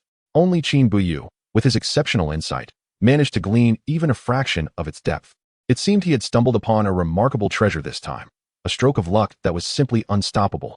After a quarter of an hour, as Qin Buyu closed the refining text and attempted to steady his racing heart, he acknowledged that although he lacked knowledge in refining, the 100 refinements into steel was undoubtedly a far more advanced method than any high-tier techniques. Sister Mo, consider this 100 refinements into steel as purchased by me.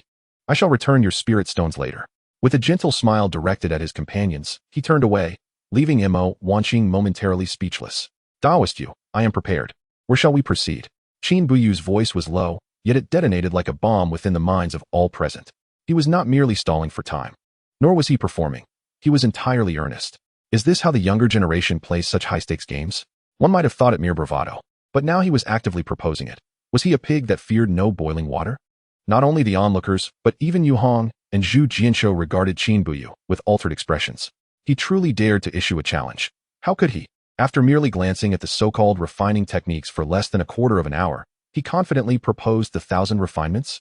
Was the threshold for becoming a refiner so low, or had heaven granted him extraordinary courage? Upon hearing Qin Buyu's genuine intent to wager against Yu Hong, Uziyu and the others exchanged worried glances. First, one might question whether Qin Buyu was a prodigious talent capable of mastering the refining techniques. However, the 1,000 refinements was not something achievable at an entry level. Moreover, there was the matter of physical endurance. Qin Buyu had only recently sustained injuries, making him ill-suited for such exertion. Is there a problem? Qin Buyu countered as he noticed Yu Hong's unwavering gaze upon him. No problem. Let us proceed to the back courtyard of the Spirit Artifact Pavilion, where there exists a dedicated refining chamber. Yu Hong's momentary surprise was swiftly replaced by a smirk as he glanced at Qin Buyu with amusement. Upon hearing this, the crowd surged like a tide towards the Spirit Artifact Pavilion, creating a chaotic scene within the already crowded establishment. Those waiting to purchase equipment were forcibly jostled into the back courtyard. Where am I? What is happening here? As the main participant, Qin Buyu received special treatment from the refiner sect, entering through a side door alongside Yu Hong and several disciples of the sect. Learning to refine on the spot? The 1,000 refinements? Who is this super genius? I must have his autograph. That might disappoint you. He is merely an outer disciple of Qingxian sect, lacking even cultivation. As more explosive revelations circulated among the informed, the atmosphere ignited, teetering on the brink of chaos. They had merely sought suitable equipment, yet were now presented with an extraordinary spectacle. Though they had not found any satisfactory gear, their spirits were considerably lifted. Of course, everyone harbored their own intentions. Some wished to see Qin Buyu bested, while others longed to witness his triumphant reversal. The reputation of the refiner sect over the years had evidently suffered. Qin Buyu, isn't it? The forging platform is already prepared. Would you like to familiarize yourself with the surroundings? It would be a pity if it affects your performance. As the host of the forging sect, we would feel quite remiss otherwise. Yu Hong stood not far from Qin Buyu, gesturing towards the semi-open forging chamber in the center. His tone laced with mockery. He, Yu Hong, possessed a single fire attribute spirit root, born to forge. After 10 years in the forging sect, he had reached the 9th level of foundation establishment and had only ascended to the rank of intermediate forge master 3 years prior. Others often say that forging is easier than alchemy, but only upon reaching a certain level does one realize the fallacy of that notion. Forging requires not only skill, but also considerable physical strength. Especially after 1,000 forges, each strike is akin to a weighty burden. This is no jest. Even he, at present, refrains from challenging the 1,000 forges every time, as there remains a certain probability of failure. Yet here stands Qin Buyu, an outer disciple of the Qingxian sect, a waste who lacks even basic cultivation, daring to challenge the 1,000 forges. Beyond being utterly ignorant of his own limitations, he could not conjure any other fitting descriptors. Ignoring Yu Hong's veiled malice, Qin Buyu accepted the semi-finished sword blank from his hands. Since the members of the forging sect hold me in such low regard, why not add a bit of flair? Seeing your sister Mo, your beauty and kindness are unparalleled. Why not act as the bookmaker and offer some spirit stones for the forging sect and our friends present to wager with? Qin Buyu cast a provocative glance at Yu Hong as he spoke, then subtly signaled Mo Wanqing. Are you serious? Mo Wanqing, not heeding Yu Hong's bewildered expression, quickly grasped the situation and smiled as she addressed the gathered friends. As the saying goes, it's better to seize the moment than to let it pass. Today, our junior brother Qin is wagering against the esteemed disciple of the forging sect, Yu Daoist. I will act as the bookmaker. Those interested may come forth to place their bets. Betting will cease in 15 minutes. As Mo Wanqing's enticing words echoed, Zifeng, who had been momentarily stunned, inexplicably produced a mahogany table from nowhere to begin accepting wagers. Qin Buyu flashed a smile at Mo Wanqing. She was indeed an astute ally.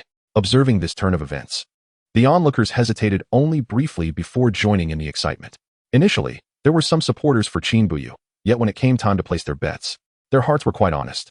5 spirit stones, 10 spirit stones, 100 spirit stones. Without exception, all bets were against Qin Buyu, regardless of the stakes. The atmosphere rendered Shang Wanqingyu and her companions rather uncomfortable. Ultimately, Zhao Shimin led the charge, placing a wager of 100 spirit stones on Qin Buyu. No matter the outcome, one must not diminish the momentum. As for the members of the forging sect, they initially hesitated, but upon seeing Yu Hong's expression, their impatience grew. I bet a fire spirit crystal, wagering that he cannot complete the 100 forges. Yu Hong's statement, laden with apparent aggression, elicited no significant reaction from Qin Buyu. In terms of psychological endurance, having lived 2 lifetimes, he was not inferior to anyone. Since Daoist Yu is so doubtful of my capabilities, shall we engage in a private wager? As a fiery red crystal lightly landed in Zifeng's hand, Qin Buyu's voice resonated with a hint of challenge. All eyes, whether from participants or mere spectators, turned toward him in unison. As for Yu Hong, a cold glint flickered in his gaze. His bet against Qin Buyu completing the 100 forges not only reflected his stance, but also aimed to humiliate the members of the Qingxian sect. He did not expect Qin Buyu to be so audacious as to counter his challenge. As the chief disciple of the forging sect, a half-step golden core powerhouse, he could not tolerate such insolence. Having courage and confidence, he posed, "What do you wish to wager?" Chapter 60, The First Forging. Yu Hong scrutinized Qin Buyu, seemingly attempting to discern his intentions. Yet, Qin Buyu remained impassive, revealing nothing. Meanwhile, the members of the forging sect, initially prepared to place their bets, found their movements stilled in midair as the atmosphere shifted once more. Qin Buyu, seizing the initiative, proclaimed, "I do not possess many spirit stones, but I shall take the lead. 1,000 spirit stones for a piece of golden silkworm armor." As he spoke, Qin Buyu placed the stated item upon the table before Zifeng. Shock registered on the faces of Mo Wanqing and the others. They had presumed Qin Buyu was merely reluctant to back down, perhaps aiming to salvage some dignity from Yu Hong, maybe a bet of 100 or 80 spirit stones at most. To their astonishment, he boldly wagered 1,000 spirit stones. Were Beast Tamers truly this affluent? The golden silkworm armor, though usable by ordinary individuals, was crafted from the exceedingly rare golden silkworm silk. Even Yu Hong, upon seeing the armor, exhibited a flicker of intrigue. This golden silkworm silk was incredibly scarce, and transforming it into a piece of ordinary armor was indeed a waste. He had recently been preparing to forge a defensive piece of equipment, and this golden silkworm silk was among the materials he required. If Qin Buyu's armor were to undergo non-destructive disassembly, it should yield a sufficient quantity of the precious silk. It appeared that fortune was truly smiling upon him. Very well. Taoist Qin, you possess audacity. I shall match your bet. 1,000 spirit stones for a pair of superior quality magical boots. Yu Hong was decisive, promptly accepting Qin Buyu's wager without any hesitation. As the two truly raised the stakes, the onlookers momentarily struggled to comprehend the unfolding scenario. Meanwhile, several members of the forging sect, including Zhu Jianqiu, could no longer contain themselves and began placing their bets. Time was of the essence. They could not afford to miss this opportunity to win spirit stones. Time's up. All bets are final, Mo Wanqing declared as she concluded the betting process. Ultimately, she had amassed a total of 3,000 spirit stones in wagers, along with Yu Hong's fist-sized fire crystal, valued at just over 200 spirit stones. Adding in the stakes from Qin Buyu and Yu Hong, the total value came to approximately 1,600 spirit stones. It is often said that gambling is the quickest route to wealth, and this sentiment proved true. As Mo Wanqing wrapped up the betting, Qin Buyu returned to the forging platform, ready to commence. With nearly 100 spectators present, both bettors and non-bettors alike, anticipation gleamed in their eyes. A splendid performance was about to unfold, and the crowd instinctively silenced themselves, awaiting Qin Buyu's next move. Of course, many were merely there for the spectacle. They harbored little faith that this newcomer, Qin Buyu, could truly accomplish the 1,000 forges. Frankly, Qin Buyu himself felt a twinge of anxiety. Not only had he just learned the technique of transforming steel through 100 forges, but he also now possessed a clearer understanding of the 1,000 forges. This endeavor was far from mere physical labor. It demanded precise techniques and meticulous control over temperature. The pivotal moment in becoming a forge master left no room for complacency. He ignited the furnace and began heating it, relying on his exceptional memory as he prepared to commence. In the meantime, he lifted the 3 hammers from the toolbox beside him, each varying in weight, the smallest weighing around 30 pounds, the medium hammer weighing between 5 and 10 pounds, and the large hammer tipping the scales at no less than 100 pounds. The members of the forging sect, who had initially come to witness the spectacle, watched in disbelief as Qin Buyu effortlessly wielded the heavy hammer, their pupils constricted in astonishment. While others may not have comprehended the significance, the members of the forging sect understood all too well. This heavy hammer was not merely 100 pounds in weight. It was crafted from special materials that imparted a certain gravitational effect. Despite the absence of any detectable spiritual energy fluctuations, Qin Buyu appeared as an ordinary individual. Suddenly, a sense of foreboding flashed across Yu Hong's eyes. This could not be. It was impossible. Aside from the forging sect, no one should have ventured down the path of physical cultivation. However, if the path of body refinement were not taken, there would be no other reasonable explanation. Expanding his consciousness, Yu Hong directed his attention towards Qin Buyu, eager to uncover the truth.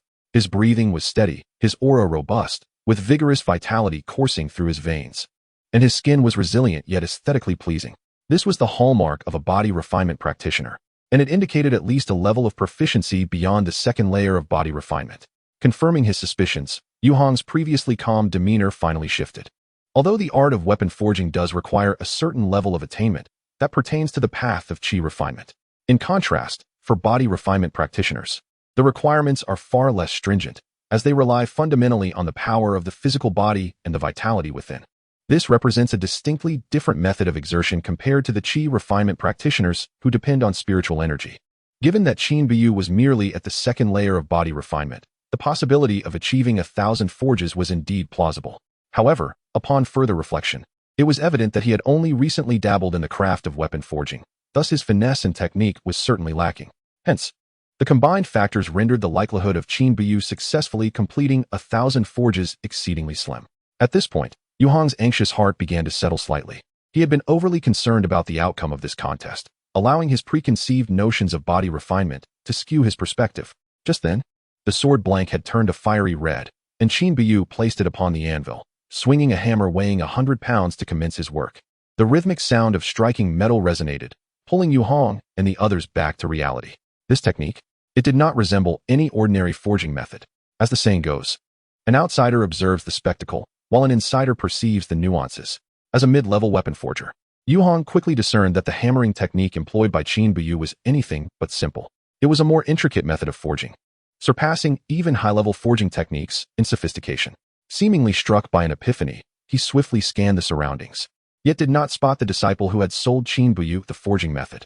Furrowing his brow, he beckoned to a nearby disciple and whispered a few words into his ear. The disciple, not daring to hesitate, swiftly departed from the crowd, forsaking the spectacle. Meanwhile, the others present began to count softly. 1 strike, 2 strikes, 3 strikes. Despite the lack of a conductor, the rhythm was remarkably synchronized. As for Mo Wanqing and her companions, their initial apprehension gradually transformed into a glimmer of excitement in their eyes. Setting aside other considerations, Qin Buyu's hammering posture undeniably exuded masculinity. With 1 strike came another. Those who had initially harbored doubts about Qin Buyu began to see the spark of admiration in their eyes. Upon closer inspection, Qin Buyu indeed possessed an undeniable charm, more appealing than the men around them. 50 strikes, 60 strikes, and beads of sweat began to form on Qin Buyu's forehead. Zhao Shimin and her companions, aside from their astonishment, focused intently on his back, where scars were visible. Yet, his movements showed no signs of slowing. Rather, they seemed to accelerate. He was nearing the 100 forges, and his pace was not merely steady but increasingly rapid.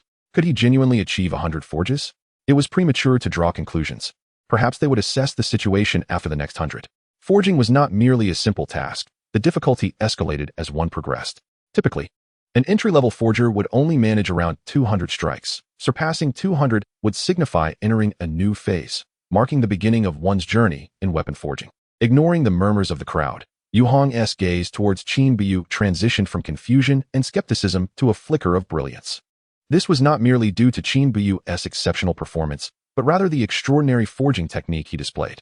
Such mastery was undoubtedly superior to high-level forging methods, exquisitely refined. To Yu Hong, witnessing such an intricate technique being learned by an outsider like Qin Buyu felt like a tragic waste. As the forging progressed, the atmosphere grew increasingly hushed, with only the sound of metal striking metal echoing through the air. The spectators, who had once counted aloud, now silently internalized their thoughts. They may not comprehend the intricacies of forging, but Qin Buyu's technique had transformed into a visual and auditory spectacle, embodying rhythm, cadence, and power, subtly conveying a sense of beauty. This was no mere act of forging. It resembled a performance, a masterful display. 200 strikes, 300 strikes. As beads of sweat as large as pearls trickled down Qin Buyu's forehead, he appeared as though he had emerged from a deluge. The task of forging was indeed a physically demanding endeavor, far from the simplicity one might assume. At this moment, both Yu Hong and the others were left in a state of astonishment. They had every reason to suspect that Qin Buyu, having just recently learned the art of forging, was putting on an act for them. If he were truly a novice, then one could only wonder how many of their own disciples were merely inept. Though his movements bore some clumsiness, each strike was deliberate, and his proficiency clearly surpassed that of an average entry-level forger. As he approached the challenge of 500 strikes, the faces of the entry-level forgers present flushed with embarrassment. Many of them had spent 3 years in the craft and had only recently stepped into the realm of entry-level forging. At this moment, Qin Buyu himself was astonished by his newfound stamina, which far exceeded his expectations. Was it truly the result of 100 forges honing steel? Or perhaps the influence of that dark, heavy outfit he donned? As the 500 strike fell, Qin Buyu felt a wave of fatigue wash over him. This sensation was akin to the sudden end of a long, weary night, an instant impact. The atmosphere fell into silence, a stillness so profound that only the sound of the hammer colliding with the anvil could be heard, each strike resonating as if it were striking at the very hearts of those present. In this moment, no one dared to believe, nor wished to accept, that Qin Buyu had achieved such a feat. Particularly, the members from the forging sect underwent a series of transformations in expression. Each strike felt as though it were landing upon their own faces, stinging painfully. Some among them had taken 2 years to reach the level of 100 forges, while to attain 500 strikes required 3 to 4 years of relentless effort. Yet here was Qin Buyu, a disciple from a lesser sect, a so-called waste with no cultivation, effortlessly achieving 500 forges. Of course, by this point, the perceptive among them had begun to piece together certain truths. Although Qin Buyu had not exhibited his cultivation, the vitality radiating from him was a clear indication of his path. He must have traversed the realm of body refinement, a discipline that had persisted where others had abandoned it in favor of more conventional practices. Though Qin Buyu's movements had begun to slow, the strength behind them remained undiminished, showcasing an astonishing endurance. This tall and slender junior disciple of theirs possessed an incredible strength and stamina. Observing Qin Buyu, drenched in sweat, his lean physique was unmistakable. There were no signs of torn wounds to be seen, a testament to the remarkable recovery capabilities inherent in body refinement practitioners. Mo Wanqing quickly deduced a conclusion that brought a measure of reassurance to the onlookers. However, her assertion was only partially correct. While Qin Buyu's back wounds had indeed healed, it was not through natural recovery. Before the competition, he had discreetly employed the power of mixed yuan to mend his injuries. He understood full well that engaging in such physically demanding work with existing injuries would hinder his ability to perform at full capacity. As he approached 600 strikes, the hammer had transcended the mere act of forging a long sword, resonating deeply within the hearts of all present. The audience began to fidget restlessly, especially those who had engaged in betting, murmuring amongst themselves. Meanwhile, Yu Hong's expression shifted dramatically, frequently glancing towards the direction from which his disciple had departed. He was more anxious about the loss of spirit stones and the potential damage to his sect's reputation than finding the disciple who had sold the forging method to Qin Buyu. It seems to be called forged into steel, a technique that undoubtedly surpasses high-level forging methods by countless degrees. He must acquire it, for it is a matter of utmost importance. Especially after 500 strikes, it was evident that Qin Buyu had altered his rhythm and breathing technique. The forging method accompanied by a corresponding breathing technique is by no means simple. Should he obtain it, with the passage of time, it would be a natural progression for him to break through to high-level forger status. The more he pondered, the more radiant Yu Hong's eyes became, his body involuntarily trembling with anticipation. Senior brother Yu, I believe he cannot hold on much longer, at most 700 or 800 strikes. Standing nearby, Zhu Jianshou noticed Yu Hong's unusual demeanor and hurriedly offered words of comfort. Yet, he was unaware that Yu Hong's mind had long since departed from this contest. He was not reacting out of fear of defeat, but rather out of a fervent desire for the forged into steel technique. Regardless of the outcome, he must possess it. He did not even glance at Zhu Jianshou, instead fixating intently on Qin Buyu, yearning for him to continue forging without pause. At this moment, his thoughts could not be described as contradictory. He simply wished to validate one thing: the extraordinary nature of the forged into steel technique. With that certainty, he would have ample justification to act. Unbeknownst to Qin Buyu, he was being targeted by someone at the half-golden core stage due to a technique he had fortuitously obtained. 700 strikes, then 800. The atmosphere once more fell into silence, as the onlookers exchanged glances, then turned to observe Qin Buyu. Although he had evidently slowed his movements, appearing on the verge of exhaustion, after 800 strikes, he suddenly accelerated, as if invigorated by an unseen force. A flicker of something unusual crossed Qin Buyu's eyes. What was happening? The speed forging technique. Those well-versed in the craft, like Zhu Jianshou and other disciples of the forger sect, wore expressions of disbelief. This was an advanced forging technique. Not only they, but even Yu Hong, found himself perplexed. Yu Hong could no longer maintain his composure, his eyes betraying a palpable hunger and greed. Meanwhile, Qin Buyu himself was equally astonished. Such a speed was beyond the capacity of his own strength. It was the handiwork of the heavy tower suit. A fleeting thought of the high-level forging methods within forged into steel crossed his mind, and an energy that far exceeded his physical capabilities suddenly surged through his hands, slipping from his control. Amidst the dazzling speed of the forging, 900 strikes flashed by, charging towards the 1,000. The murmurs of the spectators could no longer be contained, teetering on the brink of eruption. My word, he is truly about to hit 1,000 strikes. Is he even human? My spirit stones, my heart, this is astonishing. The Qingxian sect was indeed a treasure trove, producing such a gifted forger. Indeed, it was said that their culinary arts were renowned, but they also had talents in forging. The crowd, regardless of gender, was left utterly astonished, their preconceived notions shattered. Whether it was the prospect of 1,000 strikes or the forging techniques displayed by Qin Buyu, they unequivocally illustrated his monstrous talent in the art of forging. Yet, something was amiss. His speed was diminishing, and his body trembled. After over 900 strikes, a gasp broke the silence that had enveloped the crowd, redirecting their attention from the forging platform to Qin Buyu. Clearly, something was off. His complexion had changed. Where there is one, there is another. The onlookers quickly detected Qin Buyu's distress. Yet, Qin Buyu gritted his teeth and pressed on, relying solely on sheer willpower. It was only later that he realized the source of his strength was not from the heavy tower suit itself, but rather a special technique that had mobilized his physical energy. This was a fleeting, explosive power. After the climax, there would be inevitable repercussions. With just 18 strikes remaining to reach 1,000, he could not afford to concede, nor could he afford to pause. As Qin Buyu's condition deteriorated sharply, Mo Wanqing and the others could no longer contain themselves. As cultivators, they were acutely aware of the dangers of overexerting oneself. It was not worth jeopardizing the future for the sake of a single victory. Junior brother Qin, you mustn't persist any longer. Surrender. We can accept defeat. Qin Buyu felt lightheaded, yearning for sleep, longing for the comfort of his bed at home. Yet reason urged him on. He could not give up. There were still 15 strikes left. If each strike before had struck the hearts of the spectators, now every blow was squeezing the last remnants of potential from Qin Buyu. Even the strength of his heart-pumping blood was being borrowed. Defeat was not the outcome he desired, nor was it the purpose for which he had endured thus far. The spectators, who had initially come merely to observe, now beheld something entirely different. Especially among the female cultivators, their eyes glistened with unshed tears, transforming from admiration into profound respect and pity. Such fortitude was inconceivable in a mere boy of 16 or 17 years. He was just an ordinary youth. 1,001 strikes, the 1,000 forging completed.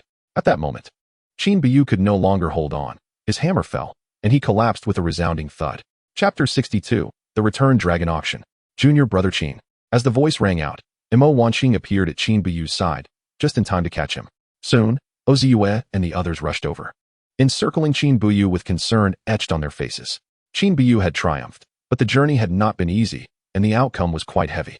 When Qin Buyu finally managed to pry his eyes open, his head felt as though it were weighed down by 1,000 pounds, his body aching and powerless.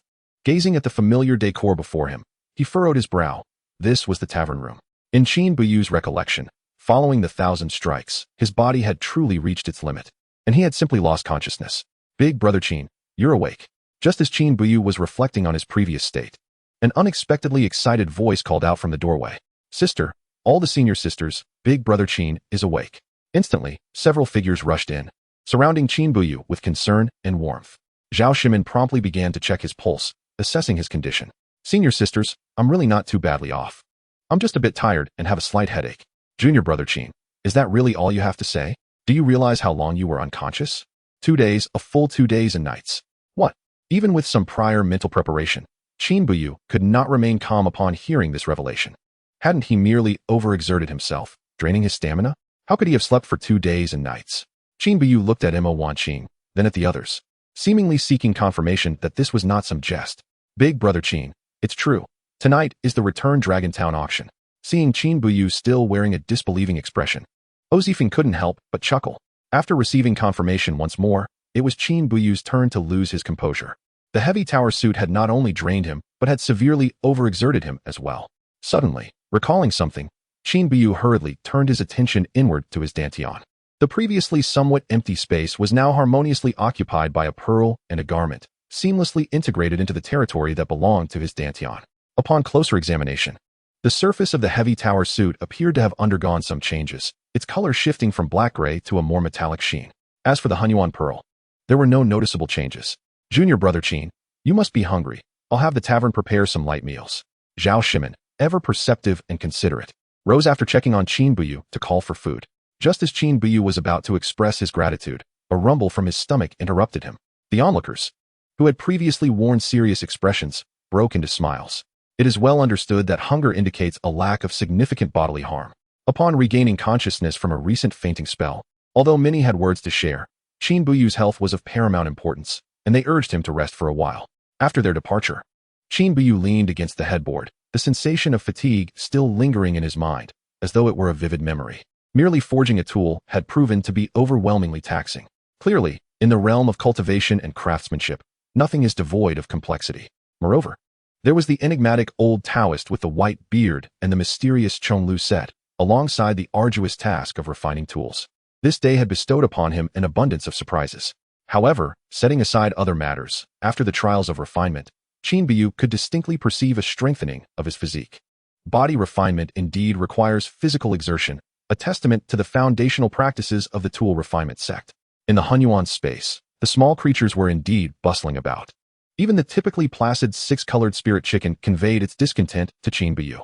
It was not out of hunger, but rather due to the mother's six-colored spirit chicken, currently incubating eggs, whose insufficient energy would directly affect the hatching outcome.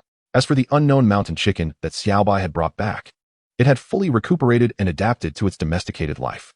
Without hesitation, Qin Buyu promptly provided these little beings with spirit grains and herbs. At this moment, the spirit rice had also sprouted, lush and verdant, thriving splendidly. Additionally, the unknown fire attribute spirit tree gifted by Mo Wanqing had begun to unfurl several leaves. As for Xiaobai, its whereabouts were a mystery, and even Xiao Wu had ventured further afield. It was unclear what these two little rascals were up to, perhaps indulging in their own whims. Before exiting the Hunyuan space, Qin Buyu cast one last glance at the golden fruit Xiaobai had plucked some time ago. Resisting the urge to indulge, he left them untouched. Shortly thereafter, a nutritious meal prepared by Zhao Shimin was delivered, meat porridge paired with a few side dishes. Clearly crafted with great care. Sated and refreshed, Qin Buyu regained a semblance of strength, yet he opted to continue resting in his chamber. As the sun descended and the evening glow illuminated his surroundings, Qin Buyu lazily opened his eyes.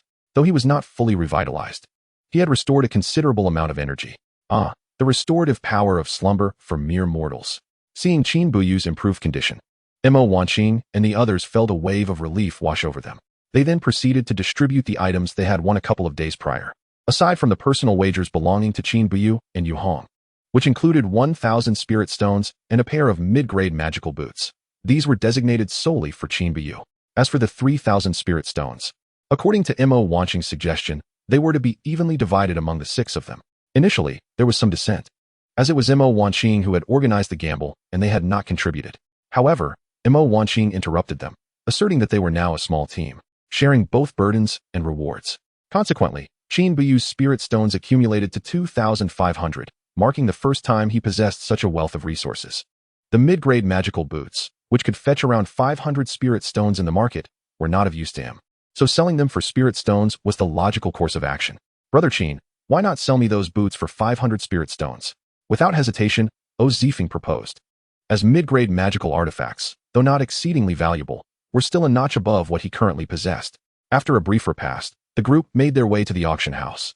The Huilong Auction House, the official auction venue of Huilong Town, was situated in the most bustling area of the town, at the heart of the marketplace. The architecture was grand, reminiscent of a certain assembly hall, with rows of seating and private VIP rooms on the second floor. Although it was still early, many patrons had begun to enter, exchanging their fees at the entrance. According to the regulations of Huilong Auction House, each participant was required to pay an entry fee of 2 spirit stones, a measure designed to deter those without genuine interest from disrupting the proceedings. Let us settle in the open area. There are no seats left in the VIP room, Mo Wanqing remarked. She had arranged for a reservation 2 days prior, only to find that the VIP rooms had been fully booked a month in advance.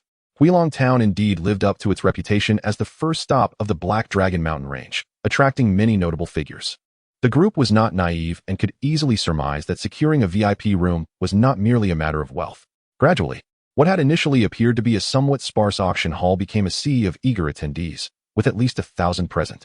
Even if Huilong Auction House had no items to sell, the entrance fees alone could amount to 2,000 spirit stones in a single evening. Not to mention the substantial fees for the numerous VIP rooms upstairs, which were undoubtedly far beyond the prices of the general seating below. As the noise ebbed with the shifting lights, the atmosphere quickly turned silent. Welcome, esteemed friends, to this evening's auction. I extend my heartfelt gratitude on behalf of the Huilong Auction House for your presence amidst your busy schedules. I am Lu Bo, the host for tonight's event. As the lights dimmed, a tall, slender figure appeared on the podium, a middle-aged man. Is that Master Lu? It has been a year since we last saw him. This auction promises to be extraordinary. Whispers circulated among the crowd. I have heard there will be Foundation establishment pills, and not just one. Is that true? No wonder the nearby families are mobilizing, along with several elders from various sections. Listening to the murmurs from the audience, Lu Bo's face broke into a satisfied smile. It seems our audience is well informed. In addition to the Foundation establishment pills, there will also be secret auction items that I believe will not disappoint. He declared. I hereby announce the auction officially begins.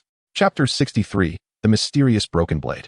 To express my gratitude for your enthusiasm, our first auction item tonight will be a Foundation establishment pill. As a woman clad in red presented a tray, Lu Bo's resonant voice filled the room. The previously quiet venue erupted into excitement at the mention of the Foundation establishment pill. Impressive, Huilong Auction House, starting off with a Foundation establishment pill. If memory serves, it has been nearly a year since one was last auctioned. Indeed, I've heard that Foundation establishment pills are now fetching as much as 2,000 spirit stones on the black market. Without them, advancing to the 10th level of chi refinement is merely a fantasy. Observing the fervent reactions from the crowd, a satisfied smile graced Lu Bo's lips. This is a low-grade Foundation establishment pill, with a starting bid of 500 spirit stones. Increments must be no less than 10 spirit stones. Bidding begins now. Foundation establishment pills are indeed a vital necessity in the cultivation world, particularly for families and sects that often find themselves in a state of chronic shortage. Even among alchemy sects, it remains unfeasible to provide every chi refinement late-stage disciple with their own pill. The scarcity of foundation establishment pills, coupled with high demand, is merely one facet of the issue. The limited availability of raw materials, low success rates in alchemical processes, and the fact that the recipes are held by a select few all contribute to the exceedingly low production rates. Before long, the first foundation establishment pill was bid up to 1,800 spirit stones, with the number of bidders dwindling. The final sale of the first foundation establishment pill concluded at 1,850 spirit stones. With this appetizing opening, the excitement for the subsequent auctions soared among the crowd. At this moment, Qin Buyu also came to the realization that the 3,000 spirit stones in his possession were hardly a substantial amount. Next up was a mid-grade magical artifact, which fetched an impressive price, causing Lu Bo's grin to widen. The higher the price, the greater his commission would be. As a senior auctioneer, he was well versed in the rhythm of the auction. The next item on the block is something for the tool refinement enthusiasts to consider. With that, he lifted a dark, nondescript object from the tray, which was unrecognizable. This is a broken blade, an accidental acquisition by our Huilong auction house. Without a starting bid, it is only available for the fated. As Lu Bo's explanation concluded, the crowd wore peculiar expressions. Had the Huilong auction house embraced an air of mystery? With no introductions. Did they truly believe that those present were gullible fools with an abundance of wealth? This was less a broken blade and more akin to a hilt, for the blade itself had dwindled to no more than the length of a finger. Observing this, the onlookers exchanged odd glances. Only Qin Buyu's eyes glimmered with a flash of recognition. How familiar the phrasing sounded, indeed. As the image of the white-bearded elder surfaced in his mind, an unusual sensation stirred within him. Lu, does this broken blade hold any significance? Indeed, others chimed in. When did Huilong auction house become so esoteric? The intrigue surrounding this enigmatic broken blade only deepened, capturing the curiosity of the assembled crowd. Qin Buyu fixated on it, attempting to discern its mysteries. Yet aside from its peculiar darkness, he found nothing more. The consignor had declared it would only be sold to the fated. Lu Bo remained tight-lipped regarding the client's demands, exhibiting remarkable professionalism. He felt a twinge of frustration, as most consignors aimed to sell for profit, but this particular client had preemptively paid, insisting on the auction of his broken blade while emphasizing its sale to a worthy individual. Their auction house traditionally pursued high bids, leaving Lu Bo at a loss. However, as the saying goes, no spirit stones, no fortune, and given that the client had provided the spirit stones up front, it was imperative to facilitate the sale. The audience whispered amongst themselves, scrutinizing the broken blade. Unable to sense any fluctuations in spiritual energy, nor discern its material, uncertainty loomed over the crowd. Setting aside the fact that spirit stones were not easily acquired, a misjudgment here would result in humiliation. Particularly, those from the artifact refining sect exhibited an even more cautious demeanor. 10 spirit stones. Ignoring the crowd's thoughts, Qin Buyu forcefully suppressed the myriad of emotions within and was the first to announce a bid. Since you all seem skeptical, I shall see if I can find a bargain. Was there truly someone willing to bid? The direction of the voice seemed to emanate from a member of the Qingxian sect. This individual appeared vaguely familiar, reminiscent of the one who had bested Yu Hong at the Spirit Artifact Pavilion just 2 days prior. Indeed, it was him. As Qin Buyu's bid echoed through the auction hall, the atmosphere shifted, becoming animated. Lu Bo's gaze shifted toward this side, relieved that the item had not been passed over without a bid. Other perceptive individuals quickly recognized Qin Buyu. Though he had ultimately lost the duel, he emerged as the true victor. The memories of Yu Hong's dismal expression lingered, and many in the crowd who had suffered under the artifact refining sect felt a sense of vindication. Had it not been for the sect's formidable reputation, they might have cheered aloud. Seeing a genuine bid, the members of the artifact refining sect, as well as several distinguished guests on the second floor, directed their attention towards Qin Buyu, eager to uncover the identity of this intriguing contender. Yet, as they sensed the absence of any spiritual energy emanating from him, a flicker of confusion passed through their eyes. It's Qin Buyu. As a longtime rival, Zhu Jianshou immediately recognized him. Fate had indeed conspired against them once more. After Yu Hong's defeat, he had endured considerable humiliation, traversing the entirety of Huilong town. He had explored every nook and cranny, save for the women's restroom, and was on the verge of retching. Yu Hong had ordered them to search for a particular individual, the artifact refining sect disciple who sold Qin Buyu his refining techniques. Yet, this individual had seemingly vanished without a trace since the sale, as if he had evaporated from existence. Even with the involvement of some elders from their sect, they could not unearth any information about him, a mystery indeed. Frustrated over their inability to acquire the refining techniques, Yu Hong had redirected his rage towards his companions, subjecting them to incessant tirades that left them traumatized. Now, witnessing Qin Buyu's vibrant presence reigniting the anger he had harbored, he thought, I am not deaf. Pursue him if you must. I shall see what schemes he harbors. Yu Hong's gaze burned as he fixed it upon Qin Buyu, his tone inscrutable. Those familiar with him understood the peril he posed. Very well, I shall take care of this. With Yu Hong's approval, Zhu Jianshou bit down hard. He needed to reclaim his honor. I bid 50 spirit stones. Initially believing he might find a bargain, Qin Buyu furrowed his brow at the familiar voice, an old acquaintance. Just as he anticipated a lull in bidding, Lu Bo prepared to commence the countdown, only for the artifact refining sect to interject. 60 spirit stones. Indeed, shortly after Zhu Jinshou's declaration, others began to follow suit. Junior brother Qin, do you fancy this broken blade? In that moment, Mo Wanqing and the others finally realized Qin Buyu had placed a bid. However, they too were unable to discern its nature and were merely curious to acquire it for examination. Gradually, the bidding for the broken blade escalated to 100 spirit stones, during which Qin Buyu remained silent. Zhu Jianshou, who had been fixated on avenging himself against Qin Buyu, now found himself bewildered. Weren't you just bidding? Do you not desire this broken blade? His gaze darted between Qin Buyu and Yu Hong, seeking answers. Yu Hong, who had initially appeared to be an observer, now wore a mask of confusion, questioning whether Qin Buyu's bid was merely born of curiosity. The bidding for the broken blade had temporarily stalled at 100 spirit stones, as participants seemed to have reached an unspoken consensus to cease their offers. 200 spirit stones. At that moment, a bid emerged, doubling the previous amount and shattering the silence. The bidder was none other than Qin Buyu, whose continuous stirring of the rebuilding layer indicated that he must possess this broken blade. Have the youth of today lost their minds? Who would dare to double a bid directly? Others murmured. What is the worth of such an unknown broken blade? Before the derisive voice could complete its thought, a powerful presence descended from the second floor, stifling the words in their throat. How dare you doubt the integrity of the Huilong auction house's offerings? Upon hearing Qin Buyu's sudden bid, both Mo Wanqing and Yu Hong's expressions turned to one of perplexity. Yu Hong furrowed his brow, struggling to comprehend Qin Buyu's audacious strategy. Friend Yu, I am merely curious about this broken blade. If you wish to bid, simply add 1 spirit stone, and I shall withdraw from the competition. After all, you from the artifact refining sect understand its true value better than anyone, do you not? Qin Buyu's words rang sincere, as if he would step aside if Yu Hong merely increased his bid. However, those with sharper instincts sensed that Qin Buyu might be employing a tactic of feigned retreat. Yu Hong was not foolish. He too harbored doubts. Yet, the tranquility was short-lived, as Lu Bo began the countdown. Ultimately, Yu Hong refrained from allowing Zhu Jianshou to bid again. Uncertain of the broken blade's worth, he also questioned Qin Buyu's intentions. Compared to the risk of losing 200 spirit stones, he feared the humiliation of being deceived. Congratulations to this esteemed friend from the Qingxian sect for securing the broken blade at 200 spirit stones. With the successful acquisition of the broken blade, Qin Buyu discreetly exhaled a sigh of relief. He had genuinely feared that Yu Hong would pursue a vendetta against him, inevitably resulting in a costly expenditure that would allow the Huilong auction house to profit from his misfortune. Unexpectedly, this psychological tactic had effectively dissuaded any further conflict. Subsequently, 2 more foundation establishment pills were auctioned off, with each successive bid surpassing the last. According to Lu Bo, there were only 3 foundation establishment pills available today. Now, the time had come for the pièce d'assistance, the final item of the auction.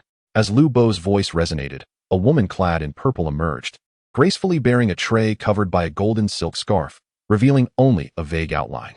Was that not Miss Lu Shiyun? Had she truly returned? Indeed. Had she not gone to another major city? Miss Lu Shiyun had become increasingly radiant, a veritable beauty. Upon hearing the murmurs of the crowd, Qin Buyu could not help but steal another glance at the enchanting figure on the stage. She stood at least 7 meters tall, with fair skin and striking features, embodying the essence of beauty. The woman offered a slight smile to the audience before quietly positioning herself beside Lu Bo. As they had surmised, the final item up for auction was a special offering from my niece Shiyun, brought over from Luoyan City, as a gesture of gratitude from the Huilong auction house for everyone's unwavering support over the years. The last auction item was a spirit fruit known for its soul-nourishing and strengthening properties, the first-order moon soul fruit. With Lu Bo's announcement, the silk scarf was lifted from the tray, and a golden fruit came into view. The crowd craned their necks, eager to glimpse the moon soul fruit. As for Qin Buyu, His eyes revealed a mixture of astonishment and intrigue. He recognized this spirit fruit all too well. He had encountered it not long ago. The moon soul fruit? This was the first time he had heard of such a spirit fruit. A spirit fruit that nurtures the soul is indeed a priceless treasure that money cannot easily procure, without specialized soul cultivation techniques. This was a persistent dilemma for cultivators like themselves. Observing the audience's reaction, both Lu Shiyun and Lu Bo maintained their smiles, clearly pleased with the response. To secure the opportunity to auction the moon soul fruit, they had gone to great lengths to lobby the higher-ups. It was believed that everyone understood the remarkable benefits of the moon soul fruit, particularly for those fellow cultivators above the foundation establishment stage, as the strength of one's soul greatly enhances the cultivation process. The starting bid for the first order moon soul fruit was set at 1,000 spirit stones. With increments of no less than 50 spirit stones, the auction commenced. Upon hearing Lu Bo's bid, Qin Buyu felt a surge of anxiety, for he had confirmed the existence of two such fruits quietly resting within the mixed yuan space, each larger than this one. The Huilong auction house was indeed making a bold move by presenting the moon soul fruit. As the reality of the moon soul fruit sank in, Mo Wanqing sprang to her feet, visibly excited. "Sister Mo, what is it? I want that moon soul fruit." Without heeding the murmurs from the crowd, Mo Wanqing boldly declared her offer. "I bid 3,000 spirit stones." With her announcement, the auction hall fell eerily silent. The sound of a pin dropping could be heard. All eyes, both on and off the stage, turned to Mo Wanqing. In the private rooms on the second floor, several presences scrutinized her closely. "Damn it, it's those from the Qingxian sect again. Are they here to stir trouble? Indeed, who bids like that at an auction?" Earlier, the broken blade only saw a doubling of the price. She just jumped straight to a twofold increase.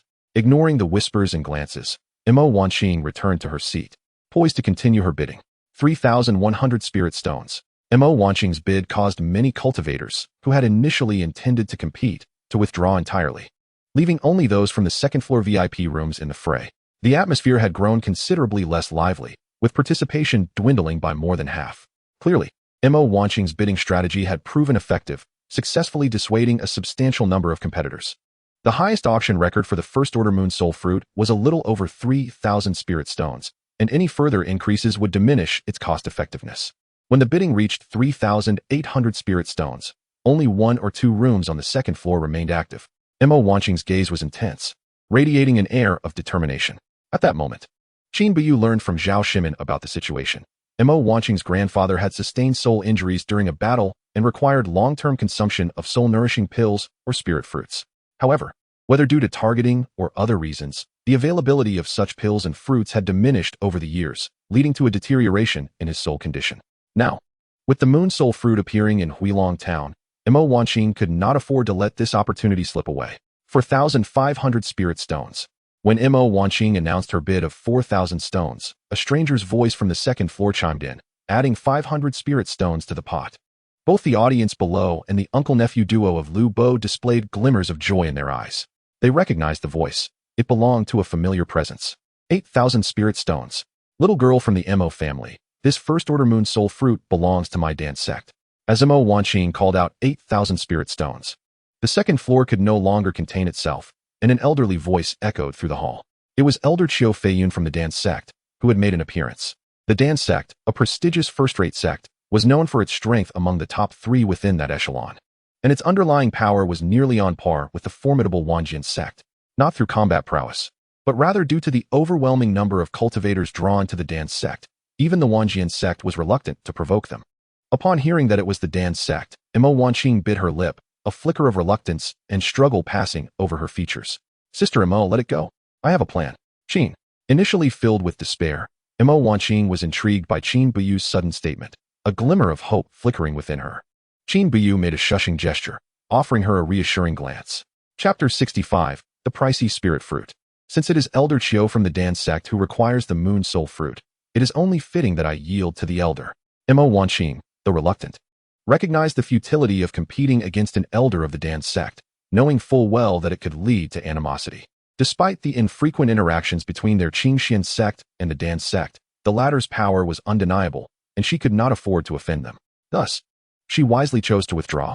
Upon hearing Mo Wanqing willingly concede her bid, Lu Bo and his nephew dared not display any surprise.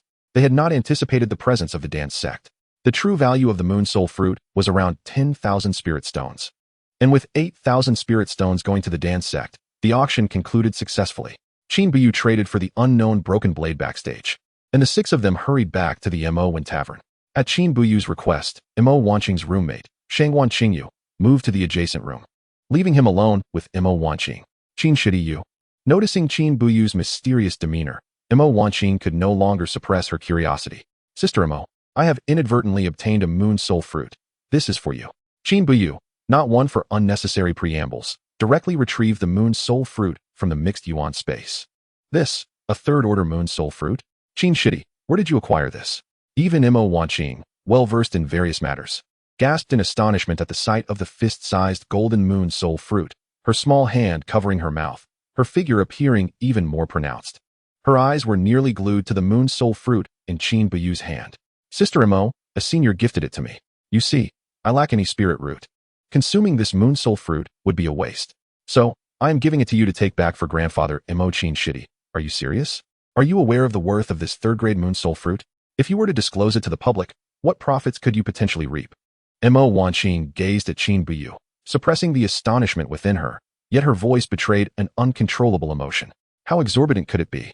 To be candid, Qin Buyu was oblivious to the fact that this primordial pearl produced a third-grade moon soul fruit, let alone its true value. Were it merely 18,000, I would not engage in such lengthy discourse. I would simply procure it with spirit stones.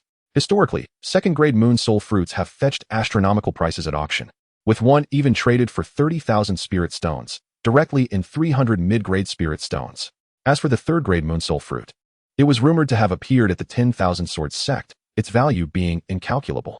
Even with some mental preparation, upon hearing the phrase incalculable value, Qin Buyu felt his heart tighten. He glanced at the moon soul fruit in his possession, then at Mo Wanqing, and his ears perked up. Could there be ears on the other side of the wall? Despite his ignorance of the true worth of the third-grade moon soul fruit, the mere act of presenting it to her without hesitation had already moved her deeply. In the realm of cultivation, who isn't driven by profit, especially for such a rare commodity, you need not worry about this. Our rooms are fortified with formations that shield against any external perception. Qin Shidi, I truly desire this third-grade moon soul fruit. If possible, I am willing to purchase it with spirit stones. Mo Wanqing clearly hesitated for a moment, but ultimately expressed her genuine thoughts. Sister Mo, I have already declared it a gift. If you were to offer me spirit stones, it would be akin to slapping my face. It wasn't that Qin Buyu was feigning generosity to win her smile, whether as fellow disciples or friends.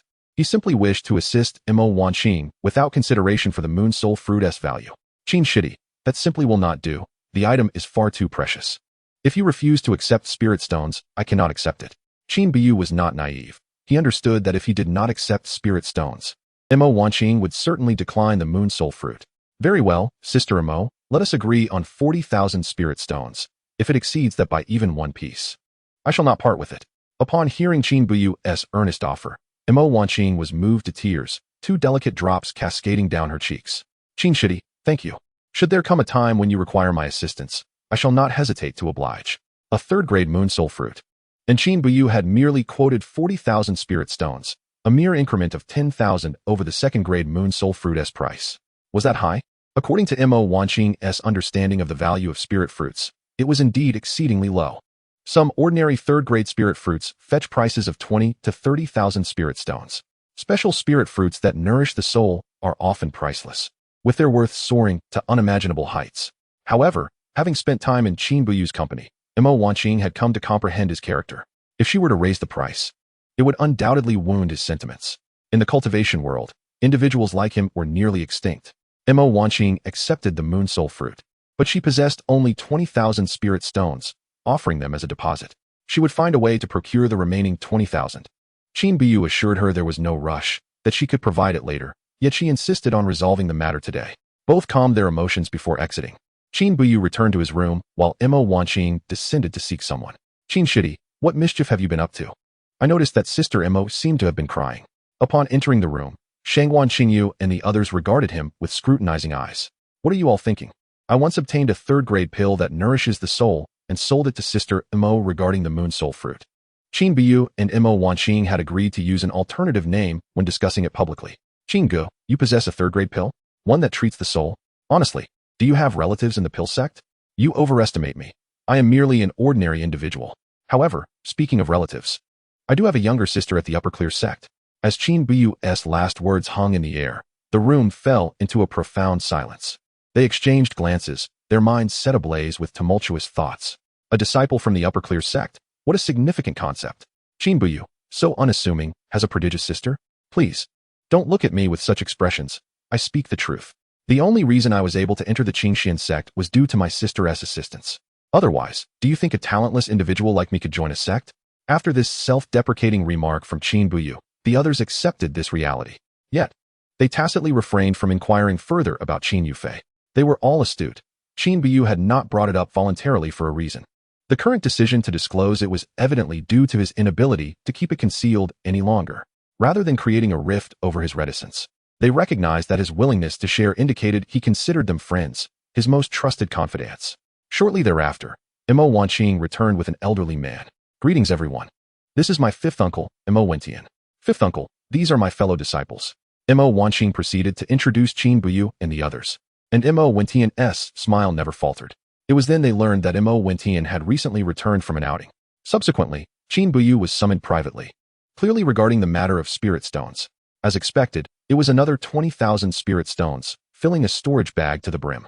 Qin Buyu's eyes widened in disbelief. He had never anticipated that a fruit casually plucked by Xiao Bai from the primordial space could be sold for such an exorbitant sum. 40,000 spirit stones. This was not a trivial amount. Many ordinary cultivators might never amass such wealth in their lifetime. At this rate of earning spirit stones, who needed to raise chickens or spirit beasts? A few more moon soul fruits would suffice. Chapter 66, Slaying the Divine. Contemplating the fact that there was another moon soul fruit in the primordial space, Qin Buyu could no longer contain the elation surging within him. This was not merely a spirit fruit, it was a veritable treasure trove of spirit stones, certainly worth no less than 40,000 spirit stones.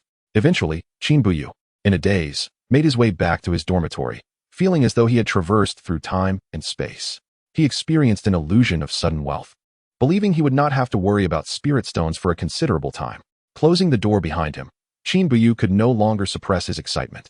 Gazing at the mountain of spirit stones within the storage bag, an astounding 40,000, he wore a foolish grin. 40,000 spirit stones. A figure so astronomical he had never dared to dream of. The moon soul fruit was indeed a marvelous treasure. The primordial space was truly his land of fortune. Yet, reflecting upon the moon soul fruit's capacity to enhance the soul, he pondered, if he were to consume it, might he also undergo some astonishing transformation? Spirit stones were splendid, yet in comparison to one's own strength, they were but ephemeral. Qin Buyu looked at the spirit stones, then at the moon soul fruit in his hand. The momentary conflict in his mind was fleeting, swiftly replaced by resolve. With one decisive bite, an aroma surged towards his soul, permeating every cell in his body. So delightful he nearly cried out in ecstasy. This taste, this flavor, such a fruit could only exist in the heavens. Qin Buyu now seriously doubted that all he had consumed prior amounted to anything more than swill. The third-grade moon soul fruit was the epitome of culinary delight. An ethereal fruit. Yet, recalling its staggering value of 40,000 spirit stones, he felt a sense of acceptance. With each small bite, Qin Buyu felt his mind becoming increasingly clear, the power of his spirit soul visibly strengthening. The moon soul fruit undoubtedly had the ability to enhance and nourish the spirit soul, a truly remarkable treasure. Upon consuming the last bite of the moon soul fruit, the previously tranquil and suspended heavy tower armor stirred once more, only to fall back into a state of calm, displaying a hint of mischief. Qin Buyu suddenly recalled that the earlier reaction was due to the broken blade. The fleeting doubt quickly dissipated as he decisively retrieved the fragment of the blade. As anticipated, the moment the broken blade emerged, the once still heavy tower armor stirred again, a sense of eagerness surfacing in Qin Buyu's mind. Grasping the hilt of the broken blade with curiosity, an unexpected transformation occurred. The rust on the surface of the blade began to vanish rapidly, revealing a black hilt and a translucent blade. The broken blade remained as such, yet its form evoked a sense of familiarity. Just as Qin Buyu was taken aback, a surge of information flooded his mind. God-slaying blade, with heaven and earth as its edge, capable of slaying even divine beings. The initial part provided a brief introduction to the blade, followed by a complete set of accompanying techniques named 3 Supreme Slays of the Godslayer, wherein 3 strikes would vanquish both gods and demons alike. What an imposing name, what a sharp technique. As the final word resonated, Qin Buyu's mind plunged into a brief void. According to the God-slaying blade's description, it was not merely a broken blade. This was merely its retracted state. To wield it One would need to reactivate the blade core with at least 5 types of elemental powers. Once fully activated, it could unleash its fundamental might. However, Qin Buyu lacked even a spirit root. How could he possibly possess elemental powers? An absurd thought flickered through his mind, and he could hardly contain his eagerness to act. Fire elemental power, manifest. To his astonishment, a flash of red light momentarily appeared at the location of the broken blade, only to vanish again almost instantly. It resembled less a blade and more a diminutive dagger, akin to a small finger-sized knife. The encouraging news was that the fire elemental power from the primordial pearl could indeed shape the god-slaying blade. Yet, given its size, wielding it for combat or slaying beasts seemed impractical. However, an instinct whispered to Qin Buyu that once he gathered 5 elemental powers, it would undoubtedly transform into an extraordinary weapon. With a mix of curiosity and anticipation, he repeated the process several times, watching as the dagger progressed from a fleeting flash to a shape that lasted for a breath, then 2. As he mastered the fire elemental power, a nascent form of a fiery dagger began to take shape. Yet, the consumption of elemental power seemed alarmingly swift. Qin Buyu could feel the fire elemental energy rapidly depleting. When the semi-transparent crimson dagger managed to endure for 3 breaths, he thrust it decisively into a solid wooden table. Contrary to his expectations, there was no resounding clang. The dagger effortlessly penetrated the thick wooden surface as if it were merely slicing through tofu. Qin Buyu's mouth fell agape as he leaned down to peer beneath the table. The red tip of the dagger had indeed pierced through, leaving behind a neat and precise hole that appeared almost naturally formed. The razor-sharpness of the blade took Qin Buyu's breath away. He then contemplated retrieving a green feathered eagle from the primordial space to test the dagger's meat-cutting prowess. To his utter shock, not a single feather remained. All 16 green feathered eagles had vanished without a trace, completely disintegrated. The primordial space's voracious appetite was astonishing. Recalling that Shi Yulong had given him a storage bag containing a trove of beast materials, including some unknown beast horns, he decided to test the dagger on those. Observing the horns, which were as hard as iron, he effortlessly cut through them as if they were mere vegetables. Qin Buyu could no longer suppress the smile creeping onto his face. When would the primordial pearl manifest other elemental powers? According to the god-slaying blade, it required 5 or more elemental powers to fully take shape. What kind of might would the fully formed god-slaying blade possess? Qin Buyu ceased his attempts to wield the blade and turned his attention inward to his dantian. The formerly vibrant red area of the primordial pearl had dimmed significantly, with only the green section appearing almost black. From Qin Buyu's understanding, this indicated a considerable depletion of fire elemental energy. Presumably, this was the consequence of his recent usage of the god-slaying blade. With a mere thought, he entered the primordial space. Everything appeared normal within, without any anomalies arising from the depletion of fire elemental energy. It seemed that the output of primordial energy, be it fire or otherwise, was not directly drawn from the primordial space. At that moment, another hypothesis slowly emerged in Qin Buyu's mind, one that required validation the following day. Subsequently, he halted his efforts to wield the god-slaying blade and attempted to establish a connection with the heavy tower armor, which still floated silently in his dantian. However, much like the primordial pearl, it paid him no heed. Forget it, they're all masters in their own right. I'll just wash up and sleep. Junior brother Qin, are you looking to purchase fire elemental materials? Early the next morning, Qin Buyu sought out Mo Wanqing to convey his request. He framed his words around a desire to learn the art of forging, seeking to acquire some relevant materials. Given the preceding contest with the forging sect, this reasoning was both sufficient and rational. However, when Qin Buyu mentioned needing 10,000 spirit stones for fire spirit crystals, both Mo Wanqing and the shopkeeper were left utterly stunned. After several confirmations, the shopkeeper's face broke into a radiant smile. Qin Buyu was indeed purchasing such a hefty amount of fire crystals. Their entire inventory combined barely totaled over 10,000 spirit stones, and Qin Buyu had effectively cleared them out. He then proceeded to wipe clean the inventories of 2 more shops for fire crystals. Yet he refrained from acquiring any other forging materials. Mo Wanqing, who had been accompanying him, could no longer maintain her composure. What was junior brother Qin up to? Chapter 67. The Anomaly of the Heavy Tower Armor. Though Mo Wanqing was not well versed in forging, she had seen enough to be baffled by Qin Buyu's actions. Junior brother Qin, why are you only purchasing one type of material? When Mo Wanqing finally posed the question, Qin Buyu scratched his head, presenting the carefully crafted response he had prepared. Sister Mo, I want to familiarize myself with one type of material first, the rest can come later. This answer felt forced, awkward enough for Qin Buyu to feel a twinge of embarrassment, while Mo Wanqing rolled her eyes dramatically. However, since Qin Buyu was reluctant to elaborate, she refrained from pressing him further. It wouldn't be appropriate. After visiting several more shops, Qin Buyu could find no additional quantities of fire spirit crystals. It seemed that there were only a few stores in the vicinity selling them. As he seized a moment to glance at the primordial pearl, the anticipated scene unfolded before him. The red area of the primordial pearl began to brighten once again, confirming that his hypothesis was indeed correct. To avoid suspicion, Qin Buyu gritted his teeth and purchased a batch of black iron ore, along with a forging table. By the end of the day, he had spent a total of 20,000 spirit stones, with over 15,000 going solely to fire spirit crystals. Earning spirit stones was quick, but spending them was equally swift. According to their previous agreement, they would rest for another day before setting off for the Black Dragon Mountain Range to continue their mission. Thus, today was a day for everyone to shop or relax as they pleased. Having bought a substantial quantity of fire spirit crystals, Qin Buyu could hardly contain his excitement and locked himself in his room. At this point, most of the fire spirit crystals he had absorbed into the primordial space had been consumed, and the surface of the primordial pearl now displayed an unprecedented deep red hue. When Qin Buyu once again wielded the god-slaying blade, he was taken aback by its meter-long blade. This shape was truly befitting of a blade. Yet it still lacked physical substance. A familiar term from his past life floated into his mind, creating a sensation of temporal disorientation. In a world dedicated to the cultivation of immortality, how could one possibly encounter weaponry reminiscent of a science fiction realm? It appears that everything is veering toward an absurd direction.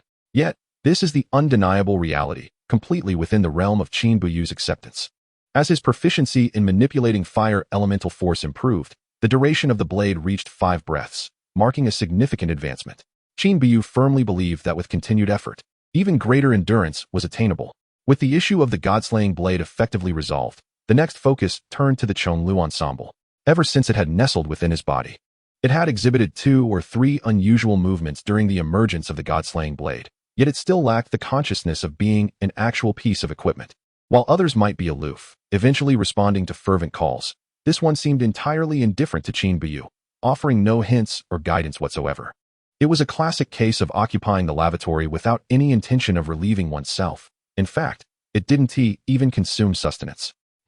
Just as Qin Buyu began to voice his grievances, a sudden spark of inspiration struck him. This entity, seemingly devoid of exertion, might indeed require energy replenishment. Akin to the god-slaying blade. Given its peculiar tendencies thus far, this seemed highly plausible. Without hesitation, Qin Buyu poured forth a plethora of spirit stones to test the theory. With spirit stones in hand and a calm demeanor, he initiated the process. Initially, there was no response, and after a while, still nothing. Was it attempting to split? With a mere thought, he summoned the Hanyuan Pearl, envisioning an attractive force. Just as Qin Buyu furrowed his brow, a sudden surge of suction emanated from his palm, as if it were intent on devouring the entire spirit stone. This unexpected turn of events startled Qin Buyu momentarily. Fortunately, it merely absorbed the spiritual energy. At that moment, when Qin Buyu turned his gaze inward to examine his dantian, he was pleasantly surprised to find a faint layer of white mist swirling around the Chonglu ensemble. Strikingly reminiscent of the scene he had witnessed previously when consuming spiritual cuisine near the Hanyuan Pearl. Moreover, the visible white mist began to seep into the Chonglu ensemble. Indeed, it was absorbing spiritual energy. Without further delay, Qin Buyu, with one hand gripping the ensemble, activated a frenzied feeding mode. The imagined suction intensified, and the spiritual energy surged toward the Chonglu ensemble, the absorption rate escalating. 10 stones, 20 stones, 100 stones. By the time his arms grew weary from lifting, 600 spirit stones had been consumed, yet the Chonglu ensemble continued to draw in energy.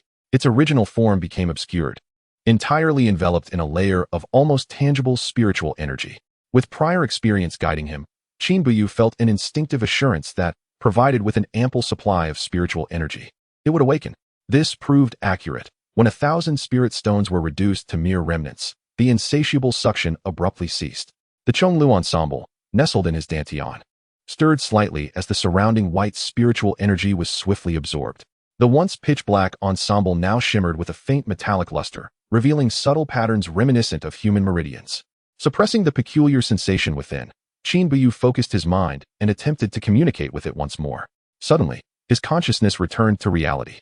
With the naked eye, he could see a layer of black substance enveloping his palm, arm, and body, as if emerging from within. This transformation occurred with astounding rapidity, leaving Qin Buyu little time to react. He realized that the Chonglu ensemble had indeed been activated, though its method of activation surpassed his wildest imaginings. The Chonglu ensemble, comprising garments, gloves, trousers, and boots, lacked the anticipated helmet. For a moment, Qin Buyu almost mistook it for a suit of mechanized armor, which would have truly defied his understanding of reality. He clenched his fist, moving with a newfound agility, albeit the nearly 1,000-pound weight felt somewhat exaggerated.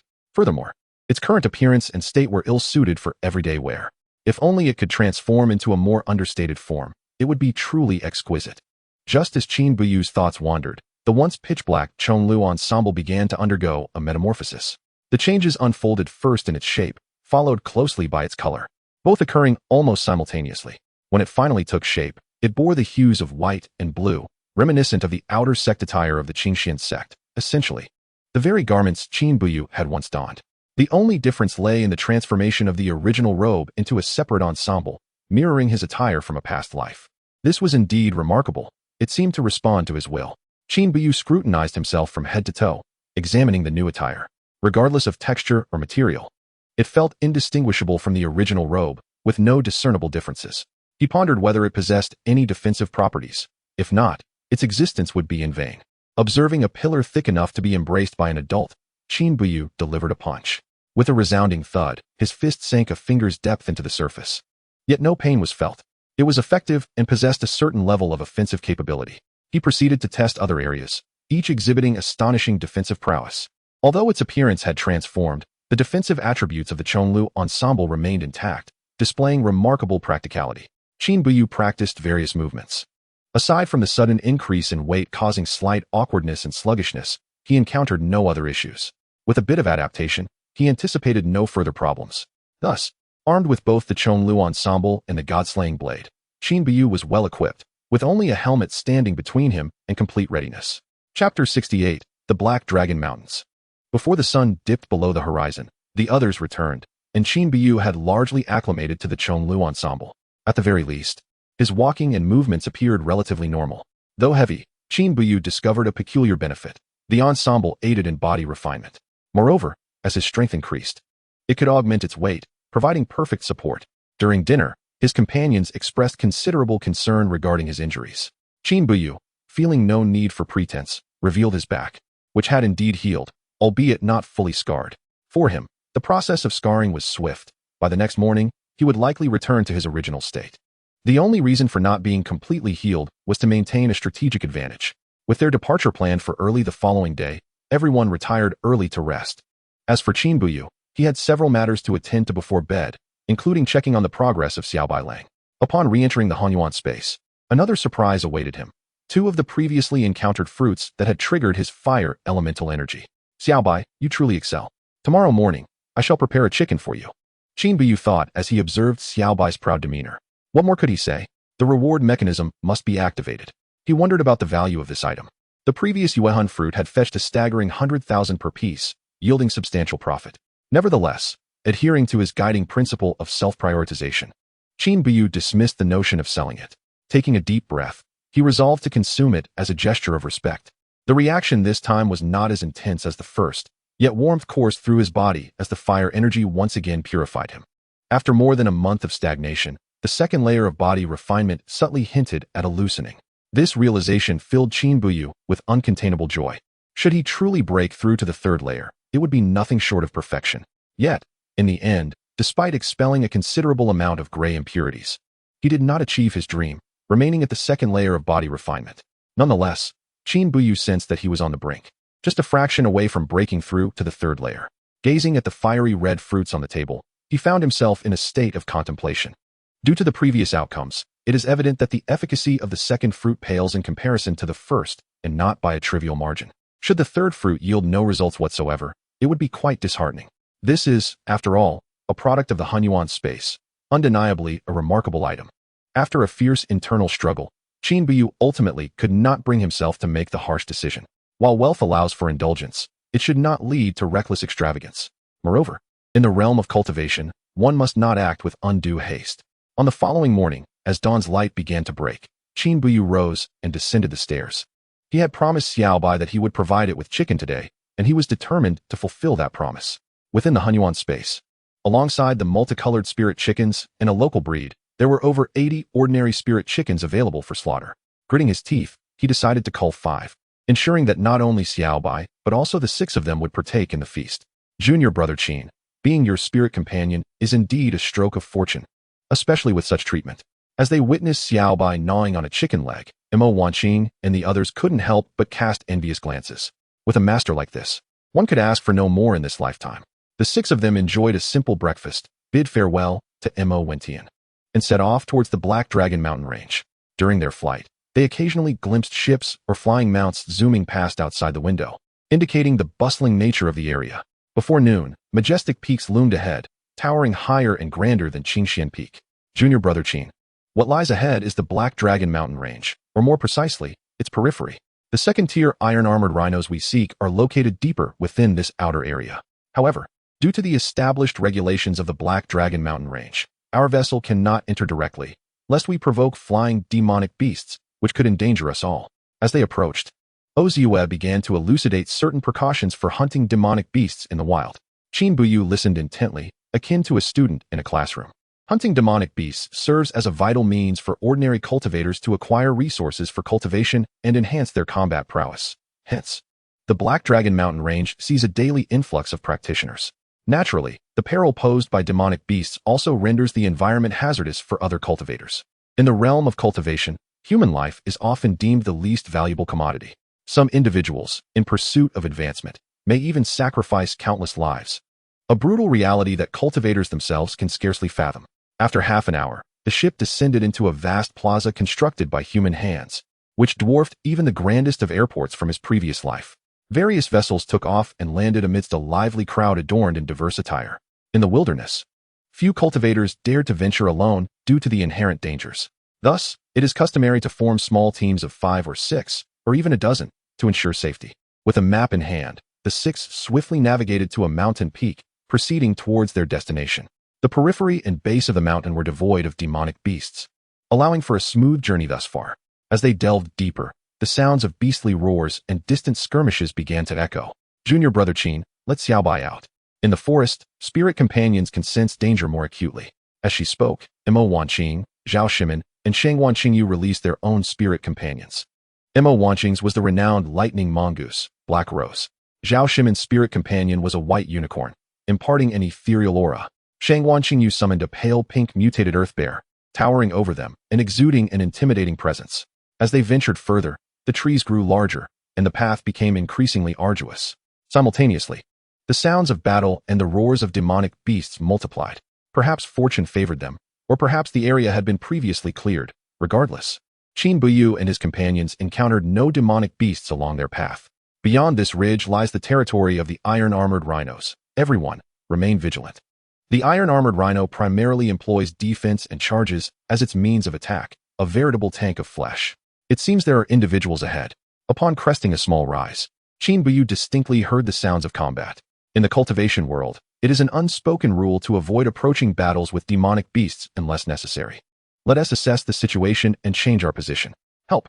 Just as they peered out, a woman's voice cried out for assistance from a distance. They caught sight of a woman frantically scrambling upward, while another figure rapidly approached them. Hot on their heels were 3 or 4 massive creatures. Indeed, second-tier iron-armored rhinos. Fellow cultivators, please lend your aid.